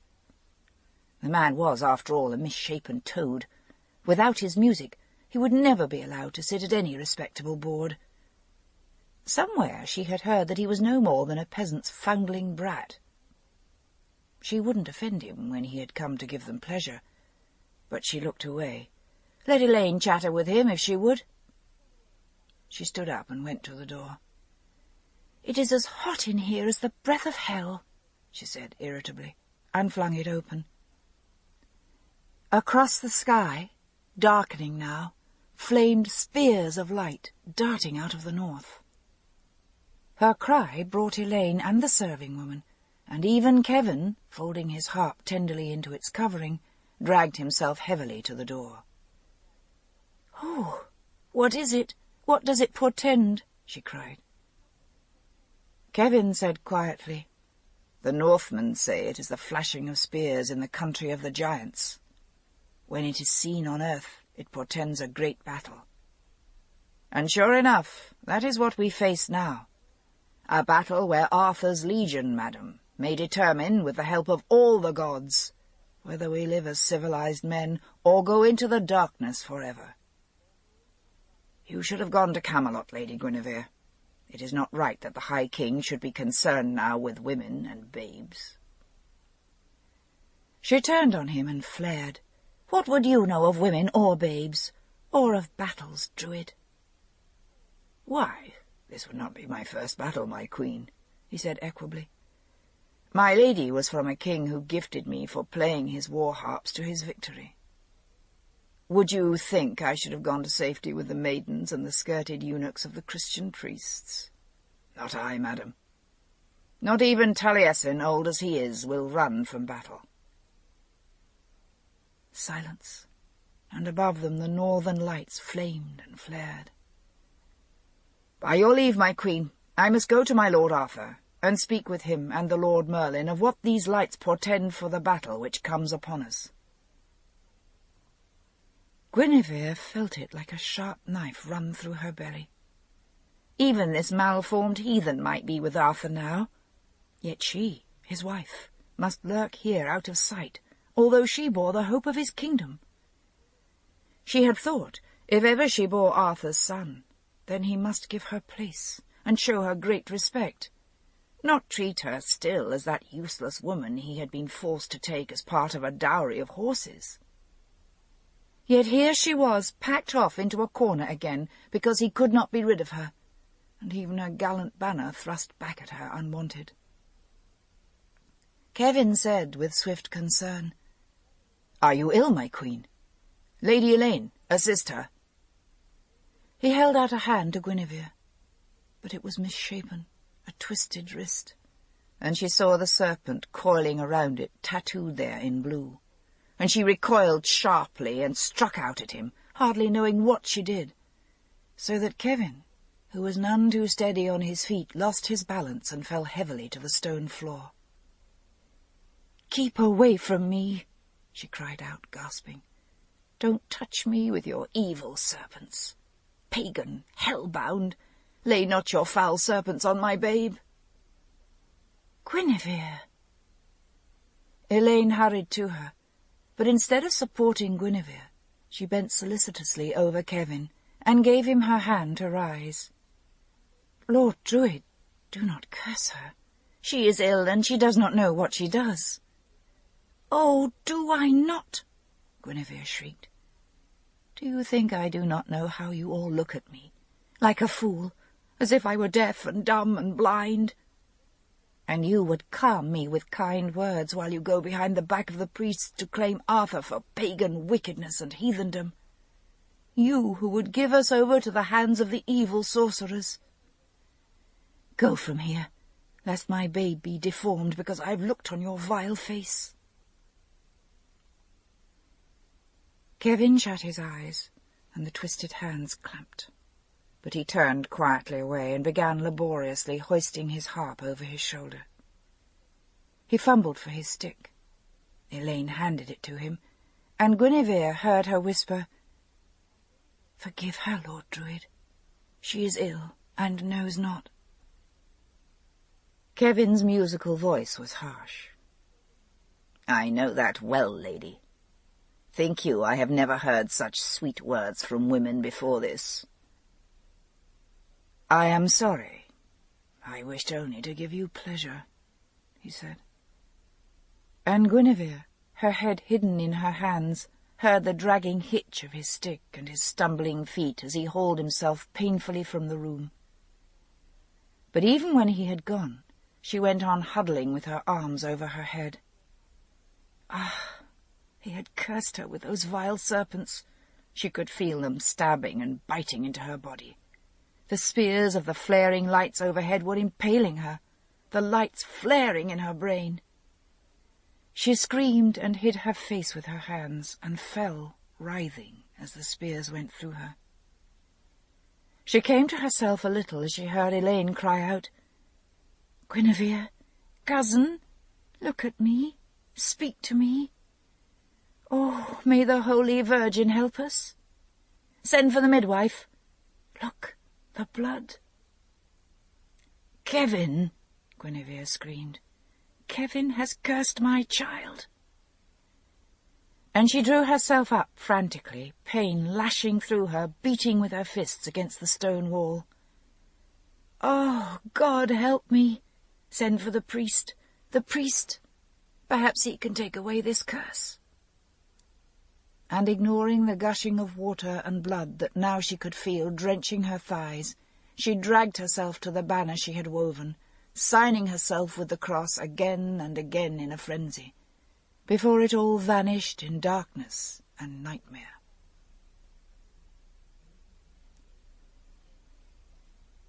It was days later that she understood she had been dangerously ill, that she had come near to bleeding to death when she miscarried the 4-month child, which was too small and weak to breathe. Arthur, now for certain he must hate me. I could not even bring his son to birth. Kevin, it was Kevin who cursed me with his serpents. She wandered in evil dreams of serpents and spears. And once, when Arthur came to her side and tried to hold her head, she started away in terror from the serpents which seemed to writhe on his wrists. Even when she was out of danger, she didn't recover her strength, but lay in a dreary apathy, unmoving, tears sliding down her face. She hadn't even the strength to wipe them away. No, it was folly to think Kevin had cursed her. That must have been a madness of her delirium. This wasn't the first child she had miscarried, and if there was any fault, it was her own, for staying here where she could not have fresh air and fresh food and exercise, and the company of her ladies. Her house priest came to her, and he too agreed that it was madness to think that Kevin had cursed her. God would not use the hands of a pagan priest to chastise her.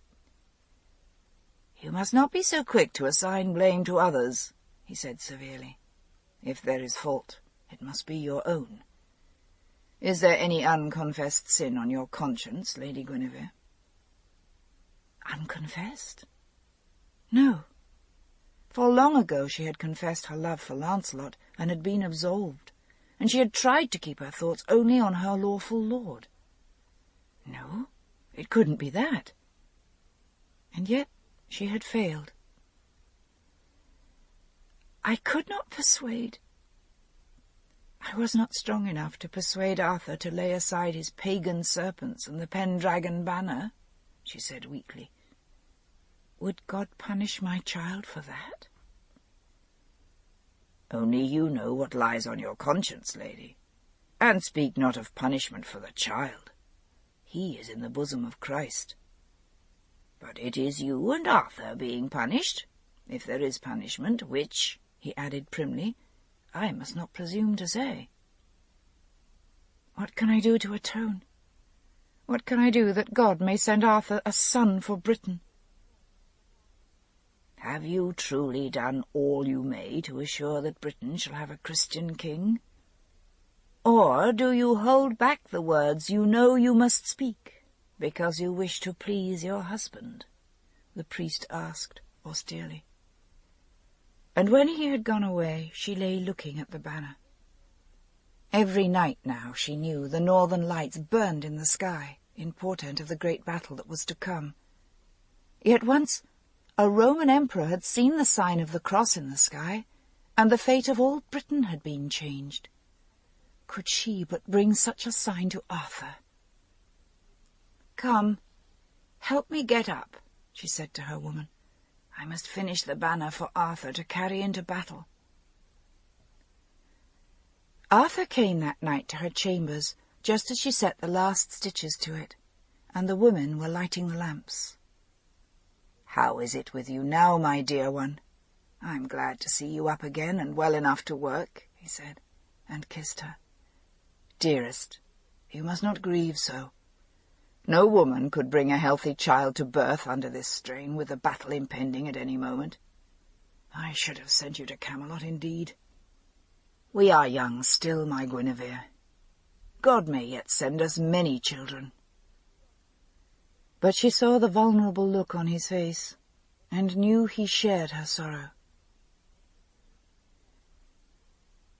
She clasped his hand and drew him down beside her on the bench where she sat before the banner. "Is it not fair?"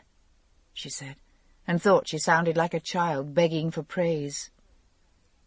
"It is very beautiful. I thought I had never seen so fine work as this," and he laid his hand on the crimson-worked scabbard of Excalibur that never left his side. "But this is finer still." "And I have woven prayers for you and your companions into every stitch," she said in entreaty. "Arthur, listen to me. Do you think, could it not be, God has punished us because he feels we are not fit to give this kingdom another king, you and I, unless we will vow ourselves to serve him faithfully, not in pagan ways, but in the new way under Christ?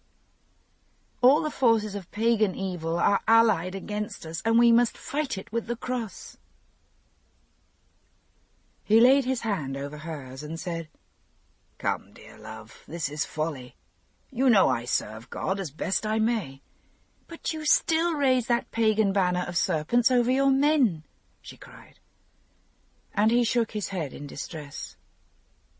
"Dear love, I cannot break faith with the Lady of Avalon who set me on my throne."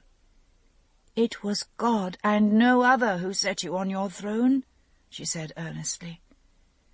"Ah, Arthur, if you love me, do this. If you wish for God to send us another child, do you not see how he has punished us by taking our son to himself?"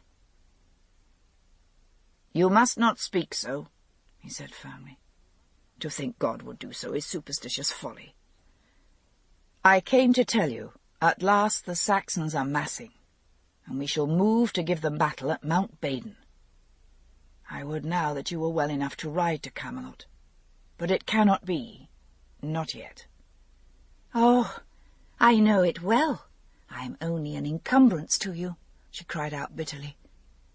"I was never more to you. It is a pity I didn't die with my babe." "No, no, you must not speak so," he said tenderly. "I have every confidence that with my good sword Excalibur and all my companions we shall triumph. And you must pray for us night and day, my Guinevere." He rose and added, "We will not march till daybreak. I will try to come and take leave of you this night before we march, and your father too, and Gawain, and perhaps Lancelot. He sent you greetings, Guinevere. He was very troubled when he heard you were so ill. Can you speak to them if they come?" She bent her head and said bitterly, I will do my king and my lord's will. Yes, let them come, though I wonder you trouble to ask my prayers. I cannot even persuade you to put away that pagan banner and raise the cross of Christ. And no doubt God knows your heart, since God will not let you ride forth into battle believing that any son of yours shall rule this land, because you have not yet resolved to make this a Christian land. He stopped and let her hand go, and she could feel him looking down at her. At last he bent and put his hand under her chin and raised her face to look at his. He said quietly, "My dear lady, my own dear love, in God's name, believe you that?" She nodded, unable to speak, wiping her nose like a child on the sleeve of her gown. "I tell you, dear lady, before God, I believe it not, that God works in such ways, nor that it matters so much what banner we carry. But if it matters thus to you—" He paused and swallowed. "Guinevere, I cannot bear to see you in such distress. If I bear this banner of Christ and the Virgin into battle over my troops, will you cease to mourn and pray to God for me with your best heart?" She looked up at him, transformed, her heart lifting with a wild joy. Would he indeed do this for her? "Oh, Arthur, I have prayed, I have prayed." "Then," said Arthur with a sigh, "I swear it to you, Guinevere. I shall carry only your banner of Christ and the Virgin into battle, and no other sign shall be raised above my legion. So be it. Amen." He kissed her, but Guinevere thought he looked very sad. She clasped his hands and kissed them, and for the first time it seemed that the serpents on his wrists were nothing, mere faded pictures, and that she had indeed been mad to think they could have power to harm her or her child. He called to his squire, who stood at the door of the room, to come and take the banner carefully and to raise it above their camp. "For we march at dawn tomorrow," he said, "and all must see my lady's banner with the Holy Virgin and the cross flying above the legion of Arthur." The squire looked startled. "Sir, my lord, what of the Pendragon banner?" Arthur said, "Take it to the steward and bid him lay it somewhere away. We march under the standard of God." The squire did as Arthur said, and Arthur smiled at Guinevere, but there was little gladness in the smile. "I will come to see you at sunset, with your father and some of our kin. We will dine here, and I will have my stewards bring food for us all. Elaine shall not be troubled with providing for so many. Until then, my dear wife." And he went away. In the end, the small dinner was held in one of the little halls, for Guinevere's chamber wouldn't hold so many in comfort. Guinevere and Elaine put on the best gowns which had remained here at Caerleon, and did their hair with ribbons. It was exciting to have some kind of festival after the grim confinement of the last weeks. The feast, though indeed it wasn't much better than army rations, was spread on trestle tables. Most of Arthur's older councillors had been sent to Camelot, including Bishop Patricius, but Taliesin the Merlin had been bidden to dine, and King Lot, and King Uriens of Wales, and Duke Marcus of Cornwall, and Lancelot's older half-brother Lionel of Less Britain, Ban's oldest son and heir.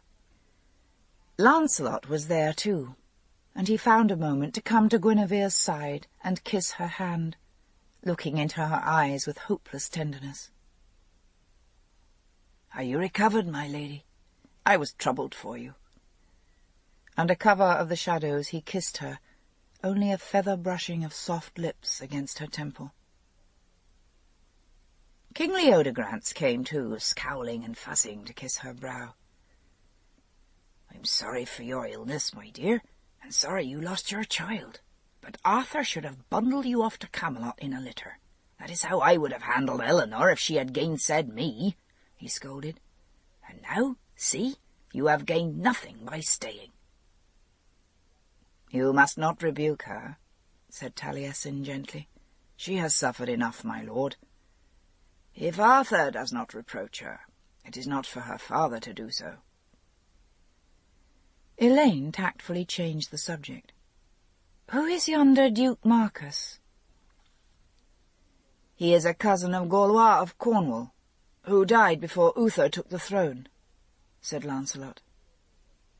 "And he has asked Arthur that if we win the day at Mount Badon, he shall have Cornwall by marrying our kinswoman Morgane." "That old man?" said Guinevere, shocked. "I think it would be as well to give Morgane to an older man. She has not the kind of beauty to attract a younger one," said Lancelot. "But she is clever and learned, and as it happens, Duke Marcus wants her not for himself, but for his son Drustan, who is one of Cornwall's best knights. Arthur has made him one of his companions now, on the eve of this battle. Though it's likely, if Morgane returns not to court, that Drustan will wed with the daughter of the old Breton king Hoel." He chuckled. "Court gossip of the making of marriages. Is there nothing else to speak of?" "Well," said Elaine boldly, "when will you tell us of your marriage, Sir Lancelot?" He inclined his head gallantly and said, "On the day when your father offers you to me, Lady Elaine, I will not refuse him. But it is likely your father will have you wed a wealthier man than I, and since my lady here is already wedded—" He bowed to Guinevere, but she saw the sadness in his eyes. "I am in no haste to marry."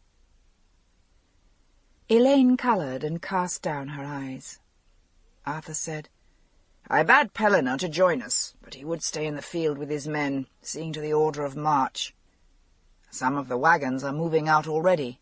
Look," he pointed to the window. "The northern spears blaze over us again." Lancelot asked, "Is Kevin the harper not to be with us?" "I bade him come if he would," said Taliesin, "but he said he would rather not offend the queen with his presence. Have you quarrelled, Guinevere?" She cast down her eyes and said, "I spoke harshly to him while I was ill and in great pain. If you see him, Lord Druid, will you say I would gladly beg his pardon?" With Arthur at her side and her banner flying above Arthur's camp, she felt love and charity for everyone, even for the bard. "I think he knows you spoke in the bitterness of your own ordeal," said Taliesin gently, and Guinevere wondered what the younger Druid had told him. Abruptly the door was thrust open, and Lot and Gawain strode into the room. "Why, what's this, my lord Arthur?" demanded Lot. "The Pendragon banner we pledged ourselves to follow. It flies no more over the camp, and there is great unrest among the tribes. Tell me, what have you done?" Arthur looked pale in the torchlight. "No more than this, cousin. We are a Christian folk, and we fight under the banner of Christ and the Virgin." Lot scowled at him. "The archers of Avalon are talking of leaving you, Arthur. Fly your banner of Christ if your conscience so bids you, but raise the Pendragon banner at its side with the serpents of wisdom, or you will see your men scattered, and not all of one heart as they have been through all this dreary waiting. Would you toss all that goodwill away? And the picked folk with their elf bolts have killed many a Saxon before this, and will again. I beg you, don't take away their banner and their allegiance like this." Arthur smiled uneasily. "Even as that emperor who saw the sign in the sky and said, 'In this sign shall we conquer,' so shall we. You, Urians, who raised the eagles of Rome, you know that tale." "I do, my king," said Urians. "But is it wise to deny the folk of Avalon? Even as I, my lord Arthur, you wear the serpents at your wrists in token of a land older than the cross." "But it will be a new land if we win the victory," said Guinevere, "and if we do not, it will not matter." Lot turned as she spoke and looked on her with loathing. I might have known this was your doing, my queen." Gawain strode restlessly to the window and looked down at the camp. "I see them moving about their fires, the little folk, from Avalon and from your country, King Uriens. Arthur, cousin," and he went to the king, "I beg of you, as the oldest of your companions, put the Pendragon banner into the field for those who wish to follow it." Arthur hesitated, but a glance at Guinevere's shining eyes, and he smiled at her and said, "I have sworn it. If we survive the battle, our son shall reign over a land united under the cross. I shall compel no man's conscience, but as it is written in Holy Writ, as for me and my house, we will serve the Lord." Lancelot drew a deep breath. He stepped away from Guinevere. "My lord and king, I remind you, I am Lancelot of the Lake, and I honour the Lady of Avalon. In her name, my king, who was your friend and benefactor, I beg this favour of you. Let me carry the Pendragon banner into battle myself. Then your vow will be kept, and yet you will not be forsworn to Avalon." Arthur hesitated. Guinevere shook her head imperceptibly, and Lancelot glanced at Taliesin. Taking the silence for consent, Lancelot was about to stride out of the room when Lot said, "Arthur, no. There is enough talk now about Lancelot being your heir and favourite. If he bears the Pendragon into battle, then will they think you have appointed him to bear your banner, and there will be division in the kingdom, your party under the cross, and Lancelot's under the Pendragon." Lancelot turned on Lot violently. "You carry your own banner. So does Leodegrance. So does Uriens. So does Duke Marcus of Cornwall. Why should I not bear a banner of Avalon?" "But the Pendragon banner is the banner of all Britain, united under one great dragon," said Lot. And Arthur sighed and nodded. "We must fight under one standard, and that standard is the cross." "I'm sorry to refuse you anything, cousin," Arthur said, and reached for Lancelot's hand. "But this I may not allow." Lancelot stood with his mouth taut, visibly holding in his anger, then went to the window. Lot, behind him, said, "I heard it among my Northmen. They say these are the spears of the Saxons which we will face, and the wild swans are crying, and the ravens await us all." Guinevere stood with her hand tightly clasped in Arthur's. She said quietly, "In this sign you shall conquer," and Arthur squeezed her hand. "Though all the forces of hell, and not the Saxons alone, were ranged against us, lady, with my companions I cannot fail." "And you at my side, Lancelot," Arthur said, and moved to draw him close to them both. A moment Lancelot stood unmoving, his face still set in angry lines. Then he said with a deep sigh, "So be it, King Arthur, but—" He hesitated, and Guinevere, standing very close to him, could feel the shudder which ran through his limbs. "I know not what they will say when they hear of it in Avalon, my lord and my king." And for a moment there was total silence in the chamber, while the lights, the spears of the flames from the north, flared over them. And then Elaine jerked the curtains shut, closing out the portents, and cried merrily, "Come and sit to your dinner, my lords, for if you ride forth to battle at daybreak, you shall not set forth unfeasted, and we have done our best for you." But again and again, as they sat at meat, while Lot and Uriens and Duke Marcus spoke of strategy and troop placement with Arthur, Guinevere caught Lancelot's dark eyes, and they were filled with sorrow and dread.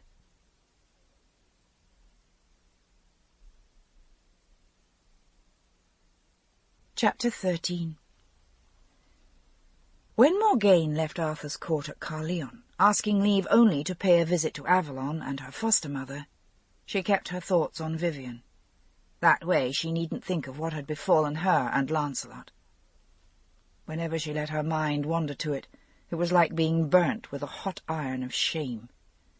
She had offered herself to him in all honesty, in the old way, and he had wanted nothing of her but childish toyings that made a mockery of her womanhood. She didn't know whether it was at him or herself that she was angered, that he could have so played with her, or that she could have hungered for him. Now and again she regretted her harsh words to him. Why had she flung insults at him? He was as the goddess had made him, no worse and no better. But at other times, while she rode eastward, she felt herself to blame. The old taunt of Guinevere, little and ugly as one of the fairy folk, scalded her mind. Had she had more to give? Had she been beautiful as Guinevere was beautiful? Had she been content with what he had to give? And then her mind would swing the other way again. He had insulted her and the goddess through her. So tormented, she rode through the green country of the hills. And after a time, her thoughts began to turn to what awaited her at Avalon. She had left the Holy Isle unpermitted. She had renounced her state as priestess, leaving behind her even the little sickle knife of her initiation. And in the years since, always she had dressed her hair low on her brow, so that none might see the blue crescent tattooed there. Now, in one of the villages, she bartered away a little gilt ring she had for some of the blue paint the tribeswomen used, and painted the faded mark afresh. All that has befallen me has come because I forswore the vows I had given the goddess. And then she recalled what Lancelot had said in his despair, that there were neither gods nor goddesses, but these were the shapes mankind gives in terror to what they cannot make into reason. But even if this were true, it wouldn't lessen her guilt. For whether the goddess took the form they thought, or whether the goddess was only another name for the great unknowns of nature, still she had deserted the temple and the way of life and thought to which she was pledged, and she had forsaken the great tides and rhythms of the earth. She had eaten foods forbidden to a priestess, had taken the life of animal or bird or plant without giving thanks to that part of the goddess being sacrificed for her good. She had lived unmindful, had given herself to a man without seeking to know the will of the goddess in her sun-tides, for mere pleasure and lechery. No, it wasn't to be looked for that she could return and all should be as before. And as she rode through the hills, through ripening harvest and fertilizing rain, she was aware, with greater and greater pain, of how far she had come from the teachings of Vivian and of Avalon. The difference is deeper than I thought. Even those who till the earth, when they are Christians, come to a way of life which is far from the earth.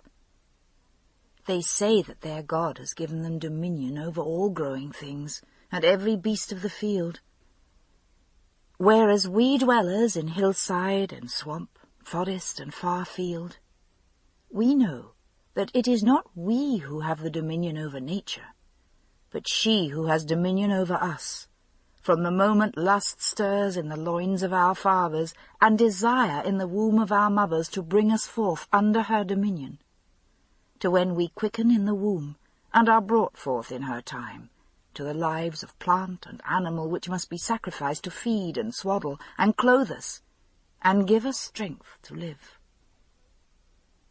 All of these things are under the domain of the goddess, and without her beneficent mercy none of us could draw a living breath, but all things would be barren and die.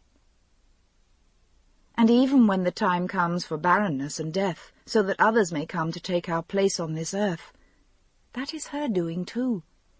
She who is not only the green lady of the fruitful earth, but also the dark lady of the sea lying hidden beneath the snows, of the raven and the hawk who bring death to the slow, and of the worms who work in secret to destroy that which has served its time, even Our Lady of rot and destruction and death at the end. In the memory of all these things, Morgane came at last to see that what had happened with Lancelot, after all, was but a little thing. The greatest sin was not with Lancelot, but in her own heart, that she had turned away from the goddess. What did it matter what the priests thought was good, or virtuous, or sinful, or shameful? The wound to her pride was only a healthful cleansing. The goddess will deal with Lancelot in her own time and her way. It is not for me to say. At the moment, Morgane thought it the best thing that could happen, should she never set eyes again on her cousin. No, it wasn't to be looked for that she could return to her place as chosen priestess. But Vivian might have pity on her and let her amend her sins against the goddess. At the moment she felt she could be content to dwell in Avalon, even as servant or humble worker-woman in the fields. She felt like a sick child hurrying to lay her head in her mother's lap and weep there. She would send for her son and have him fostered in Avalon among the priests, and never depart again from the way she had been taught. And so, when first she saw the sight of the tor thrusting itself up, green and unmistakable over the hills lying in between, the tears streamed down her face. She was coming home, home to her own place, and to Vivian. She would stand within the ring-stones and pray to the goddess that her faults might be healed, that she might return to that place from which her own pride and self-will had thrust her. It seemed that the tor was playing hide-and-seek with her, now visible, thrusting itself up between the hills like an erect phallus, now hiding between smaller hills, now disappearing in the damp fogs. But at last she came to the shores of the lake where she had come with Vivian so many years ago. The greying waters, in late evening sunlight, lay empty before her. Against the red light in the sky, the reeds were dark and barren, and the shores of the island of the priests just visible, rising in the sunset mist. But nothing stirred, nothing moved on the water, even though she thrust forth her whole heart and mind in a passionate effort to reach the Holy Isle, to summon the barge.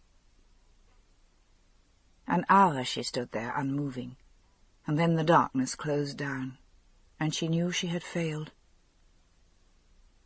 No, the barge would not come for her, this night or ever again. It would come for a priestess, for Vivian's chosen, cherished fosterling. It wouldn't come for a runaway who had lived in secular courts and done her own will for 4 years. Once before, at the time of her initiation, she had been cast forth from Avalon, and the test of whether or no she might be called priestess was only this, that she should return without aid.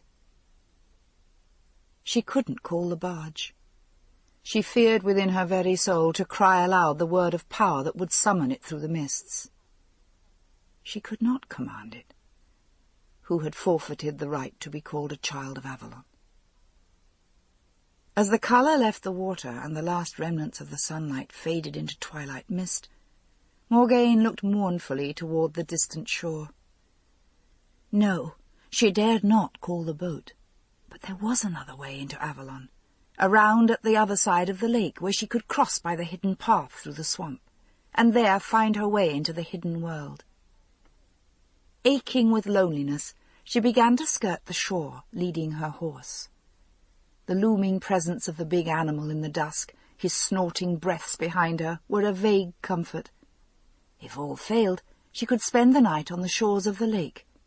It wouldn't be the first night she had spent alone in the open, and in the morning she would find her way. She remembered that solitary journey, disguised, to Lot's court far in the north years ago. She had grown soft with the good living and luxury of the court, but she could do it again if she must. But it was so still. No sound of bells from the Isle of the Priests, no chantings from the convent, no bird cries. It was as if she moved through an enchanted country. Morgaine found the place she was looking for. It was growing dark, and each bush and tree seemed to take on a sinister shape, some strange thing, some monster, some dragon. But Morgaine was recovering the habits of mind she had possessed when she dwelt in Avalon. There was nothing here that would harm her, if she meant it no harm. She began to take her way along the hidden path. Halfway she must move through the mists. Otherwise the path would but bring her to the monks' kitchen garden behind their cloister. She admonished herself firmly to stop thinking of the growing darkness, and set her mind into meditative silence, fixing it on where she longed to go. Thus, then, with each step as if she wound a spell, treading out the spiral dance as if the way wound up the tor toward the ringstones, she moved silently, her eyes half closed, placing each foot with care. She could feel the mists cold about her now. Vivian hadn't thought it any great ill that she should lie with her half-brother and bear him a child born of the old royal line of Avalon, more a king than Arthur's self. Had she borne such a child to Lancelot, then could that child have been fostered here in Avalon and reared to become one of the greatest of the Druids. Now what would become of her son? Why did she leave Gwydion in the hands of Morgause? Morgaine thought, I am an unnatural mother. I should have sent for my son. But she hadn't been willing to look Arthur in the face and tell him of his child's existence. She wouldn't want the priests and ladies at court to look on her and say, This is the woman who bore a child to the Horned One in the old pagan way of the tribes who paint their faces and wear horns and run with the deer like animals. The boy was well enough where he was. Arthur's court was no place for him, and what would she do with a little boy of 3 running at her heels? Arthur's. But there were times when she thought of him, remembering nights when he had been brought to her full-fed and sweet-smelling, when she had sat holding him and crooning to him, thinking of nothing, her whole body filled with mindless happiness. When else had she been so happy? Only once, she thought, when Lancelot and I lay in the sunshine on the tor, when we hunted waterfowl by the shores of the lake. And then, blinking, she realized that by this time she should have come further than this. She should be past the mists and on the solid ground of Avalon. And indeed, the boggy places were gone. There were trees around her, and the path was firm underfoot. And she hadn't come to the priest's kitchen garden and outbuildings either. She should now be in the field behind the House of Maidens, leading into the orchard. Now she must think of what she would say when she was found here, of the words she would speak to prove to the folk of Avalon that she had the right to be here. Or did she? Somehow it seemed that it was a little less dark. Perhaps the moon was rising. It was 3 or 4 days after the full. Soon there would be light enough to find her way. It wasn't to be looked for that every tree and bush should be the same as when she had dwelt here, and known every step of the path. Morgaine clung to her horse's bridle, suddenly afraid of losing her way on the once familiar paths. No, it was actually growing brighter. She could see the bushes and trees quite plainly now. If the moon was rising, why couldn't she see it above the trees? Had she somehow gotten turned round while she was walking with her eyes half closed, treading out the path that led through the mists and between the worlds? If only she might see some familiar landmark. There were no clouds now. She could see the sky, and even the mists had gone. But she could make out no star. Perhaps she'd been away too long from such things. She could see no sign of rising moon, though it should have been long since in the sky. And then it was as if cold water flooded down her back and set her blood to moving like ice inside her. That day when she had gone to seek roots and herbs, when she would have cast forth the child within her. Had she wandered again into that enchanted country which was neither the world of Britain nor the secret world where the magic of the Druids had taken Avalon, but that older, darker country where there was neither star nor sun? This ends Disc 8. The High Queen, Disc 9. She bade her beating heart to still itself. She gripped the horse's bridle and leaned against the warm, sweaty flank, feeling the solidity of muscle and bone, hearing the soft, snorting breaths real and definite under her cheek. Surely, if she stood still for a little and took thought, she would find her way.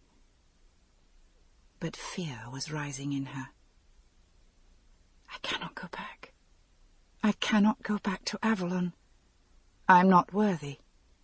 I cannot make my way through the mists. On the day of the ordeal of initiation she had felt this for a moment, but she had firmly put her fear aside. But I was younger then, and innocent. Never then had I betrayed the goddess or the secret teachings. Never had I betrayed life. Morgaine fought to control the rising tides of panic. Fear was the worst thing. Fear would put her at the mercy of whatever misfortune came. Even the wild beasts could smell fear on your body and would come and attack, while they would flee from the courageous. This was why the bravest man could run among the deer with safety, so long as fear wasn't smelled on his skin. Was this, she wondered, why they smeared their bodies with the acrid blue dye of woad, because it covered the smell of fear? Perhaps the truly brave man or woman was the one whose mind made no pictures of what might happen if things went awry. There was nothing here to harm her, even if it might be that she had strayed into the fairy country. Once before she had found herself there, but the woman who had mocked her had offered no harm or threat. They were older even than the Druids, but they too lived by the will and rule of the goddess in their life and ways, and it might even be that one could guide her to her proper path. So either way there was nothing to fear. At worst she would meet no one, and spend a lonely night among the trees. Now she saw a light. Was it one of the lights that burned in the court of the House of Maidens? If it was so, well, then she would soon be home, and if not, then she could ask her way of whatever folk she met. If she had strayed into the Isle of the Priests, then if she met with some strange priest he might fear that she was one of the fairy women. She wondered if, from time to time, these women did come to tempt the priests. It was only reasonable that here, in the very shrine of the goddess, some priest with more imagination than others might feel the pulse of this place, come to know that his way of life was a denial of the forces of life which ran within the very pulse-beat of the world. They denied life rather than affirming it. From the life of the heart and the life of nature to the life that ran at root between man and woman. If I were Lady of Avalon, on the nights when the moon was new and springing, I would send the maidens into the cloister of the priests to show them that the goddess cannot be mocked or denied, that they are men, and that women are not evil inventions of their pretended devil, but that the goddess will have her way with them. Aye, at Beltane or midsummer. Or would these mad priests bid the maidens be gone, and think them demons come to tempt the faithful? And for a moment it seemed she could hear the voice of the Merlin. Let all men be free to serve what god they best like. Even, she wondered, one which denied the very life of the earth? But she knew Taliesin would have said, even so. Now through the trees she made out clearly the shape of a torch, flaring up yellow and blue from a long pole.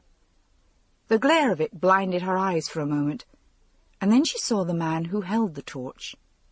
He was small and dark, and neither priest nor druid.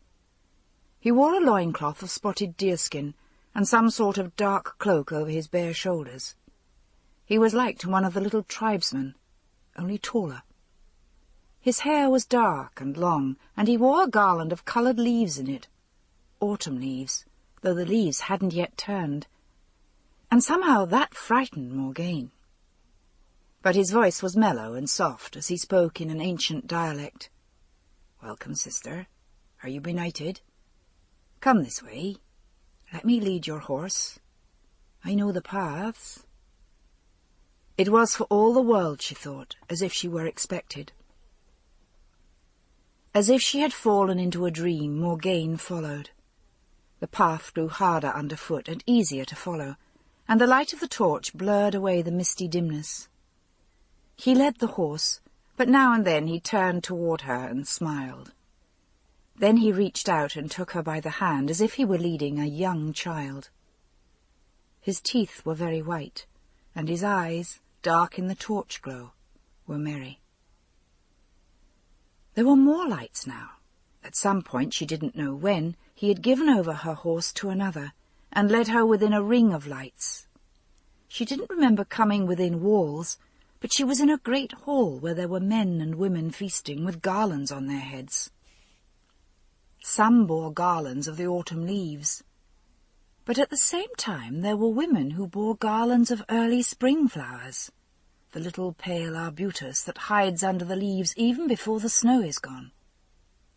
Somewhere a harp was playing. Her guide was still at her side. He led her toward the high table, and there, somehow without surprise, she recognized the woman she had seen before, wearing in her hair a garland of bare twined wicker withes. The woman's grey eyes seemed ageless and knowing, as if she could read and see all things. The man set Morgane on a bench and put a tankard in her hand. It was of some metal she didn't know. The liquor in it was sweet and smooth, and tasted of peat and heather. She drank thirstily, and realized she had drunk too quickly after her long fast. She felt dizzied. Then she recalled the old tale. Should you blunder into the fairy country, you must never drink nor eat of their food. But that was only an old tale, no more. They wouldn't harm her. She asked, "What is this place?" The lady said, "This is Castle Chariot, and you are welcome here, Morgane, Queen of Britain." She shook her head. "No, no, I'm no queen. My mother was High Queen, and I am Duchess of Cornwall, but no more." The lady smiled. "It is all one. You are weary and have travelled long. Eat and drink, little sister, and tomorrow one shall guide you wherever you wish to go. Now is the time for feasting." There were fruits on her plate and bread, a dark, soft bread of some unknown grain, but it seemed she had tasted it somewhere before this. She saw that the man who had led her hither had bracelets of gold about his wrists, twining like live snakes, and she rubbed her eyes, wondering if she had fallen into a dream. And when she looked again, it was only a bracelet, or perhaps a tattoo, like the one Arthur bore from his king-making. And at times, when she looked at him, the torches flared so, it seemed that there was a shadow of antlers above his brow.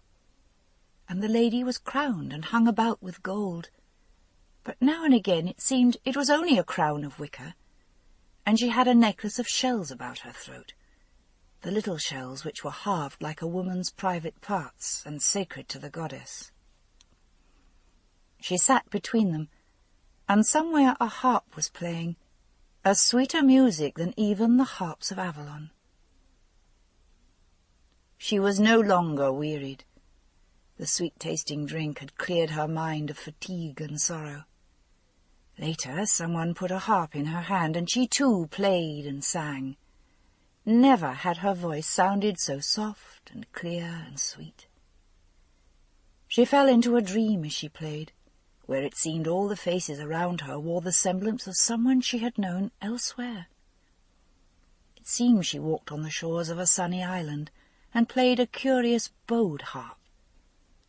And then there was a time when she sat in a great stone courtyard, and a wise druid in strange long robes taught them with compasses and a star-finder. And there were songs and sounds that would open a locked door or raise a circle of ring-stones.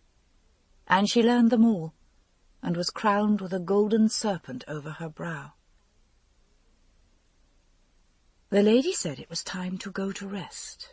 On the morrow one would guide her and her horse. She slept that night in a cool room hung about with leaves. Or were they tapestries that now seemed to twist and change, telling stories of all the things that had been? She saw herself, too, woven into the tapestry with her harp in her hand, with Gwydion on her lap, and she saw herself woven into the tapestry with Lancelot. He played with her hair and held her hand, and she thought there was something she should remember, some reason she should be angry with Lancelot. But she couldn't remember what it was. When the lady said that this night was festival, and she should stay here a day or two more and dance with them, she let it be. It was so long, it seemed, since she had danced and been merry. But when she took thought to what festival it might be, she couldn't quite remember. Surely the equinox had not come yet, nor could she see moon or sun to reckon it for herself as she had been taught. They put a garland of flowers in her hair, bright summer flowers, "For," said the lady, "you are no untried maiden." It was a starless night, and it troubled her that she couldn't see the moon, as she hadn't seen the sun by day. Had it been 1 day, or 2, or 3? Somehow time seemed not to matter. She ate when she was hungry, slept where she was when she felt weary, alone, or lying on a bed soft as grass, with one of the lady's maidens. Once, to her surprise, she found the maiden, yes, she looked somewhat like Raven, twining her arms round her neck and kissing her, and she returned the kisses without surprise or shame. It was as it is in a dream, where strange things seem wholly possible, and she was surprised at this, just a little, but somehow it didn't seem to matter. She lived in an enchanted dream. Sometimes she wondered what had happened to her horse, but when she thought of riding forth, the lady said she mustn't think of it yet.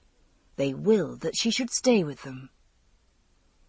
Once, years afterward, when she was trying to recall all that had befallen her within the castle chariot, she remembered that she had lain in the lady's lap and suckled at her breast, and it didn't seem strange to her at all that she, a grown woman, should lie in her mother's lap and be kissed and dandled like an infant.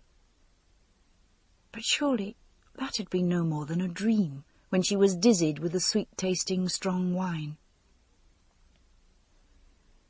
And sometimes it seemed to her that the lady was Vivian, and she wondered, have I fallen sick? Am I lying in a fever and dreaming all these curious things? She went out with the lady's maidens and searched with them for root and herb, and the seasons seemed not to matter. And at the festival, was it that same night or another, she danced to the harps, and again she took a turn at the harps for the dancing, and the music she made sounded both melancholy and merry. Once when she was searching for berries and flowers for garlands, her feet stumbled over something, the white bleached bones of some animal, and round its neck was a fragment of leather, and on that a scrap of red cloth. It was something like to the bag in which she had borne her gear when she rode from Carleon. What, she wondered, had happened to her own horse? Was it safe in the stables here? She hadn't seen stables at all in the fairy castle, but she supposed they were somewhere. For now it was enough to dance, to sing, to let time pass, enchanted. Once, The man who had brought her there led her aside from the dancing ring. She was never to know his name. How, when she could see neither sun nor moon, could the tides of moon and sun beat in her so fiercely? "You have a dagger about you," he said. "You must put it from you. I cannot bear it near." She unfastened the leather thongs that bound it to her waist, and cast it away, not knowing where it fell. Then he came to her, his dark hair falling about hers. His mouth tasted sweet of berries and of the strong heather drink. He undid her clothing. She had grown used to the cold. It didn't matter to her that it was cold on the grass here, that she was naked under his body. She touched him. He was warm, his body warm, his strong male member hot and strong. His hands opening her thighs were strong and eager. Her whole body welcomed him as hungrily as a virgin. She moved with him, and she felt the rhythm of the pulsing tides of the earth around her. Then she was afraid. She didn't want him to get her with child. It had gone so ill with her when Gwydion was born. Another child would surely kill her. But when she would have spoken, he laid a hand gently over her lips, and she knew he could read her thoughts. "No fear of that, sweet lady. The tides are not right for that. This is the time for pleasure, and not for ripening," he said softly. And she gave herself up to it. And yes, there were antlers shadowing his brow. She lay again with the horned one, and it was as if stars were falling in the wood all round them. Or was it but fireflies and glowworms? Once she was wandering in the woods with the maidens, and she came to a pool and bent over it, and looking deep there she saw Vivian's face looking out at her from the waters. Her hair was greying now, strands of white all through it, and there were lines she had never seen before. Her lips opened. It seemed she was calling, and Morgane wondered, "How long have I been here? Surely I have been here 4 or 5 days, maybe even a week. I must surely go. The lady said one would guide me to the shores of Avalon." And she made her way to the lady, and told her that she must surely go. But night was falling. Surely tomorrow would be time enough. Once again in the water, it seemed she saw Arthur, his armies massing. Guinevere looked weary and somehow older. She held Lancelot by the hand as he bade them farewell, and he kissed her lips. Yes, Morgane thought in bitterness, such games as he likes well to play. Guinevere would wish it so, to have all his love and devotion and never endanger her honour. But it was easy to put them away from her too. And then one night she woke with a start, hearing from somewhere a great cry, and for a moment it seemed to her as if she stood on the tor at the centre of the ring-stones, hearing the terrifying cry ringing through the worlds. The voice she had heard but once since she grew to womanhood, that harsh, rusty voice grown dull with unuse, the voice of Raven, who broke her silence only when the gods had a message they dared not leave to any other. "Ah, the Pendragon has betrayed Avalon. The dragon has flown. The banner of the dragon flies no more against the Saxon warriors. Weep, weep, if the lady should set foot from Avalon, for surely she will return no more."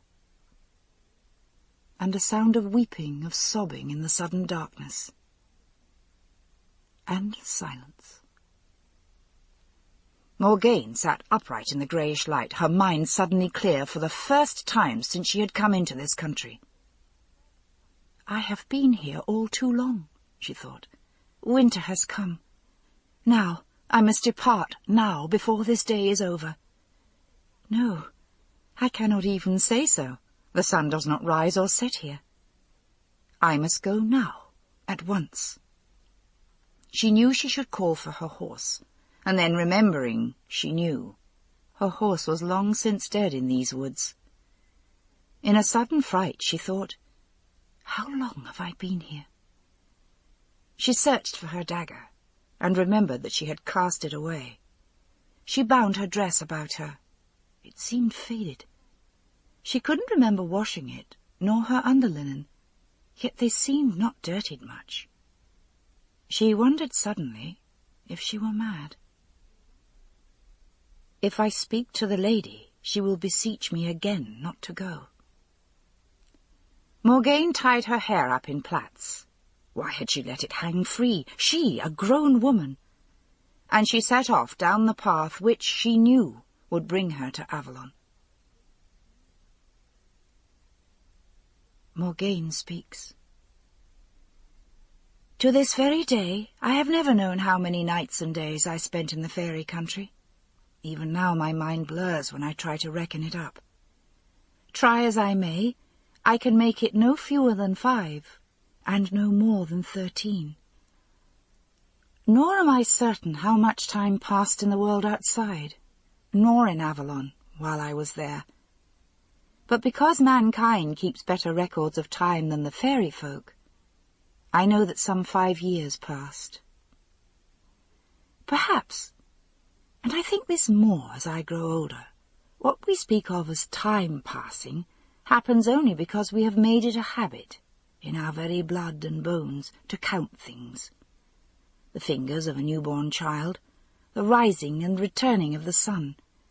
We think so often of how many days must pass, or how many seasons before our corn will ripen, or our child grow in the womb and come to birth, or some longed-for meeting take place. And we watch these by the turning of the year and the sun, as the first of the priestly secrets. Within the fairy country I knew nothing of the passing of time, and so for me it did not pass. For when I came out of the country, I found that already there were more lines in Guinevere's face, and Elaine's exquisite youthfulness had begun to blur a little. But my own hands were no thinner. My face was untouched by line or wrinkle. And though in our family white comes early to the hair, in his 19th year Lancelot had had already a few grey strands. My hair was black and untouched by time as the wing of a crow. I have come to think that once the Druids had taken Avalon away from the world of constant counting and reckoning, it began to happen there too. Time doesn't flow in Avalon unreckoned like the passing of a dream, as it does in the fairy country. Yet truly time has begun to drift a little. We see the moon and sun of the goddess there, and reckon the rites within the ringstones. And so time never wholly leaves us. But it runs not even with time elsewhere, though one would think that if the motion of sun and moon were known at all, it would move like to that in the world outside. Yet it is not so. Toward these last years, I could bide a month in Avalon, and discover when I came away that an entire season had sped by outside. And often, toward the end of those years, I did so, for I had no patience to see what happened in the world outside.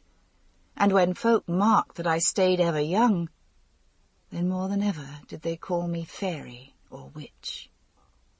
But that was long, long afterward. For when I heard Raven in that terrifying cry which moved into the spaces between the worlds, reaching my mind even where I stayed in the timeless dream of the fairy world, I set forth, but not to Avalon.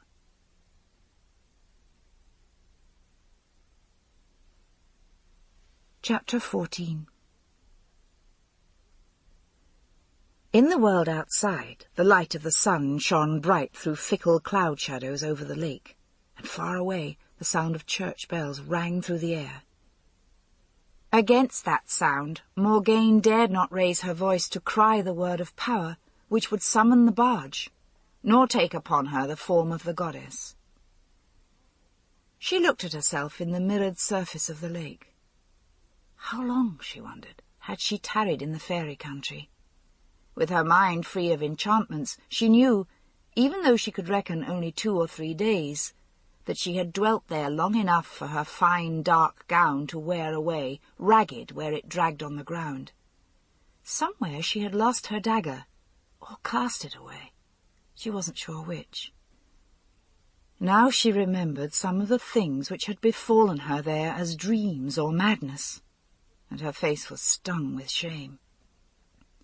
Yet mingled with all this were memories of music sweeter than she had heard in the world, or in Avalon, or anywhere else, save when she had been at the borders of the country of death when her child was born. Almost then she had longed to cross over, if only to hear the music there.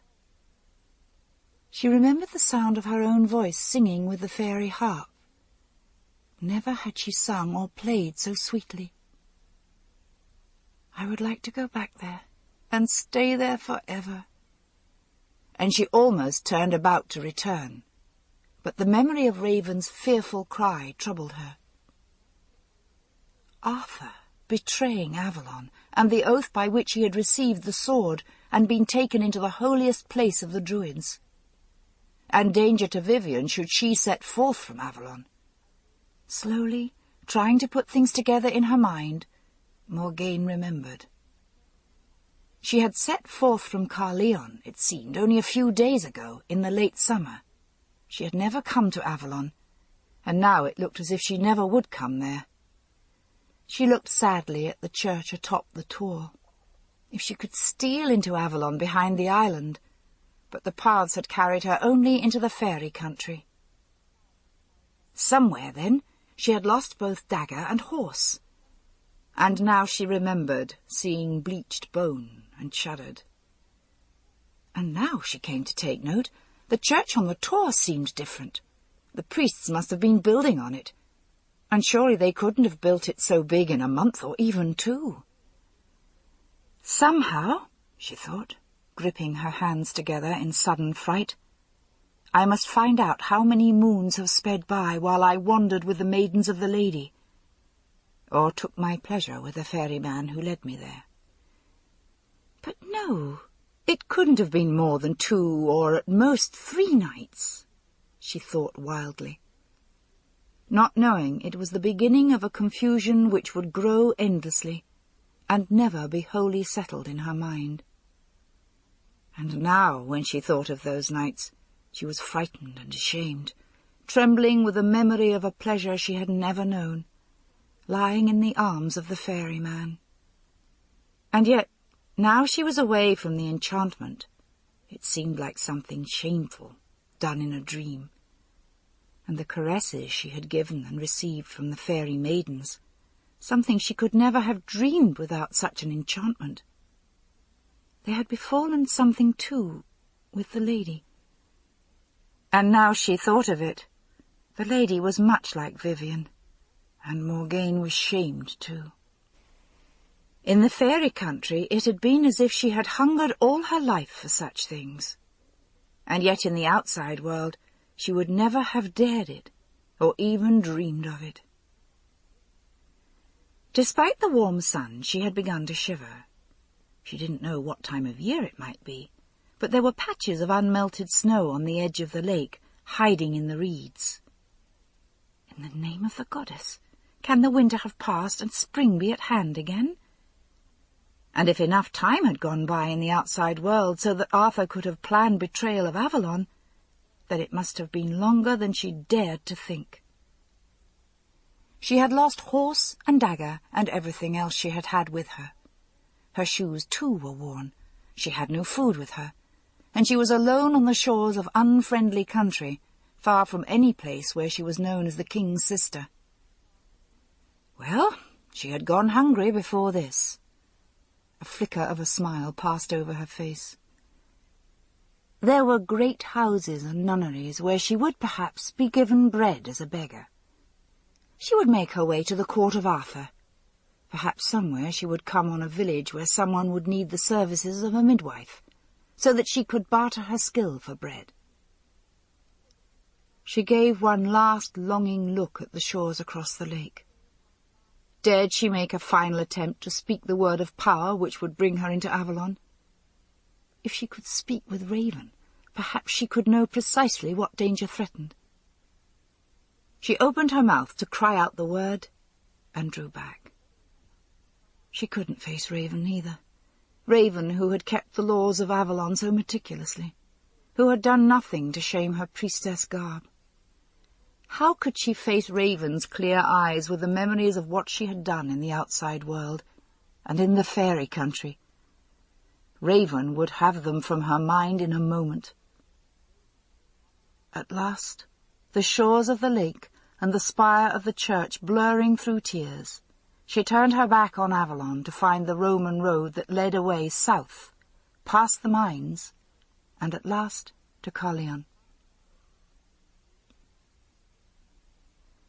She had been 3 days on the road before she met with another traveller. The first night she had slept in an abandoned herder's hut, supperless, sheltering from the wind, but no more.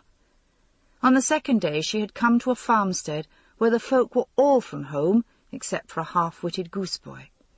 But he had let her sit to warm herself by the banked fire inside, and she had taken a thorn from his foot, so that he gave her a hunk of his bread. She had walked farther with less to eat. But then she came nearer to Caerleon, and was shocked to find 2 burned-out houses and crops rotting in the field. It was as if Saxons had passed this way. She went into one of the houses, which looked as if it had been sacked, for there was little left. But lying in one of the rooms she found an old and faded cloak, too ragged, she supposed, even for the raiders to take, abandoned by someone when they fled the place. It was warm wool, though, and Morgaine wrapped it round herself, though it made her look more than ever like a beggar-woman. She had suffered more from the cold than from hunger. Near dusk some fowls clucked in the abandoned court. Hens were creatures of habit. They hadn't yet learned that they could not come here to be fed. Morgaine caught one of them and wrung its neck, and in the ruined fireplace kindled a small fire. If she was lucky, no one would see the smoke coming from the ruins, or if they did, would think it was but ghosts. She spitted the chicken and roasted it on a green stick of wood over her fire. It was so old and tough that even her strong teeth had trouble chewing it, but she had been hungry so long that she didn't care, and sucked the bones as if it were the daintiest of roast birds. She found some leather, too, in one of the outbuildings, which had been some sort of forge or smithy. They had carried off every tool and every last scrap of metal, but there were some bits of leather lying about, and Morgaine wrapped what was left of the hen in it. She would have mended her shoes, too, but she had no knife. Well, perhaps she would come to a village where she might get the loan of one for a few minutes. What madness had prompted her to cast her dagger away? It was several days after full moon, and when she set forth from the ruined farm, there was frost on the stone doorstep, and a gibbous day-moon lingered in the sky. As she crossed the door-sill with her leather bag of cold meat and a thick stick clenched in her hand, some shepherd, no doubt, had cut it and left it here, she heard a hen clucking somewhere in wild announcement, and she sought out the nest and ate the egg raw and still warm from the hen's body, so she felt full-fed and comfortable. The wind was brisk and cold, and she walked at a good pace, glad of the cloak, threadbare and torn though it was. The morning was far advanced, and she was beginning to think of sitting herself down by the road and eating some of the cold fowl, when she heard hooves behind her on the road, overtaking her. Her first thought was to continue on her way. She was bent on her own affairs, and had as good a right to the road as any other traveller. Then, remembering the ruin of the farm, she took thought, and went to the side of the road, concealing herself behind a bush. There was no way to tell what manner of folk travelled the roads now, with Arthur too busy keeping the peace against the Saxons to have much time to create peace in the countryside and protection along the roads. If the traveller seemed harmless, she might ask him what news. If not, well, She would lie here, hidden, until he was out of sight. It was a solitary horseman, wrapped in a grey cloak and riding on a tall, lean horse. Riding alone, with no servant or pack-horse. No, but he bore a great pack behind him. No, not that either. It was that his body was hunched over in the saddle. And then she knew who the man must be, and stepped out from her place of concealment. "Kevin Harper," she said. He drew up his horse. It was well trained and didn't rear or sidle. He looked down at her, scowling, his mouth twisted in a sneer. Or was it but the scars he bore? "I have nothing for you, woman." And then he broke off. "By the goddess, it is the Lady Morgaine. What do you here, madam? I had heard last year that you were in Tintagel with your mother before she died, but when the High Queen went south to her burying, she said, no, you hadn't been there." Morgaine reeled and put out a hand to steady herself on her stick. "My mother dead? I had not heard." Kevin dismounted, steadying himself against the horse's flank until he got his stick under him. "Sit you down here, madam. You had not heard? Where in the name of the goddess have you been? The word came even to Vivian in Avalon, but she is now too old and too frail to go forth." But where I was, Morgaine thought, I heard it not. It may be that when I saw Igraine's face in the forest pool, then was she calling to me with the news, and I never knew. Pain wrenched at her heart. She and Igraine had grown so far from each other. They had parted soon after she was 11 years old and gone forth to Avalon. Yet now it tore at her with anguish, as if she were that same little girl who had wept when she left Igraine's house. Oh, my mother, and I knew nothing of it. She sat at the edge of the road, tears streaming down her face. How did she die? Have you heard? Her heart, I believe. It was a year ago in the spring. Believe me, Morgaine, I heard nothing but that it was natural and expected for her years. For a moment, Morgaine couldn't control her voice enough to speak. And with the grief there was terror, for clearly she had dwelt out of the world longer than she had thought possible. Kevin said, a year ago in the spring. So more than one spring had gone by while she lingered in the fairy country. For in the summer, when she left Arthur's court, Igraine hadn't even been ailing. It was not a question of how many months she had been gone, but how many years. And could she get Kevin to tell her without revealing where she had been? "There is wine in my saddlebag, Morgaine. I would offer it to you, but you must get it for yourself. I walk not well at the best of times. You look thin and pale. Are you hungry too? And how is it that I find you on this road clothed?" Kevin wrinkled his brow in fastidious distaste. "Worse than any beggar woman." Morgaine cast about in her mind for what she could say. "I have dwelt in solitude and away from the world. I have not seen or spoken with any man for I know not how long. I had lost count even of the seasons."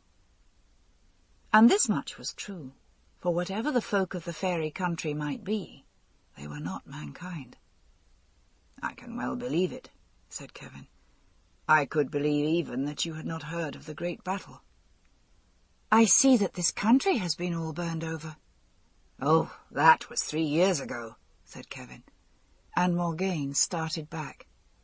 "Some of the treaty troops broke their vows and came all through this country, looting and burning. Arthur took a great wound at that battle, and lay abed for half a year." He saw Morgaine's troubled face and mistook her concern. "Oh, he does well enough now, but all that time he didn't set foot to the ground.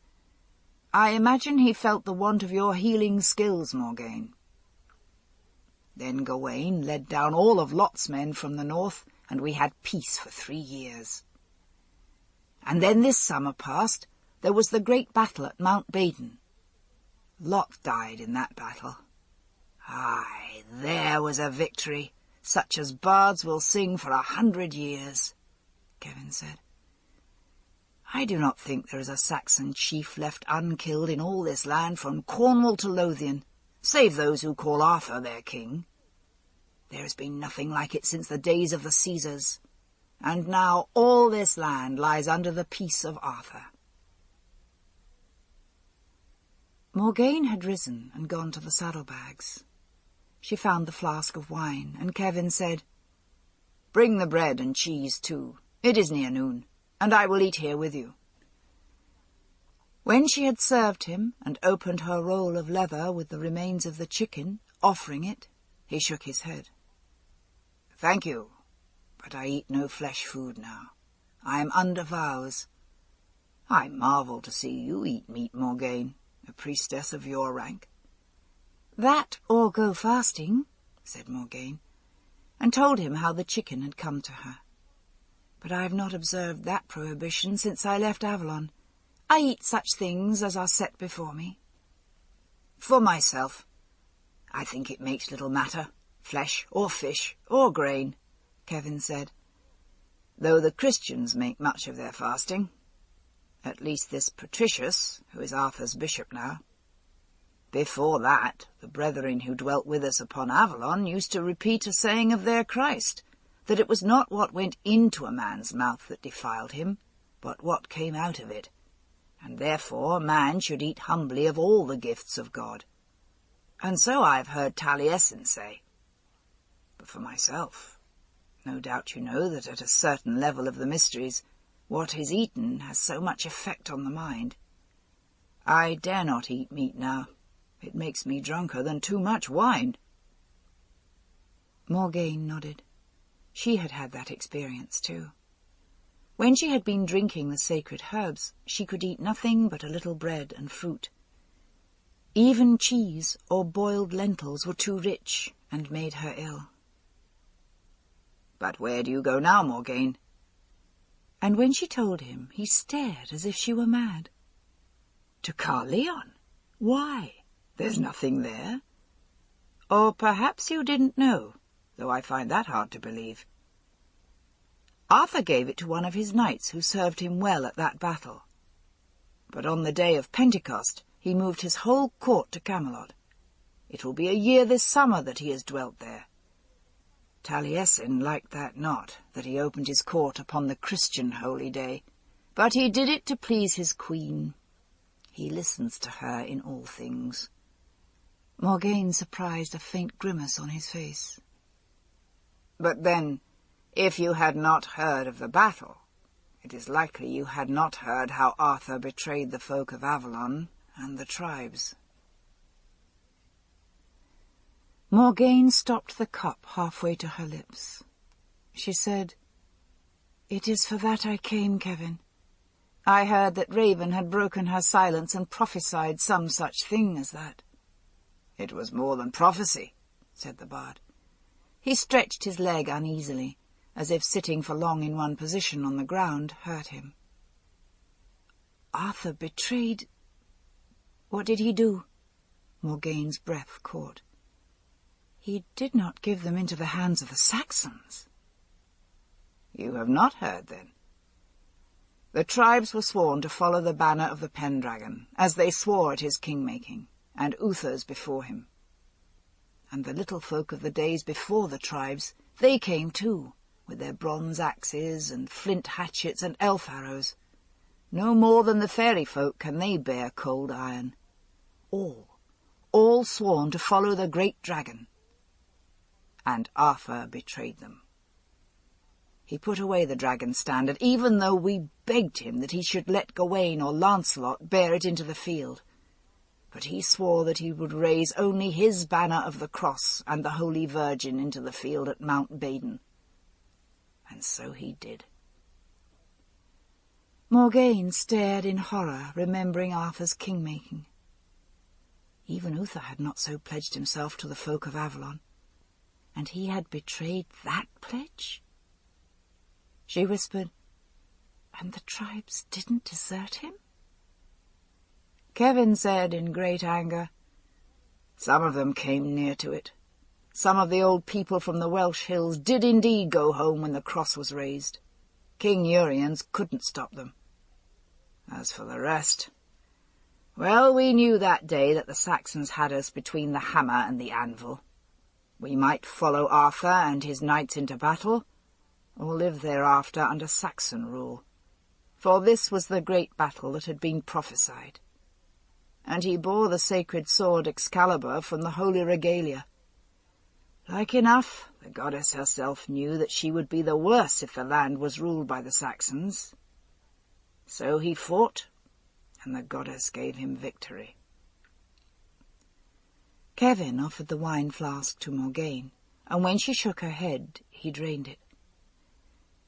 "Vivian would have come from Avalon to charge him with oath-breaking," he said, "but she is reluctant to do so before all his people.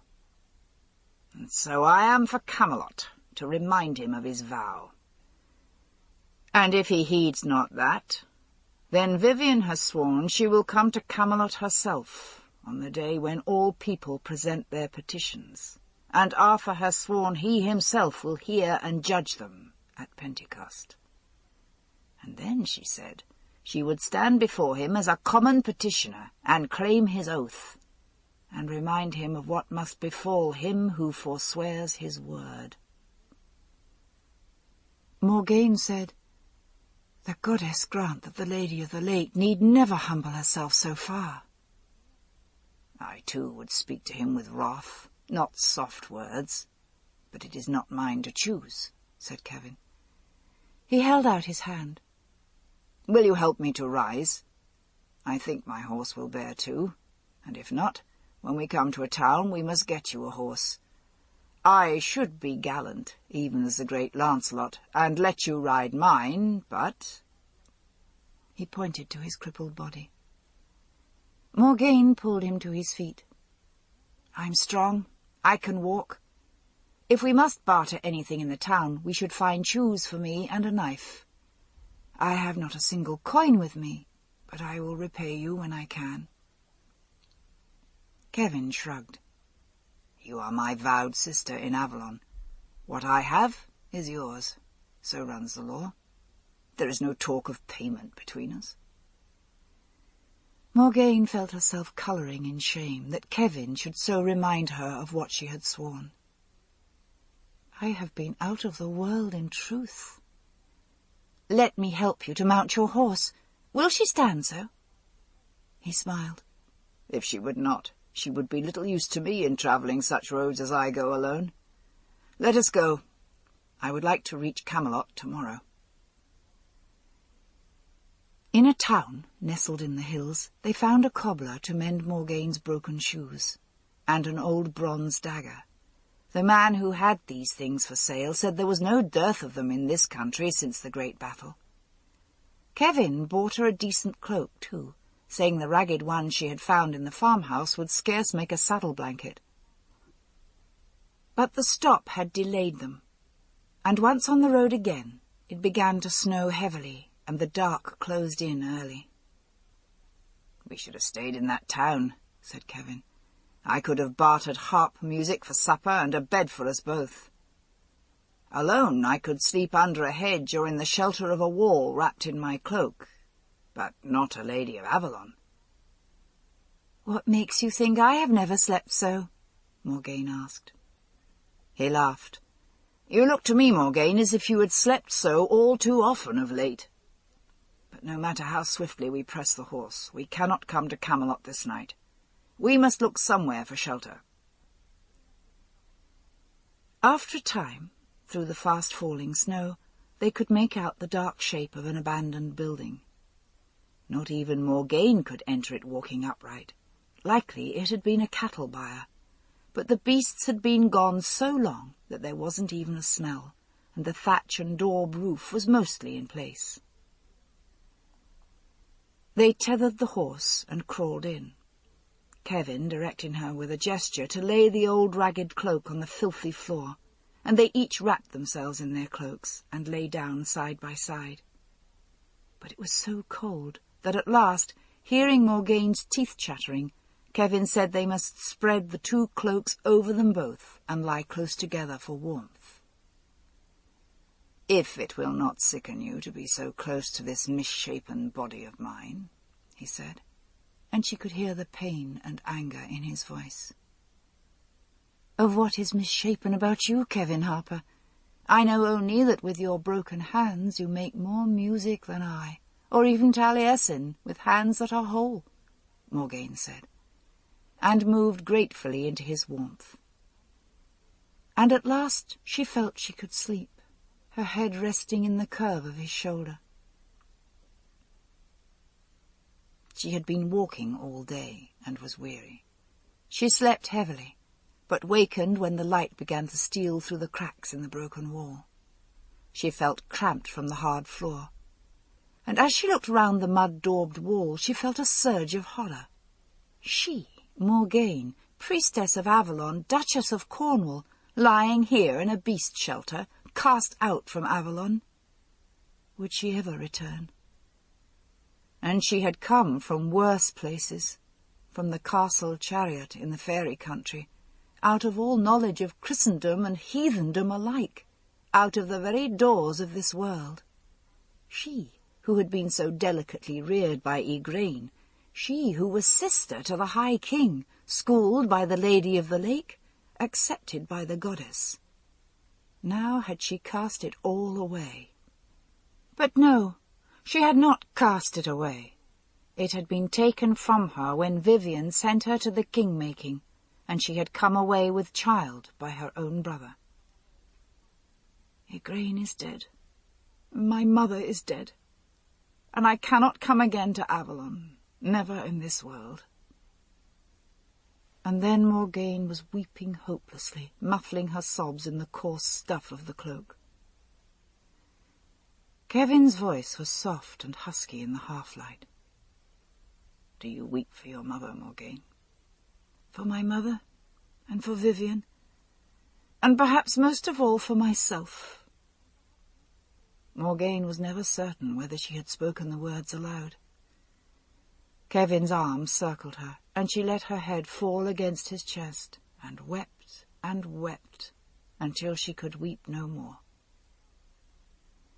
He said, after a long time, still stroking her hair, "You spoke truth, Morgaine. You do not shrink from me." "How could I?" she said, nestling closer, "when you have been so kind." "All women think not so," he said. "Even when I came to the Beltane fires, I heard, for some folk think that because my legs and hands are lame, I am also deaf and dumb. I heard more than one, even of the maidens of the goddess, whisper to their priestess that she should place them afar from me, so that there would be no chance I would look upon them when the time came to go apart from the fires." Morgaine sat upright in dismay. Were I that priestess, I would drive such a woman forth from the fires, because she dared to question the form in which the god might come to her. "What did you do, Kevin?" He shrugged. "Rather than interrupt the ritual or put any woman to such a choice, I went away so quietly that none knew. Even the god could never change what they see or think of me. Even before I was forbidden by the Druid vows to couple with women who barter their bodies for gold, I could pay no woman to accept me. Perhaps I should seek to be a priest among the Christians, who, I have heard, teach their priests the secret of living without women. Or perhaps I should wish that when the raiders broke my hands and body they had gelded me too, so that I should not care one way or the other. I'm sorry. I should not speak of it. But I wonder if you consented to lie at my side because you thought this crooked body of mine wasn't a man's, and didn't think of me so." Morgaine listened to him, appalled at the agony of bitterness in his words, the wounds dealt to his manhood. She knew the awareness that lived in his hands, the quick emotion of the musician. Even before the goddess, could women look only at a broken body? She remembered how she had flung herself into Lancelot's arms, and the wound to her pride which, she knew, would never cease to bleed. Quite deliberately she bent down and kissed him on the lips, pulled his hand to her, and kissed the scars there. "Never doubt it. To me you are a man, and the goddess has prompted me to do this." She lay down again, turning toward him. He looked sharply at her in the growing light. For a moment she flinched at what she saw in his face. Did he think she pitied him? No. She shared the awareness of his suffering, which was another thing. She looked him directly in the eyes. Yes, if his face had not been so drawn with bitterness, so twisted with suffering, he might have been handsome. His features were good, his eyes very dark and gentle. Fate had broken his body, but not his spirit. No coward could have endured the ordeals of the Druids. Under the mantle of the goddess, as every woman is my sister and my daughter and my mother, so must every man be to me as father and lover and son. My father was dead before I could remember him, and I have not seen my son since he was weaned. But to this man I will give what the goddess prompts me. Morgane kissed one of the scarred hands again, and laid it inside her gown, against her breast. He was inexperienced, which seemed to her strange for a man of his age. But how, Morgane wondered, could he possibly have been anything else? And then she thought, this is the first time, really, that I have done this of my free will, and had the gift taken simply as it was offered. It healed something in her. Strange that it could have been so with a man she scarcely knew, and for whom she felt only kindness. Even in his inexperience he was generous and gentle with her, and she felt, welling up within her, a great and unspeakable tenderness. "It's strange," he said at last, in a quiet, musing voice. "I had known you were wise and a priestess, but somehow I had never thought you were beautiful." She laughed harshly. "Beautiful? Me?" But she was grateful that to him at that moment she seemed so. "Morgane, tell me, where have you been? I wouldn't ask, but that whatever it is, it lies heavy on your heart." "I don't know," she blurted out. She had never thought she would tell him. "Out of the world, perhaps. I was trying to reach Avalon, and I couldn't come there. The way is barred to me, I think. Twice now I have been elsewhere. Another country, a country of dreams and enchantments. A country where time stands still and is not, and there is nothing but music." And she fell silent. Would the harper think her a madwoman? He traced a finger along the corner of her eye. It was cold, and they had thrown the covers off them. He tucked the cloaks gently round her again. "Once I too was there and heard their music," he said, in a distant, brooding voice. "And in that place I wasn't near so crippled, and their women didn't mock me. Some day, perhaps, when I've lost my fear of madness, I shall go to them once again. They showed me the hidden ways, and said I might come because of my music." And again his soft voice dropped into a long silence. She shivered and looked away from him. "We had better get up. If our poor horse hasn't quite frozen in the night, we will arrive at Camelot this day." "And if we arrive together," Kevin said quietly, "they may believe that you have come with me from Avalon. It is none of their affair where you have dwelt. You are a priestess, and your conscience is not in the keeping of any man alive, not even of their bishops, or of Taliesin himself." Morgane wished she had a decent dress to put on. She would arrive at Arthur's court in the garb of a beggar-woman. Well, it couldn't be helped. Kevin watched as she arranged her hair, then held out his hand, and she helped him to his feet, matter-of-factly. But she saw that the bitter look was in his eyes again. He was guarded behind 100 fences of reserve and anger. Yet, just as they were crawling out the door, he touched her hand. "I have not thanked you, Morgane." She smiled. "Oh, if there are thanks, they are to be spoken both ways, my friend. Or could you not tell that?" For a moment the scarred fingers tightened on hers, and then it was like a blaze of fire. She saw his ravaged face circled with a ring of fire, contorted with shrieking, and all about and all around him fire. Fire. She stiffened and snatched her hand away, staring at him in horror. "Morgane," he cried. "What is it?" "Nothing. Nothing. A cramp in my foot," she lied, and avoided his hand when he would have put it out to steady her.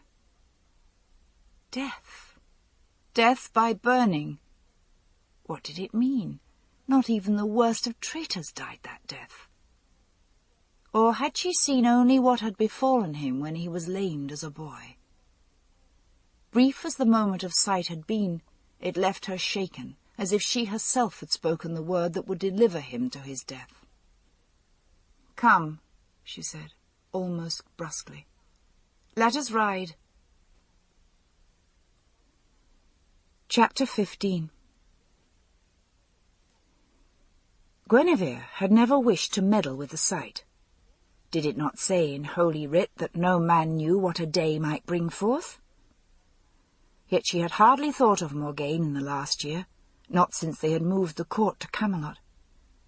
But this very morning she had wakened remembering a dream she had had of Morgane, a dream in which Morgane had taken her hand, leading her to the Beltane fires and bidding her lie with Lancelot there. When she was well awake, she could laugh at the madness of that dream. Surely dreams were sent from the devil, for in all of hers it gave her such evil counsel that no Christian wife could heed. Oftenest it was Morgane who spoke it.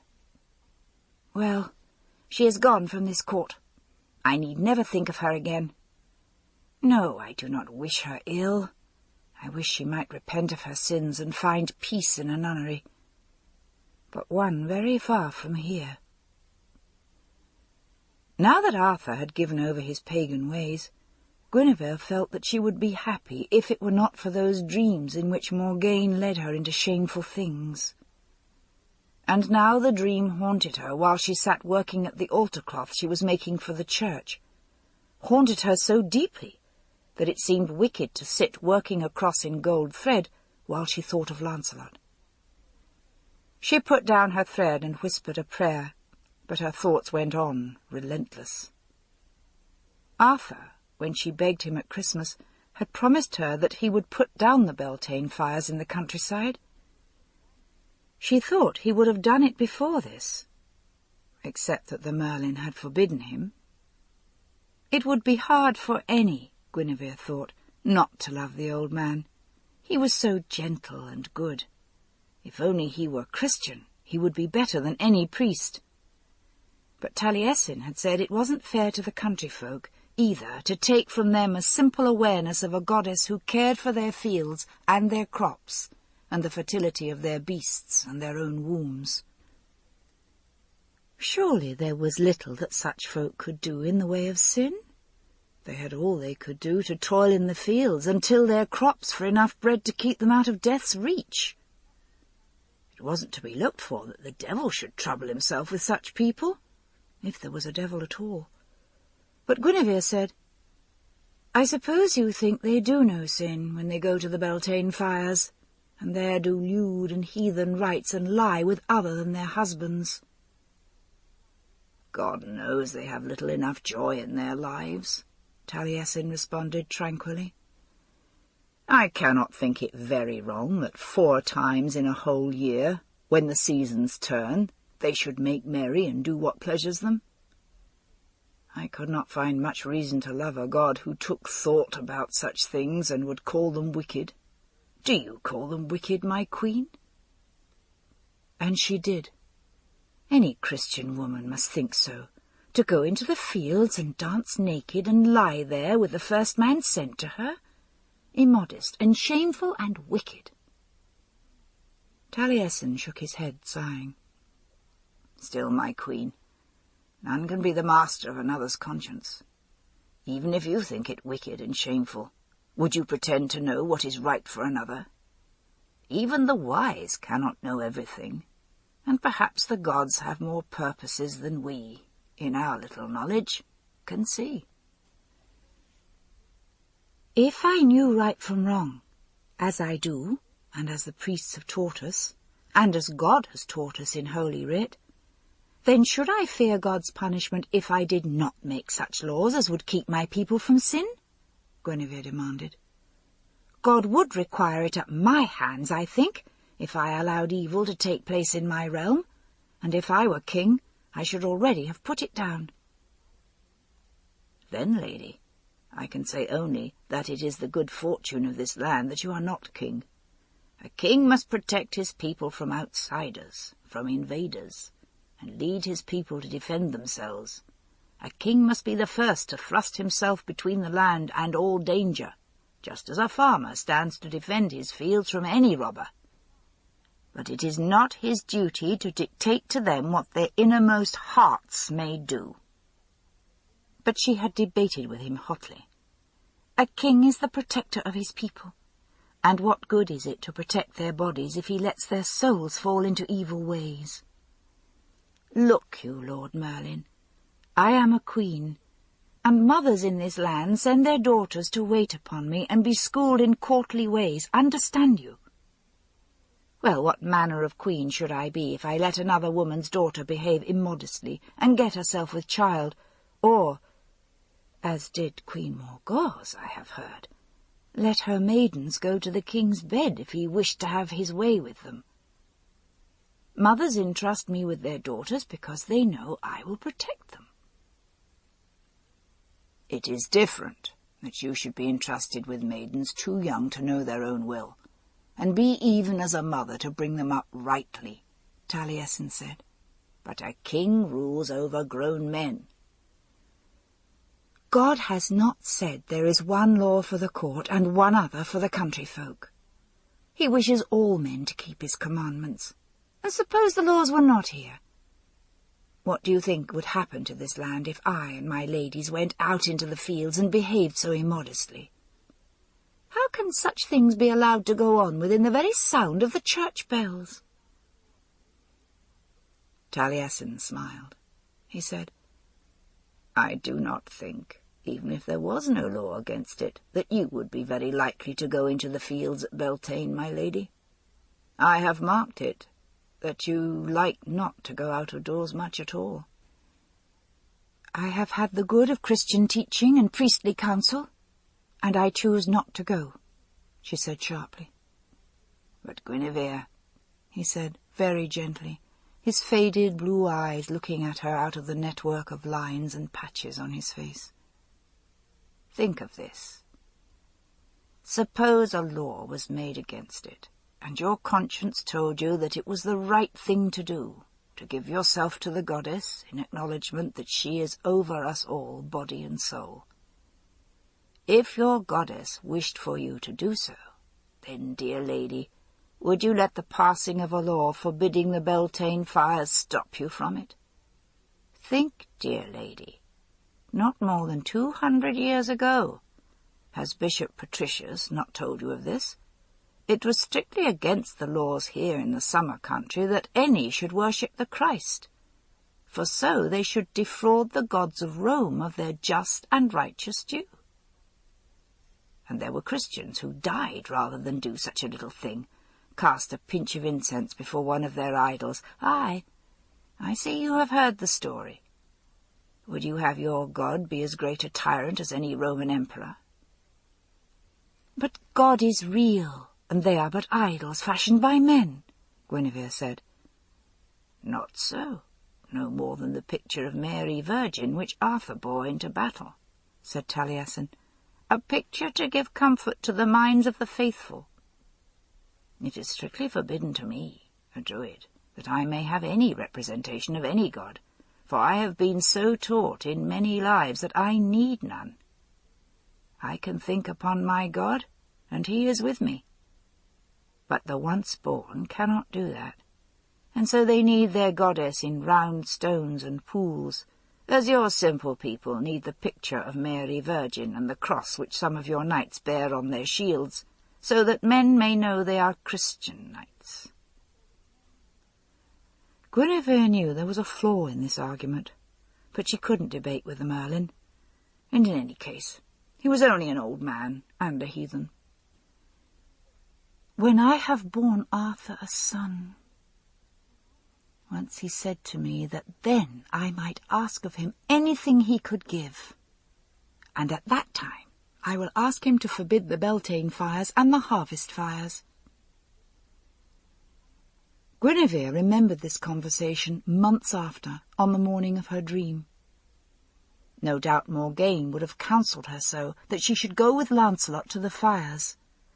Arthur had said he would ask her no question if she should bear a child. He had all but given her leave to have Lancelot as a lover. She felt her face flaming as she bent over the cross. She wasn't fit to touch such stuff. She put the altar cloth from her and wrapped it in a piece of coarser cloth. She would work on it when she was more tranquil. Kai's uneven step sounded at the door of the room. "My lady," he said, "the king has sent to ask if you would come down to the arms field to watch. There's something he would show you." Guinevere nodded to her ladies. "Elaine, Melias, come with me," she said. "You others, you may come or stay here and work as you like." One of the women, who was elderly and somewhat short-sighted, chose to stay and go on with her spinning. The others, eager for a chance to get out into the sunlight, flocked after Guinevere. In the night there had been snow, but the strength of the winter was past, and now the snow lay melting quickly in the sun. Little bulbs were poking leaves through the grass. In another month, this would be a wilderness of flowers. When she had come here to Camelot, her father, Leodegrance, had sent her his favourite gardener, so that he could decide what vegetables and pot herbs would grow best in this site. But this hilltop had been fortified long before Roman times, and there were some herbs growing. Guinevere had had him transplant them all into her kitchen garden. And when they found a patch where flowers were growing wild, Guinevere begged Arthur that she should be left it for her own lawns, and he had built the alms field further along the hilltop. She looked up timidly as they moved across the lawns. It was so open here, so near to the sky. Carleon had nestled close to the earth. Here, at Camelot, on rainy days, it was like being on an island of fog and mist, like Avalon.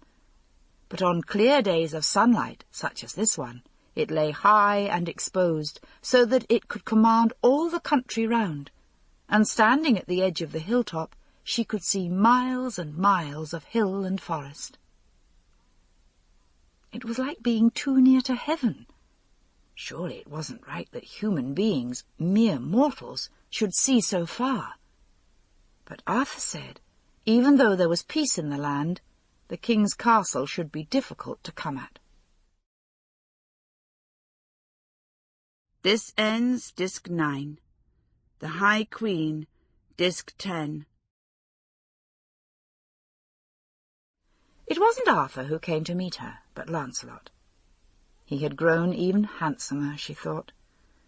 Now that he need not keep his hair always hacked short for the war helmet, he had let it grow long, and it curled around his shoulders. He wore a short beard. She liked the fashion on him, though Arthur teased him about it, and said he was vain. Arthur himself kept his hair clipped short like a soldier, and had himself shaved every day by his chamberlains as carefully and as closely as he combed his hair. "Lady, the king is waiting for you," said Lancelot, and took her arm to escort her to the set of seats Arthur had had built close to the wooden railings of the exercise field. Arthur bowed to her, thanking Lancelot with a smile as he took Guinevere's hand. "Here, Gwen, sit beside me. I brought you here because I want to show you something special. Look there." She could see that a group of the younger knights and some of the youngsters who served in the king's house were working at a mock battle in the yard. Divided into two groups, they were fighting with wooden batons and big shields. "Look," said Arthur, "the big one in the ragged saffron shirt. Does he not put you in mind of someone?" Guinevere looked at the boy, following his skilful work with sword and shield. He broke away from the others, attacked like a fury, toppling them over, caught one lad so hard a blow on his head that he left him stretched senseless, sent another reeling with a fierce blow on the shield. He was only a youngster. His rosy face was fuzzed with the first beginnings of beard, so that he still looked like a cherub, but he was near to 6 feet tall, and big and broad-shouldered as an ox. "He fights like the fiend," Guinevere said. "But who is he? I seem to have seen him about the court." "He's that young lad who came to court and wouldn't give his name," Lancelot said at their elbow. "So you gave him to Kai to help in the kitchens. He's the one they called handsome because his hands were so fine and white. Kai made all sorts of rude jokes about spoiling them by turning the spit and scrubbing vegetables. Our Kai has a rough tongue." "But the boy never answered him back," said Gawain gruffly at Arthur's other side.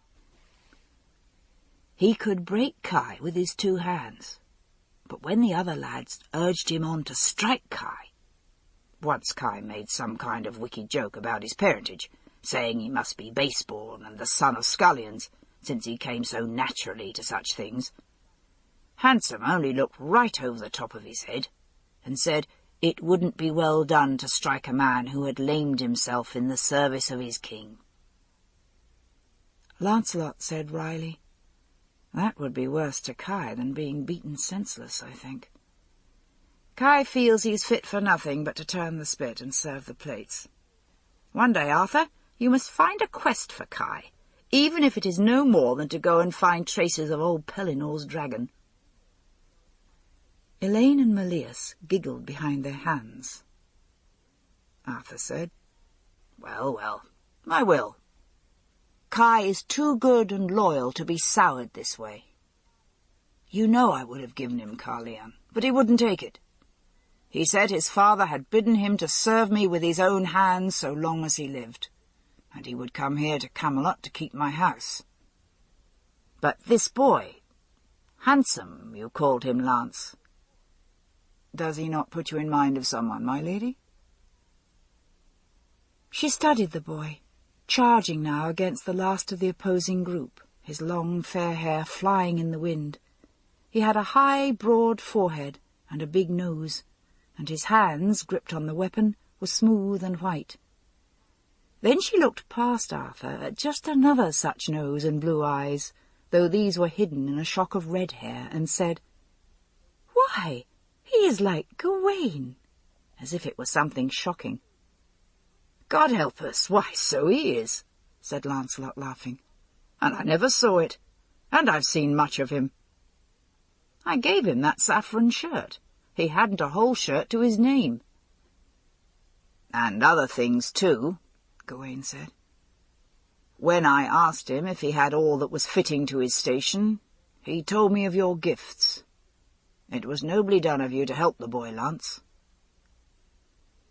Arthur turned to him and said in surprise, "Is he then one of your brood, Gawain? I knew not you had a son." "Nay, my king, it is my youngest brother, Gareth, but he wouldn't let me tell." "And you never told me, cousin?" Arthur said reproachfully. "Would you keep secrets from your king?" "Not that," protested Gawain uncomfortably. and his big slab-sided face flushed red, so that he and his hair and his brick-red cheeks seemed all one colour. It seemed strange to Guinevere that so big and rough a man could blush like a child. "Never that, my king. But the boy begged me to say nothing. He said, 'You have favoured me because I was your cousin and your kinsman. But if he won favour at Arthur's court and from the great Lancelot—' He said that, Lance? The great Lancelot? He wished it to be for what he had done, not for his name and his birth." "That was foolish," said Guinevere. But Lancelot smiled. "Nay, it was honourably done. Often I've wished I had had wit and courage to do the same, rather than being tolerated because, after all, I was Ban's own bastard, and need not to win anything by merit. It was for that I strove so fiercely always to be valorous in battle, so that none might say I had not earned my favours." Arthur laid his hand gently on Lancelot's wrist. "You need never fear that, my friend," he said. "All men know you are the best of my knights and closest to my throne. But Gawain," he turned to the red-haired man, "I favoured not you either, because you were my kinsman and heir, but only because you are loyal and staunch, and have saved my life 12 times over. There were those who told me my heir should never be my bodyguard, for if he did his duty too well, then would he never come to the throne. But many and many a day I have had occasion to be glad of so loyal a kinsman at my back." He put his arm across Gawain's shoulders. "So this is your brother, and I knew it not." "I knew it not either when he came to court," Gawain said. "When last I had seen him at your crowning, he was a little lad, no taller than my sword hilt, and now, well, you see," he gestured. "But once I saw him in the kitchens, and thought perhaps he was some bastard of our kin. God knows, Lot has enough of them. I recognised him, and then it was that Gareth begged me not to reveal who he was, that he might win fame on his own. Well, a year under Kai's harsh teachings would make a man of any mother's poppet," Lancelot said, "and he has borne himself manly enough, God knows." "I wonder that you knew him not, Lancelot. He came near to getting you killed at Arthur's wedding," Gawain said amiably. "Or do you not remember that you handed him over to our mother, and bade her beat him soundly to keep him from under the horse's feet?" "And I came near to knocking out my brains soon after." "Aye, I remember now," Lancelot said, laughing. "So that is the same young rascal. But he has far outstripped the other boys. He should practise at arms with the men and knights. It looks now as if he would be among the best of them. Give me leave, my lord." "Do what you like, my friend." Lancelot unbuckled his sword. He said, "Keep this for me, lady," and handed it to Guinevere. He leapt the fence, caught up one of the wooden batons kept for the boys to practise with, and ran toward the big fair-haired boy. "You are too big for those fellows, sirrah. Come here now, and try conclusions with someone nearer your own size." Guinevere thought in sudden dread, "Nearer to your own size?" But Lancelot was not so big a man, not much taller than herself, and young Handsome towered almost a full head over him.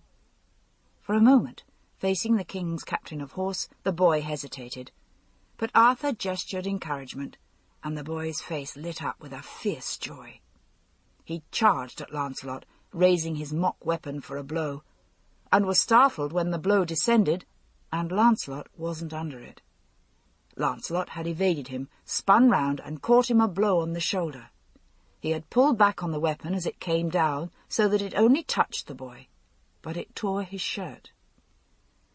Gareth recovered himself quickly, caught Lancelot's next blow before it landed, and for a moment Lancelot's foot slipped on the wet grass, and it looked as if he would go down, skidding to his knees before the boy. Handsome stepped back. Lancelot got to his feet, yelling, "Idiot! Suppose I had been a great Saxon warrior," and caught the boy a great blow on the back with the flat of his sword, which hurled him, his sword flailing wildly, halfway across the yard. He went down and lay half-stunned. Lancelot hurried to him and bent over him, smiling. "I didn't want to hurt you, lad, but you must learn to guard yourself better than that." He held out his arm. "Here, lean on me." "You have honoured me, sir," said the boy, his fresh face colouring, "and indeed it did me good to feel your strength." Lancelot clapped him on the shoulder. "May we always fight side by side, and not as foemen, handsome," he said, and returned to the king. The youngster picked up his sword and went back to his playmates, while they clustered around and teased him. "So, handsome, you came close to knocking down the king's captain of horse in a fight." Arthur smiled as Lancelot climbed back over the fence. "That was courteously done, Lance. He will make a bonny knight, like to his brother," he added, nodding at Gawain. "Kinsman, do not tell him that I know who he is. His reasons for concealing his name were honourable. But tell him I have seen him, and I will make him a knight at Pentecost, when any petitioner may come before me, if he will come before me and ask me for a sword befitting his station." Gawain's face lighted. Now, Guinevere thought, anyone who had seen them both should have known the relationship, for their smiles were the same. "I thank you, my lord and king. May he serve you as well as have I." "He could hardly do that," Arthur said affectionately. "I am fortunate in my friends and companions." Guinevere thought that indeed Arthur inspired love and devotion in everyone. It was the secret of his kingship, for though he was skilled enough in battle, he was no great fighter himself. More than once, in the mock battles with which they amused themselves and kept themselves fit for fighting, she had seen Lancelot and even old Pellinore unseat him or knock him from his feet. Arthur was never angry or wounded by pride, but always said good-naturedly that he was glad he had such fine fighters to guard him, and better friends than foemen. Soon after, the boys picked up their practice weapons and departed. Gawain went off to have a word with his brother, but Arthur drew Guinevere out toward the fortified wall. Camelot sat on a broad, high hill, flat at the top as a large town, and all over the hill, inside the wall, they had built their castle and city. Now Arthur led Guinevere up to his favourite vantage point, where he could stand atop the wall and look out over all the broad valley. She felt dizzy and clung to the wall. From where they stood, she could see the island home of her childhood, the country of King Leodegrance, and a little to the north of it, the island that coiled, from where they stood, like a sleeping dragon. "Your father grows old, and he has no son," said Arthur. "Who will rule after him?" "I know not. Like enough he will have it that you should appoint someone to reign as regent for me," Guinevere said. One of her sisters had died in childbirth, far away in Wales, and another had died in a siege of their castle. And her father's second wife had borne him no living son either, so that Guinevere was heir to that kingdom. But how could she, a woman, keep it from those who were greedy for land? She looked beyond her father's lands and asked, "Your father, the Pendragon, was he too made king on Dragon Island, I wonder?" "So the Lady of the Lake told me, and so he pledged his faith always to shelter the old religion, and Avalon." "As did I," said Arthur moodily, and stood staring at Dragon Island. She wondered what pagan nonsense was filling his head. "But when you turned to the one true God, then did he give you that greatest of victories, so that you drove the Saxons forth from this island for all of time." "It is foolish to say so," said Arthur. "Never, I think, can any land be secure for all time. but only as God wills. And God has given you all this land, Arthur, so that you may rule as a Christian king. It is like to the prophet Elijah. The bishop told me the tale, when he went out with the priests of God and met the priests of Baal, so that they each called on their God, and the one God was the greatest, and Baal but an idol, so that he answered them not.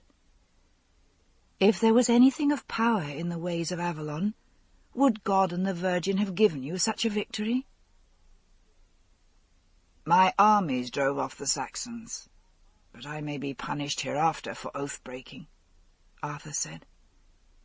She hated it when the lines of sorrow and dread came into his face. She went a little toward the south, straining her eyes. From here, if you looked hard, you could see the very tip of the church of St. Michael, which rose on the tor, the church which had been built because Michael was lord of the underworld, fighting to keep down the gods of the heathen in hell. Only there were times when it blurred before her eyes, so that she saw the tor crowned with ringstones. The nuns on Glastonbury had told her that it had been so in the bad old heathen days, and the priests had laboured to take down the ringstones and haul them away. She supposed it was because she was a sinful woman that she had this glance into heathendom. Once she had dreamed that she and Lancelot were lying together beneath the ringstones, and he had had of her what she had never given him. Lancelot. He was so good. Never did he press her for more than a Christian woman and a wedded wife could give him without dishonour. Yet it was written that the Christ had said himself, "Whoever looks upon a woman with lust has committed adultery already with her in his heart." So she had sinned with Lancelot, and there was no mitigation. They were both damned. She shivered and turned her eyes away from the tor, for it seemed that Arthur could read her thoughts. He had spoken Lancelot's name. "Don't you think so, Gwen? It's more than time Lancelot should marry." She forced her voice to stay calm. "On the day when he asks you for a wife, my lord and my king, you should give him one." "But he will not ask," Arthur said. "He has no will to leave me. Pelinor's daughter would make him a good wife, and she is your own cousin. Don't you think it would suit? Lancelot isn't rich. Ban had too many bastards to give much to any one of them. It would be a good match for both." "Aye, no doubt you are right," Guinevere said. "Elaine follows him about with her eyes as the lads in the play-yard do, eager for a kind word or even a look." Though it hurt her heart, perhaps it would be best if Lancelot should marry. He was too good to be tied to a woman who could give him so little, and then she could amend her sin with a firm promise to sin no more, as she could not do when Lancelot was near. "Well, I will speak of it again with Lancelot. He says he has no mind to marry, but I will make him understand it means not exile from my court. Would it not be good for me and mine if our children some day might have Lancelot's sons to follow them?" "God grant that day may come," said Guinevere, and crossed herself. They stood together at the height, looking out over the summer country which lay spread before them. "There's a rider on the road," said Arthur, looking down the road which led toward the castle. Then, as the rider drew nearer, "It's Kevin the harper, come here from Avalon. And at least this time he has had sense enough to travel with a serving man." "That is no serving man," said Guinevere, her sharp eyes resting on the slender form riding behind Kevin on his horse. "That is a woman. I'm shocked. I had thought the Druids were like to priests and stayed far from women." "Why, some of them do, sweetheart. But I have heard from Taliesin that all those who are not in the highest rank may marry, and frequently they do," he said. "Perhaps Kevin has taken him a wife, or perhaps he has only travelled with someone coming this way. Send one of your women to tell Taliesin that he is here, and another to the kitchens. If we shall have music this night, It is only fitting we have something like a feast to celebrate it. Let us walk this way and welcome him. A harper of Kevin's skill is worthy of welcome from the king himself." By the time they reached the great gates, they had been opened, and Kai himself had stepped forward to welcome the great harper to Camelot. Kevin bowed to the king, but Guinevere's eyes were on the slender, ill-clad form behind. Morgane bowed and said, "So, I have returned to your court, my brother." Arthur went and embraced her. "Welcome back, my sister. "It has been so long," he said, his cheek lingering against hers. "And now that our mother has gone from us, we who are kinfolk should be together. Do not go from me again, sister." She said, "I had no thought of it." Guinevere came and embraced her too, feeling the other woman's body sharp-boned and thin against her arms. She said, "You look as if you had been long on the road, my sister." "True." "I have come very far," Morgane said, and Guinevere kept her hand as they walked within. "Where have you been? You were so long away, almost I thought you would never return," Guinevere said. "Almost I thought so myself," said Morgane, but Guinevere noticed she didn't say either where she had been. "Such gear as you left with us, your harp, your gowns, all these things, they were left at Carleon. Tomorrow I will send for them as swiftly as a messenger can ride," Guinevere said, as she took her to the room where her women slept. "Till then, if you will, I will lend you a gown. You have been travelling long, sister, and you look as if you'd been sleeping within a cow byre. Were you attacked by robbers and your gear stolen?" "I had ill fortune indeed on the road," Morgane said. "And if you will send someone to me that I may bathe and dress myself clean, I will bless you. I would ask the loan of a comb too, and pins for my hair, and a shift." "My gown will be too long for you," said Guinevere, "but no doubt you can pin it up somehow until your own clothes have come. Combs and veils and shifts I will give you gladly, and shoes as well. Those look as if you'd walked in them from here to Lothian and back." She beckoned to one of her waiting women and said, "Bring the red gown, and the veil that goes with it, and a shift, and my other indoor shoes and hose.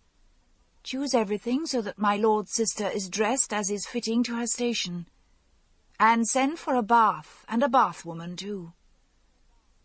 She looked disdainfully at the gown Morgane was taking off and said, "If that one cannot be fitly aired and cleaned, give it to one of the dairy women." When Morgane appeared at the king's table, she wore the red gown, which lent colour to her dark skin, and became her well.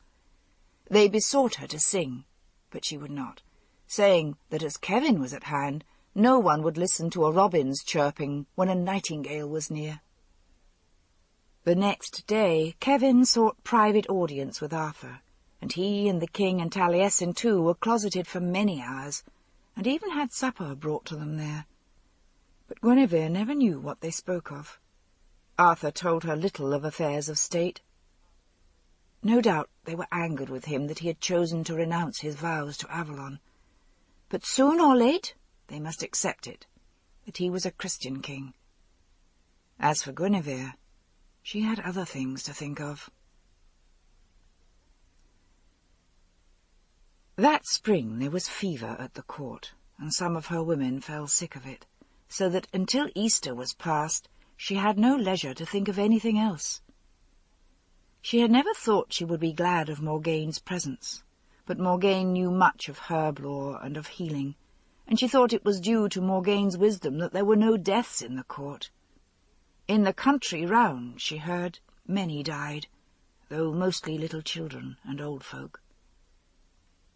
Her little half-sister Isotta took the fever, but her mother heard, and would not have her stay at court, so that she was sent back to the island, and later in that month Guinevere heard that she had died.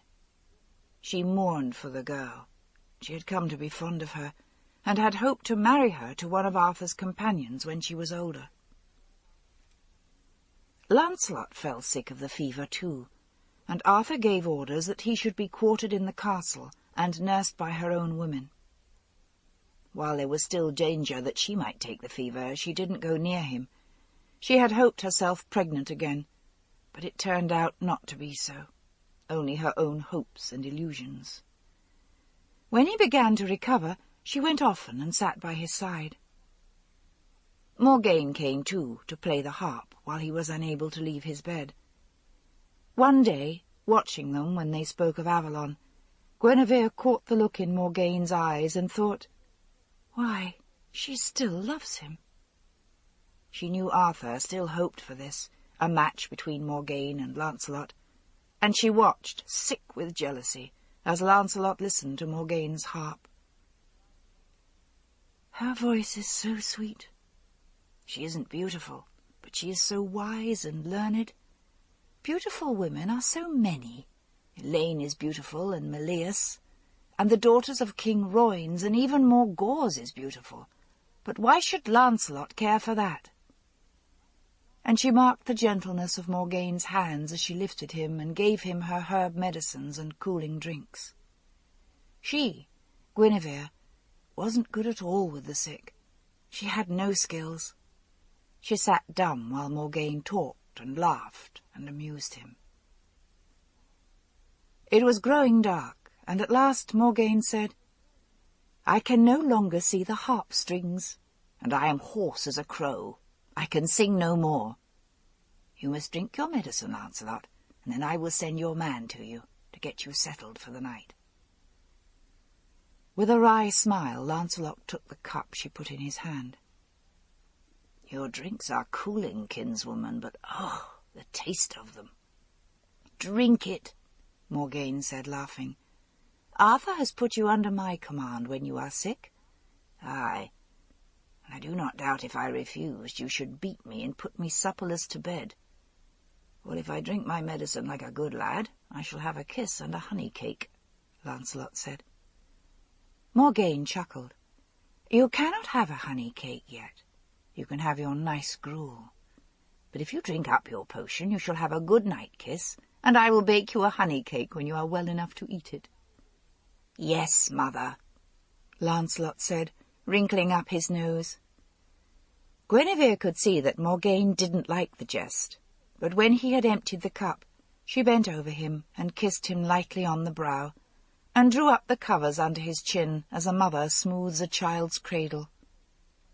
"There now, good child, go to sleep," she said, laughing.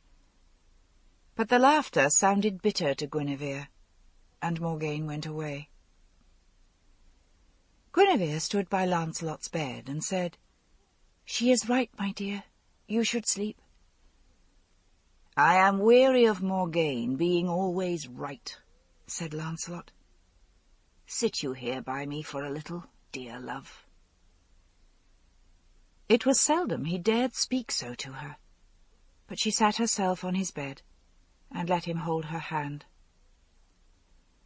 After a little he pulled her down beside him and kissed her. She lay along the edge of his bed and let him kiss her again and again. But after a long time he sighed, weary, and didn't protest when she rose from his side. "My dearest love, this cannot go on like this. You must give me leave to depart from the court." "What? To chase Pelinor's favourite dragon? Why, what will Pellinor do in holiday time, then? It is his favourite hunting," Guinevere said, jesting, but it was like a pain in her heart. He seized both her arms, pulling her down. "No, make this not a jest, Gwen. You know it, and I know it, and God help us both, I think even Arthur knows it, that I have loved none but you, or ever will, since first I set eyes on you in your father's house. And if I am to remain a true man to my king and my friend, then I must depart from this court and never set eyes on you again." Guinevere said, I would not hold you, if you feel that you must go. As I have gone before, he said violently. Every time I rode forth to war, half of me longed that I should fall at Saxon hands, and return no more to hopeless love. God forgive me, there were times when I hated my king, whom I have sworn to love and serve. And then I thought, no woman should part the friendship that was between us two. And I have sworn I would think of you no more, save as the wife of my king. But now there are no more wars, and I must sit here day by day and look upon you at his side in his high seat, and think of you in his bed, his happy and contented wife. Why do you think I am any more happy or contented than you? She demanded, her voice shaking. At least you can choose whether to stay or to go. But I was given into Arthur's hands without even so much as will you or no. Nor can I rise and ride forth from court when things go not to my will, but must stay here within walls and do what is expected of me. If you must go, I cannot say, stay. And if you stay, I cannot say to you, go. At least you are free to go or to stay as makes you happiest. Do you think there is happiness for me, either in staying or going? Lancelot demanded. And for a moment she thought that he would weep. Then he mastered himself and said, Love, what do you want me to do? God forbid I should give you more unhappiness. If I am gone from here, then it is your duty plain to be a good wife to Arthur, no more and no less. If I stay here... He broke off. If you feel it is your duty to go, she said, then you must go. And tears flooded down her face, blurring her sight. He said, and his voice was strained as if he had had a mortal wound, Guinevere. He so seldom spoke her formal name. It was always my lady or my queen. Or when he spoke to her in play, it was always Gwen. When he spoke it now, it seemed to her she had never heard a sweeter sound. Guinevere, why do you weep? Now she must lie, and lie well, because she could not in honour tell him the truth. She said, Because... and stopped. And then, in a choking voice, she said, Because I do not know how I shall live if you go away. He swallowed hard and took her hands between his own and said, Why then? Why love? I am not a king, but my father has given me a small estate in Brittany. Would you come with me away from this court? I know not. Perhaps it would be the more honourable way than stay here at Arthur's court and make love to his wife. He loves me then, Guinevere thought. He wants me. This is the honourable way. But panic flooded through her. To go forth alone, so far, even with Lancelot. And then the thought of what everyone would say of her, should she be so dishonoured. He lay clasping her hand in his. He said, We could never return, you know. Never. And it's likely we should be excommunicated, both of us. That would mean little to me. I'm not so much a Christian as all that. But you, my Guinevere... She put up her veil over her face and wept, knowing what a coward she was. Guinevere, he said, I would not lead you into sin. She said bitterly, We have sinned already, you and I. And if the priests are right, we will be damned for it, Lancelot said bitterly. And yet have I never had more of you than these kisses? We have had all the evil and the guilt, and none of the pleasure which is said to come from sin. And I'm not so sure I believe the priests. What sort of god goes about every night like a night watchman, peeping here and prying there like an old village gossip, to see if any man beds with his neighbour's wife?" "The Merlin said something like that," Guinevere said, low. "And sometimes it seems to me sensible. And then again, I wonder if it is the devil's work to lead me into evil." "Oh, talk not to me of the devil," he said, and pulled her down beside him again. "Sweetheart, my own, I will go away if you want me to, or I will stay, but I cannot bear to see you so unhappy." "I don't know what I want," she wept, and let him hold her, sobbing. At last he murmured, "We have paid for the sin already," and his mouth covered hers. Trembling, Guinevere let herself surrender to the kiss, his eager hands searching at her breasts. She almost hoped that this time he would not be content with that. But there was a sound in the hallway, and Guinevere drew herself upright in sudden panic. She sat on the edge of the bed as Lancelot's esquire came into the room. He coughed and said, "My lord, the Lady Morgane told me you were ready to go to your rest." "By your leave, my lady." Morgane again, damn her. Lancelot laughed and let go of Guinevere's hand. "Yes, and I doubt it not my lady is weary. Will you promise to come and see me tomorrow, my queen?" She was both grateful and angry that his voice sounded so calm. She turned away from the light the serving-man carried. She knew her veil was crushed and her dress rumpled, her face smeared with crying and her hair coming down. How she must look! What would the man think they had been doing? She put her veil over her face and rose. "Good night, Sir Lancelot." "Curville, care you well for my king's dear friend," and went out, hoping forlornly that she could get down the hall to her own room before she burst into weeping again. Ah, God! How dare I pray to God that I may sin further? I should pray to be free of temptation, and I cannot. Chapter 16. A day or two before Beltane Eve, Kevin the harper came again to Arthur's court. Morgane was glad to see him. It had been a long and weary springtime. Lancelot had recovered from the fever and gone north to Lothian, and Morgane had thought she should ride to Lothian too, to see how it was with her son. But she didn't want to go in Lancelot's company, nor would he have wished for her as a travelling companion. She thought, "My son is well where he is. Another time I will go and see him." Guinevere was sorrowful and silent. In the years Morgane had been absent, the queen had altered from a light-hearted, childish woman to a silent, thoughtful one, more pious than was reasonable.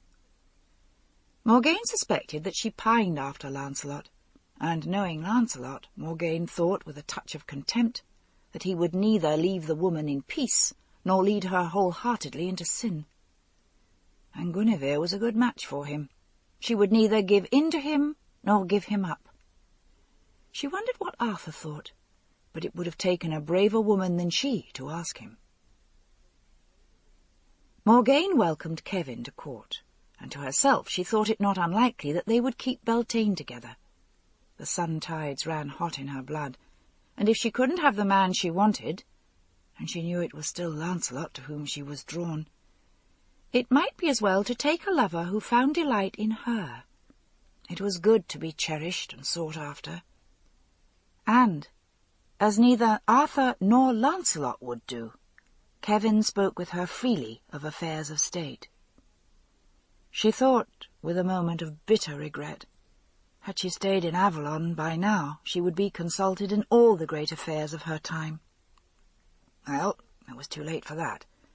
Done was done. So she greeted Kevin in the great hall, and had him served food and wine, a task Guinevere gladly gave over to her. Guinevere liked well enough to hear Kevin play on the harp, but she couldn't bear the sight of him. So Morgaine served him and spoke to him of Avalon. "Is Vivian well?" "Well, and still resolved to come to Camelot at Pentecost," said Kevin. "And it is well, for Arthur would scarce listen to me, though he has promised not to forbid the Beltane fires this year, at least." "It would do him little good to forbid them," said Morgaine. "But Arthur has trouble nearer home, too." She gestured.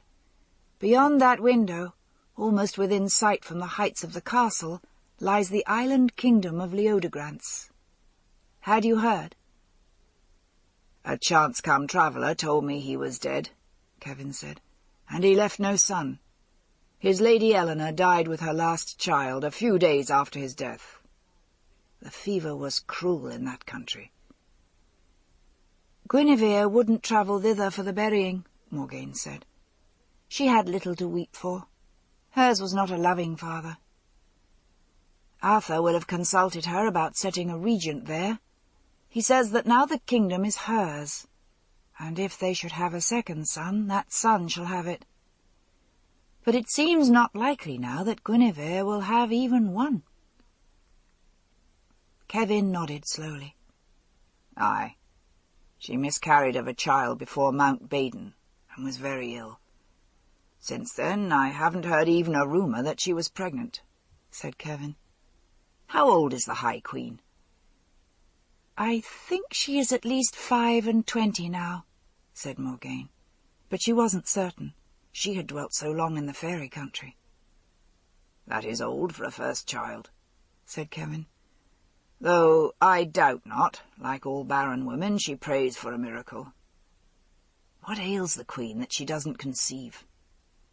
"I am no midwife," said Morgaine.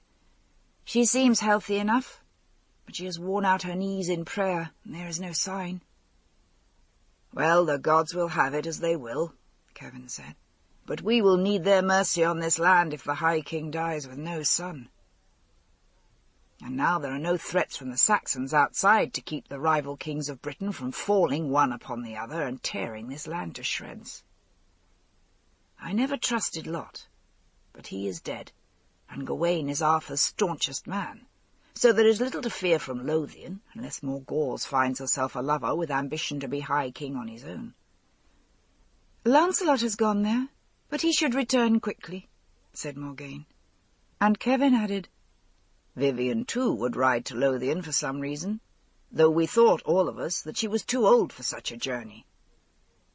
"Why, then she will see my son." Morgaine's heart leapt, and there was a tightness like pain or weeping in her throat. Kevin seemed not to see. "I met not with Lancelot on the road," he said. "No doubt he took another road, or stayed to greet his mother, or perhaps," he grinned slyly, "to keep the Beltane feast. That would give joy to every woman in Lothian if he tarried there. Morgause wouldn't let such a tender morsel escape her clutches." "She is his mother's sister," Morgaine said, "and I think Lance is too good a Christian for that. He has courage enough to face the Saxons in battle, but small courage for that battle." Kevin raised his eyebrows. "Oh ho, is it so? I doubt not you speak from knowledge," he said, "but for politeness' sake we will say it is from the sight. But Morgause would like well to see Arthur's best knight brought low by scandal. Then would Gawain stand nearer to the throne. And the lady is liked well by all men. She's not so old either, but still beautiful, her hair still red as ever without a line of grey." "Oh," said Morgaine caustically, "they sell henna from Egypt in the markets of Lothian." "And her waist is slim, and they say she practices magic arts to spellbind men to her," Kevin said. "But this is gossip and no more. I have heard she has ruled well enough in Lothian. Do you dislike her so much, Morgaine?" "No. She is my kinswoman, and has been good to me," Morgaine said, and started to say, "She fostered my child," and that would open the way to ask if he had heard news of Gwydion. Then she stopped herself. Even to Kevin she could not confess that. She said instead, "But I like it not that my kinswoman Morgause should be the common talk of Britain as a bawd." "It isn't as bad as that," Kevin said, laughing, and put away his wine-cup. "If the lady has an eye to handsome men, she wouldn't be the first or last. And now Morgause is widowed, no man can call her to account for who lies in her bed. But I mustn't keep the High King waiting. Wish me fortune, Morgaine, for I must bring ill news to my king.